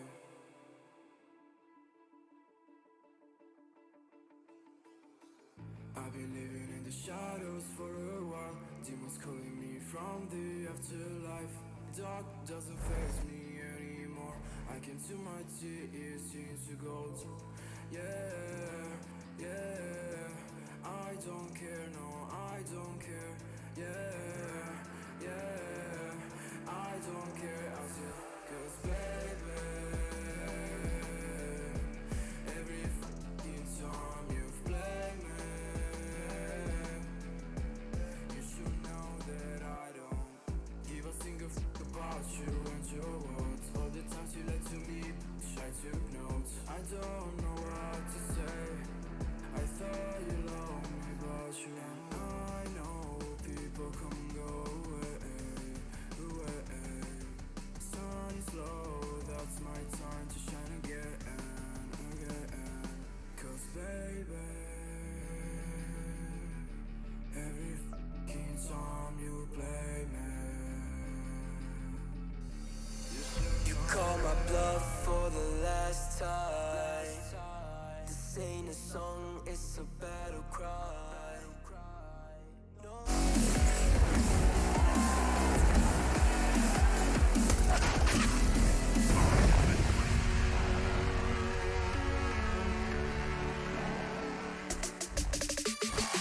Alarm bells for Na'Vi as they have been continued to have the fight brought to them by OG. First Inferno, now Overpass, the second of a series and the second series of the day. My God, have OG brought the fight today? Just looking at those scores, is one name that really leaps off the page at this point. Boomich dropped 5 kills in Inferno and now going 2 and what was it, 2 and 12 in the first half of Overpass? Really not looking his best after Katowice and that swan song performance. He is, he's dipped on off a lot right here, and maybe OG have identified a lot of his tendencies to be punishing him as an individual right now, because that T-half would have been a hard one to call with how OG bounced on into it. The CT side is maybe where he can do some of his better work, though. You'd hope so. It can't get a lot worse than that. 5 on Inferno, 2 in the first half here. We'll see if he can step it up. They won the pistol, then lost that second round force buy. We'll see what Boomage has got up his sleeve this time. It is a Glock headshot connecting towards Perfecto. Takes him down to 20. Hides behind the barrels for now. PT-50 for Valda, but no armor. As they continue their push up towards long. Just going to be Man-2 there. This pistol is everything for OG. For Na'Vi, look, they can still battle back through. We know the force buys are potent, but if OG win this pistol, they are setting themselves up with the potential to 2-0 Na'Vi, the team that just took down Astralis yesterday, the team that won IEM Katowice about a month ago, the team with the best player in the world. And right now, OG are poised, ready to bust out into the sewer position. Looks like it's going to be in control right now. Out they go. They will be spotted. Electronic makes the call. They still have this utility. Looks like they're setting up towards B. Here they come. Flashbang, very effective indeed. Flamey's going to do well to get a couple of kills here. Only good for the one. Electronic, nothing. And now Boomage, who hasn't had a good showing so far. He does a bit of damage, but it's a 4-on-1 for the big man himself. Issa, you are one brave individual. Even though it's a 4-on-1, Simple can win these rounds. You do not want to offer up kills for free. They're all giving it a go, but it will be Alexi to close things out there. Double digits for OG. Nice B execution to close things off, and great map control at the very start there. They got towards bathrooms, long, confirmed information there that the CTs didn't have. Yeah, and right now for Na'Vi, traditionally it would be a force buy. It would be scouts, it'd be deagles, it'd be smokes, it'd be whatever. I think it might be again. They might be rocked at this point though, Henry, because their approach to the game, it isn't working right now. You're dead on, but it is going to be the MP9s and Deagles. Here we go. I've never seen a full eco Na'Vi. It doesn't occur too often. Once like in a blue moon. Yes, exactly. And we will see a good chance of them winning it as well. That's why they do it so often. Like, for all the rounds we've seen falling away, like, they have saved a lot of games over the years. That's true. With these sort of purchases, and we'll see whether the Desert Eagles can perform once again. I have a sneaking suspicion it's actually going to be that Electronic 5-7 that finds that first blood. He's tucked in by the... Oh, he's not. He's playing the close corner. I thought he was hiding. He won't get flashed as much if they do go for it, but he is good for one kill. He's not going to be landing it, though. Issa nails it. This is a force buy, remember, as well. Another huge round here. It might not seem like there are pistols out there, but Na'Vi are capable of winning these rounds. You have to treat it like a full gun round. And they've done damage towards Simple and Perfecta. They've got the man advantage here. Went for Galils instead of Mac 10s. I like that. I'm not sure why Na'Vi focus on Mac 10s and one rifle. I really prefer the Galil right now in today's game. You need a mix for sure, but I think if it's predominantly SMGs, you're going to have a tough time, especially with the ranges on a map like Overpass. If they're whittling down the clock with smokes, you've got Mac 10s and you're locked out, you can't boost over, you can't get picks, you're kind of stuck. Ooh. Speaking of boosts, here's one for Simple. I've got a feeling this one could be a little bit tasty. Misses his first, they'll adjust, and now they know where one of the two remaining players are. He was the booster, not the boostee. This is so thorough right now from OG. Just the details, right? The shallow flash on the corner initially to catch off Electronic, being aware of the connector push, using Molotovs, smoking them out, forcing them to either push through that, wait 20 seconds, or fall back. Either way, you've alleviated pressure onto the A site. Smokes are plenty. Good flashes. You could see how much pressure Simple was under. As soon as he misses a shot, instantly they react, and now Perfecto trying to survive. He gets taken down. All 5 survive for OG, and all they need is one gun round where they can exploit a tendency of Na'Vi, and they can close the door on this. This is the second game for both of these teams in the second stage here of EPL Season 11. OG opened things up against mousesports and lost 0-2. Na'Vi beat Astralis 2-1. If OG can come back and take down Na'Vi, another huge name in the table, this will be massive for them. A win like this could save their bacon. OG are helping Astralis right now. Yeah. And Fnatic and FaZe and all these teams with this kind of a win. You're absolutely bang on. I hadn't even thought about the round-robin ramifications. Exactly. Yeah, of course. So, full eco here, 12-6 pretty much locked in, unless we'll see some sort of meltdown here from OG. Like I said earlier today, probably about 6 hours ago at this point. There are so many rounds that are won by USPs in today's game. You used to just have to treat the partial buys like gun rounds. Even these rounds can be deadly. You can see these stacks coming in, and there's already these weird setups. He has spotted 4 towards middle, so that's going to be the cue to just run towards B, but the CTs, of course, will be gallivanting over as well. But luckily, it will be MBK and Issa. They've got full control of the B site. There should be no chance to give this up. It's only the Mac 10 that goes down, so that's perfect. They were hunting for information with Man 2. He already gives up that one SMG. What a ding that is from Simple. How does he do it? Oh, yeah, another one. NBK gets chunked down to 3 HP through a smoke and about 6 kilometers. Distance was never my strong suit, but NBK should be the one to, I was going to say get the frags, but looking at his health after that initial exchange with Simple, he's just going to contain and a perfect angle to exit. Walking the tightrope there, isn't he? Oh, yeah, he is. This Molotov should deal with the push. Poor old Boomich is going to get his socks all burnt. Boomich is a stubborn player in the form of aggression, and I've seen it in a lot of players over time. JW's one, but you've seen how JW's reinvented himself, right? Like, he still can get away with the aggression, but it's like today when we had him in the post-game interview, it was like, JW, this move here, you know, were you doing this intentionally? Like, yeah, we got told about that, and that's why I was playing like this. Whereas Boomich is, in a lot of situations, looks forced because his job, he finds a lot of information, which then he can give to Simple and Electronic and they can capitalize, right? But at the moment, he's just getting blown out of the server, and him still with only 2 kills to his name. Yep. He's hemorrhaging right now. This is like having Zeus on the team still. That's 7 kills over 2 maps now, and we're going into round number 19 of the second. So really not ideal. You're dead on with the comparison there. Like, it is dead weight at this point. It's a player that was so stubborn on the first that you were losing rounds by virtue of his aggression, that was unrelenting. The in-game leader, no one's going to be there to tell him to stop, I suppose. He kept doing it. He's pulling the strings. And now, admittedly, very good performance from OG, but he just hasn't shown up to this series at all. And he was one of their MVPs over at Katowice, which led them to the trophy. Like, he had some amazing moments. Normally, you'd be thriving in your own environment. Perhaps just as he was growing accustomed to the LAN environment, he's been thrown back into the environment that he cut his teeth on. Yeah. It's going to be a while of a acclimatization process. Well, this is a huge round. This could decide the game. There'll be eco after this if Na'Vi give it up on the CT side. The loss bonuses won't be there for them.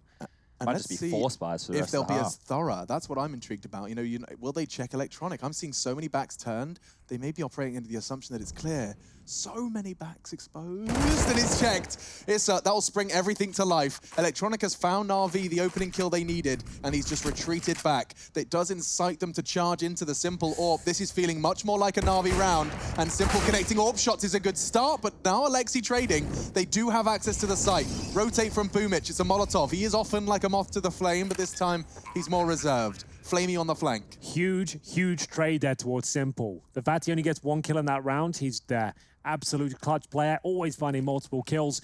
And this time they've actually got an even situation, a 3-on-3. Remember, if they win this, it will be maximum loss bonus for the CTs. Will only get them so far. Great shot coming in from Valda. Perfecto now, left of Boomich, who's only got 2 kills to his name. They have got a smoke for the bomb. They've dropped it on top now, and need to remember the lineup here, Valda. Throws out the flashbang. The defuse will be coming in momentarily, but they don't have a defuse kit. It might not matter, as it looks like they're absolutely fine. Oh, saved by the bell. Saved by the Perfecto smoke as well. He did that underhand from Bank's side. Had to make sure it was perfect. And he does manage to acquire the 7th. It was a necessary round for Na'Vi. They hadn't touched the bomb when both the kills had come in at that point. I feel like the smoke was just causing too much of a ruckus there. Had they just basically stayed AFK in the bathrooms, they win the round because there were no kits available, right? But obviously they don't have that information, and it will be Na'Vi scraping together a round after finding the first pick. Comes down to the 2 versus 1, but they keep 2 players alive, recover the AWP. Still the same story, though. They're fully invested. They give this round up, their money will be broken, and they'll be 13-7 down.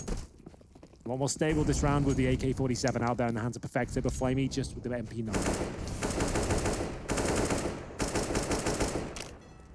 So 3-1 in the second half. 9-6 to OG to finish the first. Making their way through connector. 3 players here. In terms of CT presence, not a whole lot. Just 1 player on the A side of the map. That's Electronic. Got the opener before. Flamey needs to be careful. That's a very vulnerable position to multiple angles. You can be boosted behind on the window as well, but he has got Boomich to watch that angle. You can see that's why he's got his crosshair towards that particular spot. An opening kill. Oh dear. That shouldn't happen. And One it's flash. Perfecto to save the day. He can do this. He's got the first onto Monster. Issa flashed off, and now Simple's rotating in. Will catch the flash player. The flashes keep coming, but so do the frags. Perfecto's done such good work. Valda was full flash, just gets shut down. Same could be said for Issa. And now the advantage is just completely and totally shifted. To try and extend that was Simple. A ballsy maneuver. Mantu's trying to bait Simple into a peek. Alexi over the smoke. Simple playing this so well. And they're playing with the X-ray off. This is nice just to see if he was going to get any sort of information. As it fades, nothing. Not a peep. All it takes is one player to step out of line here, and it'll all crumble down, but they are playing it very well. You can see a very disciplined Na'Vi at this point. OG waiting for the mistake, but they're running out of time here. 10 seconds. Alexi will have to drop off in the next 3 and just go for it. It's Mantu. He makes the first move. Doesn't work out for them. This round is falling apart. Trying to cause financial damage at this stage. Doesn't work out. And even after finding the first 2 opening kills there, Chad, Perfecto with the AK-47 saves the day. Ruins the finances of OG. And potentially keeps Na'Vi alive. Yeah, Perfecto staying alive actually enabled Simple to get a free AWP kill because you could see as they were coming on through, check this out, he gets the first. So the player that Simple kills is actually facing towards Perfecto's position. Simple just shoots him in the back because they're so laser focused on clearing out this B bomb site. Well, they've already got 2 kills on the site, right? So they're going to assume that's all that's left. There's going to be 1 player remaining with Simple's already rotated over. You can see Boomer's starting to find some impact now as well. Gets himself a couple more frags, up to 4. Never too late to arrive. They can still, look, this map from start to finish, we have painted as a Na'Vi win. The fact that they are behind here doesn't change the fact that they are the favorite in this map. Even though maybe the odds have shifted, OG have looked threatening at points, they've started to play some fantastic CS. But Na'Vi are the favorites, that's for sure. And a reminder, of course, that the rounds that they have been picking up, as you can see there with the hypothetical, have been 1 versus X situations. Clutches have kept Na'Vi afloat. Now, well, they've got a real opportunity to close this gap. It was a 9-6 half. Of course, you could see OG got off to a flying start, 4 rounds on the trot, but now it's Na'Vi's turn. Just a single piece of Kevlar and a Desert Eagle. That's fortunately not hit any of their priority targets. The nade does do good damage, though. Mantu cut down to 50. And ideally, they just explode. Somehow it's not ending in a Flamey or Perfecto 4K. I don't know how it's not going to end in a Perfecto or Flamey 4K. Normally how these ones go down, isn't it? Choose. Here you go. Which one's getting it? Flip a coin. I reckon Flamey. 3 will do. Perfecto's stolen 1, and it won't be Flamey to find another. Perfecto takes 2. Flamey will take the 3, and we have a nice and expected 9th for Na'Vi. I really feel like OG had to win that previous round towards B. Yeah. They've given Na'Vi an access back into the game now. After getting those initial picks, a 5-on-3 scenario, you'd think they'd close it out, but a gut punch from Perfecto and Flamey in the previous round is shutting down this eco. Nothing really to write home about. They do deny the plan, though. As we get into the next tier, we will see what the finances look like momentarily. 12-9 at this stage. Na'Vi on the trail back, though, on the favored CT side of their map pick. So if there are any pocket strategies that have been worked on from OG, we're going to see it come out within probably the next 2 to 3, maybe 3 to 4 rounds when they need a bailout, when they know that Na'Vi's economy is kept kind of low. They need something. They need an edge into the game. So far, it's just been this default spread. The 2 opening picks that they had forced them onto the B bomb site. You think about this. We've only played 2 gun rounds so far in this half for OG. They won the pistol. They made sure that they converted the force. And then they were able to convert against the eco. Yeah. From there, they had the gun round. They lost the following gun round. Then they had to take a save. So only 2 gun rounds so far within this second half. And they've been threatening rounds. So there is a chance. A chance Na'Vi will do everything within their power to avoid. Flamey aggressive in that monster tunnel. I'm intrigued to know what's going to happen when that smoke fades. Okay, so he is playing more passive now. Yeah, they've got 3 players actually focused towards Monster at this stage. Boomich will be on the bomb side patrolling short, but he's backing the boys up with flashbangs if required. Smoke will go down, MBK makes a footstep, they know he's coming, flashbang to follow. Here he comes, down he goes surely, can't get one of those, too much. Sees 2 though, he calls 2 holding Monster. Now they might spring to life towards A. Simple and Electronic to hold it. There's no better duo to do the job, do it dirty, and already Electronic's found ahead. Alexi B's gone down, a 5 versus 3. Issa has to do something rather heroic, rather spectacular, and he just will fall flat. Instead, Valda, he's just gonna try and keep this Krieg, maybe just take a couple of CT players down. Yeah, that's all he can do at this point. Na'Vi look way too comfortable out there at this point. Boomich is the only player to be dropped. Valda will survive. Maybe not for long, though. He's tucked in the corner. He'll be taking out his time there. Yep, so he'll get no extra money going forward. He can see $600. That's all he'll be left with as the loss bonus gets to the 4th stage. That's 4 rounds in a row against them. Full eco, I assume. Maybe a partial buy for a few of them. Valda certainly won't be joining them. Yeah, he's only going to have 4K next round. That's assuming he takes a full eco right now. So with that in mind, actually they have 1 more round loss before they get the full max loss bonus, right? They've only lost 4 in a row. So 1 more. Next round they get 34. Next round they get 34. Yeah. So he'll have that 4K, which can facilitate an AK and a grenade, or he'll have to buy a Galil and opt for the full utility. But it looks like another B play.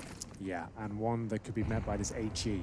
Luckily, no one there to receive it, but they have got through the smoke at least. Line up, line up. Looking for the boosted players. They'll happily sit here for a good 40 seconds. Shooting gallery. Yeah, we'll see what happens.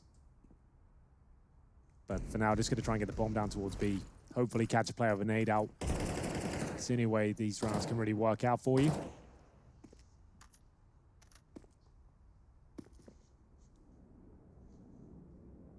And all of Na'Vi are gun on at this point. Draw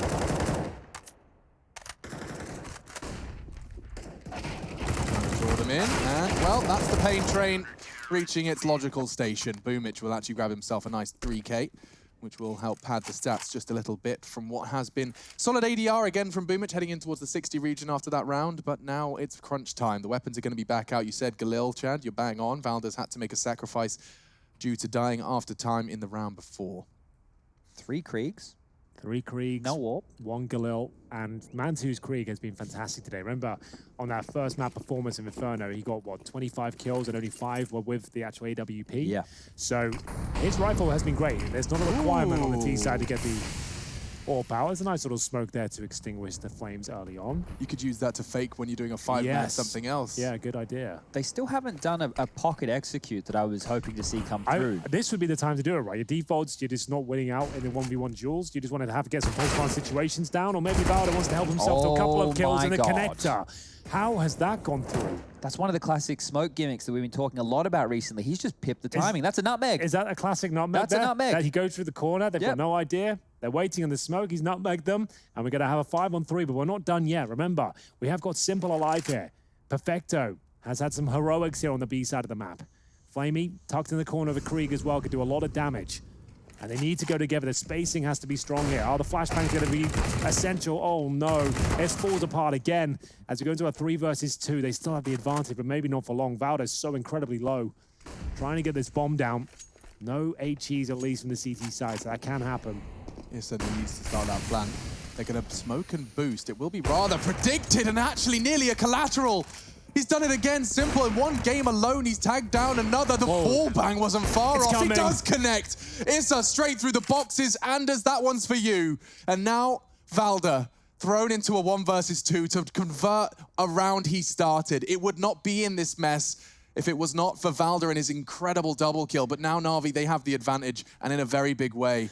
They might assume he's towards short. He might want to fire. Let's not fire at all here. And that's the thing. I think if he has gone full AFK at that point, full naughty. Let them look towards short. That's the only way he wins the round, because the trade was always going to come in there. But a nice attempt, gets 1, but still Na'Vi tied up. It's another 1vx situation for Perfecto. I know he just had the trade off of Simple, but still converting that situation. This is how the round started, though, Chad. When there's a 5-on-3 in favor of OG, they still lost the round. This was almost a double here. It could have been done and dusted right there. Simple will find the frag, so giving us something to get excited about there. But yeah, Perfecto converting that, it's still going to go on his stat line as a 1vx situation. So regardless of how he does it, the safe pair of hands continues. He's had 2 of them. And if you have a look here, that plant has facilitated with the max loss bonus that OG can continue to buy. They're getting close. You know, look, the CT economy is not great. Simple has some money. Electronic has a bit of residual. Flamey, just enough. They get 1 of these rounds on the board here. They're able to make it relatively clean. Is 6 on the trot for Na'Vi. They are starting to mount. Starting to perhaps weigh up just how much is at stake here. 2 opening kills to Galil. You don't see that too often. And somehow the round's not converted. Suggests that we might be done here on Overpass. OG unable to find a round in the last 6. They've been so close. And again, they've lost the opening frag. It's so Electronic to open things up. A minute on the clock here. They fall back. They've still got smokes, incendiaries, kits, of course, and an AWP for Simple. Not the same story for Man2. They could win a 5-on-3. I'm not sure they'll win a 4-on-5. Yeah, the way you frame it's a good point.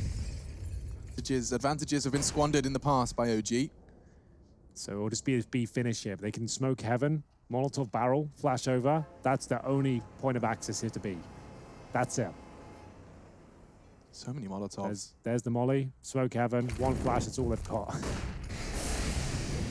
That was a very responsive smoke from Boomich. He had the pin pulled. He was ready to throw it. He wants them to really be convinced, but not going to happen. Instead, it's going to be Flamey from heaven to find the first. Valda, good shot through the smoke and tapping away at the head of Flamey. Does convert another, perhaps a few more twists. Perfecto has other plans, though, as another save of the day. Double kill from Perfecto puts 13 on the board for Na'Vi. Well, I questioned after map 1 if anybody else was going to show up to join Simple and Electronic, and Flamey and Perfecto, well, they've come to the bat signal. Boomich still lacking a little bit, but now they're coming online. You could see the way that this game started.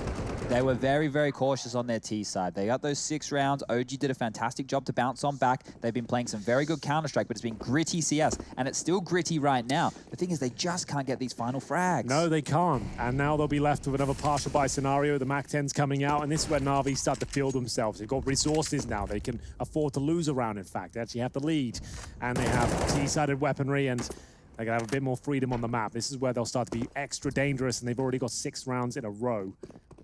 We're seeing more and more players do what Electronic's done as well. He knows there's not going to be head armor in the majority, and so given the option, he's chosen to go for the MP9. It means he can play a different style of Counter-Strike, and with his current position, he is actually doing exactly what he would have done with the rifle. He's just playing in towards those toilets. Oh, and he could just get a mad spray down here. There are going to be MAC-10s hunting him down, though, so it's SMG v SMG. And, ooh, NBK was all too well prepared for that one. He will draw first blood. Na'Vi are going to have to send Simple back out of the site so they can play retake. He's all alone, and he's already caught Issa on the cross. Doesn't seem to miss this kid. They will be towards the A side, going to try and swarm him now. The quick scope connects, and he knows he's going to get a couple more here. He connects my God. This guy is on another playing field right Simple, now. stop This is it. insane. He's just winning the round single-handedly. Showboating while he does it, leaping through smoke. Simple shot onto NBK was absurd. Oh my God, this is just Na'Vi with their powerhouse online, I guess is the best way to describe it. The powerhouse continues, 23rd frag for him in that one. Flamey's alongside him, Electronics on par. Let's see this shot again. So this is cool, whatever. This wallbang transition into NBK, it goes from that into I know you're pushing, and he even manages to land another tag here with a no-scope through the smoke, even getting another kill, of course, onto the platter. Ridiculous scenes.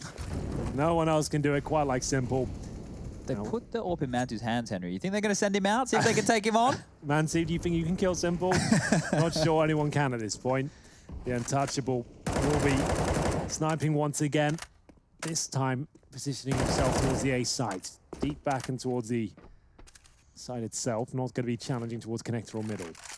One more round will do it. Remember, it's Dust 2 coming up next, which feels like a certainty at this point. 8 rounds in a row for Na'Vi. After such a great campaign on the T side here. OG got the pistol, the 3-0 conversion, and the amount of 1vx situations they've had, what, 3 or 4 now, that just haven't worked in their favor, or opening picks that just fall flat. It doesn't seem like they have enough on Overpass to really convince me they can get themselves out of this mess. That 2v2 is still so concrete in my mind. The Perfecto underhand smoke, they're both dying before they even touch the bomb. Yeah, that was the turning point, I think. Yeah. Like the moment they gave that one up with such little time, the fact the bomb was even about to explode and they didn't even touch it with no kits, begs the question as to whether OG have enough in the tank to actually put this one over the line. They have no smokes remaining now. A Molotov, a couple of flashes, NBK desperately hunting for anything towards B. They all know it's a illusion. No one's falling for that at all. All right. That's going to be one of the most lackluster FaZe we've ever seen. Simple, go take care of them at A. Yeah, and he's already hit his first. Electronics hit the second. A is a scary prospect when Electronic and Simple are hitting their shots. Mantu did go kill Simple, but it is the only frag that OG are going to be posting in the round. 15 for Na'Vi. They've found the momentum they needed to continue to keep OG honest. We are setting our sights then on Dust 2. The third map in this series if OG fall flat at the mark here in round 28. There is going to be some concessions in the buy. Their T side, to describe what OG have been going through, it feels like it's just been a B, Perfecto and Flamey, A, and a simple electronic. That's kind of been their walls. Two different pairings, but both have been thriving every time they throw their bodies towards the site.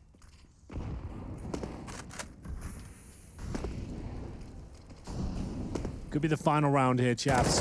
3 in a row for OG. This seems like a distant dream at this point. I'm not sure they're going to be able to do much with the connector hold.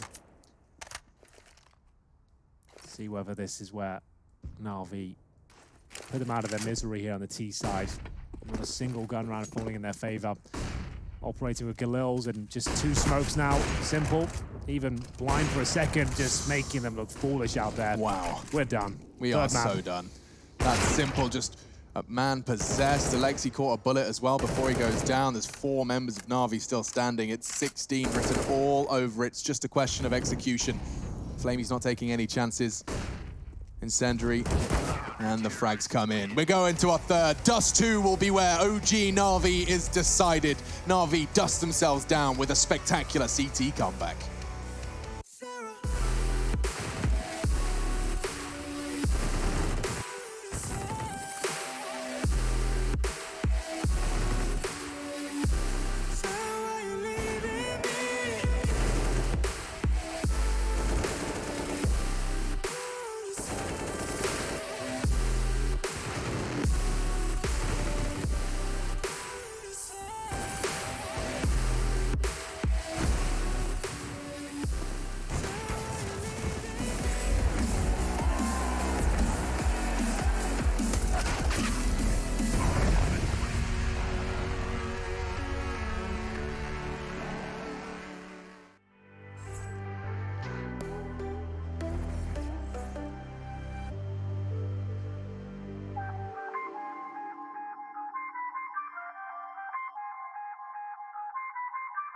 I feel on top of the world, I feel on top of the world right now. I feel on top of the world, I feel on top of the world right now. I always wanted the world, I wanna conquer the world right now. I feel on top of the world, I feel on top of the world right now. I call the shots in the man with the plot and we only go bombs away. Ain't no one protecting my mind as a weapon, that's why I'ma dominate.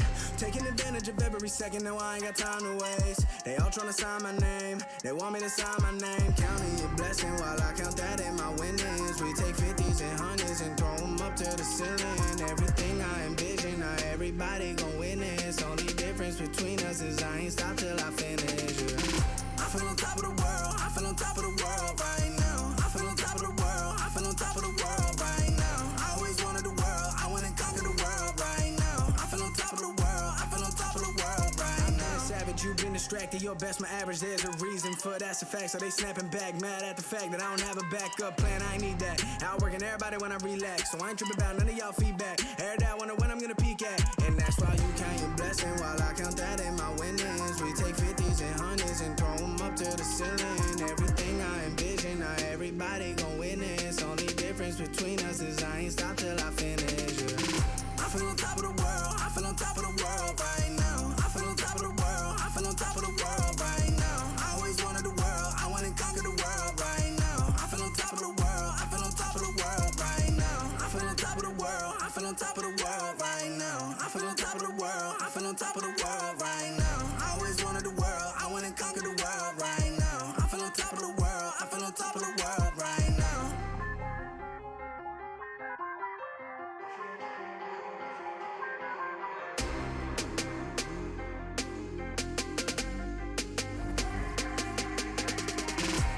Shots in the man with the plot and we only go bombs away. Ain't no one protecting my mind as a weapon, that's why I'ma dominate. Taking advantage of every second, now I ain't got time to waste. They all tryna sign my name, they want me to sign my name. Counting the blessing while I count that in my winnings. We take 50s and 100s and throw them up to the ceiling. Everything I envision, now everybody gon' witness.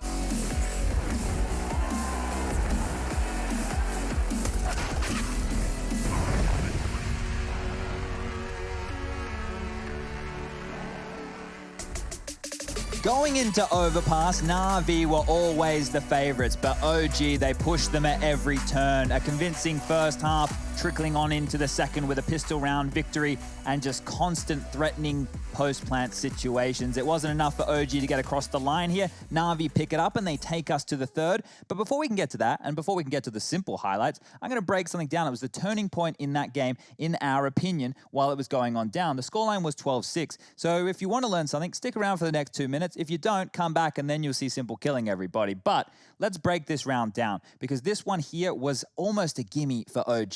So let's look at this setup. Let's look at this situation and we'll talk you through all the details and I'll do my best not to run out of breath here. So standard player, we get the Molotov off there to slow down the ascent. You've got Electronic playing in the toilets, playing around their smoke. I just want to make a note of him on that side of the smoke. You can actually see their shadow if they want to do a little sneaky play through it. Simple AWPing over towards the long position. And meanwhile, there's 3 players over towards the B bomb site. You can see them creeping up close. Electronic knows the timer on the smoke. He's going to back on off. At this point, OG are setting up for a standard set piece. You can see here, they're getting territory. They're going to be setting up their grenades, but they haven't cleared out this part of the map where Electronic is. Simple now, with that timer, knowing that they could have been walking up through that mid position, he's going to rotate back towards the site very shortly. But what I want to really just notice here is Issa, his job is to deal with Electronic's push, and he will eventually go down to this. You can see them caught in limbo. Electronic pushing forward for some info. You've got Boomich back on the site. He's now jump spotting. Now, this duel right here is about to go down.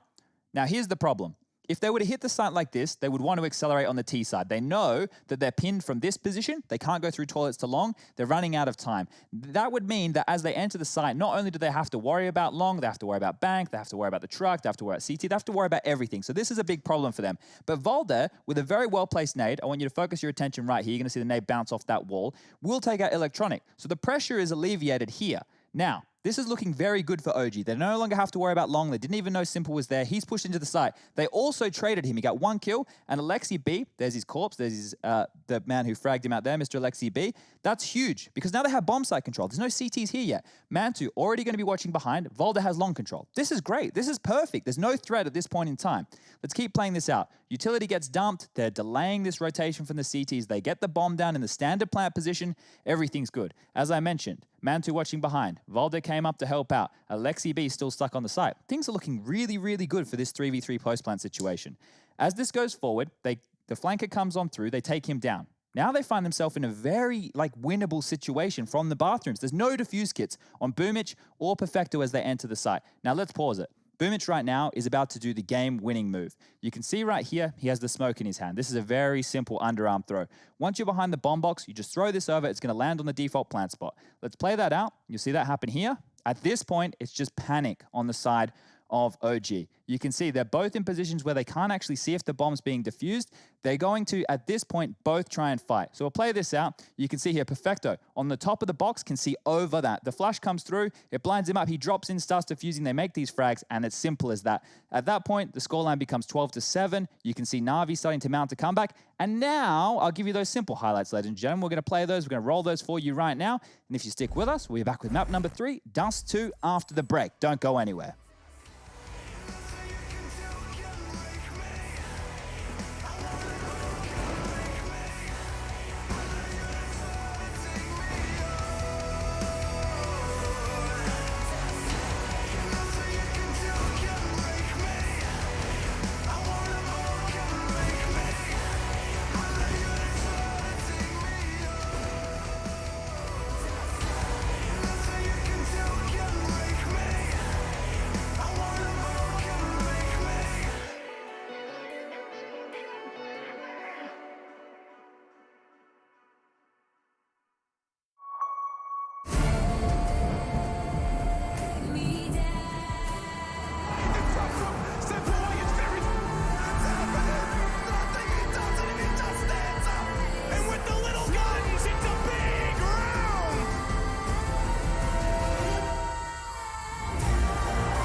right? Want to know where I got it?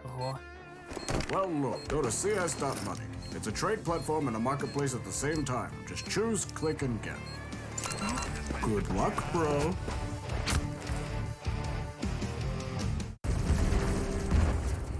Everybody loves an underdog. Who needs to be liked?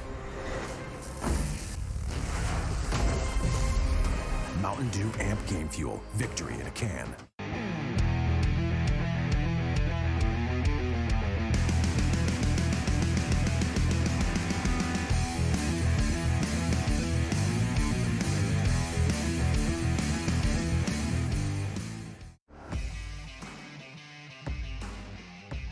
Charge up your game with excitement.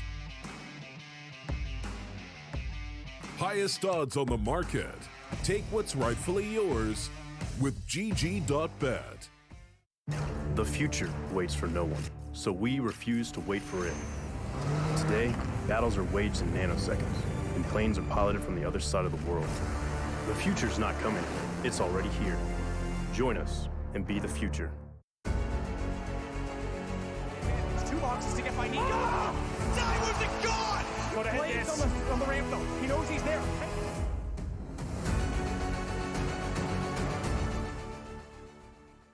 Gave it everything when we had nothing. Gave it everything when we had nothing. Holding on by a thread, couldn't grab nothing. Seems we moved on to a better place. Shine, shine away from the shade. But now that we're here, ain't no going back.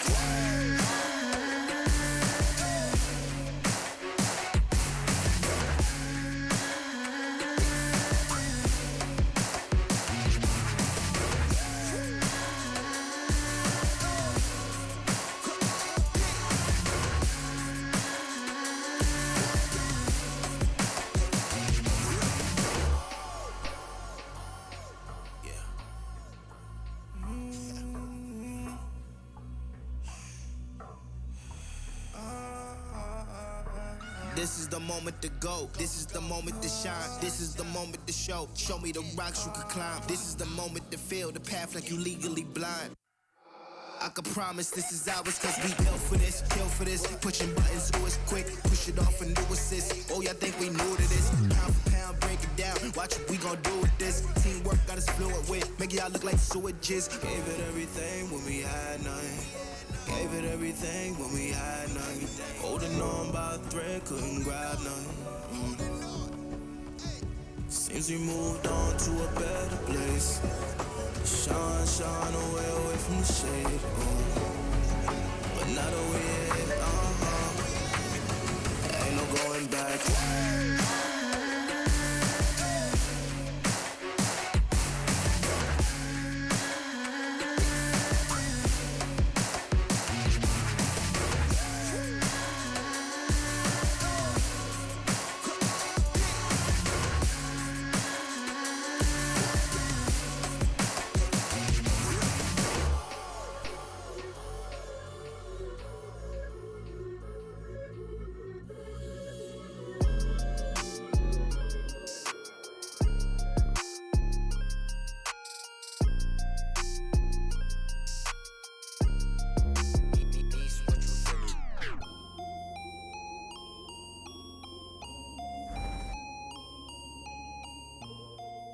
ESL Pro League is brought to you in part by Intel, Gaming Malta, Mountain Dew Amp Game Fuel, CS Money, MSI, Air Force, GG.bet, and ESEA.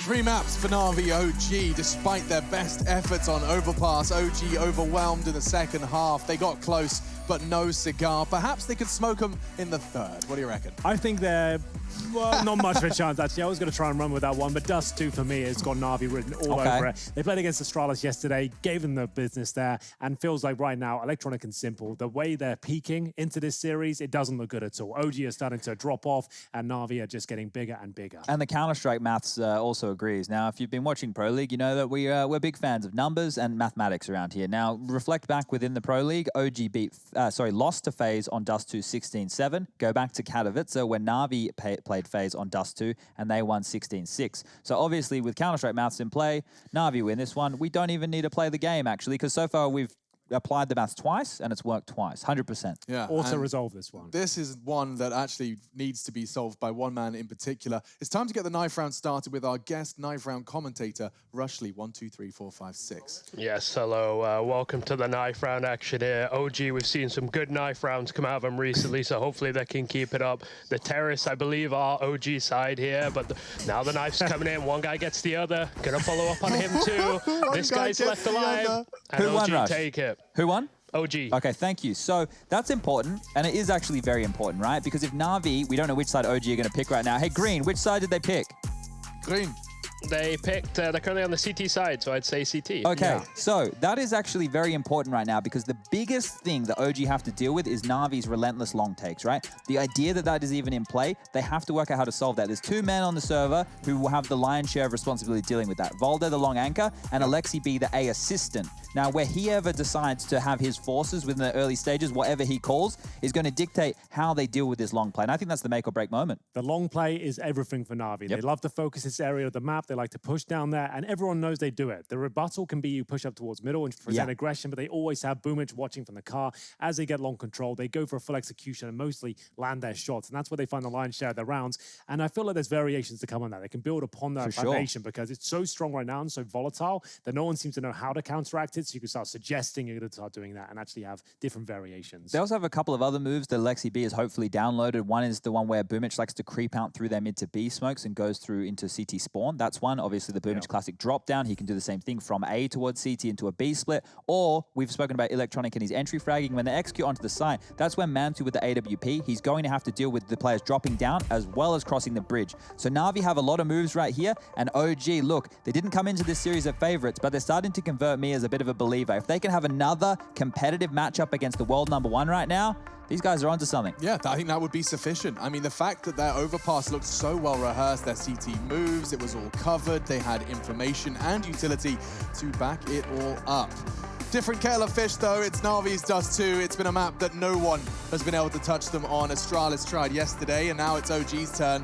The third map in this series. It goes all the way thanks to OG's victory on Inferno. Let's see if they've got anything left or if they really have met the wall that's got 4 names. It was Flamey, it was Electronic, it was Simple, and well, now it's time to see if Dust 2 looks any different. We'll get into the action here, the third and final map. Alexi B looking to challenge towards T-spawn here, listening out for any sound cues he can get hold of. Smoke down towards Xbox and 3 players in towards lower B here for Na'Vi. They should have a PD-50 for Simple. That's usually their go-to. And bear in mind, we know they focus towards long. They do so on their pistol round usually as well, but this is a different approach this time. 3 flashbangs, 1 smoke already used towards Xbox, and they make their way up towards short after the smoke is expired. So what's the next play here? Just a normal catwalk smoke, flash over, make their way up with a 5-man assault towards the bomb site. They do have Simple paroling towards the B side of the area. They could drop down here. So they could go back towards mid doors. CT spawn smoke suggests they could just send Electronic in and he'll drop down to CT spawn, which he will. He gets spotted, but the smoke's there. Alexi's going to have to He's cut off the rotation. They can't do anything with that smoke down now. So this is Na'Vi with Electronic and Spawn, who, as long as he gets 1 kill, that should be it. Beautiful. Yeah, I mean, that works so well. What a simple approach that is. A B split, but instead of just smokes, you send 1 player down from short. Remember, they haven't got the AWP or a rifle there, so they can't spray you down or pluck you out unless you get a perfect USB headshot with flashbangs coming over the top. You're more than likely going to make it down. And then at that point, sure, he doesn't get a kill for that. And like you said, they spotted him, but the smoke down in CD spawn, they can't actually readdress that. They can't actually take him down. They have to push through as the bomb's being planted. And of course, Electronic's going to find kills. So maybe might find 1 more. Yeah, just a couple more available to them. But that's a very well done strat, Chad. Like you said, very simple approach, but I really enjoyed it. Very effective. Yeah, on the pistol rounds, we're seeing teams get more and more creative. I think even in just the last, what, 3 or 4 days, we've started to see T-sides having 3 individuals investing into grenades as opposed to just the 1 or the 2. So things are starting to shape up with these T-side pistols now, and people are coming up with more and more ideas. It isn't just Glock Armor Rush B. Yeah, pistol rounds certainly are getting more and more invested into them, which is interesting considering they now hold less weight, which is kind of funny. Yeah, just to note, a lot of what Na'Vi did there, especially with that early smoke onto Xbox, when you see that, if you're not already playing close-up short, you'll just play it like a like an AWP round, because you can use the USP on that A ramp, right, and use it as Mantu would an AWP. So let's get stuck into this force fight right here from OG. They've found some success. It hasn't been everything so far for them. And MBK has taken some damage early. He does have the scout, so it's not the end of the world. RV spreading out across the map. They won't actually go for the long take on their anti-eco. Going to save that for the gun rounds when things are a little bit juicier.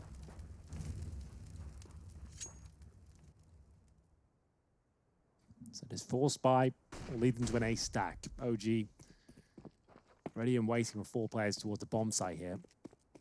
Na'Vi will be making their way towards short. They have Mac 10s again, focusing on the SMGs. Scout thrown in for good measure. Vowed up. Absolutely deadly with this Deagle. So first smoke will arrive towards CT spawn. The grenade, in response, does nothing. They're going back towards middle here. So the A stack, this is like the perfect call from Na'Vi right now. The fact you've just shown a little bit of presence towards A will keep those guys interested. You've smoked off CT spawn again, allowing you to clear out that area. And now the scout, unless he gets an instant headshot, it won't be winning in this round. Oh, MBK, he's just going to accept his fate, cook himself. Perfecto's nade. Rather Simple's just to soften him up as well. That's worked wonderfully, and they are just going to back away and save. Just try it again. Run it again. It's rather go for a slightly possible round than an impossible one.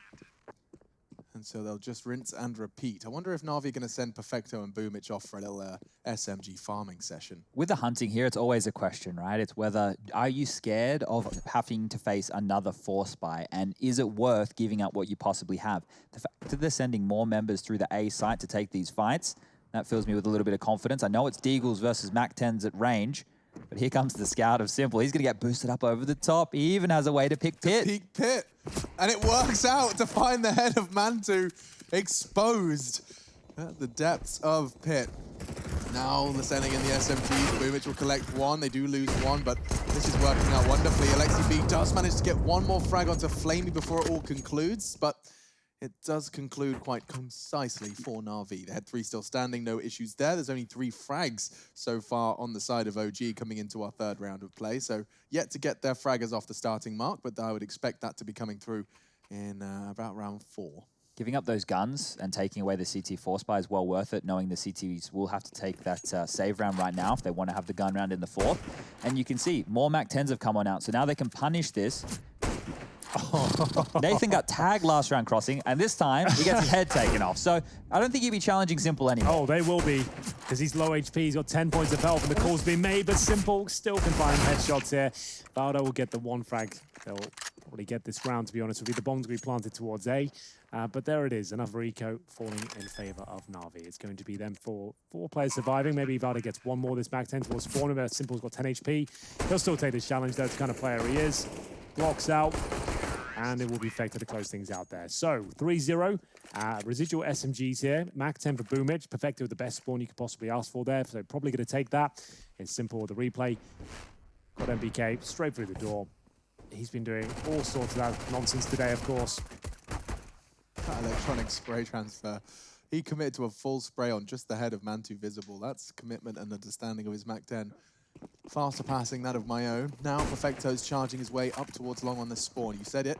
Let's see what he plans to do with it. Will get flashed out by his team. No one there really to challenge, but Mantu will catch the 2nd player. So the flashbangs were spot on there. You could see Electronic didn't stand a chance, ready and waiting with the Krieg. Response flash comes through, but I feel like Mantu going for a couple here potentially. Flamey will take him down. Is that an HE? Indeed it is. Boomich will be dropped. Mantu actually caught him. And flashbang over the top now. It's going to be a 4 versus 3 scenario. MBK bolts up towards short. Flamey puts the smoke behind him. They have got control of A here. This round is not said and done. Will they boost behind the smoke? That's normally the logical approach here. They're just going to wait patiently. Simple finds another. Valda's been lost before the rest could regroup, and smoke fades. They tag up Flamey through the smoke. They He can don't use know. that.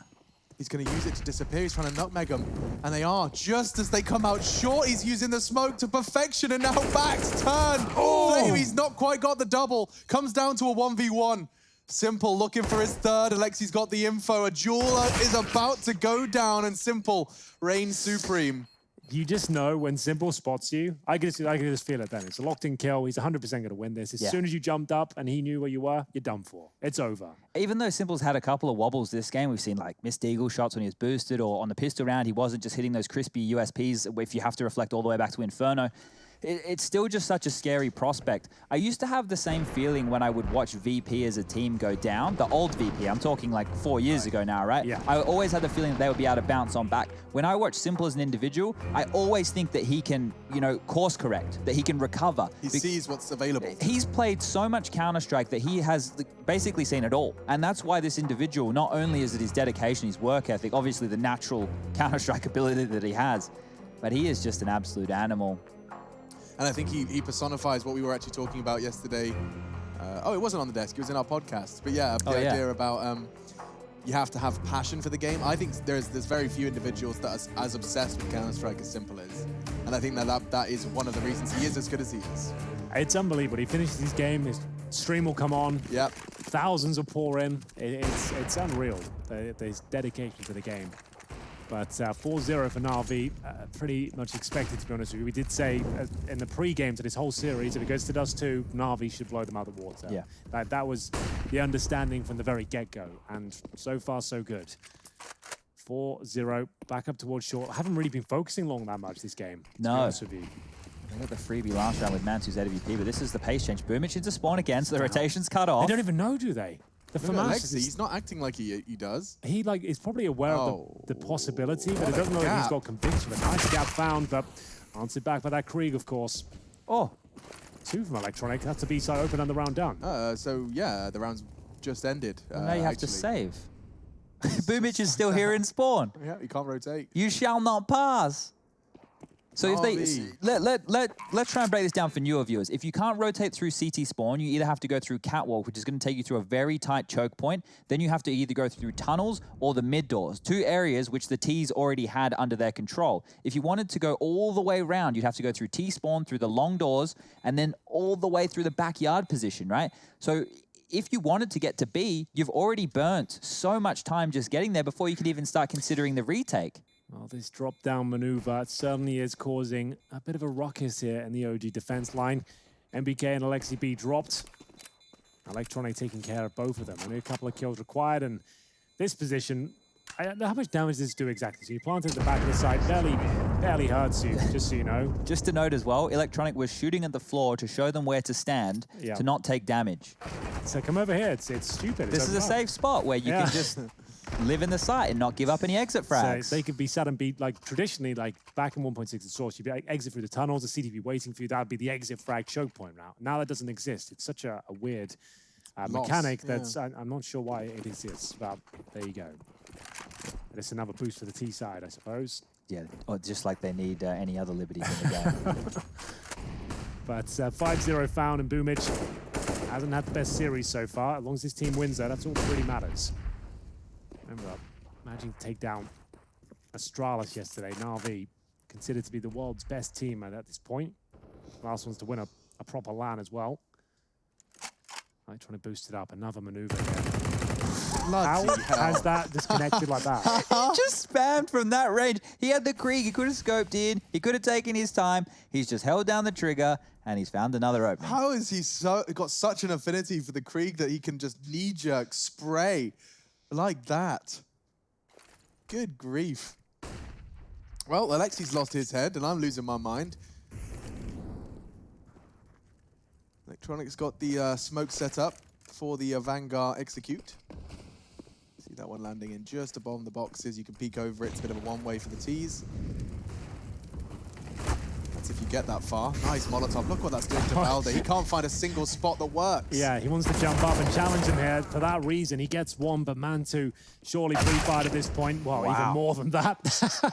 It seemed like he knew exactly where he is. It's going to be a 4 versus 2, 6-0 locked in. MBK, he tucks himself in the corner, but to what reason? I'm not sure he'll be able to find a gap here. He has snuck through somewhat, I suppose, but Simple will find him. And Issa was on the other side of the map regardless. So another underwhelming round here from OG, I have to say, as they'll have to save up once again. Of course, they have maximum loss bonus. They have got some residual cash. There will be a buy available if Issa survives. Massive if, though, because those shots just don't seem to be missing. All right, then. Yeah, Simple has, he's certainly come in. All guns are blazing. Let's see this again from Electronic. This is just... Hello. He tracked it. God, this is how Boomich got the frag onto Mantu, and then Simple having the presence of mind to check that close wall flank. He's doing it all. They're doing it all. The problem is what this does to the perception of OG at this point is makes it think that the game wasn't competitive. It completely was. Overpass was winnable, right? Yeah. We were in the position where OG could have taken this 2-0, and now Na'Vi, the beast, they've woken up. We were talking about Fnatic needing the cage to be rattled. Yeah, I think a similar thing could be said here. Perfecto's even found the opening frag now. He was given the AWP for the spawn, and he'll be swapping that one back over now, but he did draw first blood. That's a lovely start for what looks to be a what's the word? I don't really know. Unresponded? Just completely unresponsive OG. That's all I can say. MBK is going to be accepting this one's all gone. Yeah, he doesn't really have much to do here now with 6 HP. But here we go towards long. Just waiting for an unforced error. This is the traditional, well, it's not traditional. This is the Na'Vi standard T-side situation that we've come to know and love over the last couple of months since Perfecto's joined the team. Blade has obviously realized that this is a part of the map that with these individuals they can own. They can make part of their own, and they continue to dominate with it. Flash, flash, site access granted, fragging ensues. Look at that. This is just a textbook execute. Take of long against those pistols. There's no fights that favor them. Boomich is flashed through the smoke. It's a massacre. And I think if I do the maths correctly, so 1 point of damage, 2 points of damage, 3. So about 17 damage dealt that round by OG. It's really exciting to potentially be 3 from 3 with Counter-Strike maps. The transitive properties of things that are completely unrelated is fantastic. I really enjoy that. Here's the opening from Perfecto. Just wait for the flash to come. Usually on that trigger, somebody's going to pick on out and grab himself the opening. That's a 1.5 rating for Simple across the 3 maps so far. And Issa does change up the pace. Finally, OG been given a lifeline. He just charges up middle and sprays down 2. When all else fails, that's all you have to do, apparently. Caution to the wind. Exactly. Throw it all away. And we'll see now a 7-0 scoreline, but they haven't won the round yet. It's a 4 versus 3, the best chance they've probably had. Mantu and CT spawn, but smoked off. They'll offer up an incendiary in response. Not the most effective, though. You can still see they have full vision and control of middle. Hasn't done enough to actually push them back at all. So, Mantu not really sure what the final objective of Na'Vi is here. MBK, secondary orb towards the window. Oh, he's committing out now. This is brave. Gets back into the safety of the bomb site. Simple, though. Knows he can make this work.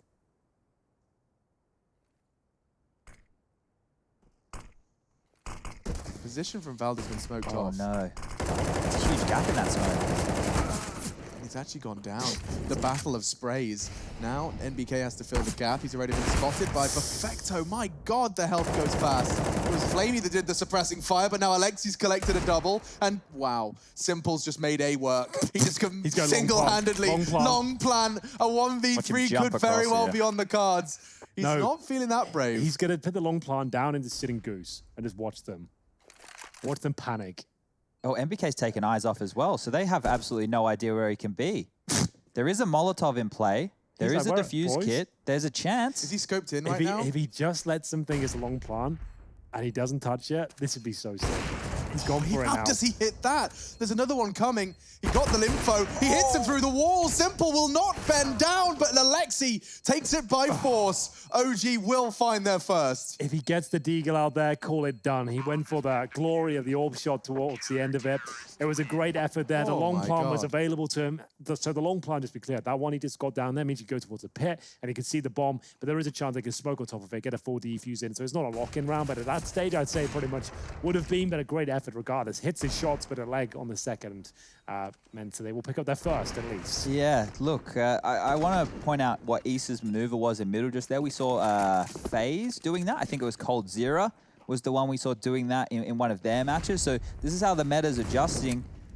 New little maneuver from the CTs, and oh, well, it was looking good for OG. Perfecto will find another opening. Electronic will get taken down in the fray. Issa is still close. He was the hero of last. He's Boomich just jumped around a corner with a nade in his hand. Yeah, because Mantu was there with the AWP. I don't think he was expecting another one to be close towards that corner. They will find themselves in another 3-on-4 situation. It didn't go great for them last round, but they're continuing to do damage to the CT-sided economy. So if they can put it down to a 1v1 again, make sure they plant the bomb, things are still looking pretty good for Na'Vi here.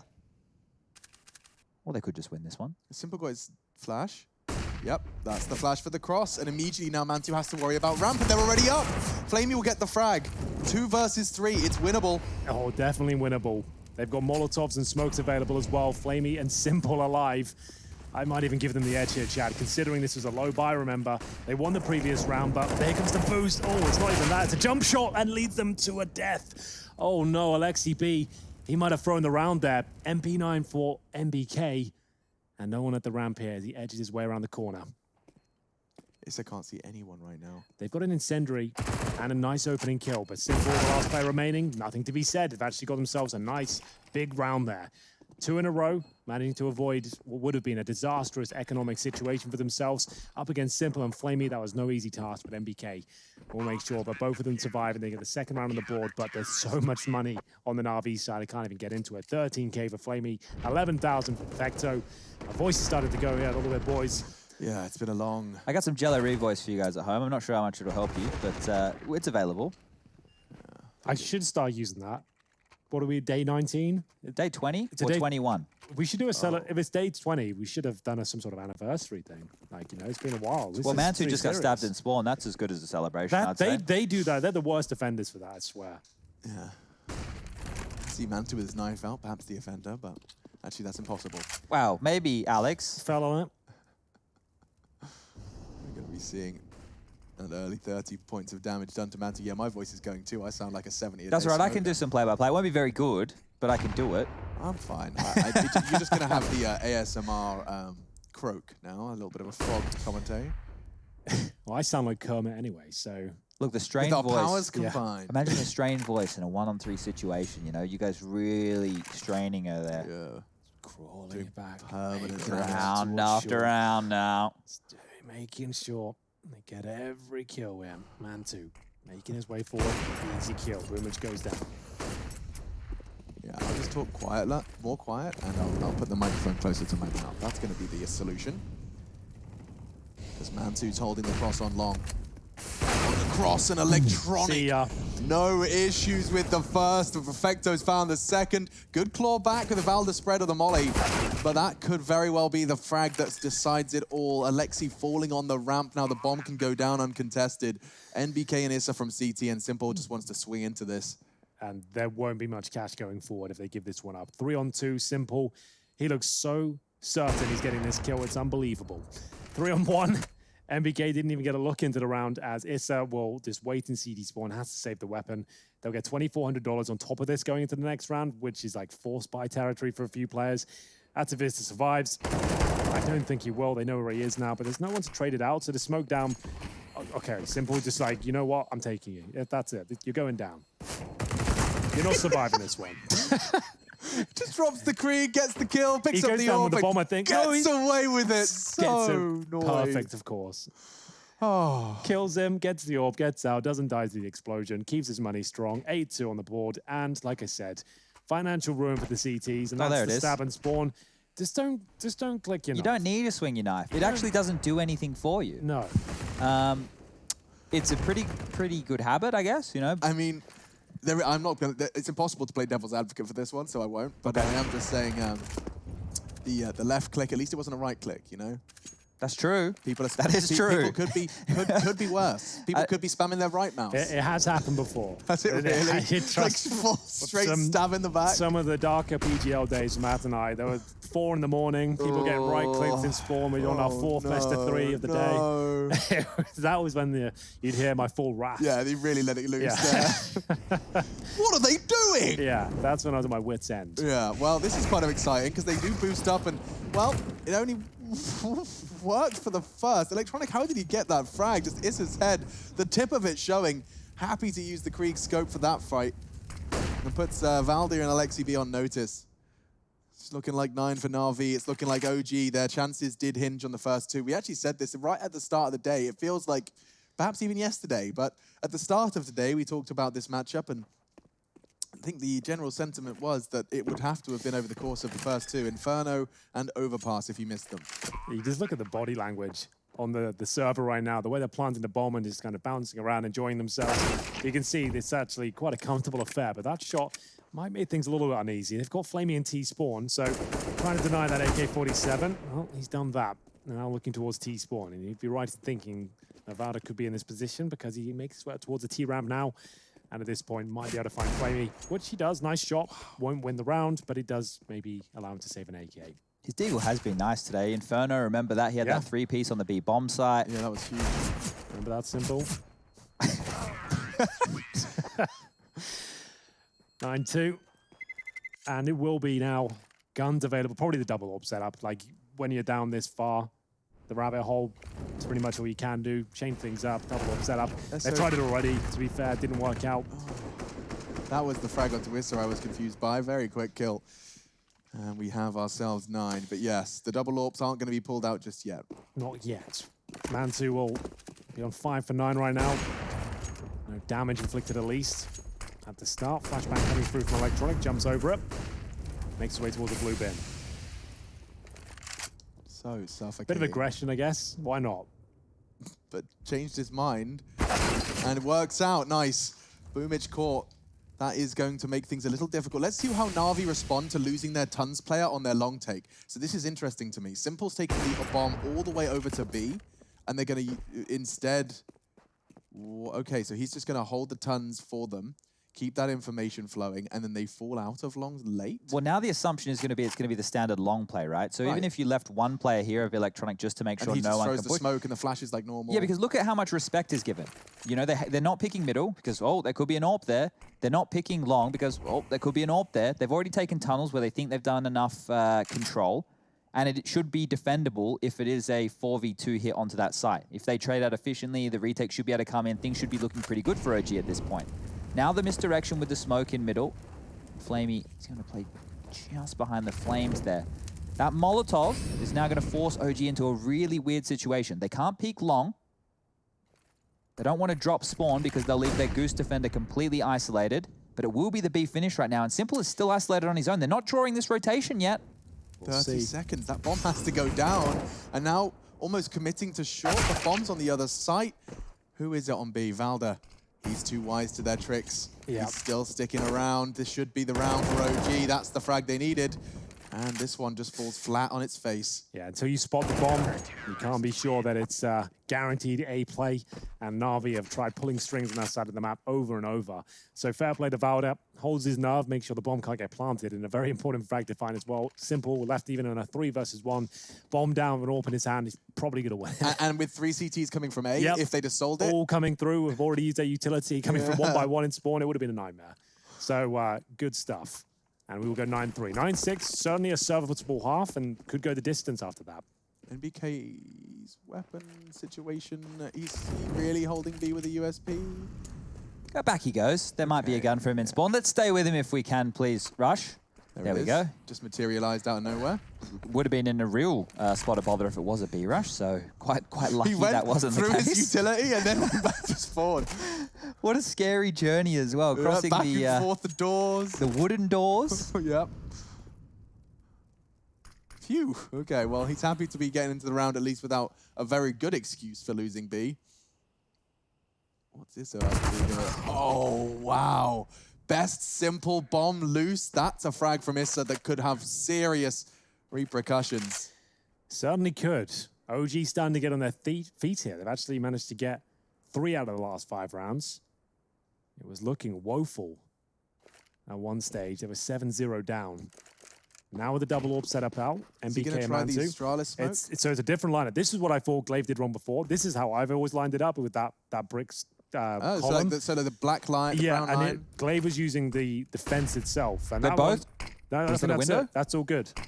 Okay, that's this a window. is a different smoke, but yeah, that's kind of sick. It goes to window as well. You could do both from middle. That's crazy.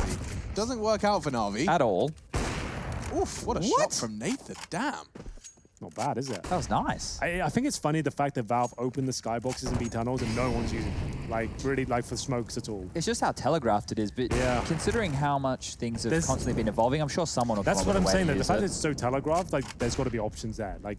Suggestion is a very powerful tool in Counter-Strike, you know? Like, if you get 2 Decoys through players, the skylights tons. anything like that. Oh, hold on a second. Good damage. He won't have enough time to... And lucky he went down as well before the round ended, so he can get the loss bonus right now. It's not a huge amount of loss bonus, because things have been going so well over on that Na'Vi side. But if he went down after the time, he wouldn't have had any money coming into this round number 14. Na'Vi have finally been stopped. They have to ask a question right now. What are we going to do with our finances? Next round, they get 2,400. I was wondering if this might happen. Simple had 5K. He's going for the hero. They're full forcing into this one. Na'Vi are buying around a single weapon. Sidearms, sure, but it's only this man on your screen that has any sort of say in that first blood for his squad. AWP for simple. Is it enough? It normally is. They have been looking so good in this first half, but OG have done enough to suggest this could go a little bit deeper. Simple smoke drop towards middle. Waiting for any mistakes here. Unforced errors would be key, but it's a very disciplined setup from the CT side. OG not breaking. Mid split looks likely.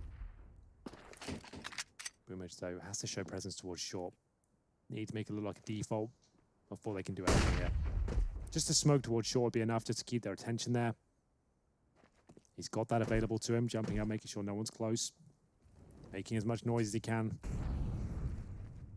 And not going to throw smoke towards short. Suggests they need it for middle. They've only got a few of them. One will go on top of that box as well traditionally, but I guess at this stage, they need to save them for the post plant. Up towards B they go. It's already waiting for a couple of kills, only finds one. Yeah, I'm not sure one may be enough because now MBK is going to get Molotov missed. super overwhelmed. The Molotov missed, that's a very good observation because he can stand his ground now. He can keep fighting. A dink into Perfecto's not enough. And Simple in the smoke. What was going on there? He's caught Mantu and Alexi. He could very well find all 3. Valda, he wants to complete the set, and as he procedurally clears, he spanks them. I need to see how he got there.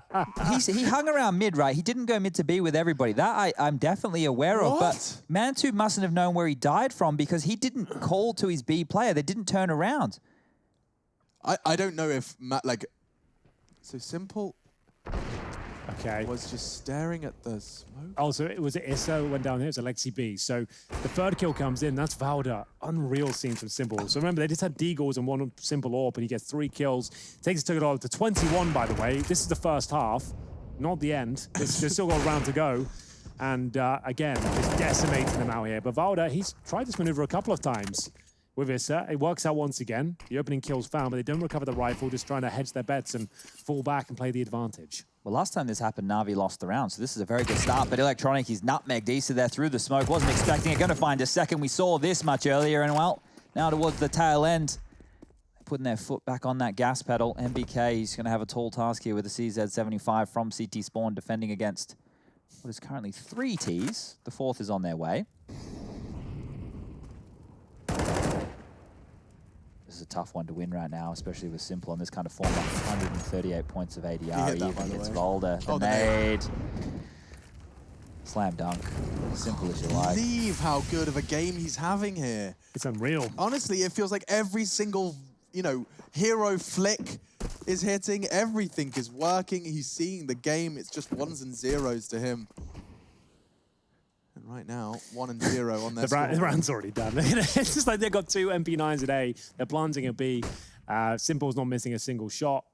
This one's done, unfortunately. So we can start doing the little wrap up now, if you like, Alex. Sure. We can start going. Shall I see if I can do it for the whole thing? Let me see if I can do it. All right. Wait, you've got 40 seconds on the clock starting now, plus like the 10 to 20 second play out. You reckon you got it? All right, guys, this is it. Na'Vi, they secure an 11-4 half. NBK fell at the last hurdle. It was Simple who fell, of course, as well. But that's it, 11-4. It's all looking good in the Na'Vi hood after a wobble in the first.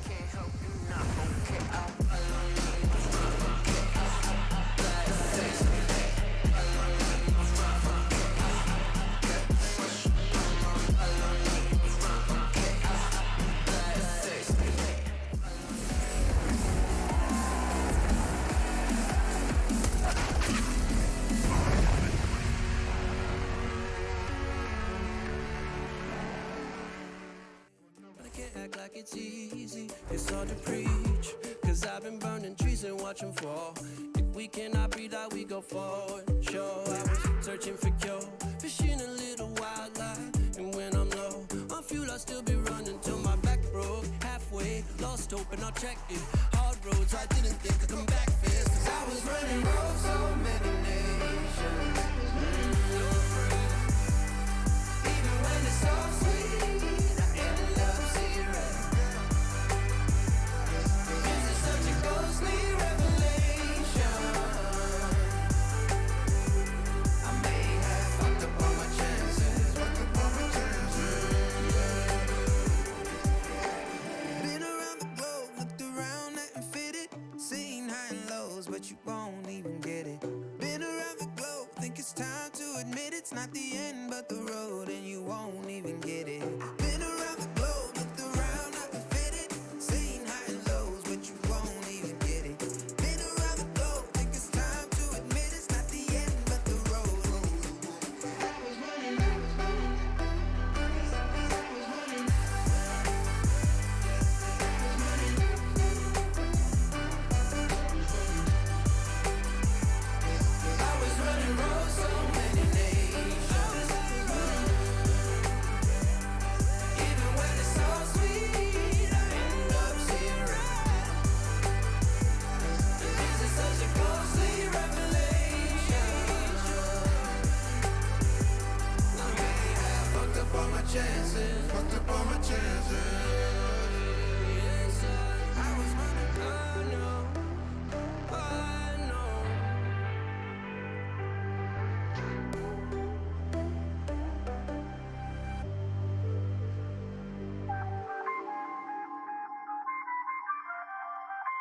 I feel on top of the world, I feel on top of the world right now. I feel on top of the world, I feel on top of the world right now. I always wanted the world, I wanna conquer the world right now. I feel on top of the world, I feel on top of the world right now. I call the shots in the man with the plot and we only go bombs away. And no one protecting my mind as a weapon, that's why I'ma dominate. Taking advantage of every second, now I ain't got time to waste. They all tryna sign my name.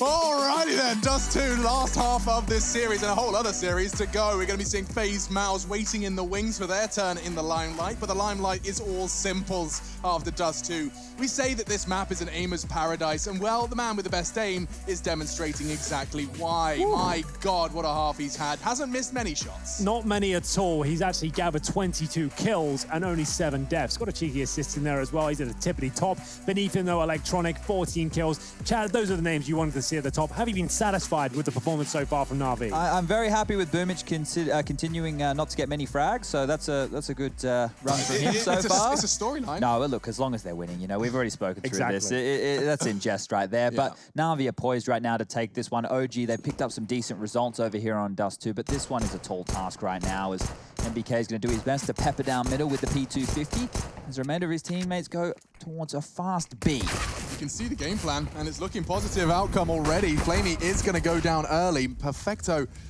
perhaps contesting a little more aggressive than he should be, but already across, 3 members of OG do get into B. But interesting how they're all lingering by the box, waiting for the smoke to be deployed. Finally, it comes out. NBK was a little late to the party, but now the bomb can go down. Boomich has gone for the long flank. NBK will be checking for that, but only intermittently. Threat from Simple. Gets the info and backs away. A 5 versus 4 on the retake from Tons, and there's so many members of Na'Vi there. They're going to be all fighting. Oh, and NBK boy. just taps away at the heads. OG perhaps want to make a statement here. They're back into it now. 11-5. It's a clean sweep, as we will see OG just dominate the B-bomb side there. It will be the force buy from Na'Vi. You'll see the scouts come through. Let's see that again. PD50 on the pistol round. We're seeing it more and more these days, and this is why. Headshots delivered, no problem at all. NBK finds them that clean sweep. There's a duo of the scouts, joined by the Deagles and the 5-7s here. We have got 4 smokes. Na'Vi do win these rounds, but still, it's unlikely, given they're up against 4 rifles, 2 of which are kills, admittedly, and Simple, what is this? Up towards middle he goes. Doesn't connect that shot, but it certainly sends the T packing. Packing. Boomich will back into the site. Not interested in contesting long, given the disadvantages they have in the weaponry. Instead, they're just going to bolster into the site, boosting for safety initially, and this is the CT smoke quick tutorial. You crouch first, or Alexi's too cool for that, doesn't need to do that. Can see it's going to go for a long path. It's a real long bloomer. I tried to block it. Electronic tried to stand on the smoke and block it. That smoke is so sick. Once you get that down, you've got long control as well. Knowing you can cross safely with a few flashbangs, like, it really is quite satisfying. Right, get a molly elevator. Yeah. Bob's your uncle. Oh, NBK just took a scout tag in T-spawn. So just to note, he's down to 34 HP. Simple will not back down from this position. There's no Krieg on the other side. He will continue to repick. Oh my God, that's 2 of them there, by the way. Did he really? Yeah. Oh man. Perhaps that AK. Well, they missed their smokes. They flood the cross smokes. Maybe a room for exploitation. Electronic goes interesting route. Dinks out to Lexi B. The shots are missed by Boomich. And so OG, they should be able to make this round a clean one, albeit a lot of damage inflicted. Look, 4 members of OG, but a lot worse for wear. They're feeling shaken, battered, bruised, but successful. Yeah, another clean sweep here, Alex. They're going to have so much money going forward. They are, excuse me, they are actually well and truly back into this half now, even after taking so much damage there by the scout and T-spawn towards long. Collateral shots, Simple on the A side. Think it would be enough, but no. Even after all that damage, they don't find a single kill. Hey, Green, are you there? Yes. Do you need to lift home today? If you would do, yeah, that'd be great. All right, well, if OG pull this back and we go overtime, you might be getting the tram, mate. All right, then. I think that's fair enough. That seems pretty fair. Yeah, okay. You know, I'll take what I can get, you know, at the end of the day. And if anyone was wondering a sentence to summarize Rushley, that's... you can find him on Twitter. That's at Rushley123456. I believe his DMs are open, so we'll see how that... Yes. I believe they might be. I'll have to follow him. Sounds like a cool dude. Well, I'm only joking, Rushley. We'll take you home. We have got around 18 ahead of us, and at this point it does seem to be shaping up to be a at least competitive T side from OG. They got their opener that they desired, and this one is supposed to be just a formality. There is, however, somewhat of a curveball of the Flamey Scout. He's taken it just to control the doors and perhaps even take it into the B site should they commit to it, which is a long way away. OG, they've been praised by both Chad and Henry for their reserved T side up against rounds like this. They take all the precautions necessary so as not to fall foul to something like that. Scout spotted, and BK got a bullet lodged in his shoulder now, and Simple's on a full eco with a flashbang. Don't get to see this all too often unless he's going to collect the frag. No, it's been stolen from him. It's a nice kill to get, though. Simple removed. It's a sigh of relief across the OG ranks. And we'll see now the scout, though, Flamey, saving it from the previous round, holds towards the scaffolding position in the middle. It will be a B split from OG by the looks of things here. You can see them just encroaching out of the double doors right now. Lexi B still waiting to break double digits. Same story for Flamey here. Up towards short they go. 50 seconds, flashbang on the corner. Second for good measure. Flamey now spots one towards short. That's going to cause a swing from Alexi, who will pick up the kill. 5 versus 3 now. But there is a Boomich flank, but only with the USP.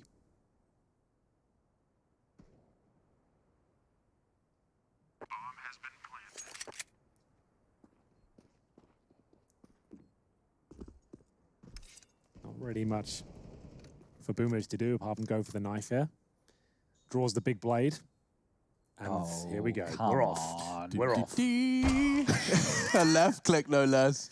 Stabs him with his Crusader sword, and now he jumps from the heavens. At least draws the fire enough for a frag onto Perfecto, which does give him an AK. So yeah, $1,500 in the bank for Boomich. They got an AK-47. So it means Boomich will be dropping an orb next round. I can tell you that much.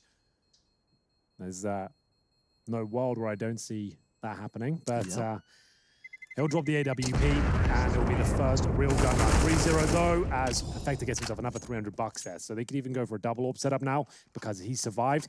Boomich does buy the orb, drops it straight away. Here's MBK, just go through the smoke here. Alexi B was about to pick it up, but he spots the silencer, I believe, of the USP. So if Simple had simply unscrewed his silencer, the play would have worked. It would have worked out for him. Probably would have got all four. Yeah, exactly. With one bullet. Exactly. Right. All right. So, back into the action now, man 2. Is there a double orb setup? Just the one, Simple. Still on 22 frags. You have to post one this half, but I think you did plenty in the first, to be fair. Boomich will be ready for long. Knows they're taking it, decides to fall back. Remember, Simple's at the car as well. Nails these sort of shots. Perfect angle for him. They're going to have to flush him out. You can Molotov the car from the barrel position here. He has a couple of escape mechanisms, but actually, instead of getting ready to run back, he goes forward. The flash, it's good. They can't see him for a second. Mansu finally does flush him out, and another round is looking good here. They've taken down the Danger Man. Smokes towards crossover, though. That's from the CT side. Molotov in response. Needs to boost up towards the side if possible. Wants to get Perfecto up there, ideally. Flamey will be making his way over.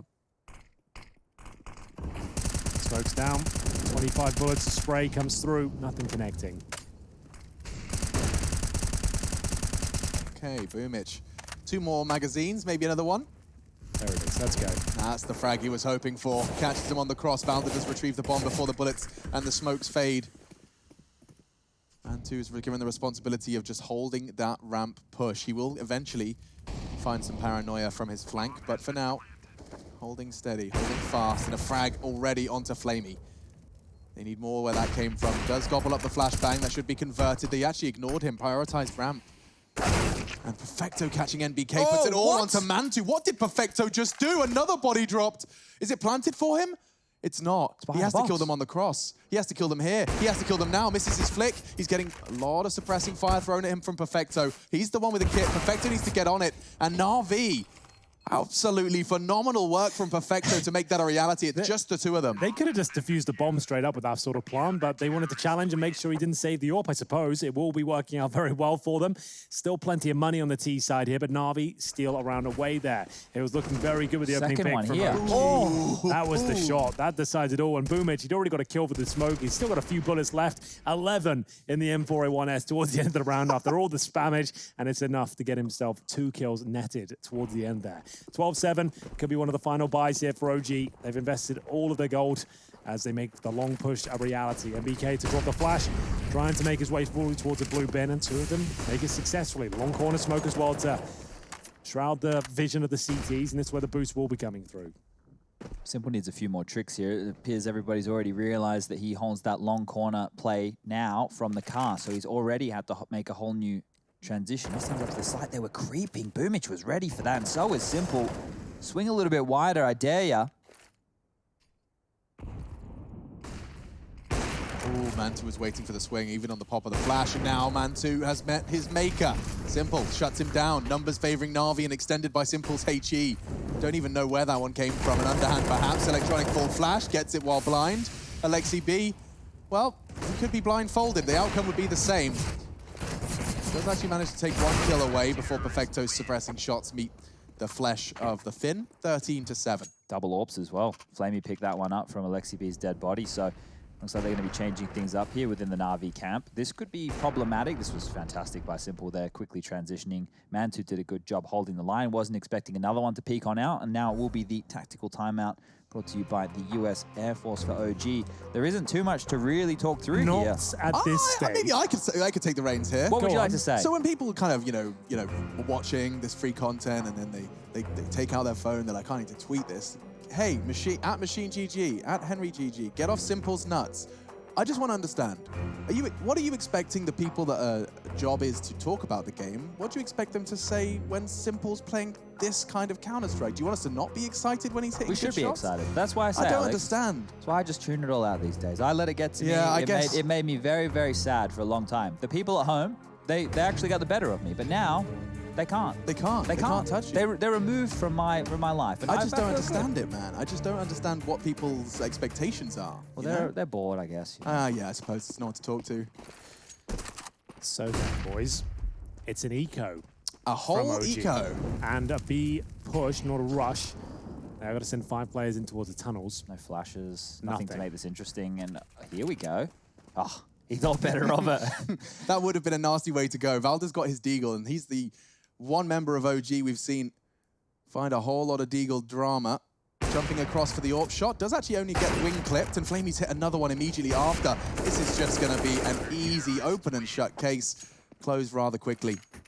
Now I want to follow up with Perfecto here, who is currently the second highest frags in the server, just behind Simple. He came into today, that was just after yesterday's performance against Astralis, as one of the bottom 5 performers. He was in the mix alongside of Glaive, we had Chris J, Issa was in there. There was one more name. Perfecto. Oh, is that the 5? Yeah. But yeah, he was down the bottom, and now he's putting in a very big haul. I was starting to get worried for him that he wouldn't fit into this team, that he would just be that 5th man. So these are some very positive signs from him. He's had a lot of impact, especially in this second half. This has got space there. Good flash from perfect work from Na'Vi. It was electronic to throw it. And now using the smoke to move to a different plane. I love all of the moves the CT side have here from Na'Vi. Well, it looks like it might be enough here to find round 15. So much damage inflicted, a lot of pressure applied. Flamey and Simple in this double AWP setup now. Currently at 5 and 4. But they have found a bit of space towards the mid doors here. Perfecto could shut it down. Good showing from him so far. Promising numbers as they set up for a B split. Simple starts to look towards short. Electronic ready to challenge in middle, but MBK beats him. Now, do they have a smoke for spawn? They do. They'll drop the first. Flashbang goes in as well, but remember, Perfecto outside B, ready to fight. And he takes that fight so willingly, aggressively standing on the box for the off angle. Does catch a glimpse of another one for the cross. You know, I've just got full faith in Perfecto. There's 2 on that site, but they can't get across because they know he's holding this angle. That's the smoke he was hoping for. We'll be repositioning on that. Simple to support him. Well and truly aware of the potential naughty corners that the Ts can be lingering in, but that's not the reality today. Instead, all 3 of them are gathering. Look how specific they're being. They're clearing all of those corners and now swapping out the weapons for Simple to go into the site, I presume. This is curious. Giving Perfecto the AWP to retake with, that is even more curious. The MP7 jump around the corner, pre-fire. Of course, it's a classic, but that might win the round for OG here. LXCB gets a key frag. They're still going for this. Simple fancies it. Doesn't nail the shot, and that's going to be the round. Perfecto will have the AWP. It was the AK that swung through and was trying to hold them on towards the side now, and it looks like he'll at least take one of them down with him. Perfecto waits in the tunnels. No, he'll live. No, he does, you're right. He can just sit here, doesn't have to exit, no danger. That's exactly what our point is there. Like, you shouldn't be allowed to stay in the site. If there's pressure from the tunnels, you should have to go fight instead of being able to sit in the corner and survive. So, OG. I'm not sure why the pros aren't up in arms about that. Maybe they don't think it's a thing that's affecting the game. They're probably happy with it. Just keep yourselves alive. It benefits them as much as it costs. Yeah. I guess. You don't really feel the effects of it on the other side. You're just aware of it. I suppose we'll see what happens here. OG starting to come back to life here after winning the pistol with the 3-0 start. It's their first gun round victory here. Smoking off towards Xbox. Flash is delivered. Single AWP now as Flamey goes back to the M4.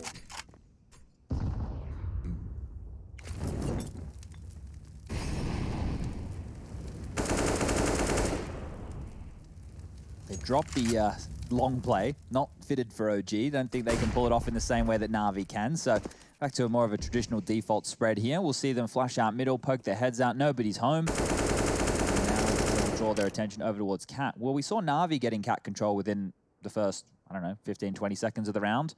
OG a little bit more tentative, slower here with a minute left on the clock. It's allowed Na'Vi to hold on to a lot of utility. Flamey still with a full nade set. Electronic still with a smoke and a molly. Perfecto still has a molly in his hand. So lots of utility to delay this attack whenever it does come on in. 50 seconds now. Good incendiary.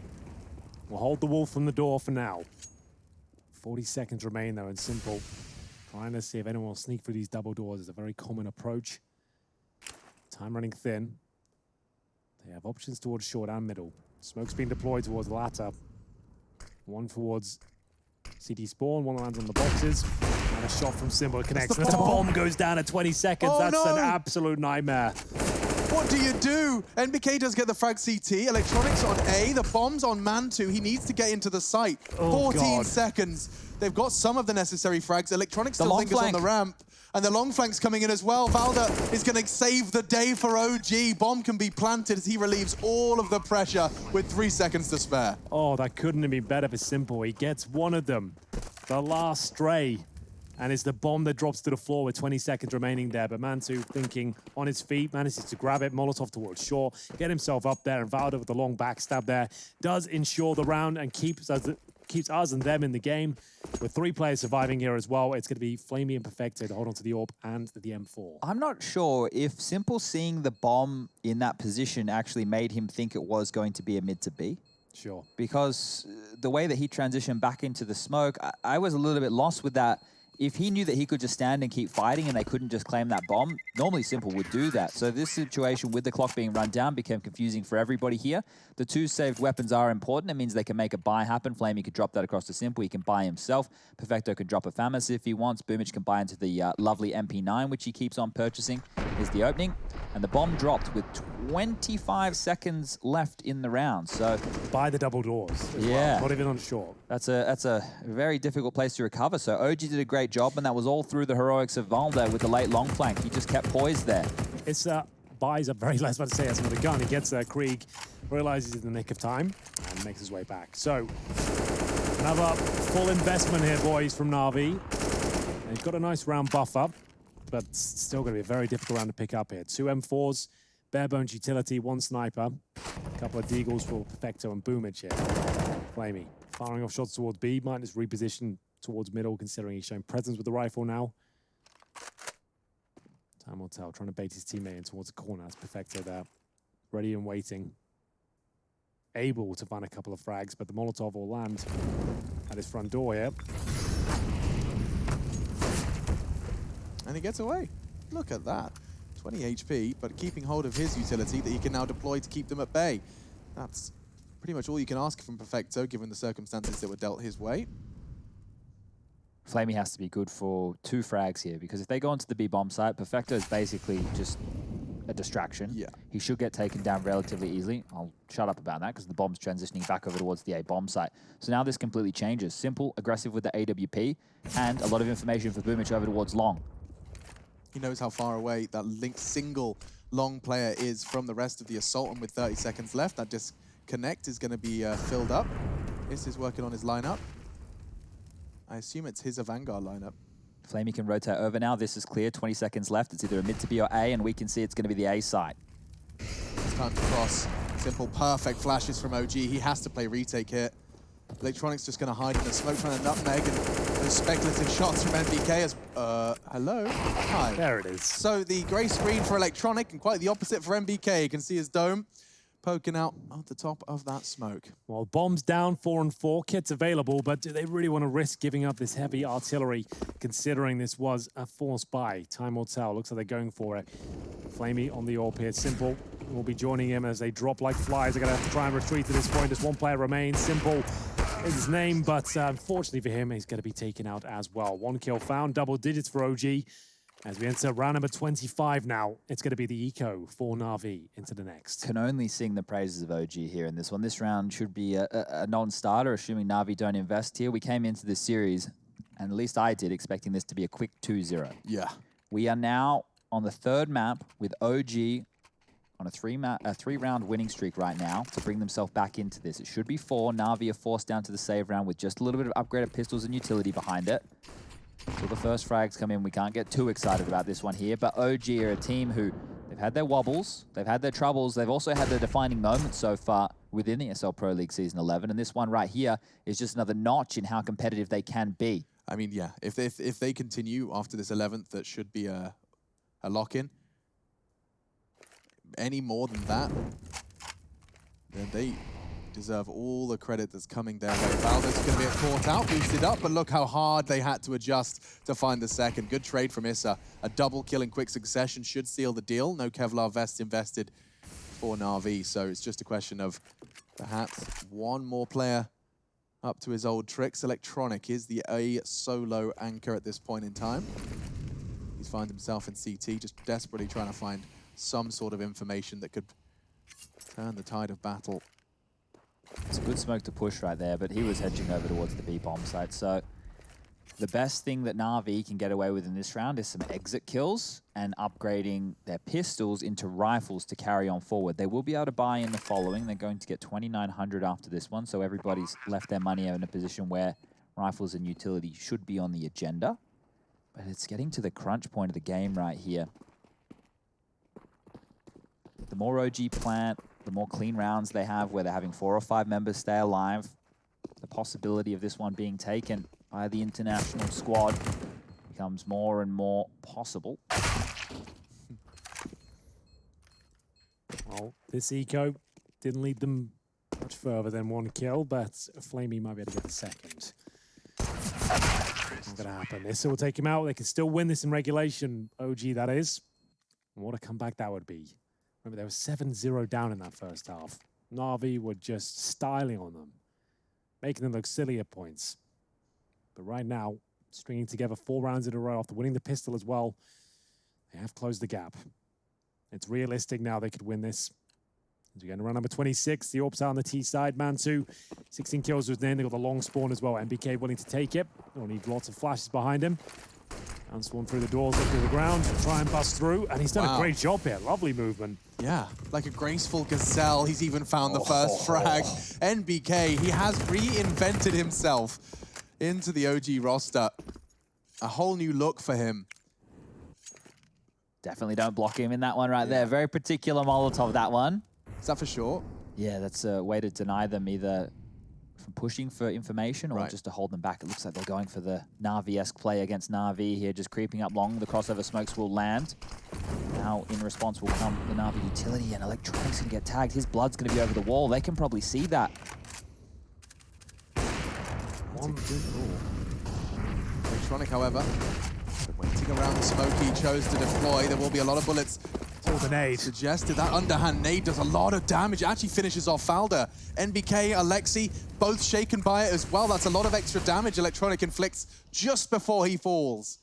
Is it enough? Mantu looks like he's got the perfect lineup here. OG surely have got another round, but Flamey has other ideas. Simple from long, removed by the Krieg, and once again, it's Flamey to save what he has. The M4A4 OG will post round number 12 on the board here. And we've still got a few more rounds to be played. The loss bonus will be coming in at $3,400 next round. Still won't be enough for a buy, even the saved M4. There'll be compromises. They'll have to take another partial, Chad, and that means no AWPs, but some Deagles, which could work out for them. Yeah, Stage 2 is delivering in a way that the Stage 1 groups couldn't. There was obviously disparity with some of the teams in the mix. We were getting a lot more quick games. Well, today, both of these best-of-3s are delivering all 3 maps. We're having comebacks galore. We're seeing some bloody blistering moments here. But for Na'Vi now, this is where crunch time comes on, and this is where we're about to get the next spree of exciting rounds. They have to start going for these retakes. They have to start taking a few more risks. They're not getting away with anything right now. OG are beating them at their own game. Yeah, Mantu's got 10K with an AWP already in his hands. That's a mad one. And he's set for the rest of the half.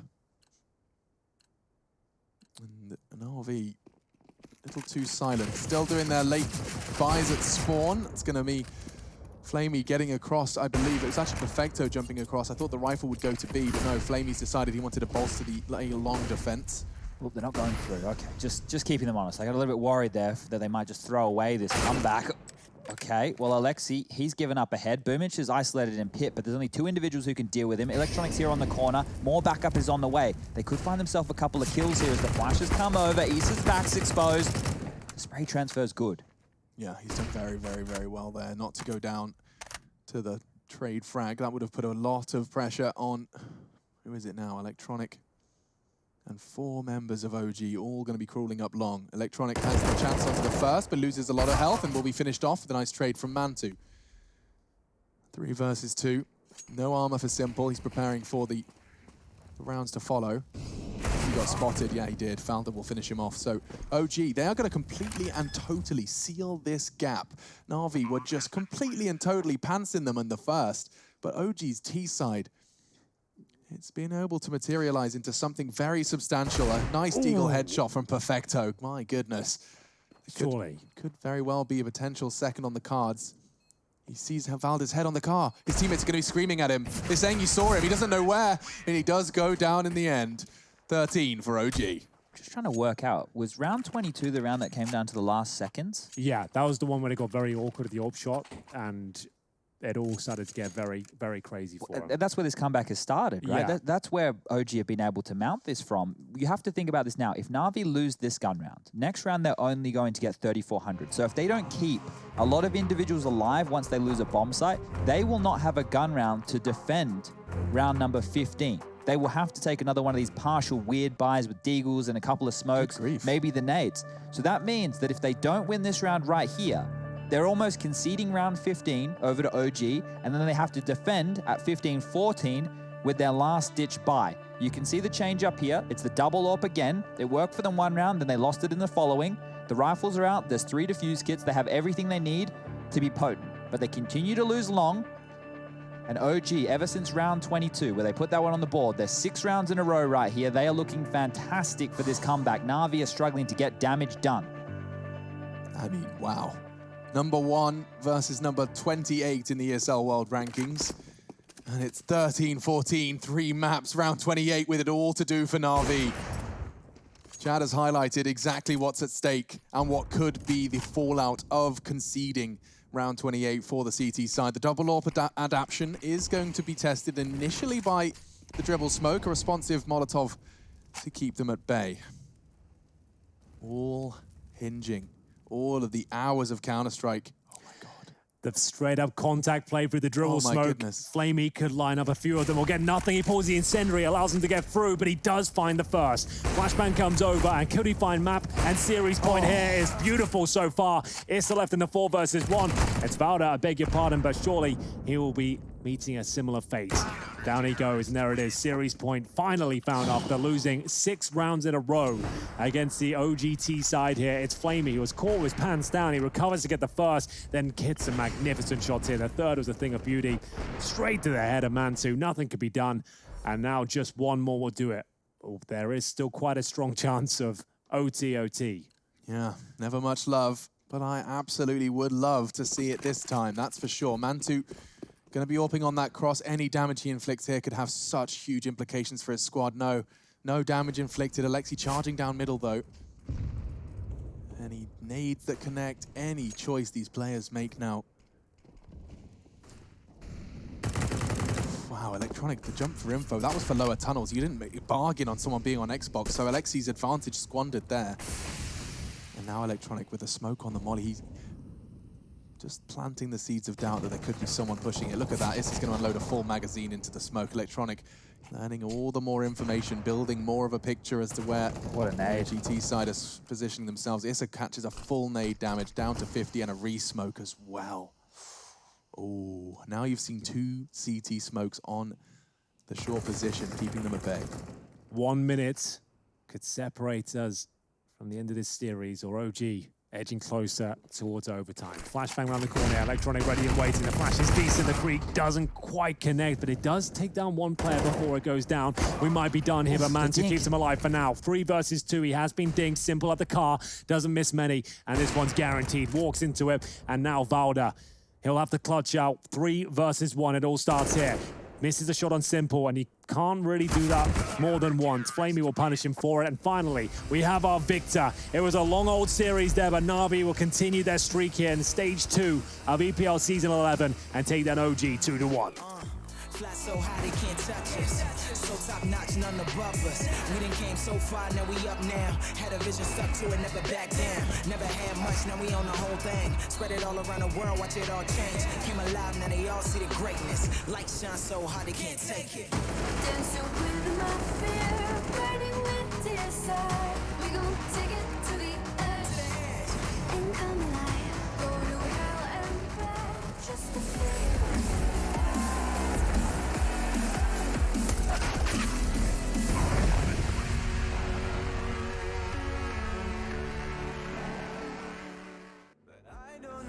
To do this on my own anymore. Oh no, now it's my leave for the melancholy. Couldn't fill a hole inside me. Damned if I do, damned if I don't. Now it's Xannies till I numb my psyche. Cocaine just to feel my heartbeat. Nothing to lose, nothing to gain.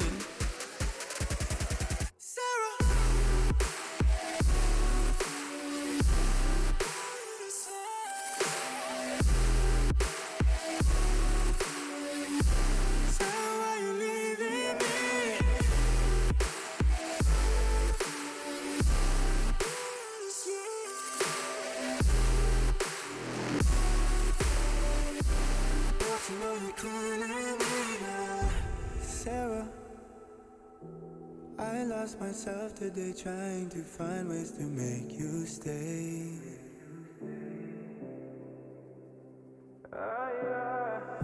Sarah, I want to go away, close my eyes, never wake up again. You come and you go. You take me high, you take me low. But I don't know how to do this on my own anymore. Oh no, now it's my leave for the melancholy. Couldn't fill a hole inside me. Damned if I do, damned if I don't. Now it's Xannies till I numb my psyche. Cocaine just to feel my heartbeat. Nothing to lose, nothing to gain. Sarah.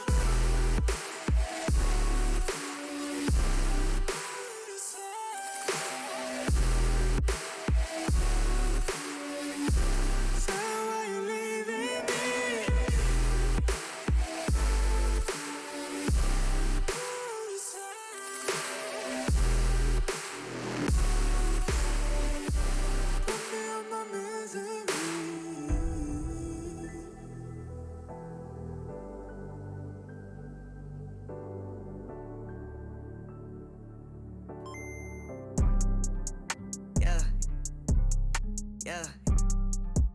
Black sheep, black sheep, black sheep, black sheep. I don't even write no more, man.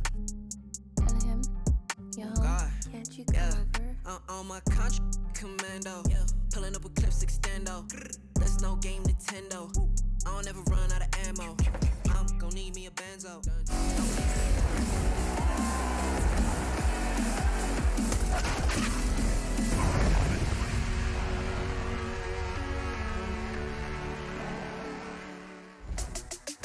Well, there you have it. Another one for stage 2. Day 2, Na'Vi do pick up the number 2 in that series. My God, it was on Dust 2 of all places, just to continue the ridiculousness of my sentence, but it did go over the way of Na'Vi in the end. It did in the end. It went the full distance, and there were some very impressive moments from both teams. It has to be said, Chad, the OG, they've been a big talking point in EPL coming into this one, a big unknown quantity so far. They've had some great wins, some disappointing losses, but this series, I think, is still a bit of a victory, although obviously it's not on the league table, the way they performed and the way the team's coming together. They should be happy with this result, regardless of them coming out on top. Yeah, they won't feel like it's a victory, but we, the Counter-Strike pundits of the world, looking in, right, look at that as a big step in the right direction for these guys. Now, whether or not Na'Vi came in at 100% today, it doesn't matter, because OG can only play the team in front of them. They were prepared on Inferno. They punished Boomich. Now, him being stubborn there, that's completely up to him. That's a choice. We got the scores on the doors for you here. Obviously, Simple and Electronic towards the top of the charts. On the other side of things, I think it was a team effort from the side of OG.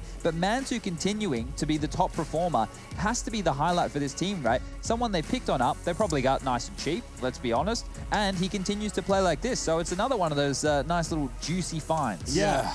It feels like Valdo at the bottom as well doesn't tell the full story, I suppose. He felt like he had some great moments, especially on Dust 2, was keeping the team alive at key moments of the game there. But an entertaining series, of course, with the likes of Na'Vi on the server, there's always going to be some high-octane moments there. Knife kills, run boosts, collateral kills, wall bangs, it had it all.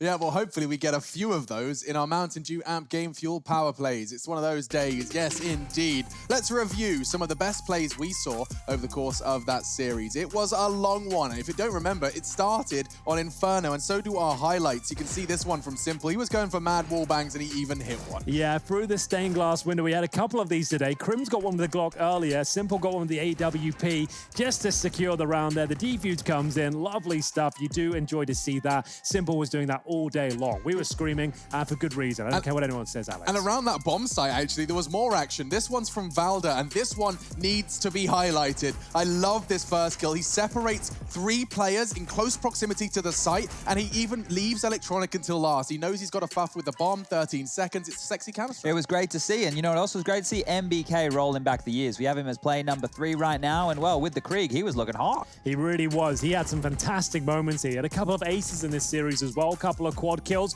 Really is stepping up his game this year. 2020, you think it'd be one of those names that's be dropping off. He's been around for a long time now, way back to when even I was playing. So still 10 years old, still killing it, and challenging the world's best. And there's one player with the 1 in the name. He's 1 in the game. I think something along those lines. Alex, is it simple? I think you might be right. This guy has done a lot of ridiculous things across the series, but this one stood out. You'll see this close quarter flick into NBK. He was trying to put bullets into the site, and then jumping through a smoke to deny the plant was the last straw. That's why it made it into our Game Fuel Power Plays. And if you want to go ahead and submit your vote for which one's the best, you can do so over on twitter.com/ESLCS. Hit us up and let us know. There should be a poll there for you to find. We'll be checking in with it in about 60 seconds time. So go, fast fingers, go, go, go, go. Alex, just quickly right now as we wrap up that segment, before we get the results for everybody. Now, I've been receiving a lot of messages coming on through, obviously emails, you know, they're doing it old school. And people have been asking, who is Green? Right? They want to know, who is Green? Who is he? I figured we should get Green on the line for everybody just to kind of show his face. So let's show Green. Hi, Green. Hello. Hello, blue, purple, and orange. How are you? We're pretty good. We're pretty good. Now, we play a lot of Counter-Strike with you, Rush, and you have to play a lot of Counter-Strike with us. Now, and you hear the way that we talk about the game a lot when we're doing this. What was your perspective on that Na'Vi match right there? Well, I mean, a lot of the rounds, it was just simple, just destroyed him. I mean, there was one round where he went up cat and he had a deagle. He had an AWP on his back, and there was a guy at car. It just didn't even look like he started moving and just destroyed them, really. I mean... Is it easy to observe? Do you just watch Simple? With Simple, it is a lot easier. Easier than teams like Fnatic, who are very squirmy. They like to get a lot of weird spots. But when there's just one player who you know is going to kill everyone, it does make things a little bit Even when he's easier. just got the deagle and a 1 versus 4, you know 2 bangers are coming. I mean, even on Inferno, like he always picked up 2. Just how? He peeks, headshots, and just, I don't know. Well, I was going to ask if we're going to play tonight, but I'm not sure. It's a bit late now. We're getting on a little bit. So, Green, we might not see you on the servers tonight, but hopefully tomorrow. It's past his bedtime, right? I mean, you've got to be in bed by 12, is it? Yeah, dude, my mum shouts at me like crazy. If I'm not tucked in them sheets, she goes mental. I bet. And you fold your laundry beforehand, of course. Of course. So, Rush, people don't know, but you joined ESL. You weren't joining as an observer, were you? Was that how it initially worked out? Because I remember you moved to Cologne.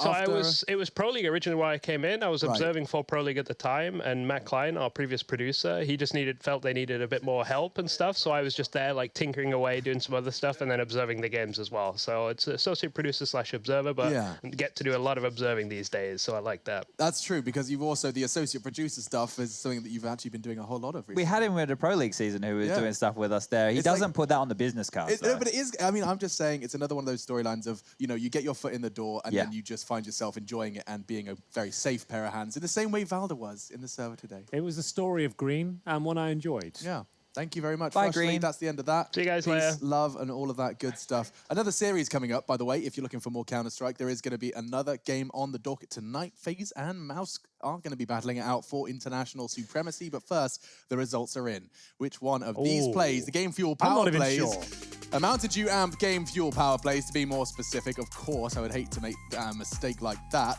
Instead, what I can do is show you it's a list of them all over again. In case you've forgotten what they look like, it was, of course, some diffuses from Simple Electronic, a nice little wall bang. That was hot. Some headshots as well. Simple babysitting the diffuser and Issa running out of bullets before he could get that last frag. Had to try and fumble with his weapons. Falde got a nice 3K with his Desert Eagle as well. You'll see the 3 frags flowing. That third shot is the second, just as nice as the first. And then we had MBK with the Krieg, of course. A great showing from him today, but wasn't quite enough to take the series. A 3-map thriller that went the full distance. It didn't look like it was going to on Dust 2, but we did make it towards the end. And the man of the hour, Simple, he was knocking a few times at their front door. He managed to get wall bangs left, right, and center here. MBK gets a taste and, of course, comes out to win out the round. So many great moments in this series, just going to do simple things. Yeah, it delivered.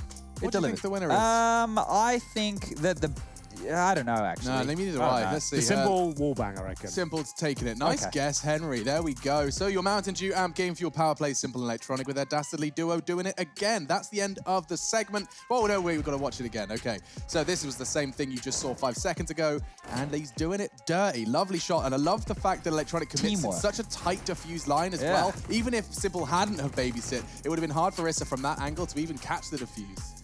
Well, there it is. It's all wrapped up, and Simple is showing us that the stained glass windows are still viable, Chad, even with Glocks. They're kind of gone out of fashion, Henry. I haven't seen them in too many properties in recent years. No, it's a good point, and apparently for good reason, because they can be quite dangerous, it seems. Issa couldn't deny that defuse, and it will be Na'Vi taking the series, Simple Electronic taking the Mountain Dew Amp Game Fuel Power play. Yes. That's it. That was my first go at it. It Didn't was stick not bad. around. No, but you committed, and I respect that. Yeah. And a man who's no stranger to commitment is Trace Stunner Sorrentis joining us in the studio. I also just want to know, did you guys see when Simple shot there? He shot a no-scope, and it actually hit somebody. So that was another part of that. That's wild. He loves it. He was on one. He was definitely having a good time. You been having a good time today? Yeah, really got outside, hung out in the sun a little bit. The balcony, getting probably some use. like 30 seconds-ish, maybe 2 minutes. Good. You are looking more tanned. Thanks, man. Also, we've got a new shipment to the house of delivery of groceries. Oh, nice. Oh, it's dinner time. I did put in a big list. I think I'll be cooking. It is quite late, so it won't be dinner. What'll it be, supper? Quarter to Frackle. Yeah. We're almost there. It's 11 p.m. for dinner. It'll be okay. You want some? I'm going to do the wraps again. Sure. I'll leave some on the stove top. FaZe Mouse, who's taking it? Well, I don't want to go ahead and ruin our entire prediction segment. Oh, you guys do prediction segment? Yeah, well, I mean, I think we're supposed to, but I don't know. If you guys don't tell anyone, I'm going to have to go with FaZe, even though it's probably not the smartest of choices right there in this situation. We love Yanko. Stick to your guns, right? Yeah, absolutely. We've been keeping our eyes on them, and you guys should keep your eyes on this guy, because himself and Harry and Hugo are going to be guiding the rest of the show. Thanks for watching. We'll see you next time.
You love it, you wear it. What's your style? Get your merch at shop.eslgaming.com.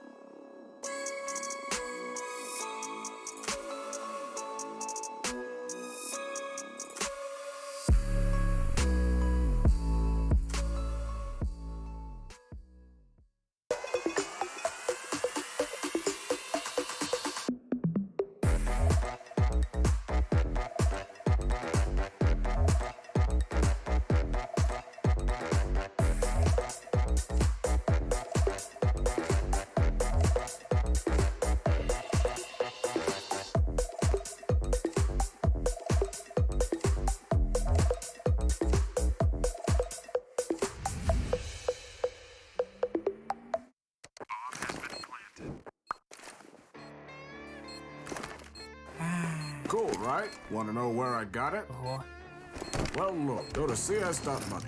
It's a trade platform and a marketplace at the same time. Just choose, click, and get. Good luck, bro.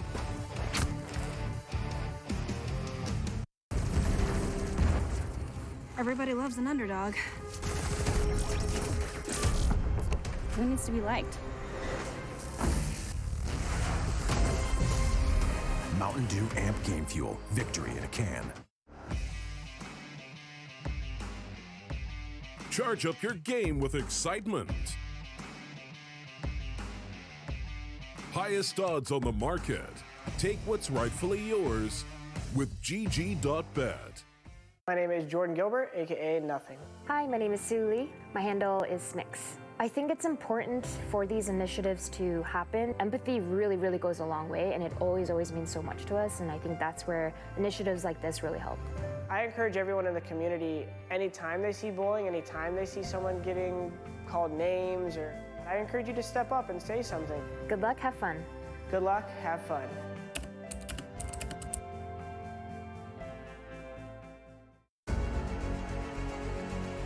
It's 2 boxes to get by Nico. Divers are gone! Go to Blades on the ramp though. He knows he's there.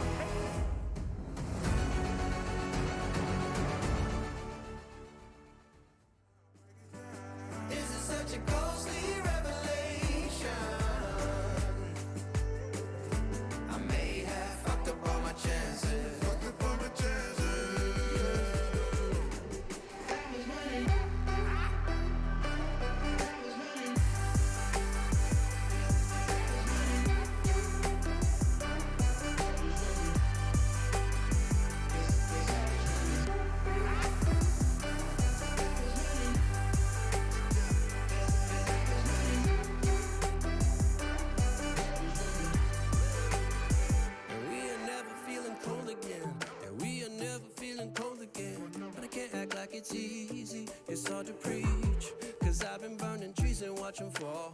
If we cannot breathe out, we go forward. Sure, I was searching for cure, fishing a little wildlife, and when I'm low on fuel, I'll still be running till my back broke. Halfway, lost hope and I checked it. Hard roads, I didn't think I'd come back fast, cause I was running roads so many nations. Even when it's so sweet, I ended up zero. Ghostly revelation. I may have fucked up all my chances. Been around the globe, looked around, nothing fitted. Seen high and lows, but you won't even get it. Been around the globe, think it's time to admit it's not the end, but the road, and you won't even get it. Been around the globe, looked around, nothing fitted. Seen high and lows, but you won't even get it. Been around the globe, think it's time to admit it's not the end, but the road. I was running.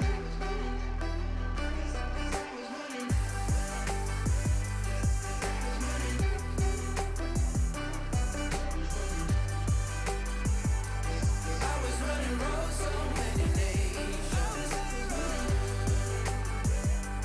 Even when it's so sweet, I end up zero. This is such a ghostly revelation. I may have fucked up all my chances. Fucked up all my chances.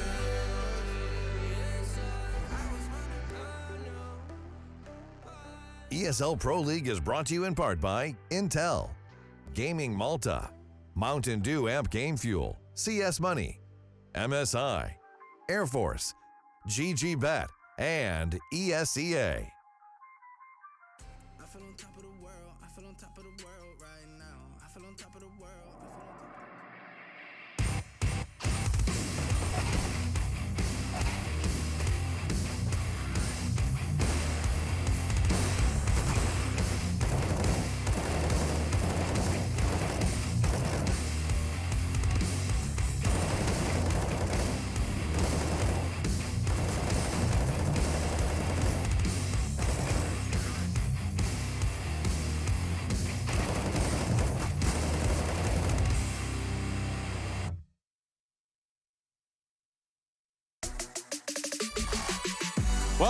is FaZe Clan versus mousesports. And yeah, we're all kind of living in the past of what just happened here. We just saw OG get beat out there by Navi at the end of the game, but ultimately that was all she wrote. Welcome back to the ESL Pro League Season 11, everybody. My name is Trace. Alongside me is Harry and Hugo, and we're going to be talking a little bit of Counter-Strike here between mousesports and that of FaZe Clan. Guys, when we look at this one all around the board, it's got just about everything we could think of in terms of people that can shoot in the game. But what are you thinking? What are you more overthinking about before you walked in here for this game today?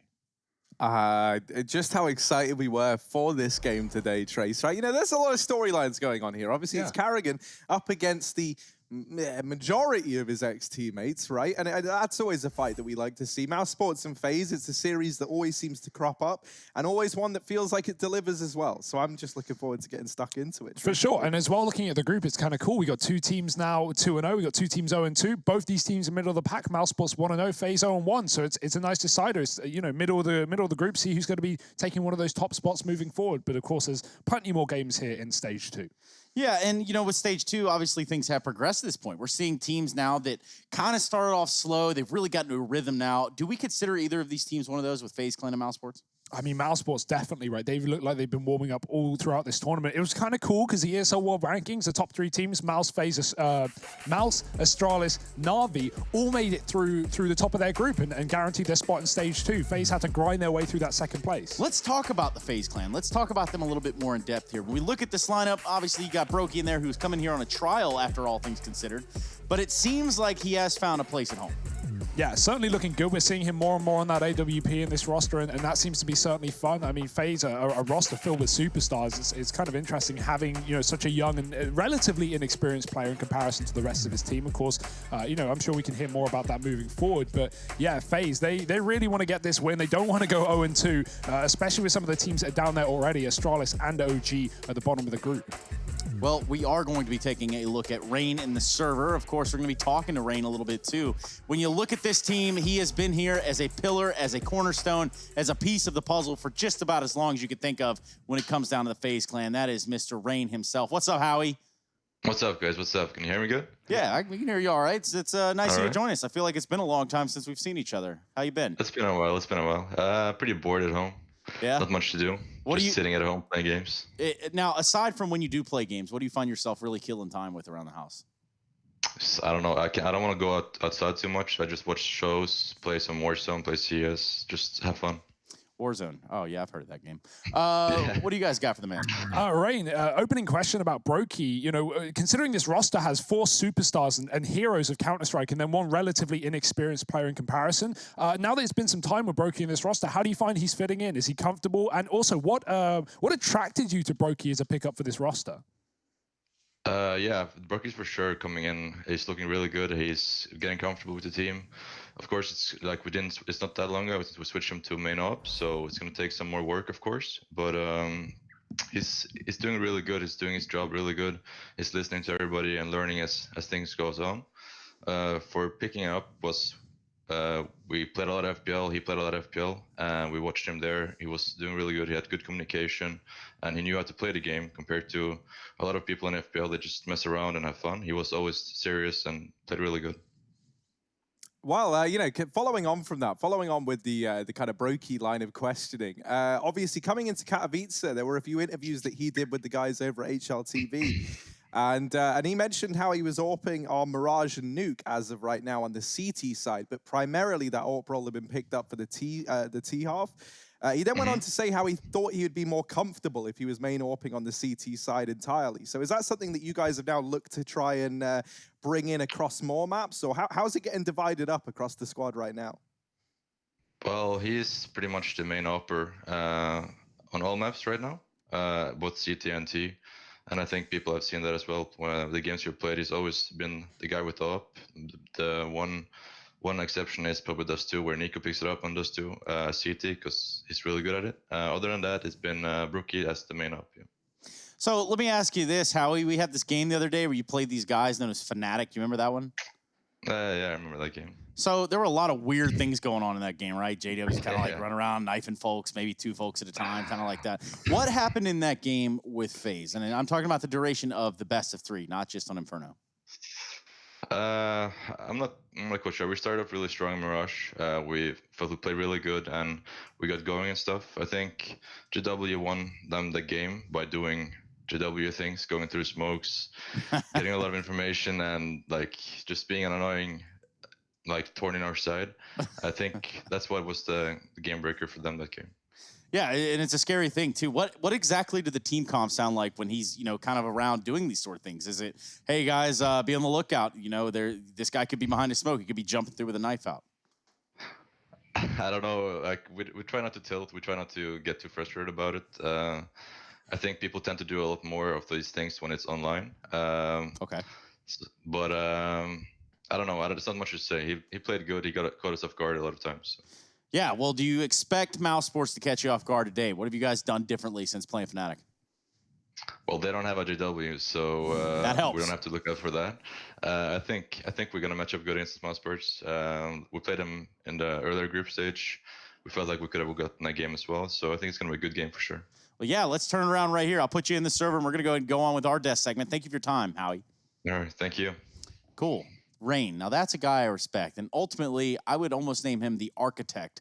Actually, I would name him the architect for a couple different reasons. One of those being that he has been with this FaZe project for so long. Just so long. You have to imagine that he is one of those pillars, one of those foundations. For sure, through thick and thin as well. It's so cool to see FaZe, you know, give him this spot in the roster and you know, let him develop. And I imagine he has had some say over roster changes in the past as well. There's always questions about, you know, whether the players should be making those choices or coaches, for example. And yeah, FaZe, the amount of experience, the amount of brain power in this team is absolutely unbelievable. You think about not just Yanko behind the guys, but all the players in the server, major winners across multiple regions, multiple teams, multiple years. And the fact that FaZe, you know, have been somewhat struggling is a shame to see, but we know what they can do. We know, you know, the heights of these guys, and I hope they can show it today.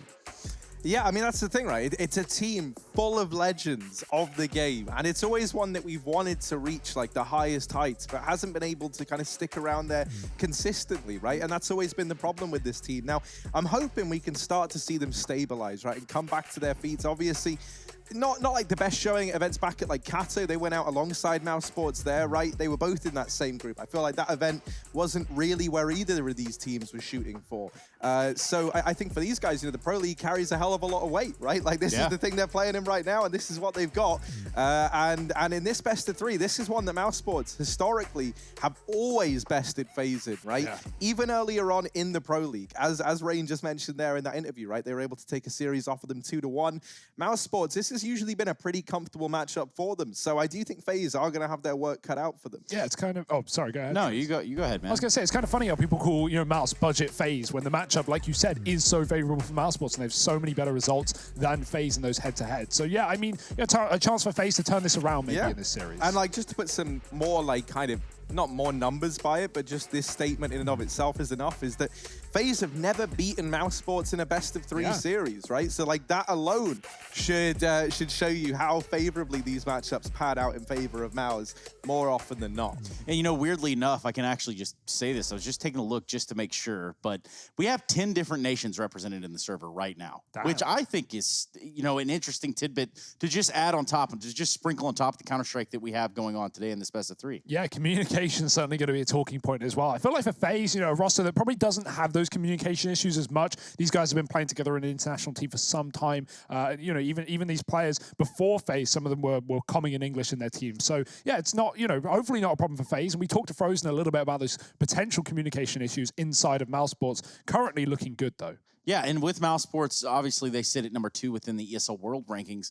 And I guess where their stock is, where are they shifting? Are they going up? Are they going down? What do we think about the current iteration of mousesports and where they find themselves? Yeah, I mean, it's a bit of a weird one, right? Because obviously we have like the caveat of no lads right now to look at for reference. I think that, I mean, I don't really know. I feel like mousesports stocks have just kind of plateaued, but that's not where they want to be, right? This was a team that were just exponentially rising, it felt like, towards the end of the last year. So, you know, like holding this spot is not where I think the Mouse guys want to find themselves. And same can really be said for FaZe, as we've been kind of prefixing all of this with. This is a team of legends of Counter-Strike, right? These guys are shooting to be right up there at the top, and they want to do it consistently. It's very much the case for both of these teams. You know, it's not like two unproven squads. It's not like the OG game that that we had yesterday, where with them it's all a bit weird because they are like new to this international lineup. Yeah, right. Like we don't really know. But with these two guys, like these are names in the server that, at least on the FaZe Clan side, are like household names. And then also you've got mousesports with some big characters in there as well. Notably, I think you're looking at Chris J and Carrigan as like the two kind of experienced boys there. And yeah, I mean, like nothing but the best is good enough for these teams. And it's not even just the experience that we're looking at and talking about. We're talking about some of these guys, or one I can think of in particular, that never takes the mousesports jersey off. It's been years and it's been on. He's still got it on to this day right here in this moment. He's wearing it right now. It's Chris J. What's going on, my friend? What's up, man? I'm doing good. How are you? Yeah, just, admiring the jersey. Love it. You kind of wear that around the house. You sleep in it? Talk to us about that. I mean, I can't remember the last time I took it off, honestly. Yeah, neither can we. That's something. Now, we were just talking about international squads right here. And do you feel like you face some of the same problems within mousesports that perhaps FaZe does? You mean like with playing with different players from different countries in communication-wise, or? Yeah, that's probably where I was going. Yeah. I guess it's probably similar. Even though I don't think both teams have that much problems with it. Many of the players are used to playing in FPL, which is always in English, and most of the players have played in English-speaking teams before, so. Chris, we were talking about this earlier on the desk. Since Carrigan joined this roster, you guys haven't lost a best-of-3 series to FaZe. Why do you think that you match up so well against them? And do you feel like Carrigan brings the extra bit of spice when he takes on his old teammates? Obviously, Carrigan wants to win extra bad against FaZe always. I feel it was even stronger at the beginning. Like the first match we played against FaZe, he really, really wants to beat them. Obviously, he still wants to beat them really bad now to prove that they were wrong. So it's always going to be a special matchup, these two teams, I would say. I got to ask, this is probably going to require a pretty quick answer, but obviously, with you guys facing OG yesterday, how is Woxic feeling having to face his old mate in the form of Issa? Obviously, now that we've talked about Carrigan versus FaZe. I think Woxic likes to play against this as well. It's not so much a rivalry, I would say, since obviously they didn't kick each other or something. They just got split up because that's how it went. But they're always writing in the chat when they kill each other and making fun. So it's cool. Hey, so I've got probably about one more question left in the tank here for you, Chris. And we kind of talked to Finn about this yesterday. We kind of talked to Carrigan about the post-show and some of the stuff that you guys are doing over there. Now, I know your best friend and best bud, Impala, and you have teamed up for sort of a collaboration here. So can you talk to us a little bit about that? Perhaps even plug the show.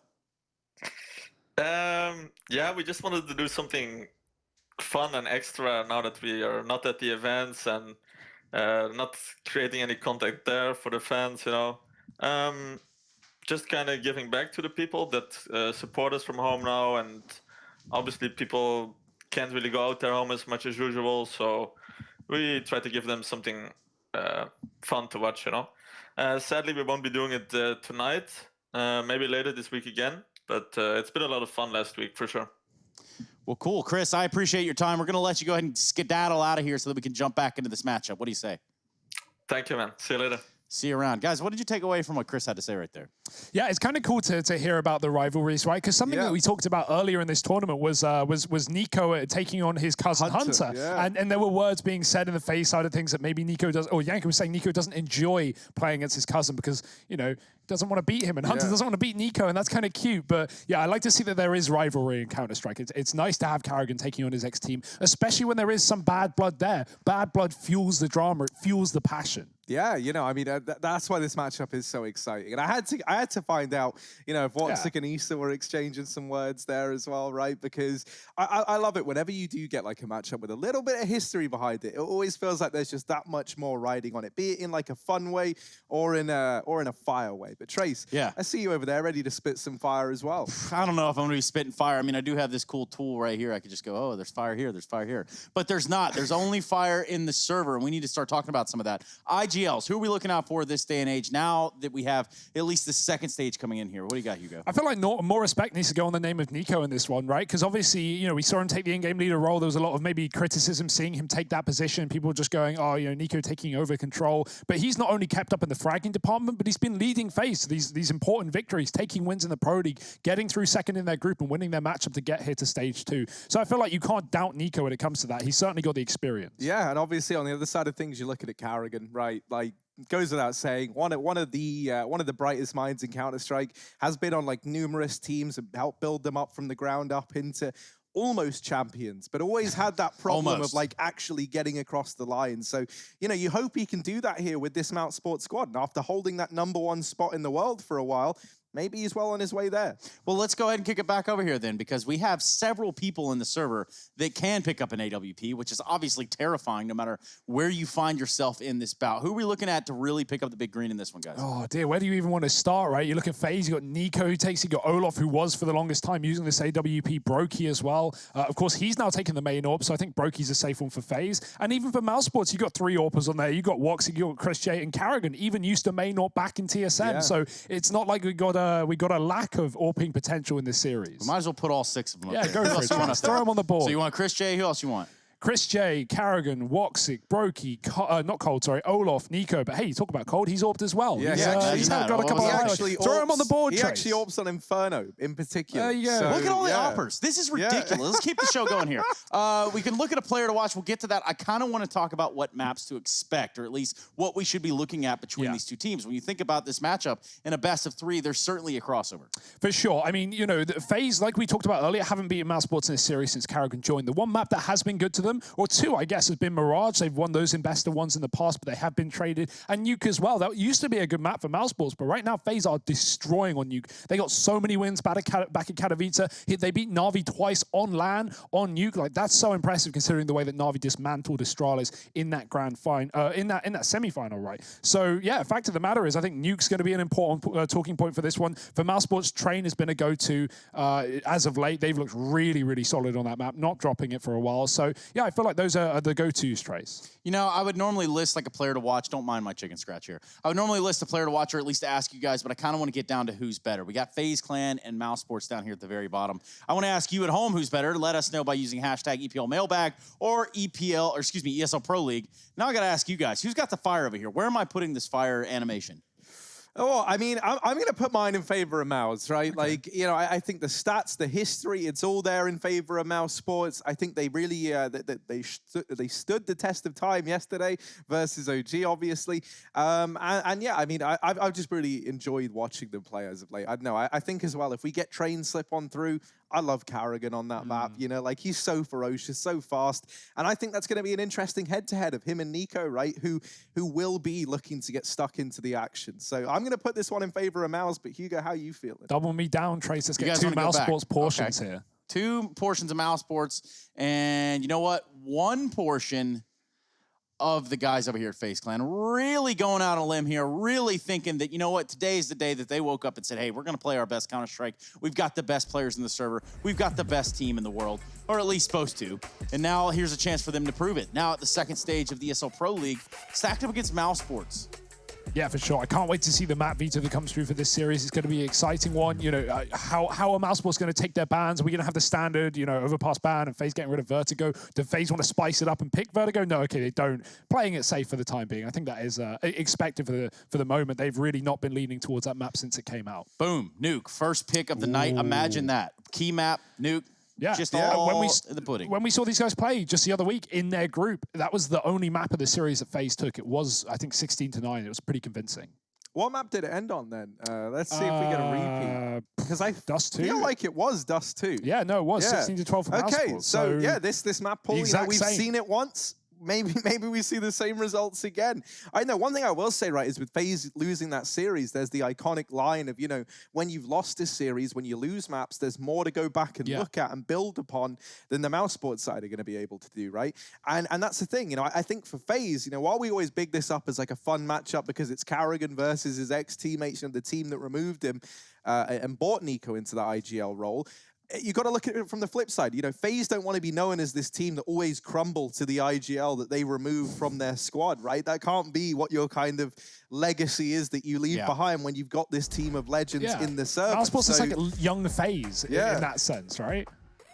Yeah, I guess you could say that. If you look at it from the big picture, it does make sense. You start lining up the numbers, which is what we're going to do. We've got our versus graphic here, and that's going to show you about some win percentages, the times these teams have played it, and the even more stronger, more suited sides of the map, whether it be T or CT. Now, we look at Nuke first. We see Train second, Dust 2 third.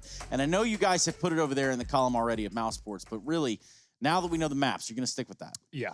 I think it is going to be 3. Well, then never mind. I forget I ever asked. I'm just kidding. What do you got here? Well, yeah, the one thing I was going to say that I think is going to make a difference for both of these teams are the coaches. You know, like we so often kind of just neglect to mention them. But obviously, you got Yanko over on the FaZe side. You got to love him. You know, like he's so smart at the game. And I think, you know, since coming into this coach role, he's done a hell of a lot to help the FaZe Clan squad out. You know he's going to be going back and scrubbing through these demos. Yeah. We worked with Yanko a hell of a lot. He always knew, you know, things that should be going down in the server. He was always, look at those odds. What? My word. I guess that's right. Are That's at those real? GG.bet. That's something right there. Like, you know, while I think mousesports are the favorites for a lot of people, I did not see it being that one-sided in any capacity. Yeah, that is a little bit of a curious one. We're going to be jumping into this matchup, though, so we're going to know right off the bat if all of your bets were in the right place, and if they were, well, kudos to you. Hats off to you, I guess, for predicting it up to this point. The first map of the series, Nuke, Train after Dust 2, here as a decider. Looks like mousesports starting on that CT side, and we're ready to kick off this last match of the night here between mousesports and FaZe Clan. So get on up, get your Pog Champs up, get your cans in the air, and more importantly, put your hands way up there too. We're ready to kick it off.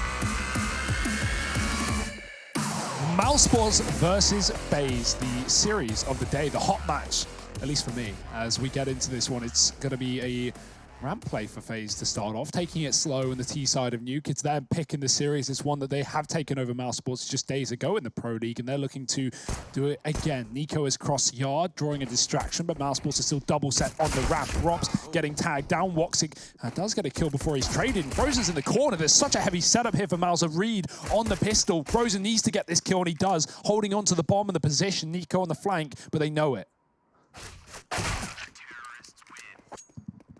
Easy peasy. mousesports pick up the first round. Chris J on 1 HP stays alive, and here we go. We're going to re-look and revisit those odds here, as this seems a little bit more likely. Glad we could go ahead and clarify that. Yeah, that seems a lot more reasonable, you know? Like, FaZe aren't just like a bunch of dudes who showed up to play in the league, you know, like barely touched CS before. Nah, you might know a few of these names, right? Like, you know, what if I told you Olof's in this team? What if I told you Coldzera's in this team, right? If I went back in time a couple of years, it'd be pretty mind-blowing that we have this collection of names all over here together. It really is. And that is definitely an entertainment value that FaZe Clan has delivered each time. Each iteration of the roster has always been, you know, jam-packed some of the best stars. Do you want to know a really harrowing statement that's going to make you just think for a while? I've had a couple of those. Go on. Coldzera won 2 majors 4 years ago. That's kind of crazy. Time flies, doesn't it? It feels like it was just yesterday. Yeah, flies or ticks, whatever it does, it just keeps on moving along. Wow, FaZe, will they be as fast as time itself in this B site? mousesports a heavy setup with 2 players on a crossfire, but the double window push, it gets melted by Rops. He's going to finish off a third before Coldzera comes in with a trade, and the B site gifted to FaZe with a smoke push for Woxic. I love the confidence here. He's going to drop both. Bomb getting planted, denied in the site, and mousesports will find his second. The force of FaZe goes nowhere. Man, the fact that we got Rops showing up early on is a very good sign for any mousesports fans in the house, right? Like, he was instrumental to their victory yesterday versus OG. Think about his train performances, especially, right? How well he was able to anchor that B site. He was just stellar. And, you know, Woxic obviously putting up a few numbers there in that round as well. Might lead to him bringing this AWP out fairly quickly over on the CT side. So that's something to keep an eye on. Oh dear, Frozen. insult to injury, just going to tap Nico out of the round. He's gone for the flusher buy. Yeah. Just armor and a pistol, a vanilla pistol. I love it on the CT side. Like, I feel like, you know, Flusher's kind of crazy for doing it with a Glock as much as it does work. But, you know, USP versus P250s and Glocks, yeah, it's a decent buy, all things considered. Oh, God, Rain. Nice double dink onto Woxic. Finding a FAMAS kill outside is still not going to be retrievable until they get past Frozen. That's not that hard considering the pistol, you would think. But Frozen finds a second kill for the round, looking for a third, and he is just slaughtering them right Frozen, now. number 4. Oh, he gets my. it. He gets 4 with the USP in round number 3. You love to see it. Frozen, Flusher, what's the difference? 3-0 for mousesports, and now this buy coming in for the FaZe Clan side. I mean, nothing like playing 2 pistol rounds and a half. That certainly is fun on the CT side. Look at these kills. So clean for Frozen. He's getting tagged as well. He gets put down to like 20 health, and he still gets away with 4 kills, so respect. Woxic's got the orb here. FaZe on the rifles, heavy on the Kriegs, 5 of them, but we know giving over Kriegs to CT players, especially on a map like Nuke, can be considerably dangerous long term. FaZe have to be careful. They've got to have their wits about them. Woxic's looking yard bound. Nico is setting up a smoke. You can wallbang that box with the AWP and find a bit of damage, nothing too significant, but Woxic isn't going to gamble. He doesn't want to give away the fact that he's armed and dangerous in this round. FaZe don't know it, at least not yet. They're going to try and cross behind these smokes, but if they don't walk close to the smokes, Woxic is going to be able to see them. And even if they cross towards Secret, Woxic is going to be able to see them. So danger for FaZe as they set up towards a garage, and Woxic's ready for that as well.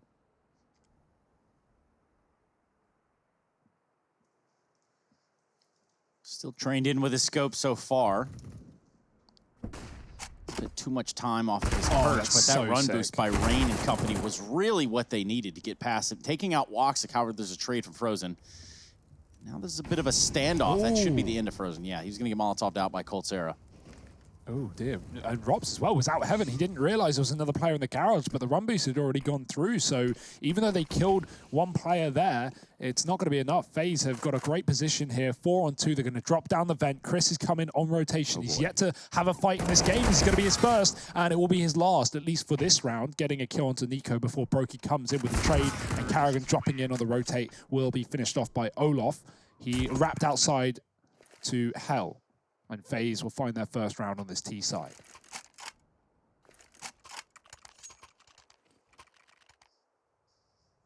Three to 1. FaZe Clan getting their first one there. But fear not, we're going to see some money still in the hands of mousesports, which does mean an AWP back on Woxic. He was up in the heaven area that last round, and a run boost really got him off guard. So will he be aware? Now he's going to take his AWP to the big garage.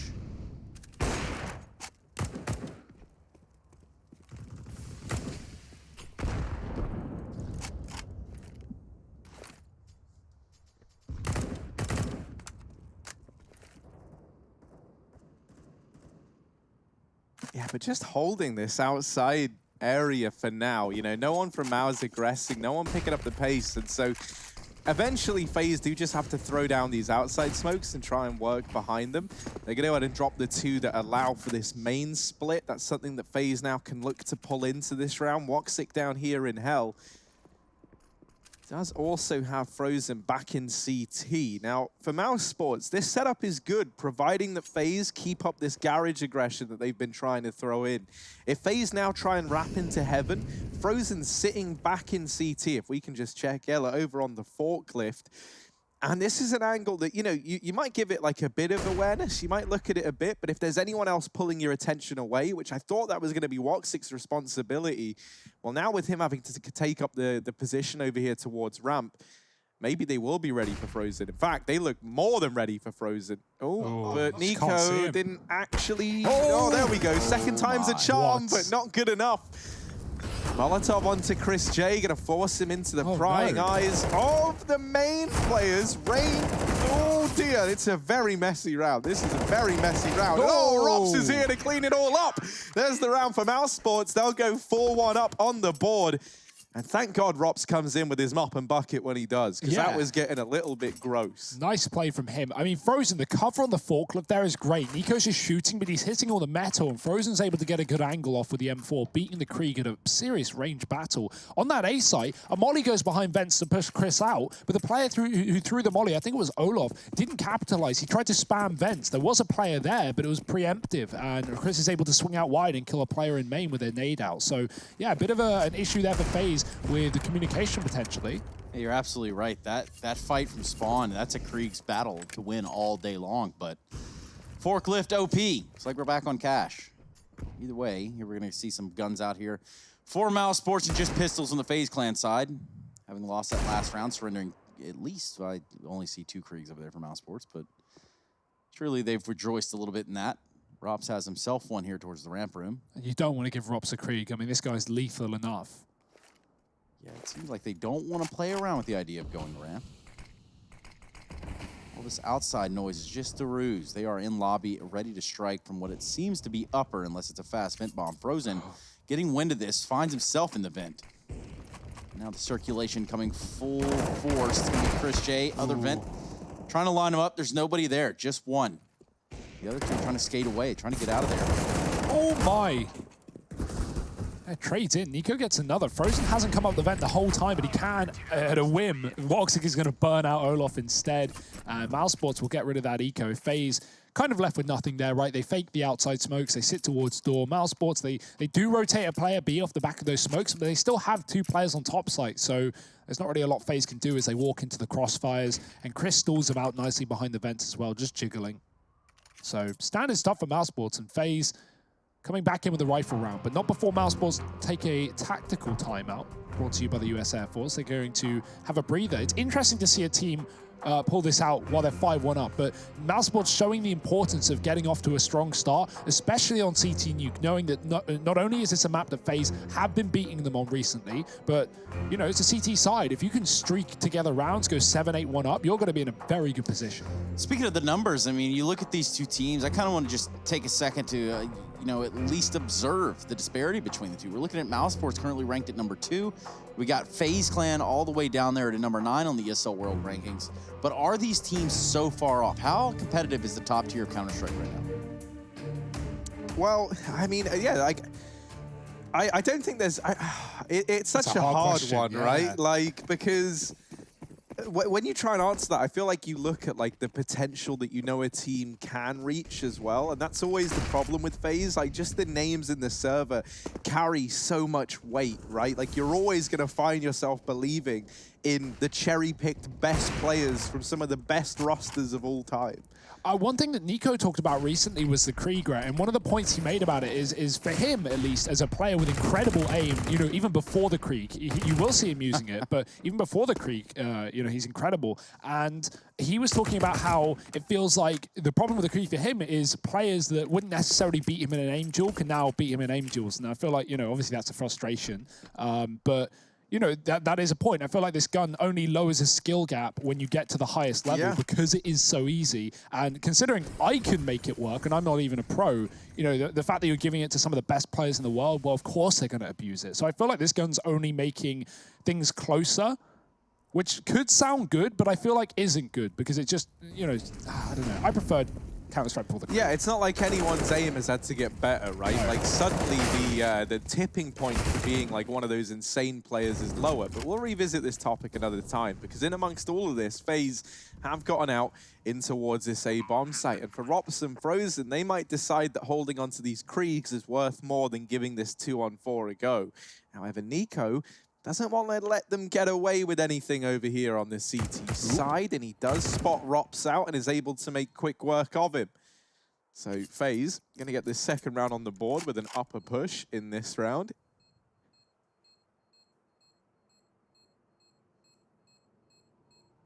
Frozen has to be careful. He can't save all over B because that bomb is just above him. So he's got to get towards a ramp room. Nico's there, but not for long. Frozen has dealt with him, but that's only going to alert the rest of FaZe to take this position. Instead, they save, and that's the right call. Keeping 3 guns of their own, building their economy on this T side early on, and it can be so difficult to do that on Nuke. mousesports, they got a bit of money. Chris was on 2K though. We saw some players on 5.5, so there's a bit of a mixed bag here for mousesports, but they will buy back in. There's no way they want to give FaZe a streak of rounds here when they've got to save Krieg. So make the most of what you've got. An AWP on Woxic, M4 on Robs, Chris taking the hit for the team. Yeah, you don't want to tarnish that little bit of a lead that you got in the beginning of the game. Now it's just a 3-round deficit between the two teams. mousesports on 5, and it looks like FaZe are pressure squeaky door out this round. So far, a lot of damage being put there towards the FaZe clan, and it's not going to stop. They're going to throw some right on back. Kerrigan and Chris J fall. That leads us down to a 4 versus 3. Very low on the side of FaZe clan, but they will get a bomb plant, barring any grenades come flying in here into the site. The bomb plant in the upper, the re-smoke of Mini, the Molotovs up into heaven. 2 to be exact. And that's just going to block out mousesports. That's going to ice them out of this site, and they really have no way to get back into this. It's a devastating one because they've done all this damage, and it's like, A, they're not really to know that, and B, this utility alone can just hold them out of the bomb site. Now, Woxic does go back to line up a flash, but it looks like these are just going to be exits, surely. No, wait, are they going to go for it this late in the round? They're going to try and get on the bomb. Oh my goodness, Rops is sticking it. They're going to go back. Oh, no. Oh, goodness. Oh, no, it's all gone wrong. mousesports take a 6th round. And a big middle finger to FaZe Clan from Mouse & Co. My goodness. I kind of love that. You know, they just wait. They wait the clock down so low, and eventually FaZe go, yeah, all right, they're saving, because who on earth retakes with this much time left? Look at where Woxic positions himself. He puts himself up in the heaven, looking down, holding that Hudding, and even drops for the second shot. My goodness, what an outstanding call by mousesports at the end of the round. Robs gets tagged down to 10 health there, and Woxic saves him. Harry, you're talking about that flash being lined up by Woxic. He was going for it, and then obviously Robs made the call, don't do it. We're going to contact this, or whoever made the call, right? Don't give away the fact that we're going for this retake so late. Save the utility, contact it. And like said, FaZe are back in the lobby, right? They have a position to watch the bomb from Hut, but Woxic hits 2 incredible shots without him hitting both those kills immediately. That's not happening. It's a done round, and Robs is off the defuse, but instead it's mousesports with 6. If there weren't mind games going on before in this matchup, there's certainly mind games going on now. We're going to be seeing FaZe look after every bomb plant for the rest of this series. I can guarantee you. Where were you, KEKWing at when this happened? Where were you? Let us know. Hashtag EPL mailbag. What do you think about that? Quite the retake from mousesports. And they are ready to get right back at it here. Some weapons for FaZe Clan, though. I was in the studio when Trace rung me and said, Hugo, FaZe is kill. And I said, no. No.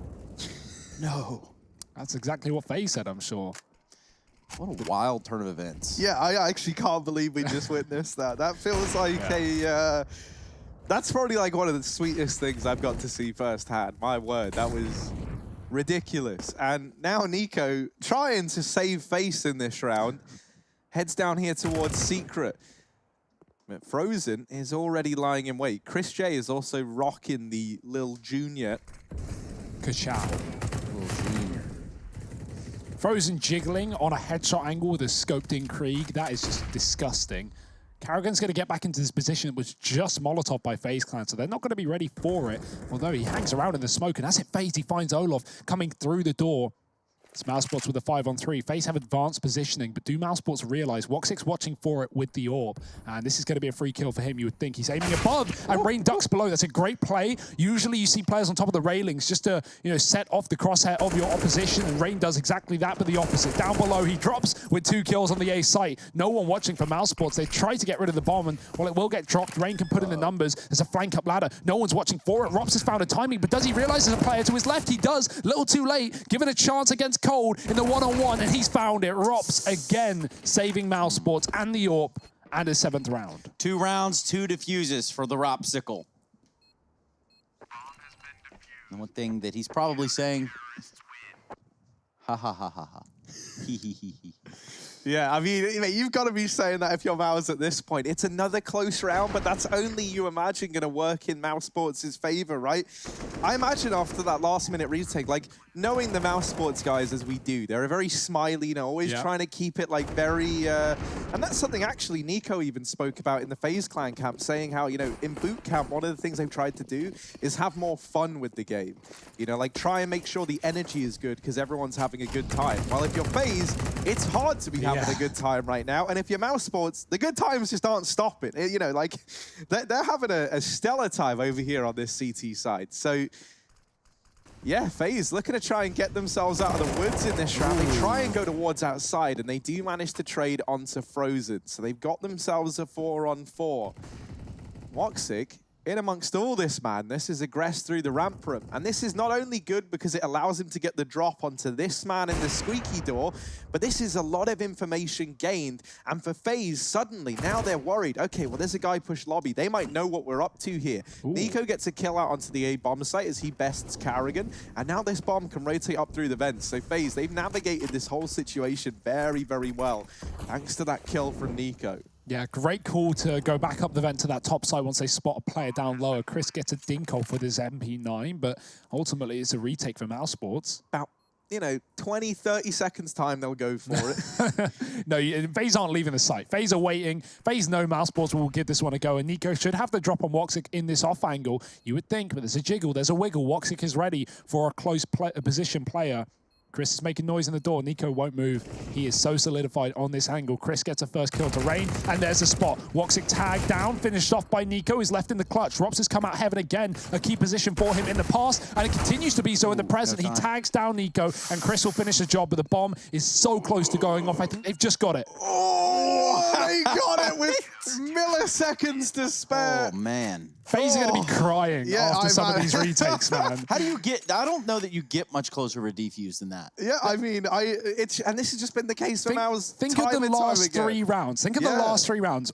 Rops dropping in heaven and getting a defuse in a 3-on-4 with Woxic finding 2 kills. Rops coming up heaven as FaZe take heaven behind them, killing the planter and Cold in the 1-on-1, and then mousesports delaying a retake to the final 10 seconds again and getting it done. Man, the whole of Twitter is just lit up right now with love and appreciation for Rops and Woxic and the rest of the mousesports boys. And onside, Edelman thought so much of the hashtag, he used it twice. So it might behoove you to do the same thing. You never know when you end up on the stream itself. And I have noticed over there on the lands of Twitch, we are well over 100,000 people watching us. 100,000. 100,000. That's like a lot of... Yeah. Wow, Trace. 100,000. That's like 1,100 people. Wow. There's 100,000 people. To all 100 of you, thanks for joining us. I'm leaving. See you. Yeah. Well, I mean, okay, we're at... honestly, at this point, this game has just got me feeling a certain way. So let's see. Nico over here towards outside, looking for this opening kill. Woxic is in position, but he's going to give it up straight away. He's felt more than willing to do this and leave outside control in Frozen's hands. Yeah, one thing that's cool from Woxic that we're seeing in this game is he's switching up his position every round. Sometimes he's heaven watching for that A contact. Sometimes he's outside. Sometimes he's ramp pushing. And, you know, while that is good, we have seen it come back to haunt them. FaZe, 3 rounds ago when they got that top site off of a fast play where they got a bomb plant and Rops won the defuse round, you know, there were only 2 players in A for mousesports. And FaZe read that well. They knew Woxic wasn't going to be heaven. So they got A off of that. So it is a danger having your AWP float, but at the same time, it gives you so much versatility, and mousesports are winning these retakes, so things are looking good. Another A take for FaZe potentially. They're setting up mollies on top of the hut roof. Karrigan sitting close in the corner, and Frozen is above him. Rob's finding the first blood, though, in this round towards a ramp. As FaZe double back, he's dropped the bomb with 2. No more than that. Frozen will find 1, and the AWP is on rotation. Of course it is. Woxic is here and ready to stay, ready to play as he takes down Nico. Olaf in a clutch, nowhere to go, and he's being surrounded. Yeah, as it stands, Harry, this couldn't be going much better for the side of mousesports. Olaf with a drop on a Woxic, but that AWP is just too fast. There's no response there, and so far, not good for the FaZe clan. 9-2 down. Some of you picked FaZe to win this game. We're not going to point any fingers around here, but what we will do is point our attention to this question coming in from the EPL mailbag. Is mousesports the most creative, entertaining, and dangerous team? I feel like they tick a lot of those boxes, honestly, right? Like, you know, we've already seen some great gimmicks from the mousesports side on Nuke. Think about that Chris J smoke from the other day, that their coach, Regin, we learned, was the man to find. There's so many big brains in this team. And one thing that's great is, like, clearly they all trust in each other and they trust in the system that Karrigan and Regin have looked to implement. Now, kind of the irony of all of this is that FaZe, that was their problem. They didn't, right, back when he was in this team. Well, here on Nuke, it's all coming up in favor of Mouse. And I think nothing shows the trust more than that stick of the bomb from Rox with Woxic covering him. Now, this round, we'll get back into it because Olof has been able to deal with one, but it shouldn't amount to too much. That smoke goes in, and now Carrigan doesn't know if there's players in Squeaky, so he's got to keep an eye on this, make sure that no one gets down through the vents. That's why we see Frozen preemptively rotate down towards the B bomb site. But we, of course, know that all of FaZe are over here towards outside, and Woxic did just get a little snippet of info as he spotted Brokey jiggle peek in this corner. Yeah, so he swapped position in anticipation of FaZe being ready for him to be above. Well, he's not. He's down below. And a quick blow to the kill of Rain. Brokey followed up as well. And Cold, well, now freezing. Stuck in secret in a 1-on-4. Frozen's also got the wrap, and Cold has just turned his back on this position to get the bomb. Garage will not leave him open to Frozen for the time being. But is the assumption there is the read here for mousesports is Cold looks to pick up that package. He might not even, because at this rate, how winnable is this round? But no, he's got it. And no one's punished him for it. Frozen, timing is everything. He's still in secret. Just a second peek could find him the kill. He spots the head, but he won't find the kill. Oh dear, Cold turns around. And that one moment of hesitation is all Frozen needs to finish off the round. 10-2 for mousesports. Harry, this is the map that FaZe beat mousesports on the other day, the only map in the series they took. And man, this is where that whole idea of, you know, teams that lose their map pick have a lot to go and look at. Well, Mouse have clearly been looking at something. I don't even know if it was the VOD for this game or if they just hopped in a server before it and were like, right, let's think of all the dirtiest things we can do. And I, for one, am excited. I feel like mousesports have even more to show us before all is said and done. Brokey over here towards outside, gets tagged there on the cross. He actually gets finished off by Frozen. That's so unfortunate. FaZe, they just feel like they can't catch a break at this point. Now, Olaf does get a critical kill there onto Carrigan. He probably gets a bit overzealous. That nade gets caught as well by Chris J. And so they know that there was just a player in the hut. Now worming their way towards outside. That Molotov doesn't go off because it gets extinguished by the smoke. Frozen's going to try and go through. He's playing around these smokes and does deliver one. It's still the man advantage right now for Mouse, and just about Woxic's able to get away. There's the kill, and oh my word, it's a mousesports round again, 11-2. FaZe must be absolutely regretting buying the Krieg right now because they've given it over to mousesports, and mousesports are destroying them with it. Frozen is 6-0 in opening duels in this game, Harry. Think about it, man. All in the yard. They don't get the Kriegs a hell of a lot on the mousesports side, right? Like, we know that Carrigan, I know he said, like, it comes down a map, it comes down a situation, but the majority of the time, they don't pick them up. And, you know, a lot of the time we see it's not really till, like, round 15, round 14 that those Kriegs ever even come out for Mouse. And what a lot of teams have said, Astralis included, is like, if they get gifted them on the CT side, then of course they're going to use it, right? You've got no reason not to, because the Ts can get them whenever the hell they want. So yeah, putting this Krieg in the hands of Mouse has been devastating. Frozen, you touch upon him, he's just been dominating with it outside. In this round, they're going to crunch into the A site, and Nico does burn out one. Missed shot from Woxic, and Nico's Deagle delivers. Oh my. But we talk about the Krieg, and there's Rop showing off why it is so deadly. He is having a stellar game. Him and Frozen up top of the board with, what, 34 kills between the two of them, 10 deaths on those two players combined. Yeah, I mean, we have 2 opening kills for FaZe in this entire map so far, and we're 15 rounds deep, so things certainly aren't looking good for the FaZe clan right now. This is their map pick in the series. The T-side start just not there right now. mousesports, we know how dominant their CT sides can be, Harry. It was back at the Pro League where they 16-0'd EG on this map, if I'm correct, on the CT side of Nuke.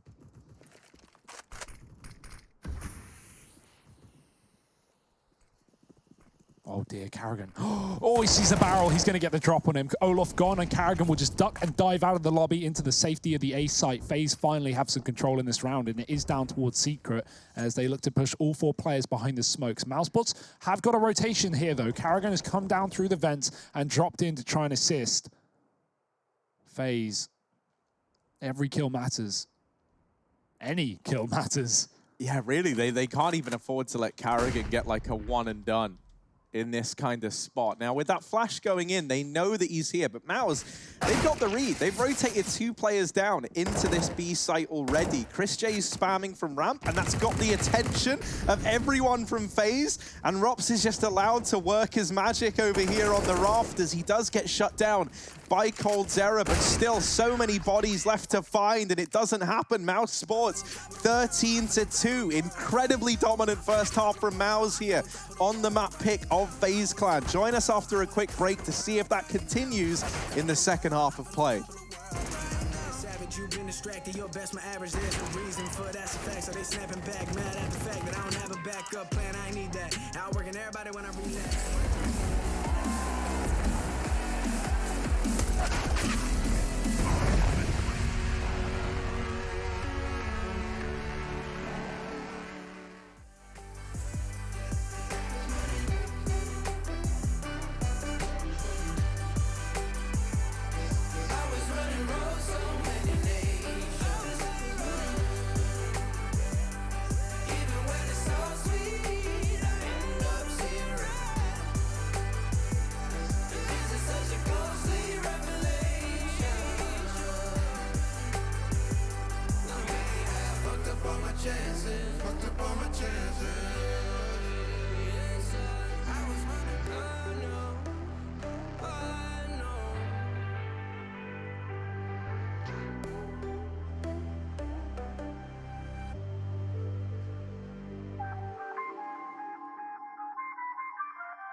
I feel on top of the world, I feel on top of the world right now. I feel on top of the world, I feel on top of the world right now. I always wanted the world, I wanna conquer the world right now. I feel on top of the world, I feel on top of the world right now. I call the shots in the man with the plot and we only go bombs away. Ain't no one protecting my mind as a weapon, that's why I'ma dominate. Taking advantage of every second, now I ain't got time to waste. They all tryna sign my name, they want me to sign my name. Counting your blessing while I count that in my winnings. We take 50s and 100s and throw them up to the ceiling. Everything I envision, now everybody gon' witness. Only difference between us is I ain't stop till I finish. Yeah. I feel on top of the world, I feel on top of the world right now. I feel on top of the world, I feel on top of the world right now. I always wanted the world, I wanna conquer the world right now. I feel on top of the world, I feel on top of the world right now. I'm savage, you've been distracted, your best, my average, there's a reason for that's a fact. So they snapping back, mad at the fact that I don't have a backup plan. I need that. Outworking everybody when I relax, so I ain't tripping about none of y'all feedback. Heard that, wonder when I'm gonna peak at, and that's why you count your blessing while I count that in my winnings. We take 50s and 100s and throw them up to the ceiling. Everything I envision, now everybody gon' witness. Only difference between us is I ain't stop till I finish. Yeah. I feel on top of the world, I feel on top of the world right now. I feel on top of the world, I feel on top of the world right now. I always wanted the world, I wanna conquer the world right now. I feel on top of the world, I feel on top of the world right now. I feel on top of the world, I feel on top of the world right now. I feel on top of the world, I feel on top of the world right now. I always wanted the world, I wanna conquer the world right now.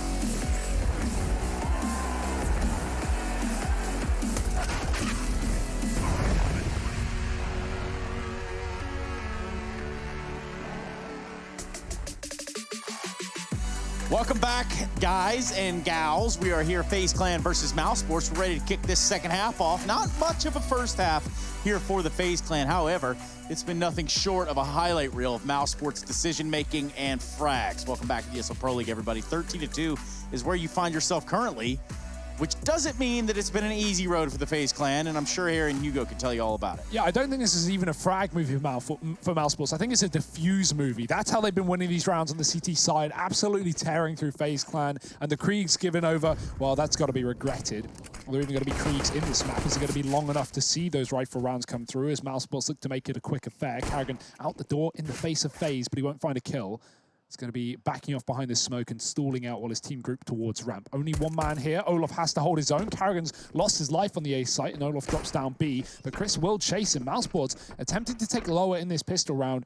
They are going to walk into a heavy setup. Rain and Olof on a crossfire. The shot's not connecting, though. Ooh, finally, Rain warming into things. We know he's good on these pistols. But think back for the time being, and Olof can't find an angle either. mousesports are getting flanked. This is falling apart. It's down to Frozen and Rops to be the heroes of this round. Yeah, but they have been heroes from ours all first half long. If any two players could get you believing, it might be these two. They've got to hit some spectacular shots, though, with these crossfires that have been set up by FaZe. Olaf in window, Nico holding for the push, and then Rain waiting down here in decon. Wherever Mouse try and find their answer to this problem, they're going to experience heavy resistance with trade potential around every corner. And so now Frozen all alone, while he does get that first kill onto Olaf, it's not much in the way of making this round possible. He's going to go back up through the ramp and look for an avenue. Checks that the backline's clear, and it is. FaZe are not budging. This is a lot of restraint from the FaZe clan side. Eventually, they might have to consider that he goes up to A. So we see Brokey heading up through the vent. Nico now spots him on the B site, and that's where the peak from Rain in decon does come in. So FaZe going to get the pistol round on the board. If they wanted to recover this second half, that was a must. They're still a long way behind, though. It's still a 10-round consecutive streak needed if they wanted to tie this up at 13-13. Yeah, big round from Rain, though. 3 kills in the pistol. Exactly what FaZe needed to start things off. But yeah, like you said, you know, it's no one's holding out for it right now. It's not undoable, but we got to see if FaZe can even find the anti-ecos required. This should be a pinch. It's full Glocks for mousesports, making it a quick affair. Might just run through the hut after the Molotov, or even just hold, waste the utility of FaZe. A bit more money gone if you want to get real sweaty. But with these Glocks, you know you're not going to find more than a couple of kills on overwhelmed FaZe players. And a plant, well, that's even more unlikely. Oh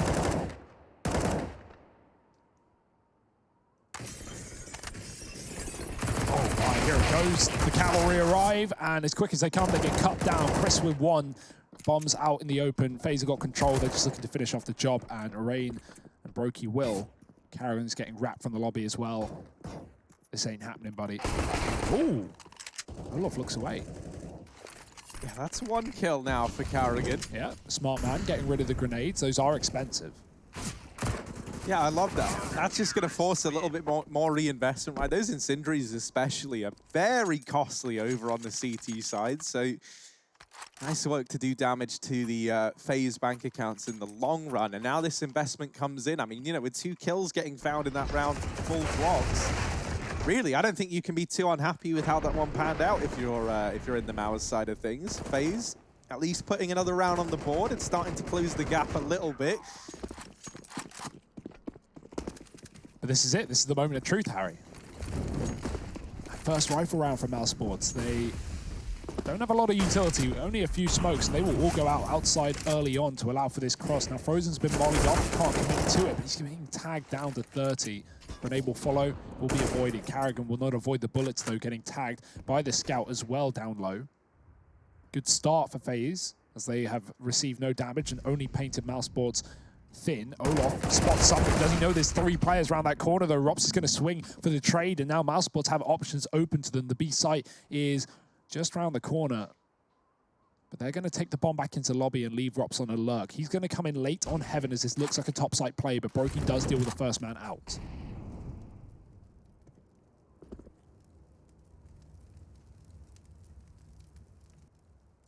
Frozen creeps in and deals with Brokey up in Heaven. That's now a free pathway for Rops. Cold Zera now giving up his position here as well, and they wait. They wait for Rops to come in on this rotation and flush him out. Nico and Rain now in a 2-on-3, and are they even going to give this one a go? The bomb can get planted for Heaven. This means Rops doesn't even have to move. Nico's looking for an angle onto him.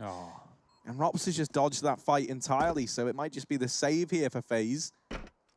Rain wants to go up, but he's waiting for Nico to get this kill, but this kill just isn't coming. Rops is completely repositioned, and with that, saving his own life and denying any chance of FaZe even going for this, right? They can't consider it with Heaven not being under their domain.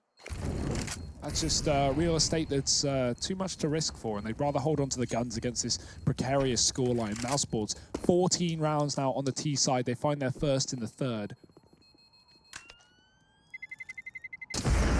FaZe, bye. That's all you got to do.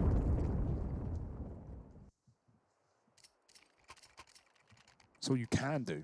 Yeah, we get to see Brokey bring the AWP out here on the CT side. This was one of the first maps they looked to incorporate Brokey AWPing CT side on. So, you know, one that he should be comfortable on. He doesn't have the armor behind this AWP, and that is something to bear in mind when you're up against this flurry of AKs on the other side. And Mouse, they know this isn't going to be a great buy for FaZe, so I'm curious as to how they're going to approach this one, right? You know they're not going to have a lot of utility. They're not going to be able to sustain these gunfights for very long. And so as a result, you know, if you're Mouse, if you're able to bait out the tiny bit of utility that they've got, suddenly you're in a great spot to be in. Yeah, FaZe are feeling pressure. They feel like they need to make plays to get themselves in a good position. I don't blame them, but right now, them getting aggressive is just feeding the kills to mousesports. And look at the position they're stuck in. Rain is pinched, he's cornered, he's stuck alone, and he will be able to get frozen, but the man inside of main, Carrigan, given an opportunity to take this A site. He's still looking for the fight. The bomb's already been planted for mousesports, and it's all just about putting the final killing blows in. Bomb down B, Brokey's running for the hills, looking to save this AWP. He'll be joined by Rain, but when it rains, it pours, and mousesports are soaking the FaZe Clan members.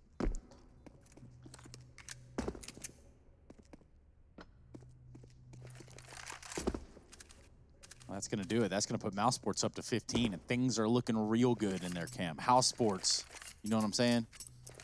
Yeah, man, I do all too well. I mean, these guys are looking so at home, you know, like they definitely needed a little bit to warm on up into the Pro League. But here, as we're seeing with this masterclass on Nuke from Mouse, they very much adjusted to it now. And it's starting to look like the team that we saw win the Pro League finals last season, right? So FaZe outgunned, outstratted in this one. That kill from Frozen is nuts, by the way. He got pincered from main and garage, and the main player ran past him. And while all that chaos is happening, Frozen turns around, kills a guy in garage, and then is able to even spam Rain down low in amongst it, or Nico down low rather, in amongst it all. So 15-4 now for mousesports. 1 round left is all they need. And FaZe, with this buy, is this going to be the round that they're able to pick it up? I don't know. Well, Olaf certainly started off well, drops the bomb and heads down lower, gives mousesports this control. But we've seen in the past, mousesports getting players out ramp is such a threat to FaZe. Rops came in on a lurk up heaven a few rounds ago. Now this time he's in the A site. And mousesports are just going to commit off the back of that kill. It might be the map done at this rate, 4-on-3. Brokey looking to save the day, but the Molotov is at his feet, and he's got to smoke it off to stay alive. Olaf does double down with his second of the round, but how much is this going to be worth it for FaZe? Because mousesports have the clock ticking in their favor.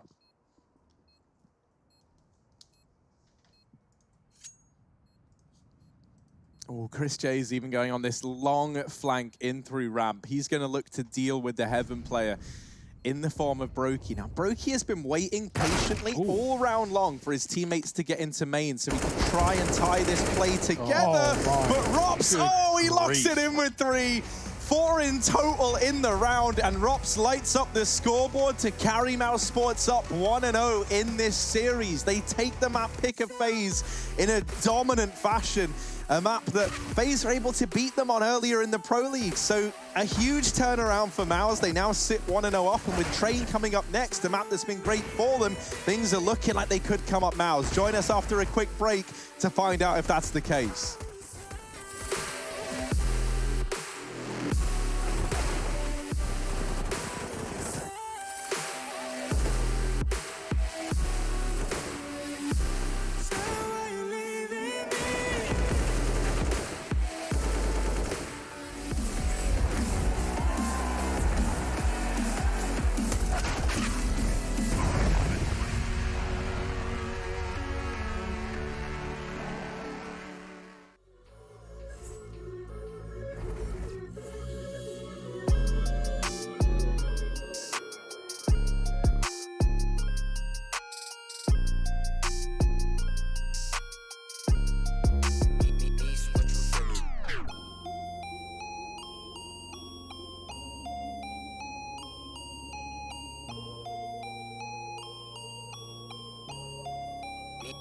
What you finish? No defense. I'll buy it if I want it. I'm going supersonic. Come on, beg for it. Alright, okay. Running out of luck. Too much in my club. Nishi, run it up. Why you always tripping like you top? Cause you not my team pop. cause you not my team, Bob, my team, Bob. Who really got the block, sipping to rock in a cop car, They say they wanna party with us, 12 asking how much be that boofy, it's a la, My feature price bigger than your bank account. You talk about it, but don't show what's that about. These boys only flexing with that allowance. We swimming in the shower. I'm only f***ing you if your toes cute. Brown skin, goddamn, that's my soul food. I'm winning for the record, check your memo, bro. Generation of destruction, you'll remember us. LSD used to do promethazine, only THC, NSC is my new lean. We no longer up next on top. Lay your girl when she counting my checks. There's no defense, I'll buy it if I want it. I'm going supersonic, come on, beg for it. Alright, okay. Running out of luck, too much in my cup. Nisi, run it up. Why you always tripping like you talk? Cause you not my team, Bob. Shorty, I know. Why you always tripping like you talk? Cause you not my team, Bob. My team, Bob.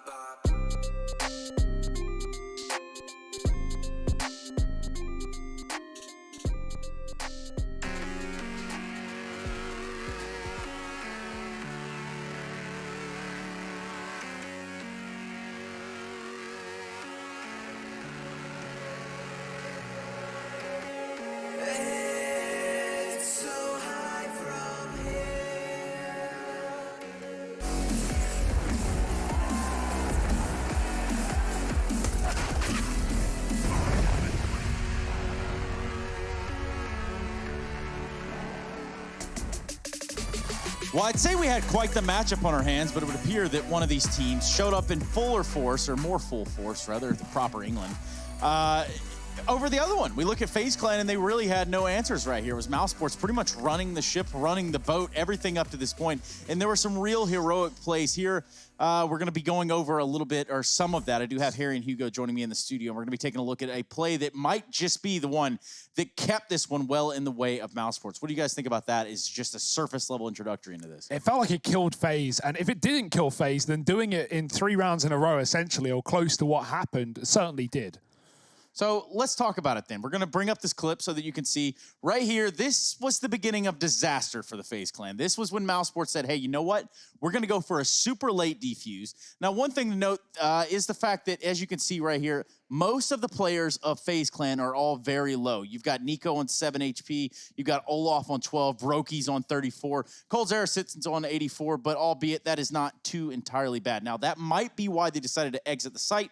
We'll never know. What we can see is at this junction, we've got Woxic set up for a flashbang, and he's ready to pop that through heaven. Now, what that does is ultimately give Rops an end to the site. However, given the current situation, Rops, now we can only speculate, and perhaps correct me if I'm wrong here, we can only speculate that Rops has said, hey, you know what? We don't want this flashbang at all. We don't want it. I'm just going to drop right in and play for the defuse. Let's go ahead and start to play the clip right here and take a look at to see how this all kind of pans down. What should we be taking away from it at this junction, guys? Well, you know, I mean, I think already, right, you see Woxic start to sneak up through the heaven. He's very, very aware of what's going on. They're trying to do this as quietly and as late in the round as possible. Rop sticks that, and Woxic is up in heaven, keeping an eye on him. He even gets dinked, headshot through the hut, so it doesn't do full damage. And Woxic holds his back throughout. Yeah, so check this out. We're a little bit further into it now. This is just before Rops goes and says, hey, you know what? I'm going to do the damn thing. Just pause it about right here. This is where we have both Rops and Woxic up in the heaven area, which does create for a very interesting dynamic if you think about just what's going on in this moment. You got Rops full sending it right off the top of heaven. You got Woxic getting set up. If we can play the clip out from right here and get ready to pause it just a second, just to see where Woxic sets up his crosshair. He knows that the FaZe players are going to probably catch some wind of this. They're probably going to come back through the vents, and you can see just where he stops. The hut. He's going to be holding that line for so long and getting it done. This was a round that was an absolute disaster, but a masterclass for the side of mousesports. Guys, is that the one that really put the nail in the coffin? Man, I think 100%. You know, the scoreline at that point was 5-2. It was about to be 5-3. And if I could stop choking for a moment, yeah, you know, it was about to be 5-3. And past that point, mousesports then do 2 more retakes. Not like 100% similar to that, but still with Rops coming in through heaven and being like the man to make it happen. They get 3 more defuses off, or sorry, 2 more after that round.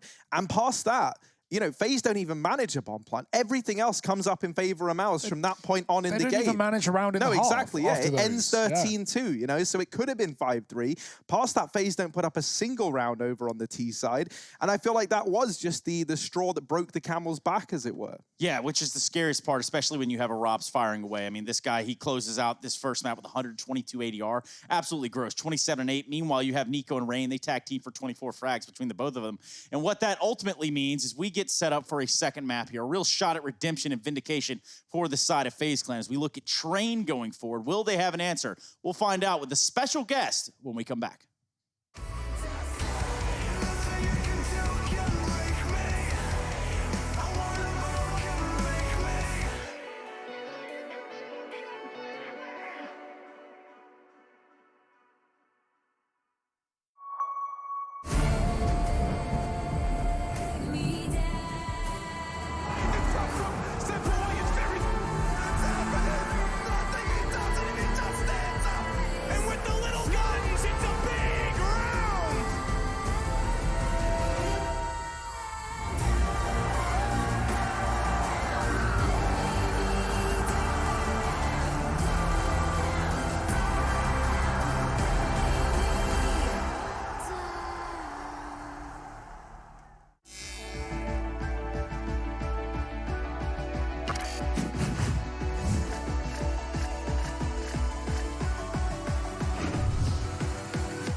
Cool, right? Want to know where I got it?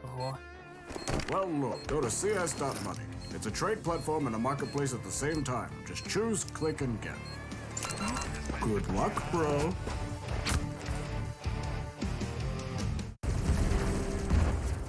Everybody loves an underdog. Who needs to be liked? Mountain Dew Amp Game Fuel. Victory in a can.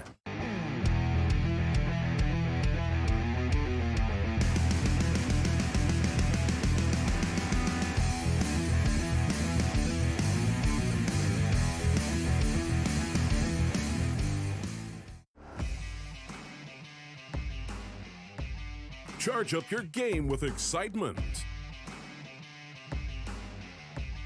Highest odds on the market. Take what's rightfully yours with GG.bet. The future waits for no one, so we refuse to wait for it. Today, battles are waged in nanoseconds, and planes are piloted from the other side of the world. The future's not coming, it's already here. Join us and be the future. 2 boxes to get by Nico. Diamond's a god! Gotta hit this. On the ramp though. He knows he's there.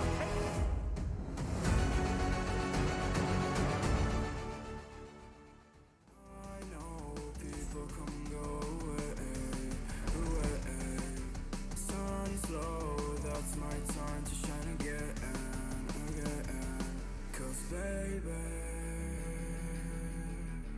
every fucking song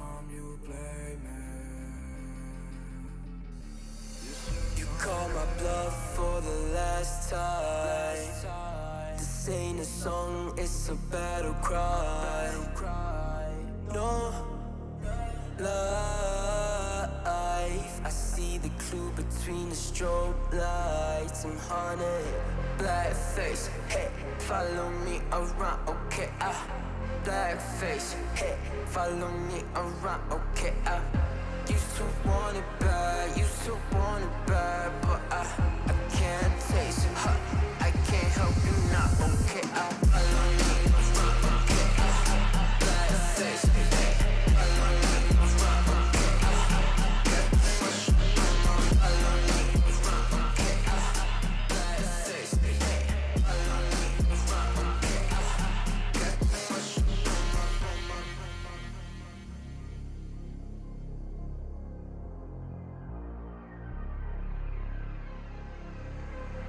Got too much up on my plate, now I can't think. I said woke up to get extra, now I'm feeling this is it. Want the money, want the rest. I do purse, not no cess. They say Donis, why you sad? I said I just need to think. Red tape, got too close, I hate the city. Black face, show you everything you need to your phone. Can't hit it bad. Someone said it's sad. I used to want it bad. I know it's in my head, keep seeing you too many times. Yeah. I know it's in my head, keep seeing you. I know it's in my head. Follow me around, okay? Black face, hey, follow me around, okay? Got too much up on my follow me around, okay? Black face, hey, follow me around, okay? ESL Pro League is brought to you in part by Intel, Gaming Malta, Mountain Dew Amp Game Fuel, CS Money, MSI, Air Force, GG Bet, and ESEA.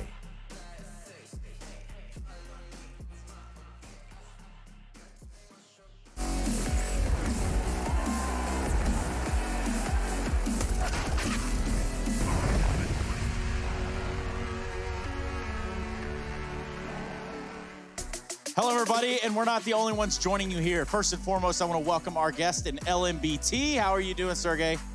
Oh, can't quite hear you just yet, but there we go. Hey, man, what's up? I know you've been over on the Roost stream quite a bit. How you doing? Yeah, I'm just having a day off, you know, and obviously I'm chilling with you guys here. It's kind of everything is perfect. It's kind of the way that we made this one. Now, before we go any further, I just want to know what you think about that first map of play. mousesports running the show. Well, give me a second, okay?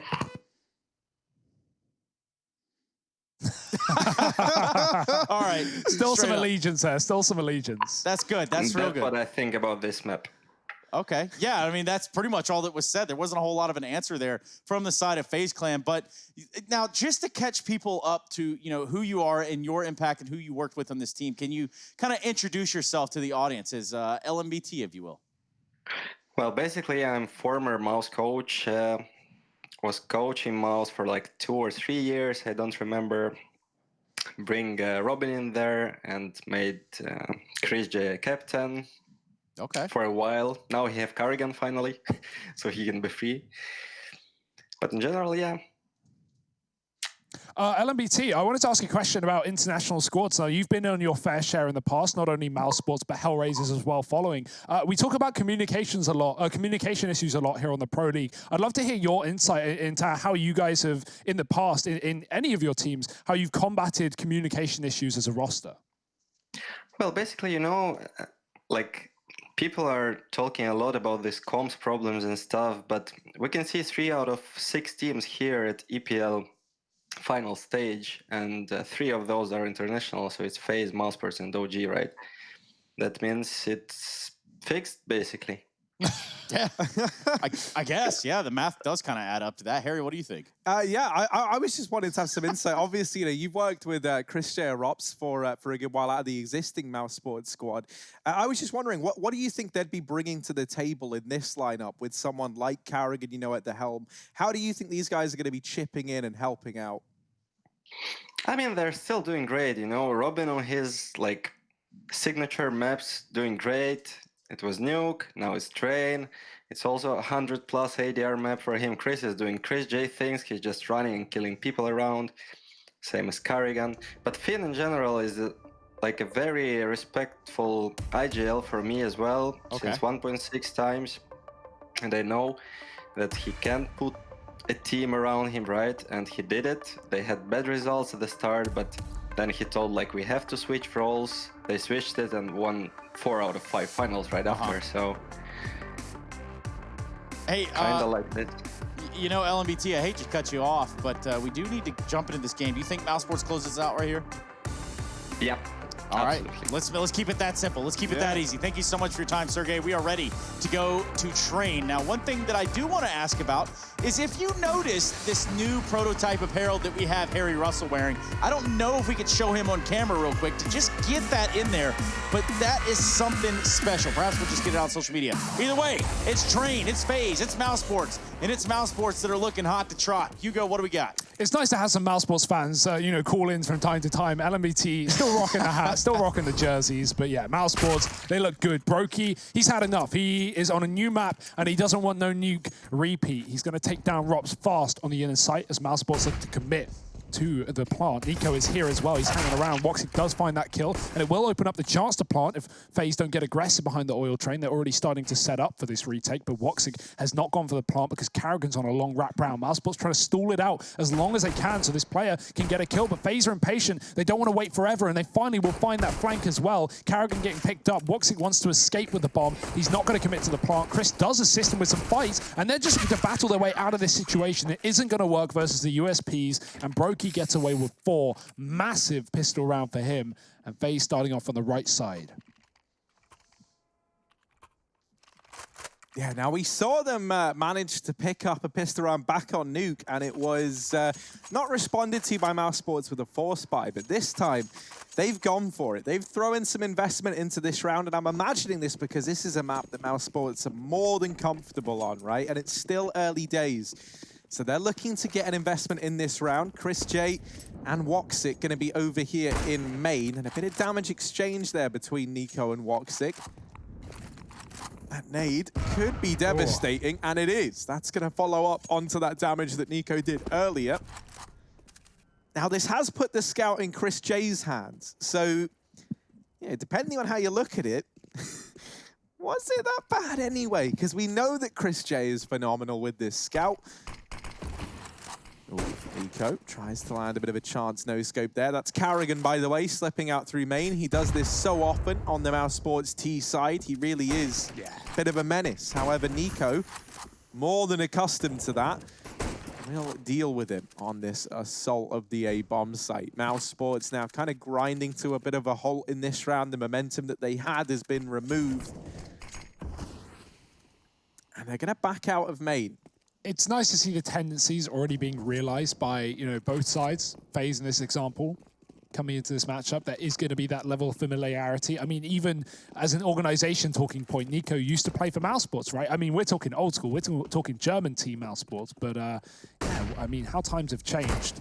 And now he's got to beat them at their own game. Olaf pushed back by the scout on B. He's going to have to concede a plant, you would think, but Rain doesn't want to, and he comes in with 2 as he shuts down the round with the FAMAS. mousesports not getting much done in these first couple. No bomb plant either means even less in this round as they have to take P250s. Ooh, that's cool. We get a head-to-head of, well, usually AWP players, in this place, scout players. mousesports more than favored on the GGBet odds. It's not quite 7 for FaZe as it was at the start of the series, but yeah, maybe it should be after that map. Yeah, I mean, if you see the score of the first map, you see how it went. That number doesn't seem too far off from reality. They pick up the first 2 in this game, or this map so far, so they are still here. Again, we did say that you can never discredit, you can never discount the side of FaZe Clan due to the names on this roster alone. Yeah, and you know, that's something that I think is always going to be tipping in their favor. But you imagine it also works against them, right? Because like FaZe, they know that this is a team of legends. And so the expectations justifiably pretty high for this FaZe Clan squad. And, you know, even reading through a few of the interviews that Nico did over at HLTV when he spoke about having to head through the Katowice qualifiers, right? He was saying how those games were very stressful to play in because you are the favorite up against underdogs in every one of those matchups. So, ooh, bit of an exchange over here at the ramp. Carrigan does degrain out from this round, and maybe there's a chance at a bomb plant here for Mouse. Now, Olaf is trying to close the distance and trying to deny it, but he might not be able to do so. And so for Mouse, you know, like, they're probably not going to win the round. In fact, I can almost bet my house on it, right? They're not going to win this round. But for that, I'd have to own a house. And secondly, I just wouldn't do it anyway. But as I was saying, it's a bomb plant regardless. mousesports are going to be very, very happy with that. That's honestly more than I think they figure they should have got away with. And there's even a potential that we could see double AWPs. Now, I don't imagine we're going to see that into the first T-side rifle, or really any. And that does look to be the case. Woxic does get his at the very, very least. Doesn't have head armor behind it, which is a bit of a curious one. Carrigan actually had more money, so he could have dropped an AWP over, and I think still would have had a little bit of utility, but they are putting a lot of focus on having everything they need into this round. You know, I guess for Woxic, just don't get shot in the head. How hard could that be, right? Like, come on now. Come on, mate. Ooh, Rops. I love watching him in the pop dog, but he has got some very formidable opposition to go up against in Rain, who's also a bit of a menace over towards this position.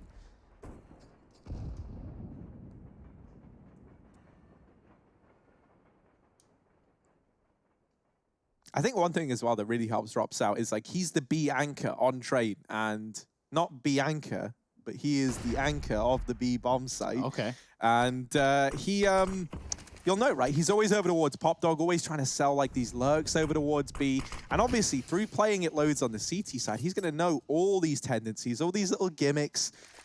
Anything that FaZe might try, he's going to find himself likely one step ahead. So in this round, mousesports, they get out through Ivy, they take a nade onto Carrigan. And it's a little bit devastating because that sucked the momentum out of this play. It looked like we were going to have the pace start to get picked up by Mouse, and it's going to have to soon. There's 35 seconds left of this round. Nico's ready to go toe-to-toe with Mouse with a Deagle here in Ivy side. coldzera is holding for the smoke push. He gets upgraded onto an AK. Luckily enough, the trade comes in from Frozen, and the bomb is retrieved. But 20 seconds on this clock. mousesports, they do not have time, and they try and push on in. Rain drops Chris J. The bomb still needs to go down, and Frozen's going to try and plug in the numbers, but there's players all around. And even as Rops gets these players on the exit, it's not going to be a round for mousesports. FaZe, they're going to take that 4-0 scoreline. Yeah, there's no miracle for mousesports in that round. And certainly there was a world where the bomb got planted, but after that initial point of contact there with coldzera at Ivy, you could just tell that that this was probably not going to spin out of control in the favor of mousesports. Yeah, Rain does a good job of stalling the pop dog there, right? Considering he's trapped, Rops is above him on the ladder, and there's players on the site as well. Rain's able to swing out, deny that plant. It is traded by the man on the site. Rops is late down the ladder, and it's a done deal. It's a dusted round. It's FaZe 4-0. One thing I will say about this map is, okay, yes, it's a great map for mousesports. It's one that FaZe have only played twice in 2020, so we don't have a lot to go off. What we do have to go off is the fact that FaZe got 14 rounds when they did play mousesports here. So, you know, they've taken them the distance, even though they didn't get the win. And so FaZe aren't exactly uncomfortable on Train, and that is showing right now in the scoreline. 4-0, another opening kill for Rain. Carrigan's gone, Rain isn't, only for a bit, finally getting traded by Frozen, but this round might be done for mousesports before it's even started. Frozen on 4 HP, Woxic wants to help his teammate out.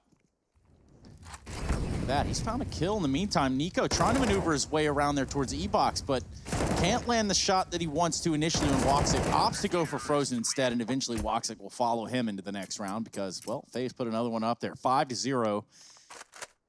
So far, so good for FaZe Clan. FaZe up, y'all.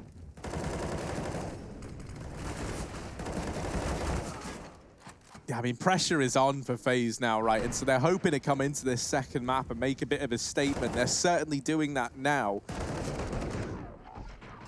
with another buy round right around the corner for mousesports in round number 7. They're going to look to put a stop to this pretty soon. Now, in this one, they partially invest, right? They've got that max loss bonus, and they've had it for a little while now.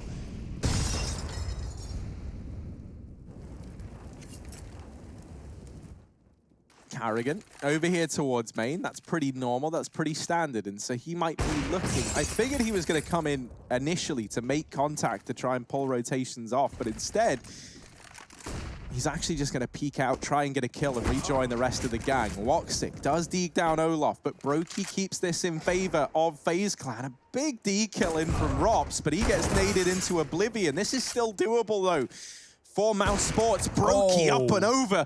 And into Frozen, now leaves Carrigan all alone, and Brokey, does get deked out of the round. Now Carrigan on Cold Zera, 1v1 to decide which way this round falls. And Carrigan, he's been given a weapon that we know this man can wield, goes back in with the AWP and steals it away for mousesports. Carrigan with a 1v2 to put the first round on the board for Mouse. I was just about to say how well Brokey is looking coming into this map, but that gets stolen away by Carrigan. Brokey, he found 4 kills on the pistol. He's been open ever since to good effect, but mousesports shut him down. Carrigan with a huge clutch on that B bomb site might just start things off for Mouse in this T half. When they did play last time, in Group D, FaZe were able to start CT side, same here, and get 9 rounds. They, unfortunately, weren't able to close that map, only getting 5 on the T side, but right now, mousesports getting their first on the board. Carrigan is once again in this position as a close pistol player. Hello, Carrigan's come through the smoke. He's doubled it. Cold's gone as well from Ivy. Carrigan still has a man behind him to worry about, but that man hasn't peeked out. Nico is waiting, hiding, and biding his time. He's got a kill, but there's more mousesports players in the yard. Drops the smoke towards Ivy. This is going to be the peek from Chris J. He's too quick on the trigger. Now it's just Brokey and Olaf. AWP on Brokey, holding Ivy, finds Frozen. That's his reward. Meanwhile, his teammate Olaf does fall, so that means just Brokey. Big Brokey, little Brokey, what are you going to call him? The Broke Meister. I mean, that Meister thing's kind of already stolen on this team. You know. Easy kill onto Rops. Rops went hunting and, well, ventured out a little bit too far. Bomb not planted just yet, so this could get real awkward. 1v2. I've got it. Broke Zera. That's original. That's not bad. Broke J? Broke Sarah. Sarah. Well, Brokey, why are you leaving me? As he's going to leave this round. mousesports get their second with a bomb plant on that A site. Brokey does find some exits, but apart from taking away economy from mousesports, it's going to be doing nothing else, just holding on to this orb.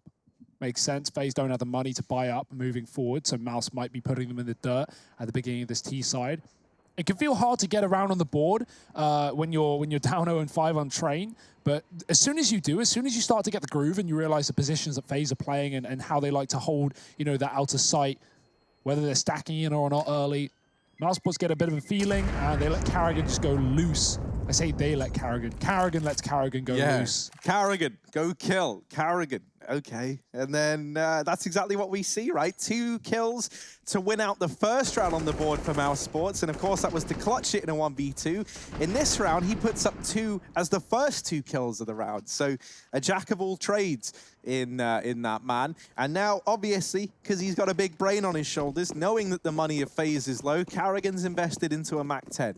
He was already fast enough in this map with an AK out through main. So let's see what kind of chaos he's going to look to try and bring into the mix with this Mac-10. The Mac Daddy Carrigan here, and he's lined up 2 before he's dealt with. Yeah, something about the momentum and the pacing of that really did, you know, give him an advantage to the point where, hey, guess what? I'm out of ammunition. So that does create a problem. Carrigan falls. Meanwhile, the rest of the team's going to be hitting out and hiding out, rather, inside of this inner bomb site. Looks like an easy plant's going to come through. Brokey able to find one with the AWP recovered and salvaged from the last round. Yeah, he bailed off that kill. It looked like he was even going to save or rotate, but then reconsidered it. If he went back in earlier, he might have found a second player out upper, but didn't want it to get traded. That makes sense, considering the fact that he is a man that has to do the heavy lifting in this round, or just save, and that seems to be his decision on the A side of things. Cole coming in on the flank. Might just stall out his flank as he waits for them to exit in the halls. $600 a kill with the Mac-10. So certainly a reason to Look for frags at the end of things. mousesports not going to be giving anything away, though. Tucking in the corner, cover from Woxic, Cold walking into his death. Oh, no. That's a bit of a mistake. Robs running up, not realizing, but mousesports will save their guns. They get rid of the MAC-10, not a worry anyway. Cold would have upgraded it, and now those buys come in for FaZe. Yeah, and Kerrigan is going to be able to carry a gun in this round as well. Nice. I mean, it was kind of cheese, to be honest. Let's be real here. But Brokey also going to have that AWP, and that's going to mean some rifles are going to show up just around it here. 4 M4s and 1 AWP on Brokey. So the response for that is going to be Woxic picking up the AWP, or having it at least going into this next round. Had it last round. Robs didn't buy any utility, so he's making a Hail Mary fast play. He's just going straight into the firing line and trying to lay down some pain. Now, he instead commits to spraying toward Connector, and that does see him get burnt down pretty low in the Molotov. Now, something that FaZe have been good at doing is just loading their utility into main. One. See, Kerrigan and Rops have like swapped from their usual positions, and that Kerrigan's normally the fast main man, and Rops is usually the master of Rops Dog, as you would expect. Rops Dog. And in this round, they swap it around. They've done it in inverse, and maybe we see why they're the masters of these. Kerrigan's on 1 HP, Rops is in 26.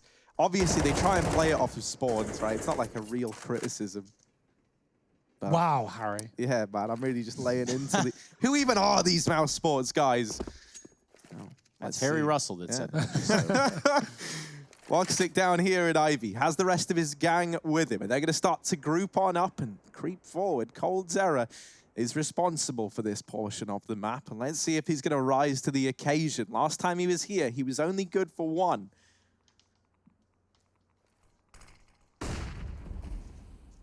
He has been a little bit of a menace here, though.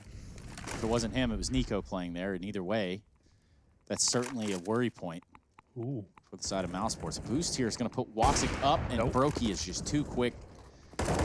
Sarah chimes in on the fun as well. Leaves a bomb drop, and currently all members of mousesports, except for Rops, dropped in this round. 16 HP and nowhere to go. He is cordoned off. Takes a shot, and that's certainly the end of his round. So 5 alive for FaZe Clan. They needed that, I'd say. Brokey the beast right now. 14-4, man. He's getting multi-kills every round, it feels like, with this AWP. And, you know, his saves have come through consistently on this side, but certainly making sense with how much damage he's putting up in the rounds. FaZe are winning. Opening kill there on Ivy. Even follows up to Woxic with the orb. So good stuff from him. Pop Dog was locked down by Nico. Obviously, that position can be hard to get into in the early round as a CT, knowing mousesports can fight you on the main cross if they have the spawn, and they do. As they send Kerrigan right out and about. Woxic's found a pick onto Brokey in the meantime. Brokey down creates big problems for FaZe Clan. They also don't get in the pop dot because of the Molotov, so smoke at the feet of that, and Nico going to double back to the site. Kerrigan gets flashed in, Nico blind. Kerrigan gets a kill. Trade is there for Cold. He's picked up the orb from the body of Brokey, and Nico's still here out and about in the yard. Woxic might be able to find him. Oh, but they're not ready for another man on the E-box. Woxic, though, is able to adjust and get that trade. In the meantime, Rops finds himself deep inside of B and is able to mop up Olaf Meister. It's only Cold Zera left now in a 1-on-3. AWP in hand to give this retake a go, and I don't even imagine he looks to go in for this one.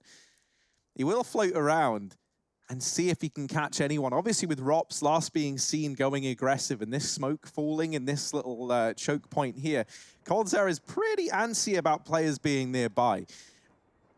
On the back of not seeing anyone, though, he will just try and hold on to this AWP. 6-4, basically right down the middle.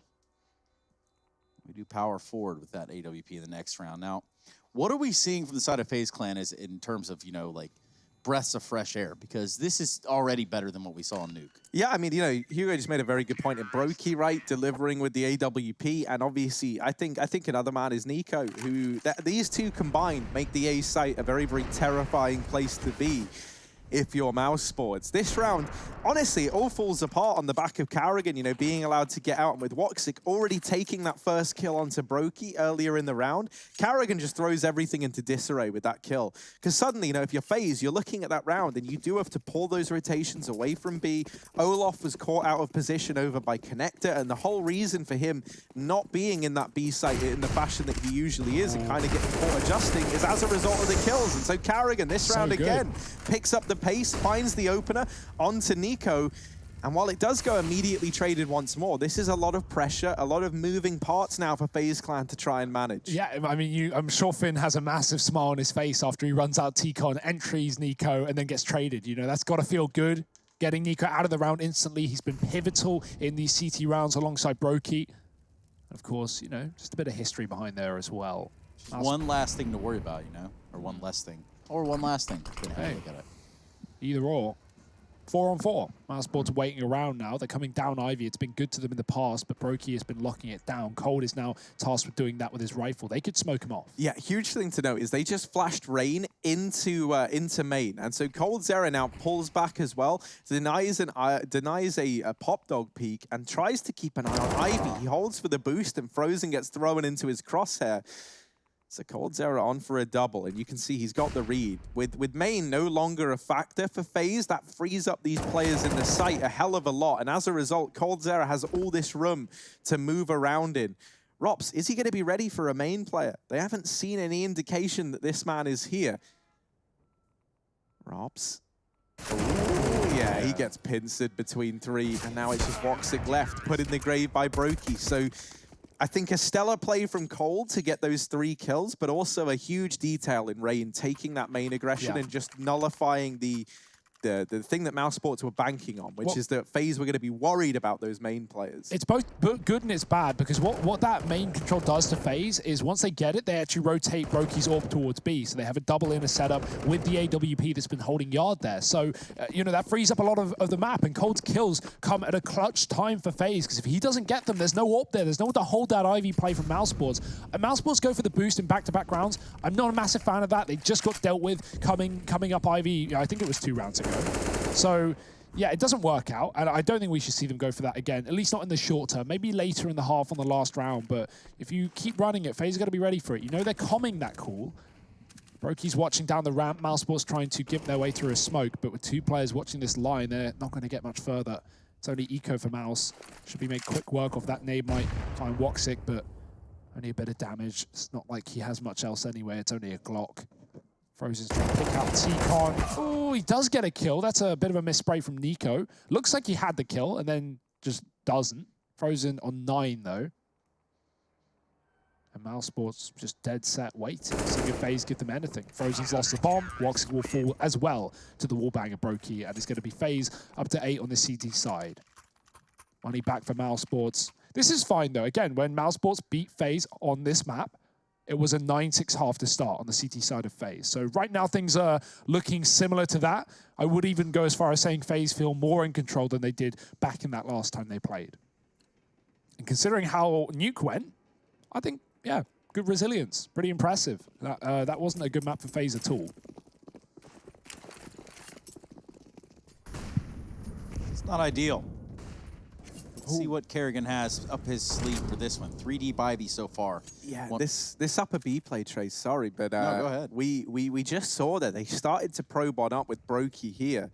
And it looked like they were going to try and go a little bit further and, you know, really kind of push to the limits. But they're content with having the orb set up. What? How does Kerrigan win that? And yeah, he gets traded right away, but that's a huge kill to find. Now all the pressure of holding Ivy is on Nico's shoulders. And while he will answer the call with 1, it's shut down by Woxic. Yeah, mousesports, they are just running the gauntlet in this round, pushing and peeking everything, taking every fight they can, and FaZe continue to get caught out of position while swapping spots. I mean, the fact that Kerrigan gets a kill is utterly ridiculous. He's swiveling between 2 angles, and Olof has got the bomb. This is massive now for FaZe. It gives him a chance in the 2-on-2. He can play around it. Frozen is on the other side of that smoke. Olof's teammate Brokey's come in to help. Frozen waiting in the fade. He's got some spam damage. Does he know? Olof is so close. Olof might fire back. He sees the tracers and he gets the kill. Now Rops has all the info and the damage onto Brokey has been done early on. This is such a winnable round, and he goes above the train to get a better line of sight. Yeah, Olof on 100 HP, 2 kills to his name, was the first to respond to the bomb. Now when the smoke fades, there won't be a whole lot of time to play around. He's got to get this first kill, and he's got to do it fast. As I say that, he's going to try to edge his way down the ladder, and by that, he just jumps straight off, looks for the kill on Olof.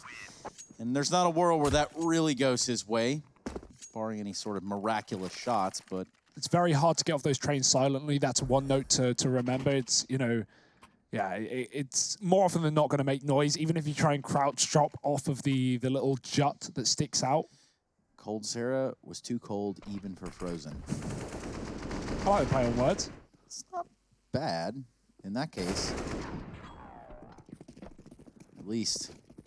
This is heating up, though, for FaZe as they find themselves at 9. Anti-Eco should be theirs as well.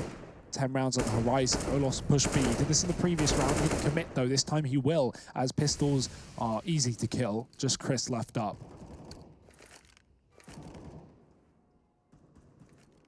No hope in this round. But I've seen Chris J do some very strange things in the server. And by strange, I mean successful. Maybe not in this round, though. He's just going to hold the tight angle here in T-Con with a minute left. Let's see who wins the first battle. Wow, Chris J, a very, very patient man. You know, you got to say that about him. Holds that line, is adamant that someone's going to arrive. And lo and behold, he was right. Now with an M4 and armor behind it, 50 seconds. And I kind of love this from Chris J. It's very, very rat-like, but, you know, like, that's not necessarily a bad thing, you know? Like, there's a reason why they succeed in environments where some animals don't. And, you know, Chris J here, demonstrating that beautifully, just waiting for the kills to come to him. I mean, there are mice, Harry. Chris is in the testing lab right now. I don't know that he's going to be able to get too much further than this point. If you notice, Brokey looking right at him. Here comes the Molotov, and runs straight into it. My goodness, yeah. Last round of the half on the cards. 10-4 mousesports. Not off to that sprinting start that we saw on Nuke, but again, on their T side, perhaps they can turn it around towards that CT side of things. Damn, that's an interesting stat. The last 3 times FaZe have faced Mouse on Train, they lost 16-14, 17, I assume that's meant to be 19, and 12-16. So very close games. Mousesports, you know, I can't think of how many games I've seen Mousesports down in the T side and then pull it back on the CT half, though, on this exact map. They seem to be so comfortable in the defense here. So FaZe shouldn't get too comfortable, even with an 11-4. A pistol could put Miles back in pole position, but they haven't got 5 here, and that's what they're gunning for in the last round of the half. Flashes and smokes over the A site. Rob smoked to the pop dog. 1 man inner, only Olaf, so Brokey's going to be here with the AWP once again to support. And Carrigan's got out behind the E-box. Brokey going above into heaven, and Nico pushing the barriers as well. That's actually an auto sniper for Rain. Can you believe it? Adding insult to injury here for Mousesports, and it might be finding them in the 11th round. It seems like a very viable gun in a lot of different ways. Yeah. On the CT side, at least. I love it on the last round of the half. The reason this is good is because even if Mousesports were to win this round, they can't save that gun forward, right? You don't want to give that weapon over. That's one of the big worries of buying the auto. So that's a worry avoided by FaZe, and it's going to put up every kill in this round, it feels. 2 already. Tag onto Woxic does the job, and Rain has just made this unbelievably easy for FaZe. Frozen's going to try and dig them deep out of it, but oh my god, 3 kills? This could be a 1-on-5 for Frozen. It could be. Rain still does have the original Krieg in his hands. He's going to opt to go ahead and drop it, pick up an M4, but now there's a little bit of a split here, a pincer, if you will. Olaf coming in from the side of the ladder room. Oh. And quite a round for Rain. Good grief. That was some showing of force, and certainly one that Mousesports are going to look to bounce from as we look at this second half of play. Don't move. Don't go anywhere. Don't adjust that dial. We will BRB.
Well, a matchup featuring FaZe Clan versus mousesports. We've already had one map of play. We saw Robs going 122.5 ADR and 27-8 across Nuke, but well, as you can tell, that's not exactly how it's all shaped up here on Train thus far. We're looking at 11-4 half, and it's FaZe certainly in the lead.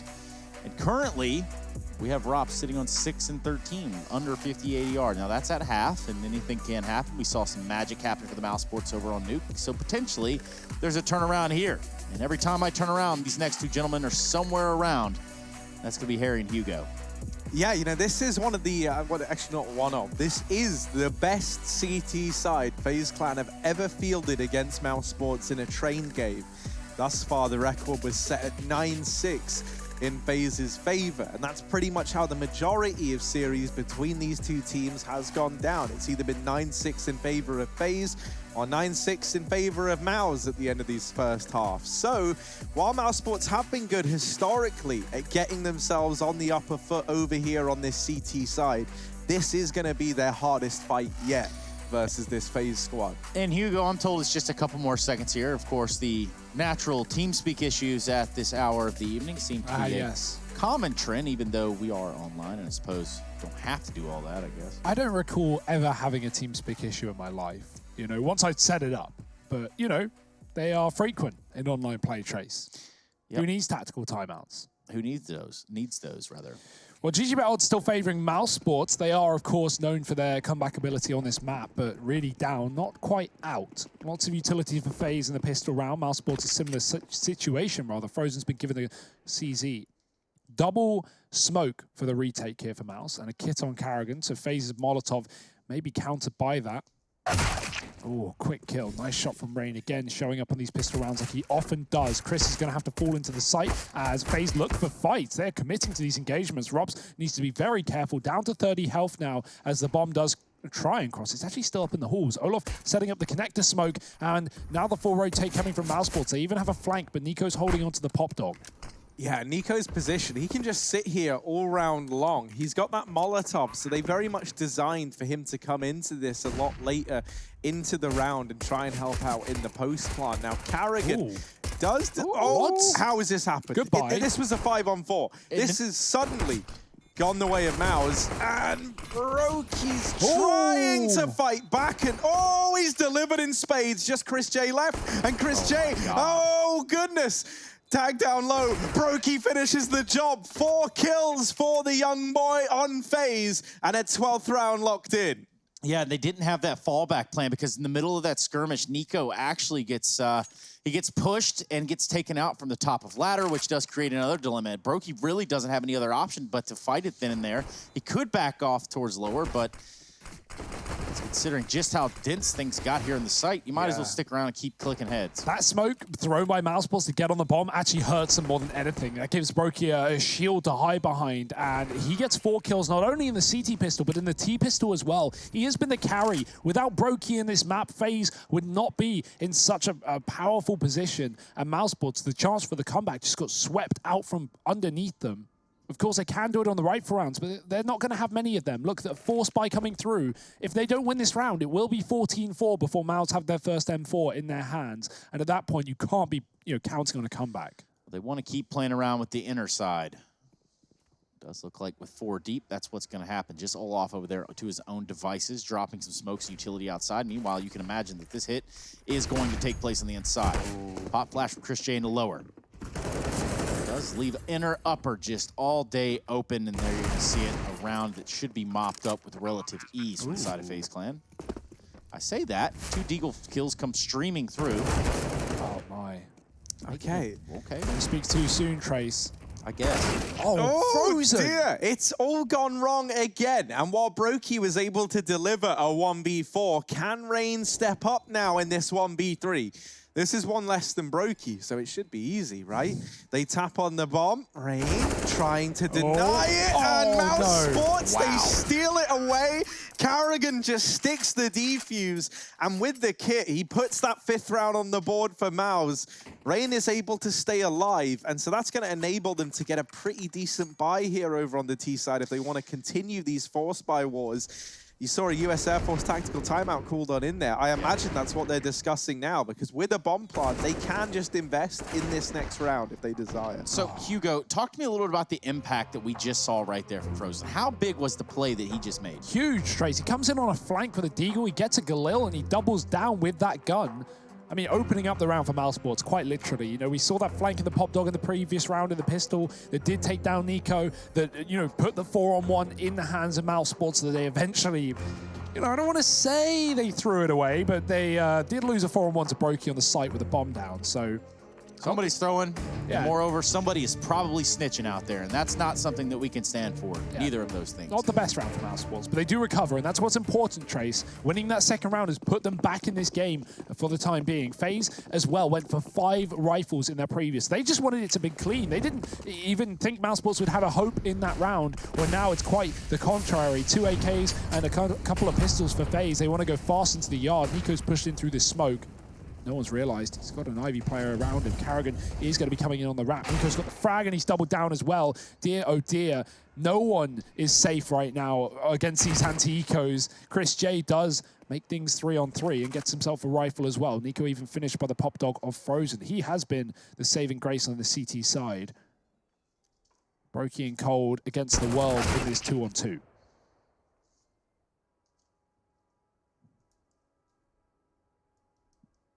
Yeah, not impossible, though. Brokey beginning this rotation back now with this bomb. Or rather, actually, looks like Cold Zera might be electing to join him. Brokey heading down towards this B site all alone.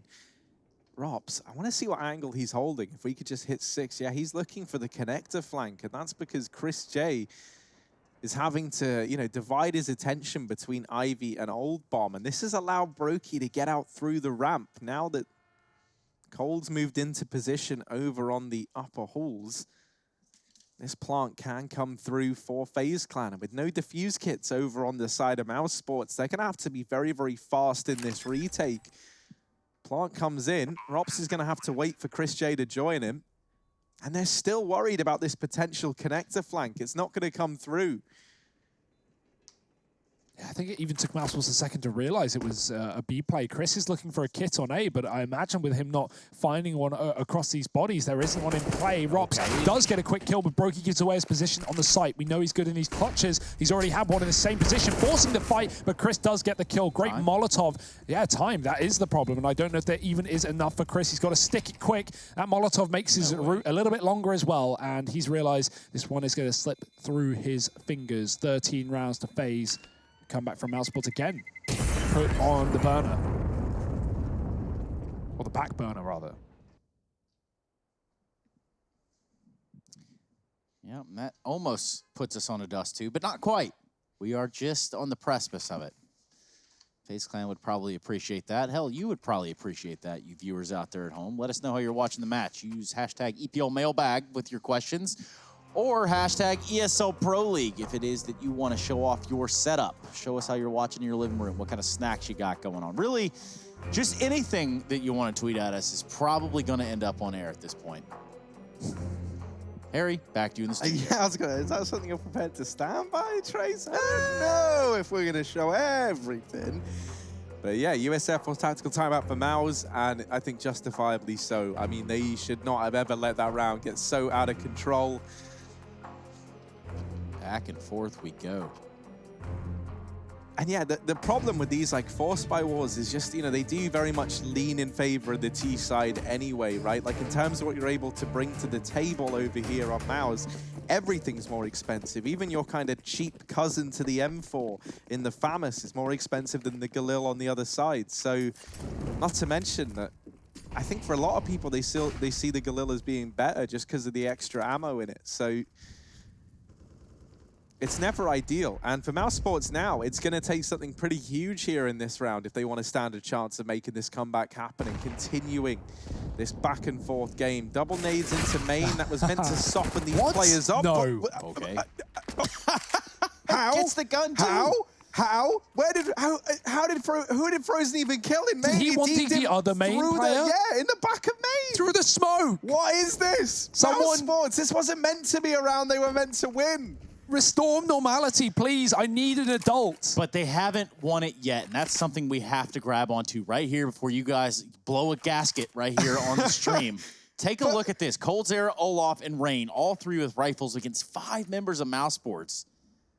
Now, this has shaped up to be a really strange round, but certainly something could be done here for FaZe Clan. Karrigan just dinked Olaf down Ivy, or not dinked, but spammed him down to 13. While they were lining up smokes into the A site, and now mousesports are like, don't do it again. You're trapped. You're stuck down here, aren't you? And Karrigan is... No, not again. Not again. No, that is despicable. Karrigan gets it the second time around.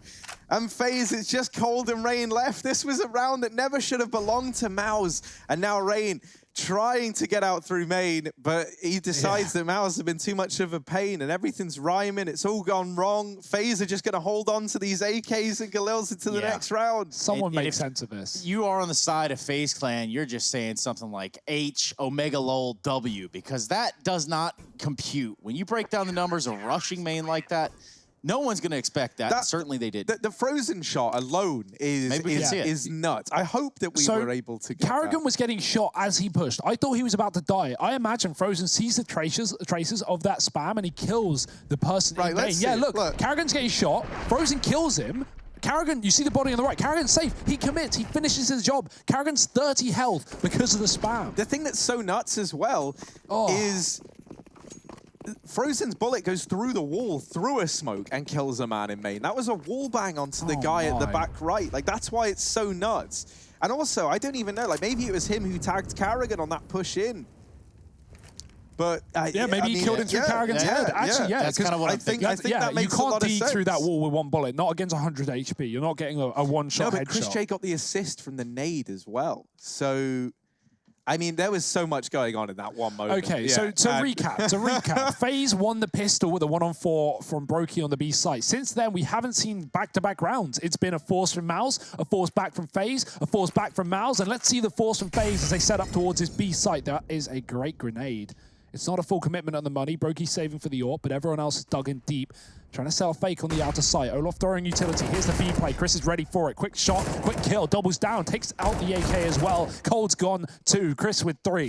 And mousesports surely 7 on the horizon as Olaf looks to join them down the pop dog with this deagle. But if Olaf wants to keep this game going in the fashion that it has been, this is actually a very doable. No, I mean, yeah, he should just get shut down here. This should be the end of the ride, the end of the roller coaster, at least for a moment. You know, we get a bit of respite from what is this game, as it feels like it's all maybe going to return to some form of normality now. mousesports get a 7th.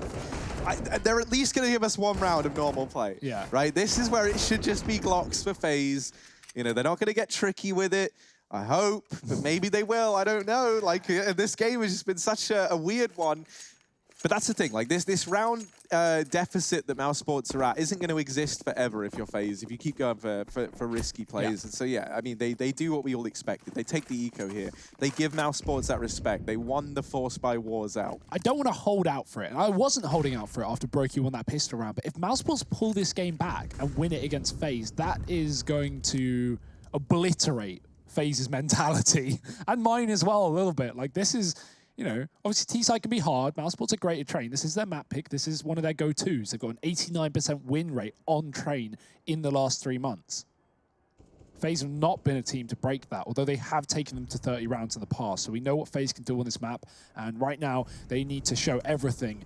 Not in this round, necessarily, but moving forward into the gun rounds. Karrigan spraying main, going to get out of dodge, does get covered by his teammate. I don't know how Rain dies there. I think, he dropped out of heaven on B. So created in the inner sight, certainly not what you want. And, well, this one should just be a quick done and dusted round for mousesports. Yeah, I get the impression that either someone's dropped from the server or the HUD just broke in that round. Yeah, there. I think Rain reconnected. Yeah, that might be it. And that would make some sense. But if there ever was a round, you know, for you to have a disconnect or whatever, I'm not entirely sure that's even what happened. It could have just been an overlay bug. I think Rain fell to his death. Yeah. There was a dead body below B upper, otherwise known as B lower, but not the ramp. Below the ladder, Harry.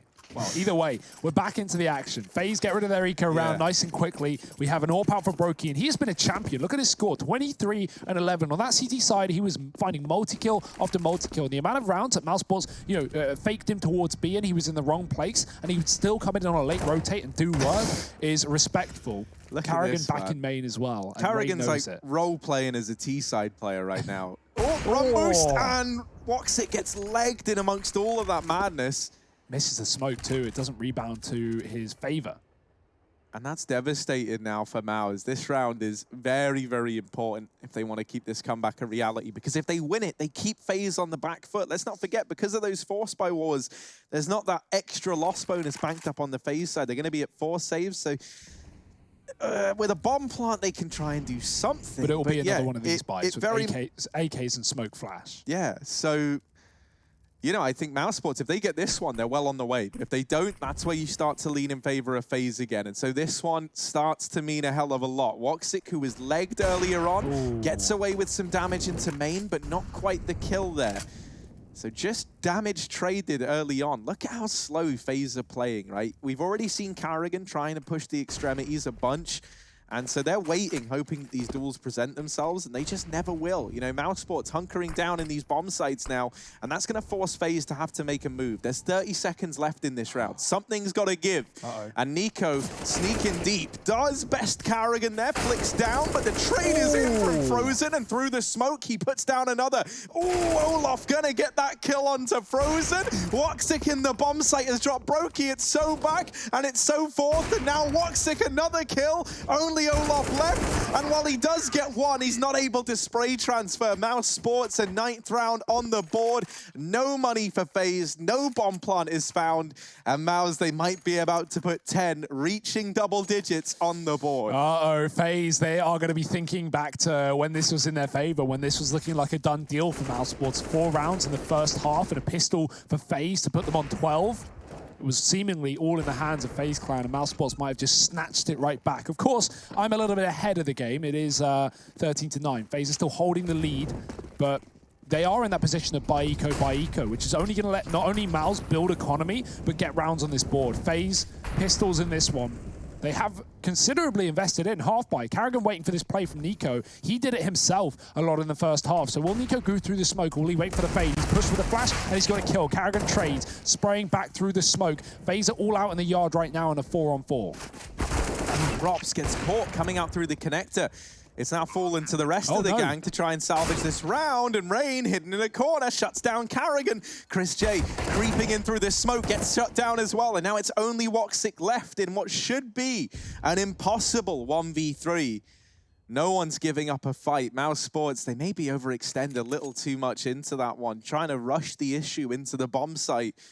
And that leads to a bunch of them just getting killed through smokes in this round. It all falls apart. Another thing that I think is important to note is Rops, who's so often like the rock, the pillar of consistency within this team, struggling a little bit right now, right? Exited out through the connector, and that whole sequence looked a little bit unfortunate. Now,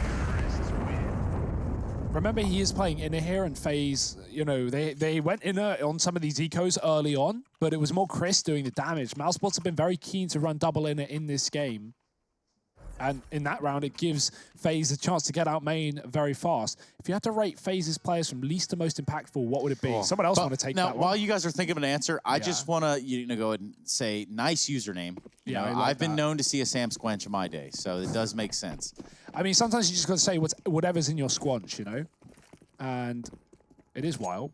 And it is hard to rate, like that, so. Yeah, putting FaZe in a ranking. I mean, anyone else want to do it? Because I honestly wouldn't have a good answer. Yeah, I think it just depends on the day. Yeah.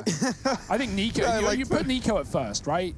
Like, that's a safe one. Brokey's been, he's been great in this game, but he's, I can't even answer that question. I'm not even it's a matter try. of impact, and I think that's one of the strengths of the FaZe clan is somebody can have an off day, but then you have players that are basically just OP, and they could pick up that slack, or they can all just have slack and really just not do anything. I guess those are your 2 options.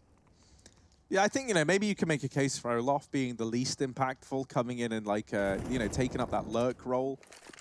It's kind of hard to find too much impact from these. And maybe that goes toe-to-toe and kind of in line with his stats. He does find himself down bottom of the board a little bit for FaZe every now and again at the moment, so... Yeah, it's not always about stats. No, exactly. That's why it is right? hard to answer questions. Yeah, because like that's that, the thing. Like, you know, Lurk, you're not going to be getting all these big impact kills, but your role is very different. You know, you're trying to deny rotations. You're trying to poke holes in the kind of defensive plans of your opposition. Anyway, we'll get back to the game at hand. Carrigan holding for this push and is hiding in the smokes. Catches not just one. Actually just catches one. It's very sneaky, though. Yeah. He does back away slowly and quietly. Brokey just on the other side of the smoke, and he's definitely aware that something funky is up. We do miss the kill. That's completely okay. Carrigan actually ends up winning it. Imagine that. Yeah, Brokey stepped wide to check close left, but Carrigan had swapped sides smartly so, and so he gets that kill as a fade comes through. The bomb planted on B. Rob spots it, but needs to stay alive for this retake. Wants his team to join him in his efforts, picking up flashbangs on the way. Can set up utility for his team. As long as they look away, Woxic doesn't. Gets flashed in the face, but it's not a worry right now for Mouse, as FaZe don't want to take fights. They're tucked into the site. They're waiting for Mouse to get close to them. Even considering the fact they haven't seen all three players, only know that two are here. Carrigan's gone, and there's the info for Cold. He now knows he can tuck in and just wait. The time is ticking. They have kits, but they haven't got the kills. Rain waiting with Cold. And oh dear, the trade is in. That might just be the round. That might just be map point here for FaZe. And Rain, he's gone down, but the time is good for FaZe Clan, and Woxic's going to have to run away. 59. Just one left for FaZe Clan.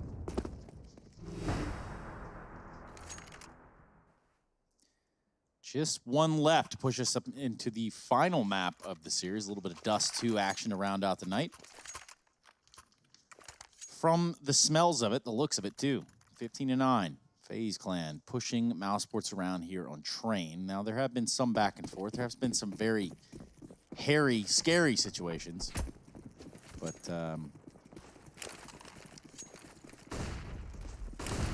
here we are. Yeah, Carrigan looking like he wants to try to throw in some of this main aggression, and he does get one before being traded. Frozen keeps this in the favor of Mouse. Does deal with Rain, who's allowed to double up on the back of that kill despite being on 2 points of health. That is a bit of a question mark here for mousesports. Rops now the last man standing to try and deny this victory to FaZe Clan here in the second map. Up in heaven. Oh, Rain. Looked like he caught wind of him there. Rop's going to try and reposition, but with a player already back green and Rop's getting caught on the scenery, he's not made this easy for himself. Does just about get back here toward Old Bomb, but with Brokey now holding this long angle on the AWP, this should be undoable for Rops. And there's Brokey to solidify it. FaZe Clan, they're going to take mousesports' map pick, a matchup in which FaZe have never managed to beat Mouse on this map. They get it done here on the Pro League after fielding their best CT side that they've ever had versus the Mouse squad. They do see it through, and now they take us the distance. We'll be back after a quick break with that third map.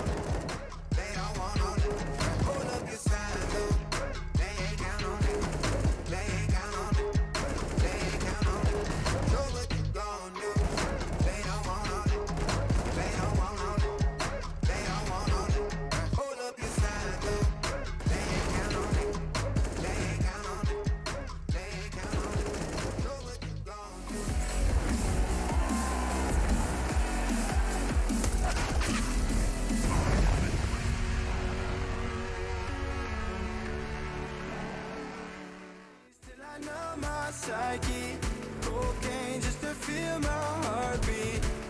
Nothing to lose, nothing to gain.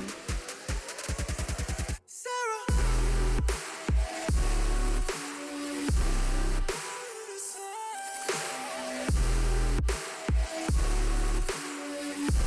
Sarah, why you leaving me?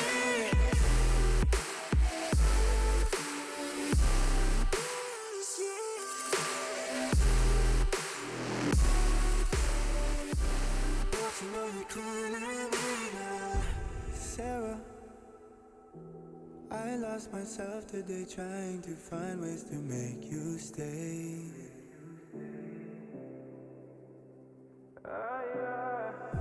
Sarah, I want to go away, close my eyes, never wake up again.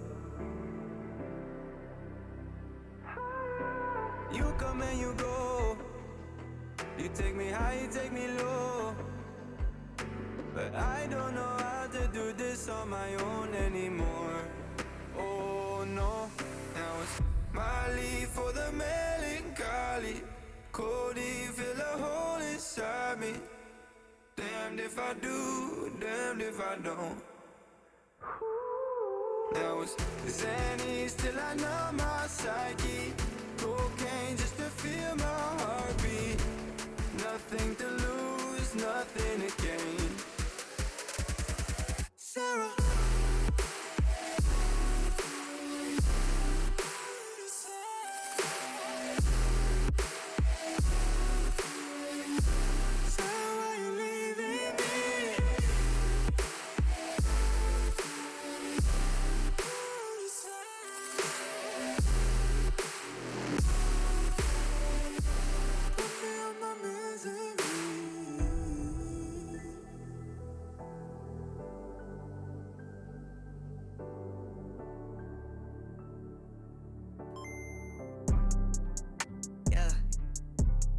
Yeah. Black sheep, black sheep, black sheep, black sheep. I don't even write no more, man. Tell him, yo, God. can't you come over? Oh my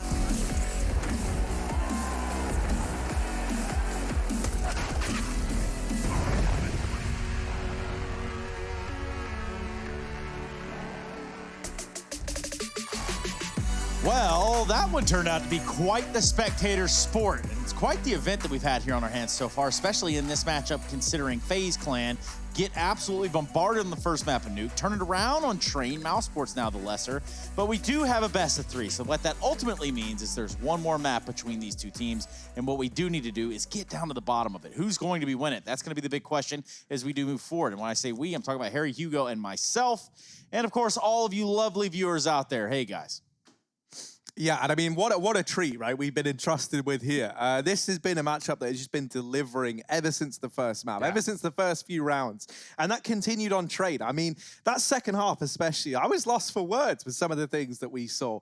Didn't expect it to go all 3 as well. FaZe showing a great deal of resilience. This is, like, we can't stress this enough. Whenever they've played historically on Train, FaZe have not been able to close it out. But they have been getting gradually better and better. Yeah. And here, we saw them field their best CT side yet versus mousesports. They were able to keep it together, and they close it out in the long run. So we just had like a very, phenomenon of an event happen within the server. And actually, we have somebody that has tweeted at us using the hashtags that you were asked to tweet at us.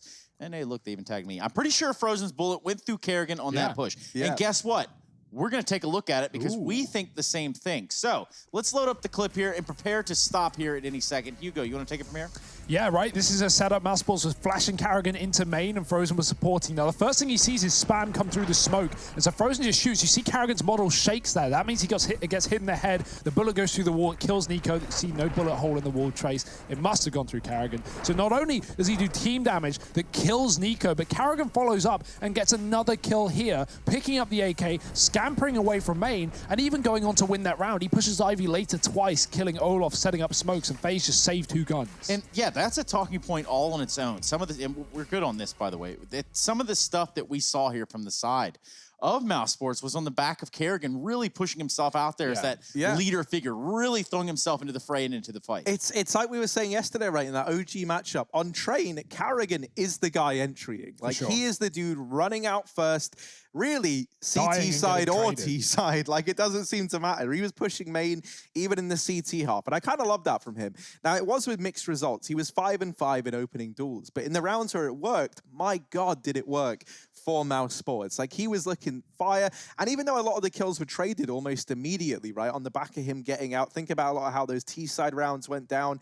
It's like the chaos and the information he as the IGL is able to pull from those kind of fights that really helps out mousesports in the long run. And he's kind of dictating where the fights are, too. If he can get some of these kills, that really does open up a whole slew of problems for FaZe Clan in more advantageous situations for the side of mousesports. One player over on FaZe Clan that's certainly to be noted in at least this map so far is Brokey. This guy, well, guess what? He was everywhere. Yeah, he broke Mouse in this map, right? CT side start for FaZe, and they had him on the AWP nice and early. It was a talking point coming into this series. And Brokey, man, he held his own. He got 2 4Ks on both pistol rounds, right? CT side here and T side with the Glock. That was a 1-on-4 on the B site. On top of that, the AWP was banging mousesports, and you know, Woxy didn't have an answer to it. I think he killed him like once or twice in the entire game so far. So yeah, Brokey performing. That's nice to see. Heading to Dust 2, that AWP's going to be important. But as said, we talked to Rain before the game, and we should expect to see Nico reign that AWP, at least on this map. I wonder if that will change now, considering the fact that Brokey's feeling it, but we'll have to wait and see. Yeah, I definitely think that's like the double AWP potential of this team, right, on this map. That's where it gets scary, because I think Nico looks stellar on the AWP. That's why they had him picking it up the majority of the time. So, you know, with Brokey now looking so fire, it sets us up really nicely for this third map, Trace. Yeah, we're going to see if the House Sports can respond. We do have FaZe and Mouse going toe-to-toe in just one more map, and that's going to be Dust 2 when we come back from this break. So don't go anywhere. BRB.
You love it, you wear it.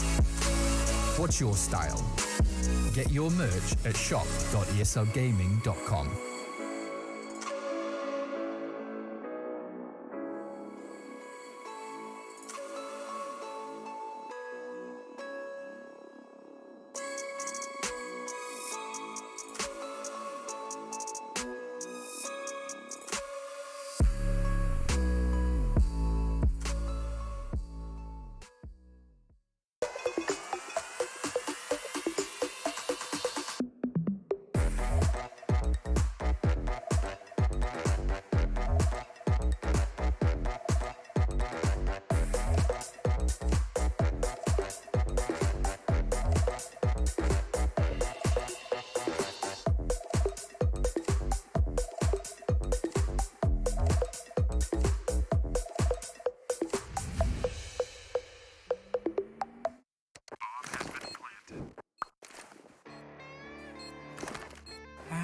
Cool, right? Want to know where I got it?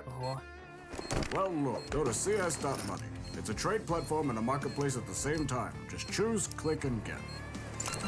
Good luck, bro.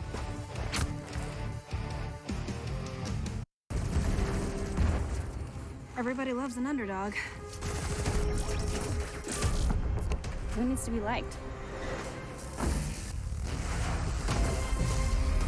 Mountain Dew Amp Game Fuel. Victory in a can.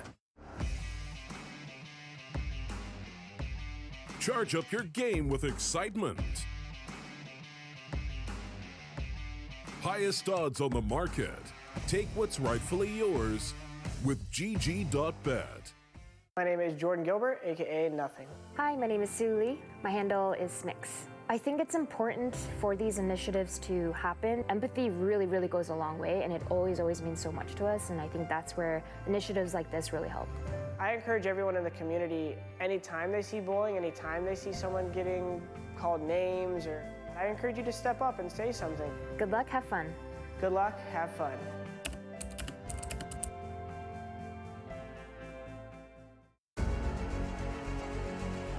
Two boxes to get by Nico. Die with the god! Go to Blaze on the ramp though. He knows he's there.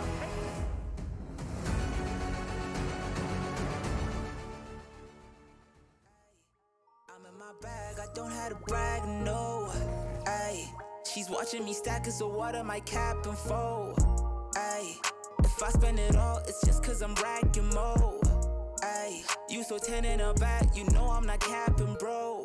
Whoa, moving too fast, you probably thought it's a ghost. Whoa, stack it up, been doing the most.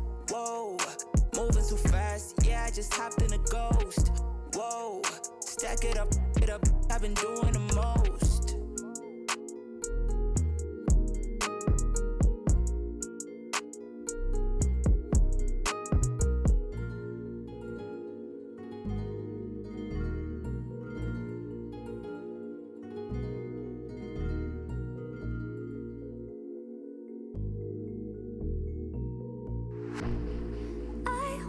Born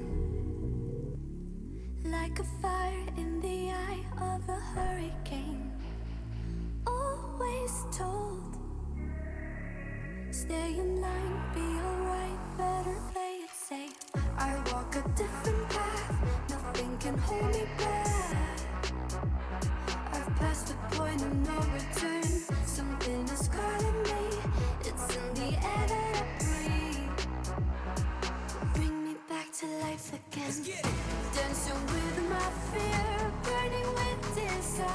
We gon' take it to the edge and come alive. Go to hell and back just to feel the fire. We gon' turn up in this place and come alive.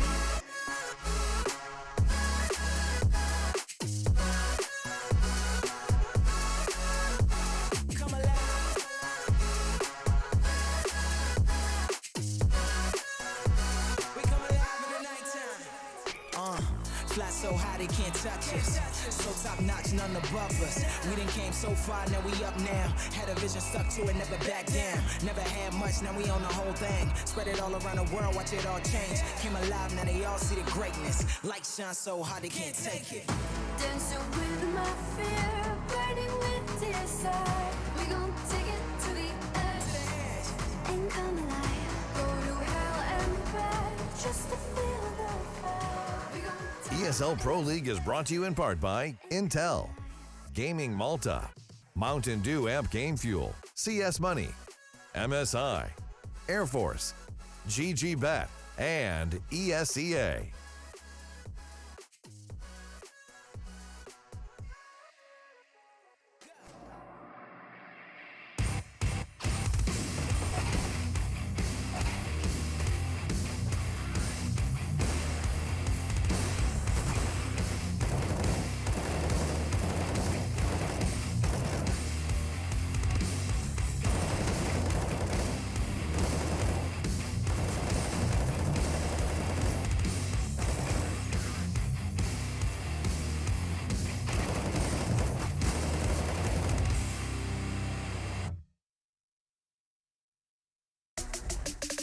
Welcome back, everybody. I'm pretty sure you are tired of waiting around. And guess what? Me too. It is currently the almost 1:30 a.m. gang. We are looking to kick things off here on this last map of Dust 2 between FaZe and mousesports. And well, would you believe that? FaZe Clan put up a fight on Train, and they do find success. They do find everything that they need to push this into that third map. And after the showing that we got from mousesports on Nuke, it's very possible that this one could be very competitive. And if we're lucky, we're going to get all 30 of them. Welcome back to the ESL Pro League, everybody. And before we go one step further, I just want to take 1 second here as I really do open up the name list here. That's going to be Adele1799. Thank you for all 500 of your tweets that you've sent into the ESL Pro League. I do believe that we will find one of them to put on the stream. Thank you so much. And again, inviting all of you to do just that. That's going to be hashtag ESL Pro League or hashtag EPL Mailbag or hashtag Harry and Hugo. What's going on in this game? That's a long hashtag. It's a real long one. Yeah, I don't think that one's going to catch on anytime soon, Trace. But yeah, I mean, you know, we've already been treated to one hell of a series, right? We're already 2 or 3 maps in. We're about to be 3 maps in, so stick around. But Dust 2 has always been a map that I've loved watching both of these teams on. It provided us with a close series, a close map to end a series on earlier in the Pro League. Obviously, mousesports took Dust 2 there. And this is also the map that they were able to best Astralis on back at Pro League finals to actually take the victory. Spicy. You can see the GG bet odds coming on in, and they are actually still tipping this one ever so slightly in favor of Mouse. But FaZe have definitely closed the gap. What would you guys say about jumping into this game, closing down all of this talking of us, and then starting match? Is that seemingly going to make everybody happy? We closed down all the talking? All the talking. Not all the talking. You probably stick around and talk. Hugo and me, we got some stuff to figure out. So I'm out of here, boys. Thanks very much. Yeah, Enjoy the adios. No, it's beginning to look a little bit like a good scenario right here. To round this one out on Dust 2, you have hit a heavy point there, Harry, when you think about what it is that these two teams can do. How creative can they get? What can they really do to improvise and overcome on this third map of the series? Well, you know, I think for FaZe, we're going to be looking at this double AWP between NiKo and Brokey to deliver a hell of a lot. We can hear that beat kicking on up, and that means this pistol round is about to begin. And we timed it right. We hit 0, and we did. But nice try. And now FaZe over on the CT side. mousesports going to start looking for this long pick. Chris J throws himself because he had the spawn out through long. In the meantime, FaZe pushing up through the catwalk. NiKo and Rain side by side. A very heavy emphasis over towards the B bomb site from FaZe Clan, with Olaf floating around in mid and 2 players entrenched deeply back at B. As these smokes come over, the rotation's now trying to come through from FaZe, but they will be lacking in how many bodies they've got at the site. That's not to matter, though, because Olaf and NiKo have taken matters into their own hands, and it's only Rops left now for the mousesports squad. Brokey was able to provide back-to-back 4Ks for FaZe to find their pistols. Can Rops now do the same? Ooh, nice final bullet onto coldzera. NiKo with 6 points of health is a soft, squishy target that Rops is going to look to shut down. Olaf, in the meantime, has gone all the way over towards the long doors. And he's holding for this top mid rotation. I like this play from Olaf. This provides 2 things. One, it's an unexpected position. If Rops flanks long, he's going to die. The other thing is, once NiKo spots Rops up catwalk, I imagine Olaf is going to flank. He's actually not going to. He's going to double back towards the site, but a flank could have been everything. Either way, the bomb is in the open, and Rops has got to get this kill to NiKo first. Olaf stalling. He knows he doesn't have to take this fight. Rops drops, and now he grabs the bomb. Looking still for NiKo. This is a rotation to B. This is a great call. NiKo has spotted it though. Rops, he's going to get legged. He's getting tagged as he runs through the spawn. NiKo dropping in to try and chase him down. Rops is ahead of the time, ahead of the game, but he's not going to be able to get it to B. You think NiKo runs out of ammo and Rops has a chance in the one-on-one. Oh, he has to plan. He's going to get it done, and now Olaf comes barreling in with 100 HP on the mark. Rops 13. Here comes the peek from the window and takes his time with it. Rops makes it easy. Goodness gracious. Olaf falls, and that's a first round, a pistol round for mousesports. This series is not one that you should be missing. Now, if you're hearing this, you're probably already tuned in. So I don't know how to get the message out there to everyone who isn't. Wait, hang on. What if we use the hashtag ESL Pro League to inform all the folks on Twitter that this is the place you want to be? It's another pistol 4K, this time from Rops to put around on the board for Mouse. And that's so important. He was quiet back in that previous map, right? Stuck in or on the CT side. FaZe avoiding him for a good amount of time, but the fact that Rops opens up is a sign of things to come for mousesports. It's a force for FaZe. Of course, they want to bite back. You think about Train, think about the manner in which that second half went down. So many force wins for both sides. So Mouse have to be careful. Getting out through middle, the smokes can come down towards CT, cut off FaZe on that rotation. Now, of course, Brokey can go through them, but Mouse need to dedicate players are watching for that smoke. They don't. Brokey, he's got a charge, he's got a shot. He does take down Carrigan, but trade is quick and concise. mousesports setting up to B, and Rain gets dinked, but in the same vein, he knocks out Frozen from this round. There's a man at the back of the car. Chris can't find the kill, and coldzera stalling on B, allowing time for Rain to come in on rotate. That's a big kill for Cold, and Rain's going to finish off the job. FaZe do find a force. I'm almost not surprised.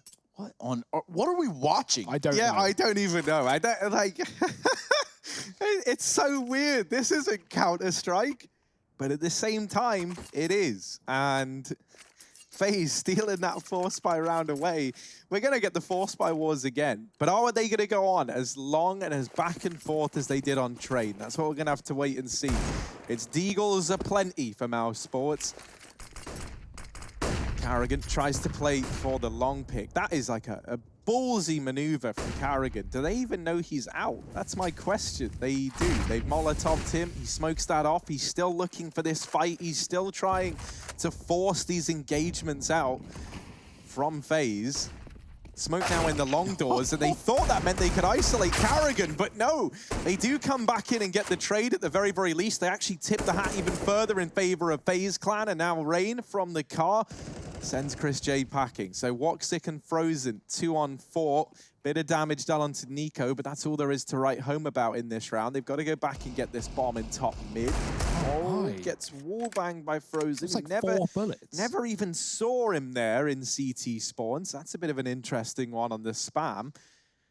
And this has softened up 2 players now down into the one-hit range of these Deagles. Frozen knows Cold's here. Look at the blood on the wall. He knows his connection was successful with the Deagle, and therefore Cold has to be on the left or right side. The read is there for Frozen. The swing should be punished, and Cold's not going to go for it. I like that. He stalls it out. He waits his time, and he gets a kill to Woxic, even following up. I thought he would swing off the back of that run, but instead he gets both kills, and that's even better. FaZe Clan 2-1 up. Deal with the Deegs and Mouse as they now have to take a full eco themselves. I want to know how many rifle-on-rifle rounds we've had in this series, because it doesn't feel like a lot. Well, even that, and we look at the eco rounds and like how many eco on anti-eco rounds have been won. Yeah. Craziness. Crazy scenes out here at the Pro League. Certainly entertaining, Trace. You know, what we want here on the Pro League. A bit of fun. How is Nico staying? Oh, I get it. I understand. Anyway, good shot onto Woxic as we're looking at just 4 Glocks remaining here for the side of mousesports. Surely the idea here is to swarm this Opera in the middle, but he's not alone. Coldzera's here with a FAMAS, and that could just be everything. He's lined up for Pop Flash. Instead of swarming this middle area, they're going to elect to go up Catwalk. It's going to be Rain that's going to meet them at the ramp. One player has already dropped off into CT spawn. However, Coldzera has dispatched him, and Rain doing the rest of the work over there for Carrigan and Chris J. Rops with the pea shooter from long. Not really going to land any of those that matter. And there you have it. A third one for the FaZe Clan. The guns are out. And mousesports, no Kriegs on the T side of this map. They lean against them. They don't want to give those over to FaZe. We know how viable those guns are, holding angles, especially on a map like Dust 2. Well, first of all, the guns have already been out. And I'm talking about Rain. This guy, he's jacked. And not only that, y'all know the rest of the story. Yeah, something about restaurants, clothes, dudes. Look at this round. Speaking of dudes, Nico and Coldzera, they've aggressed in mid, and sure, Nico falls back, but Cold now making his way up onto the catwalk, and this means this A site is going to have a lot of bodies in it for the FaZe Clan side. Mouse, will they be aware of this fact? It does leave Brokey to hold the B site alone, armed with only an MP9 to try and get the job done with.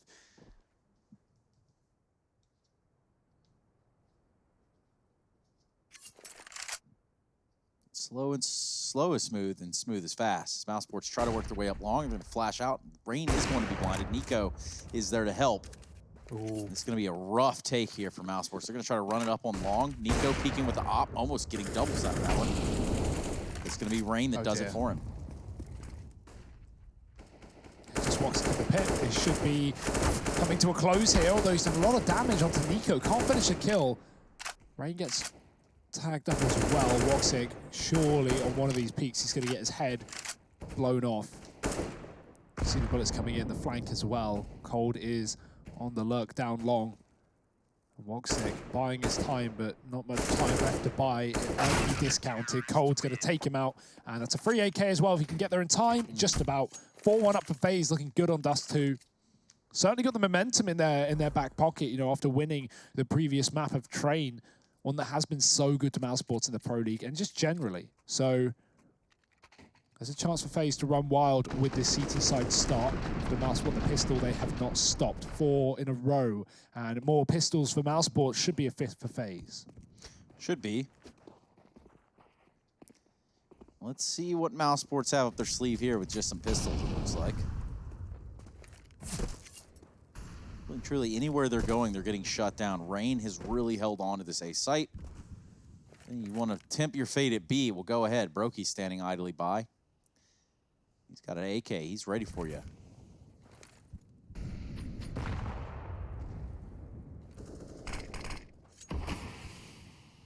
Scary boost right here.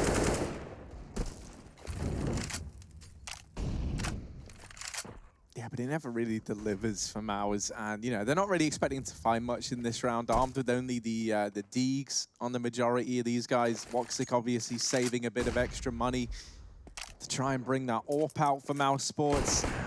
Nico does actually get dinked by Woxic out through mid. Not going to transpire, not going to give them the kill, though. And there's the shutdown. FaZe Clan, 5-1 up. mousesports, this is where they're going to hope to right their wrongs and start to regain control. A bit of a worrying sign as Woxic is yet to frag. However, this is the first time we've seen him bring out the AWP over here in this map thus far. And that's where things stand to get exciting. Chris J finds himself in a very similar position, even less ADR. So we have the almost James Bond there on Woxic. Wow, let's see if he enters the server, gets his license, joins Alexa B in the field. Just 2 field agents working at it, getting it done. 006 and 007. Chris needs to be careful. Olof's on catwalk right now. It's a good grenade. Actually won't find anything significant. Chris gets tagged, but he'll be more than happy with that.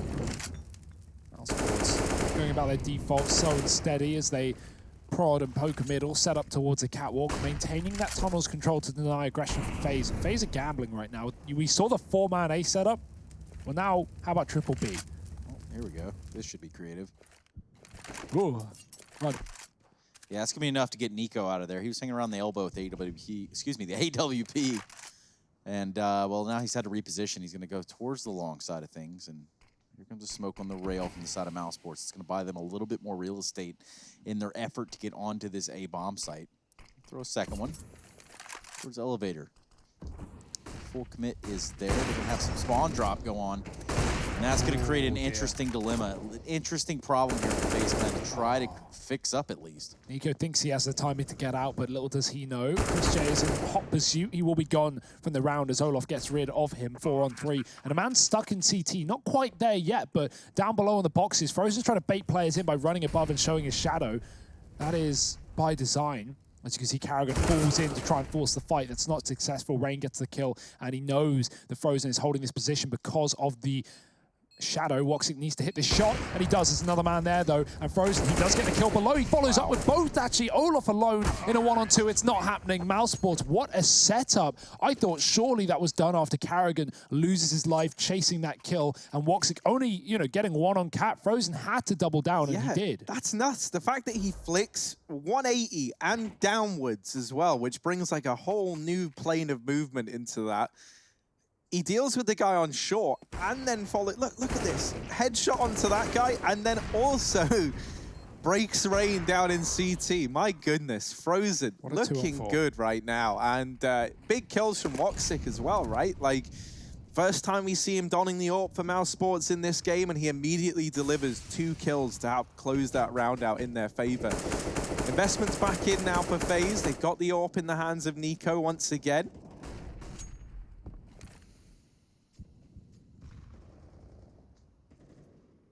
And he's looking for some action over here towards Catwalk. He just might get given his wish. As Carrigan and Chris J stack up on the other side. Smoke goes down. Nico playing the drop-down position.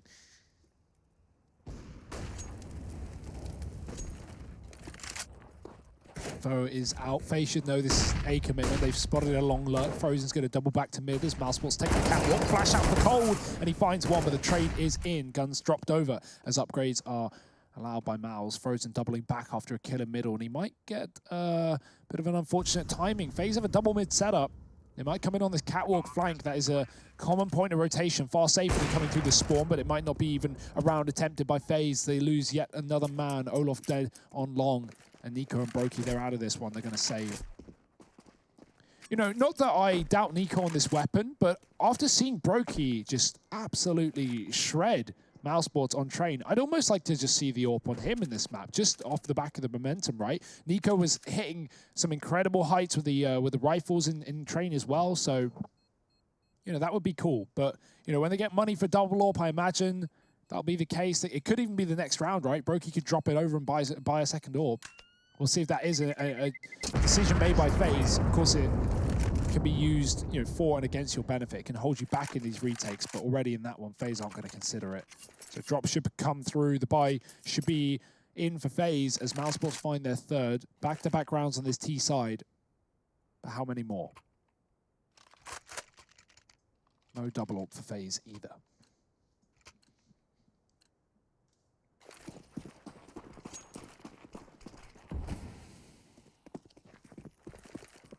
Yeah, Woxic wasn't holding the mid-cross. Instead, he had the spawn for tunnels. So he's gone running over here with Rops alongside him. They throw him into a bit of an off angle here.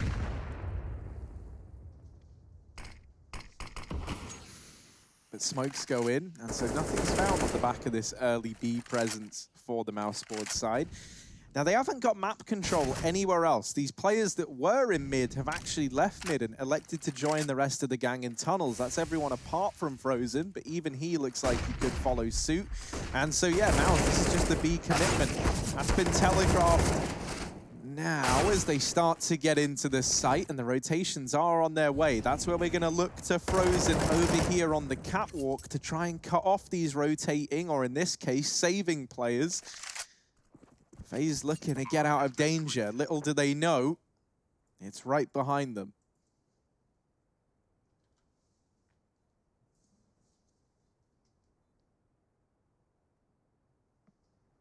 Well, stalemate. A safe city for FaZe Clan, and they will get away with these guns. Mousesports aren't hunting anyone down, so a successful B plant. And 4 alive for Mouse is very nice in building up this T-side economy. FaZe are doing the best they can to preserve theirs, but this is going to be that back and forth that I kind of, you know, prophesized almost. Both of these teams having just what they need in terms of pieces of the puzzle to keep it entertaining. Or even competitive is probably a better word.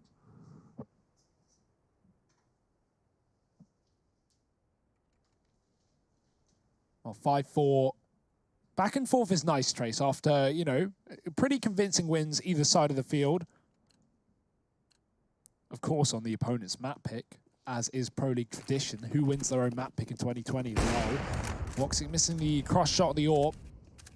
FaZe do have Cold Zero trying to push and prod at that position. There's a smoke in middle that would allow him to go aggressive, but instead the aggression's coming in from Nico on the catwalk. He got fast catted up here and is going to look to take matters into his own hands. Nice shot. Carrigan gone. Nico just going to double back through the molly. He takes 40 damage, but that's worth it for the kill. Doesn't allow mousesports to trade it either with a further molly down. A good grenade from FaZe, double, and a molly to finally put Chris J out of his misery. He's down to 22. Nico gets tagged in CT. Romps is out mid. mousesports might come to join him here. Long, not successful for them as they take a bit of a beating between the doors. So Frozen holds on to that, and the rest of mousesports set up on Cat as is tradition. A little bit of a response in the form of grenades, nice. But it's Nico that gets clipped there by Chris J, and then well, that's his shot in this round out of the way. 4 versus 4. Very low on Chris J, 11 HP to be exact. Some heroics. They're going to dump all this utility into the A site. Rain, though, wants to get close, wants to make it personal. Does have a little bit of a one-way to his advantage, and is only good for 1. Chris was already low. And now this A bomb site is very vulnerable. 3v3, Olaf, the closest with the angle at least. Found himself at long. However, the plant's going to come in for Cat. Cold Zero and Brokey going to consider joining him.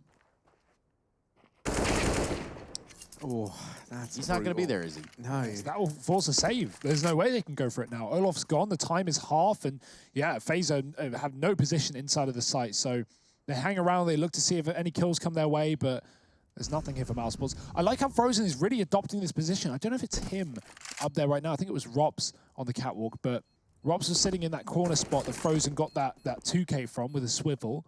So yeah, mousesports, it's a good position. And they're making the most of it. 5 rounds on this T side, really coming to life. It isn't, I mean, you know, it's back and forth in some sense, but 5 in a row for FaZe and now 4 in a row for mousesports. Well, the streak is in their favor. Will they continue on it? This shot, I don't know even how it hits. It's like hits his toe. Big toe. Yeah. Well, that's why, you know, you got to thank Rops for doing the earlier damage onto Nico, right? To actually allow that kill to come through. Only like a minor detail, but it would have made all the difference.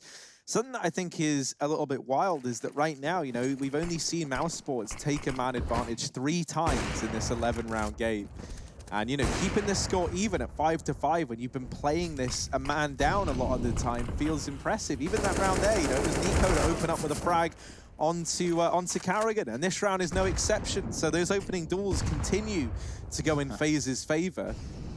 They go one step further and even put some chip damage in with those with those nades. Follow up onto Chris J and Frozen as Rain deals with both of them. Carrigan now trying to force the issue out from Catwalk. The bomb is in tow on the back of Woxic, and he's hounding down Nico.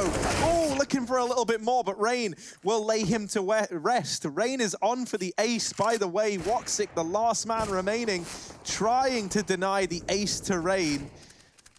But it's not going to happen. Rain's going to get it, isn't it? And my word, 6 on the board for FaZe. They break the streak of mousesports. Rain's always been just such a sick Dust 2 player, especially in this A site. I think some of his best moments have been delivered from holding the A site down. And in this game now, he's delivering exactly what we want from him, right? 15-4, an ace in this round to get him to that scoreline. And they had guns.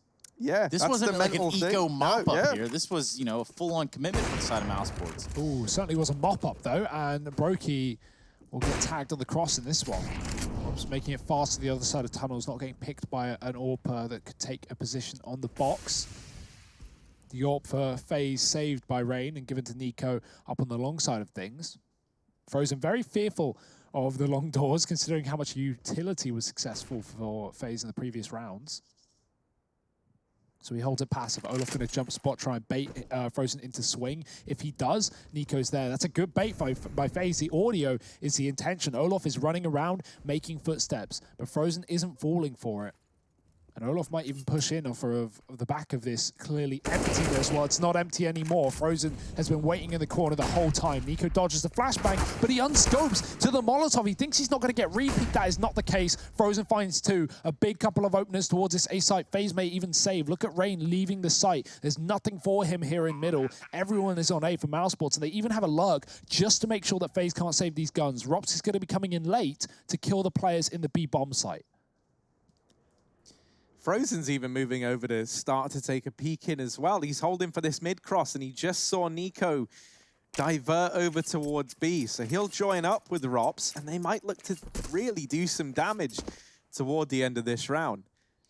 They know that they're in B. They cannot be anywhere else. You've cleared T-spawn. You spotted Nico leaving, going towards this bomb site. So they know that all 3 of these saving players for FaZe are here.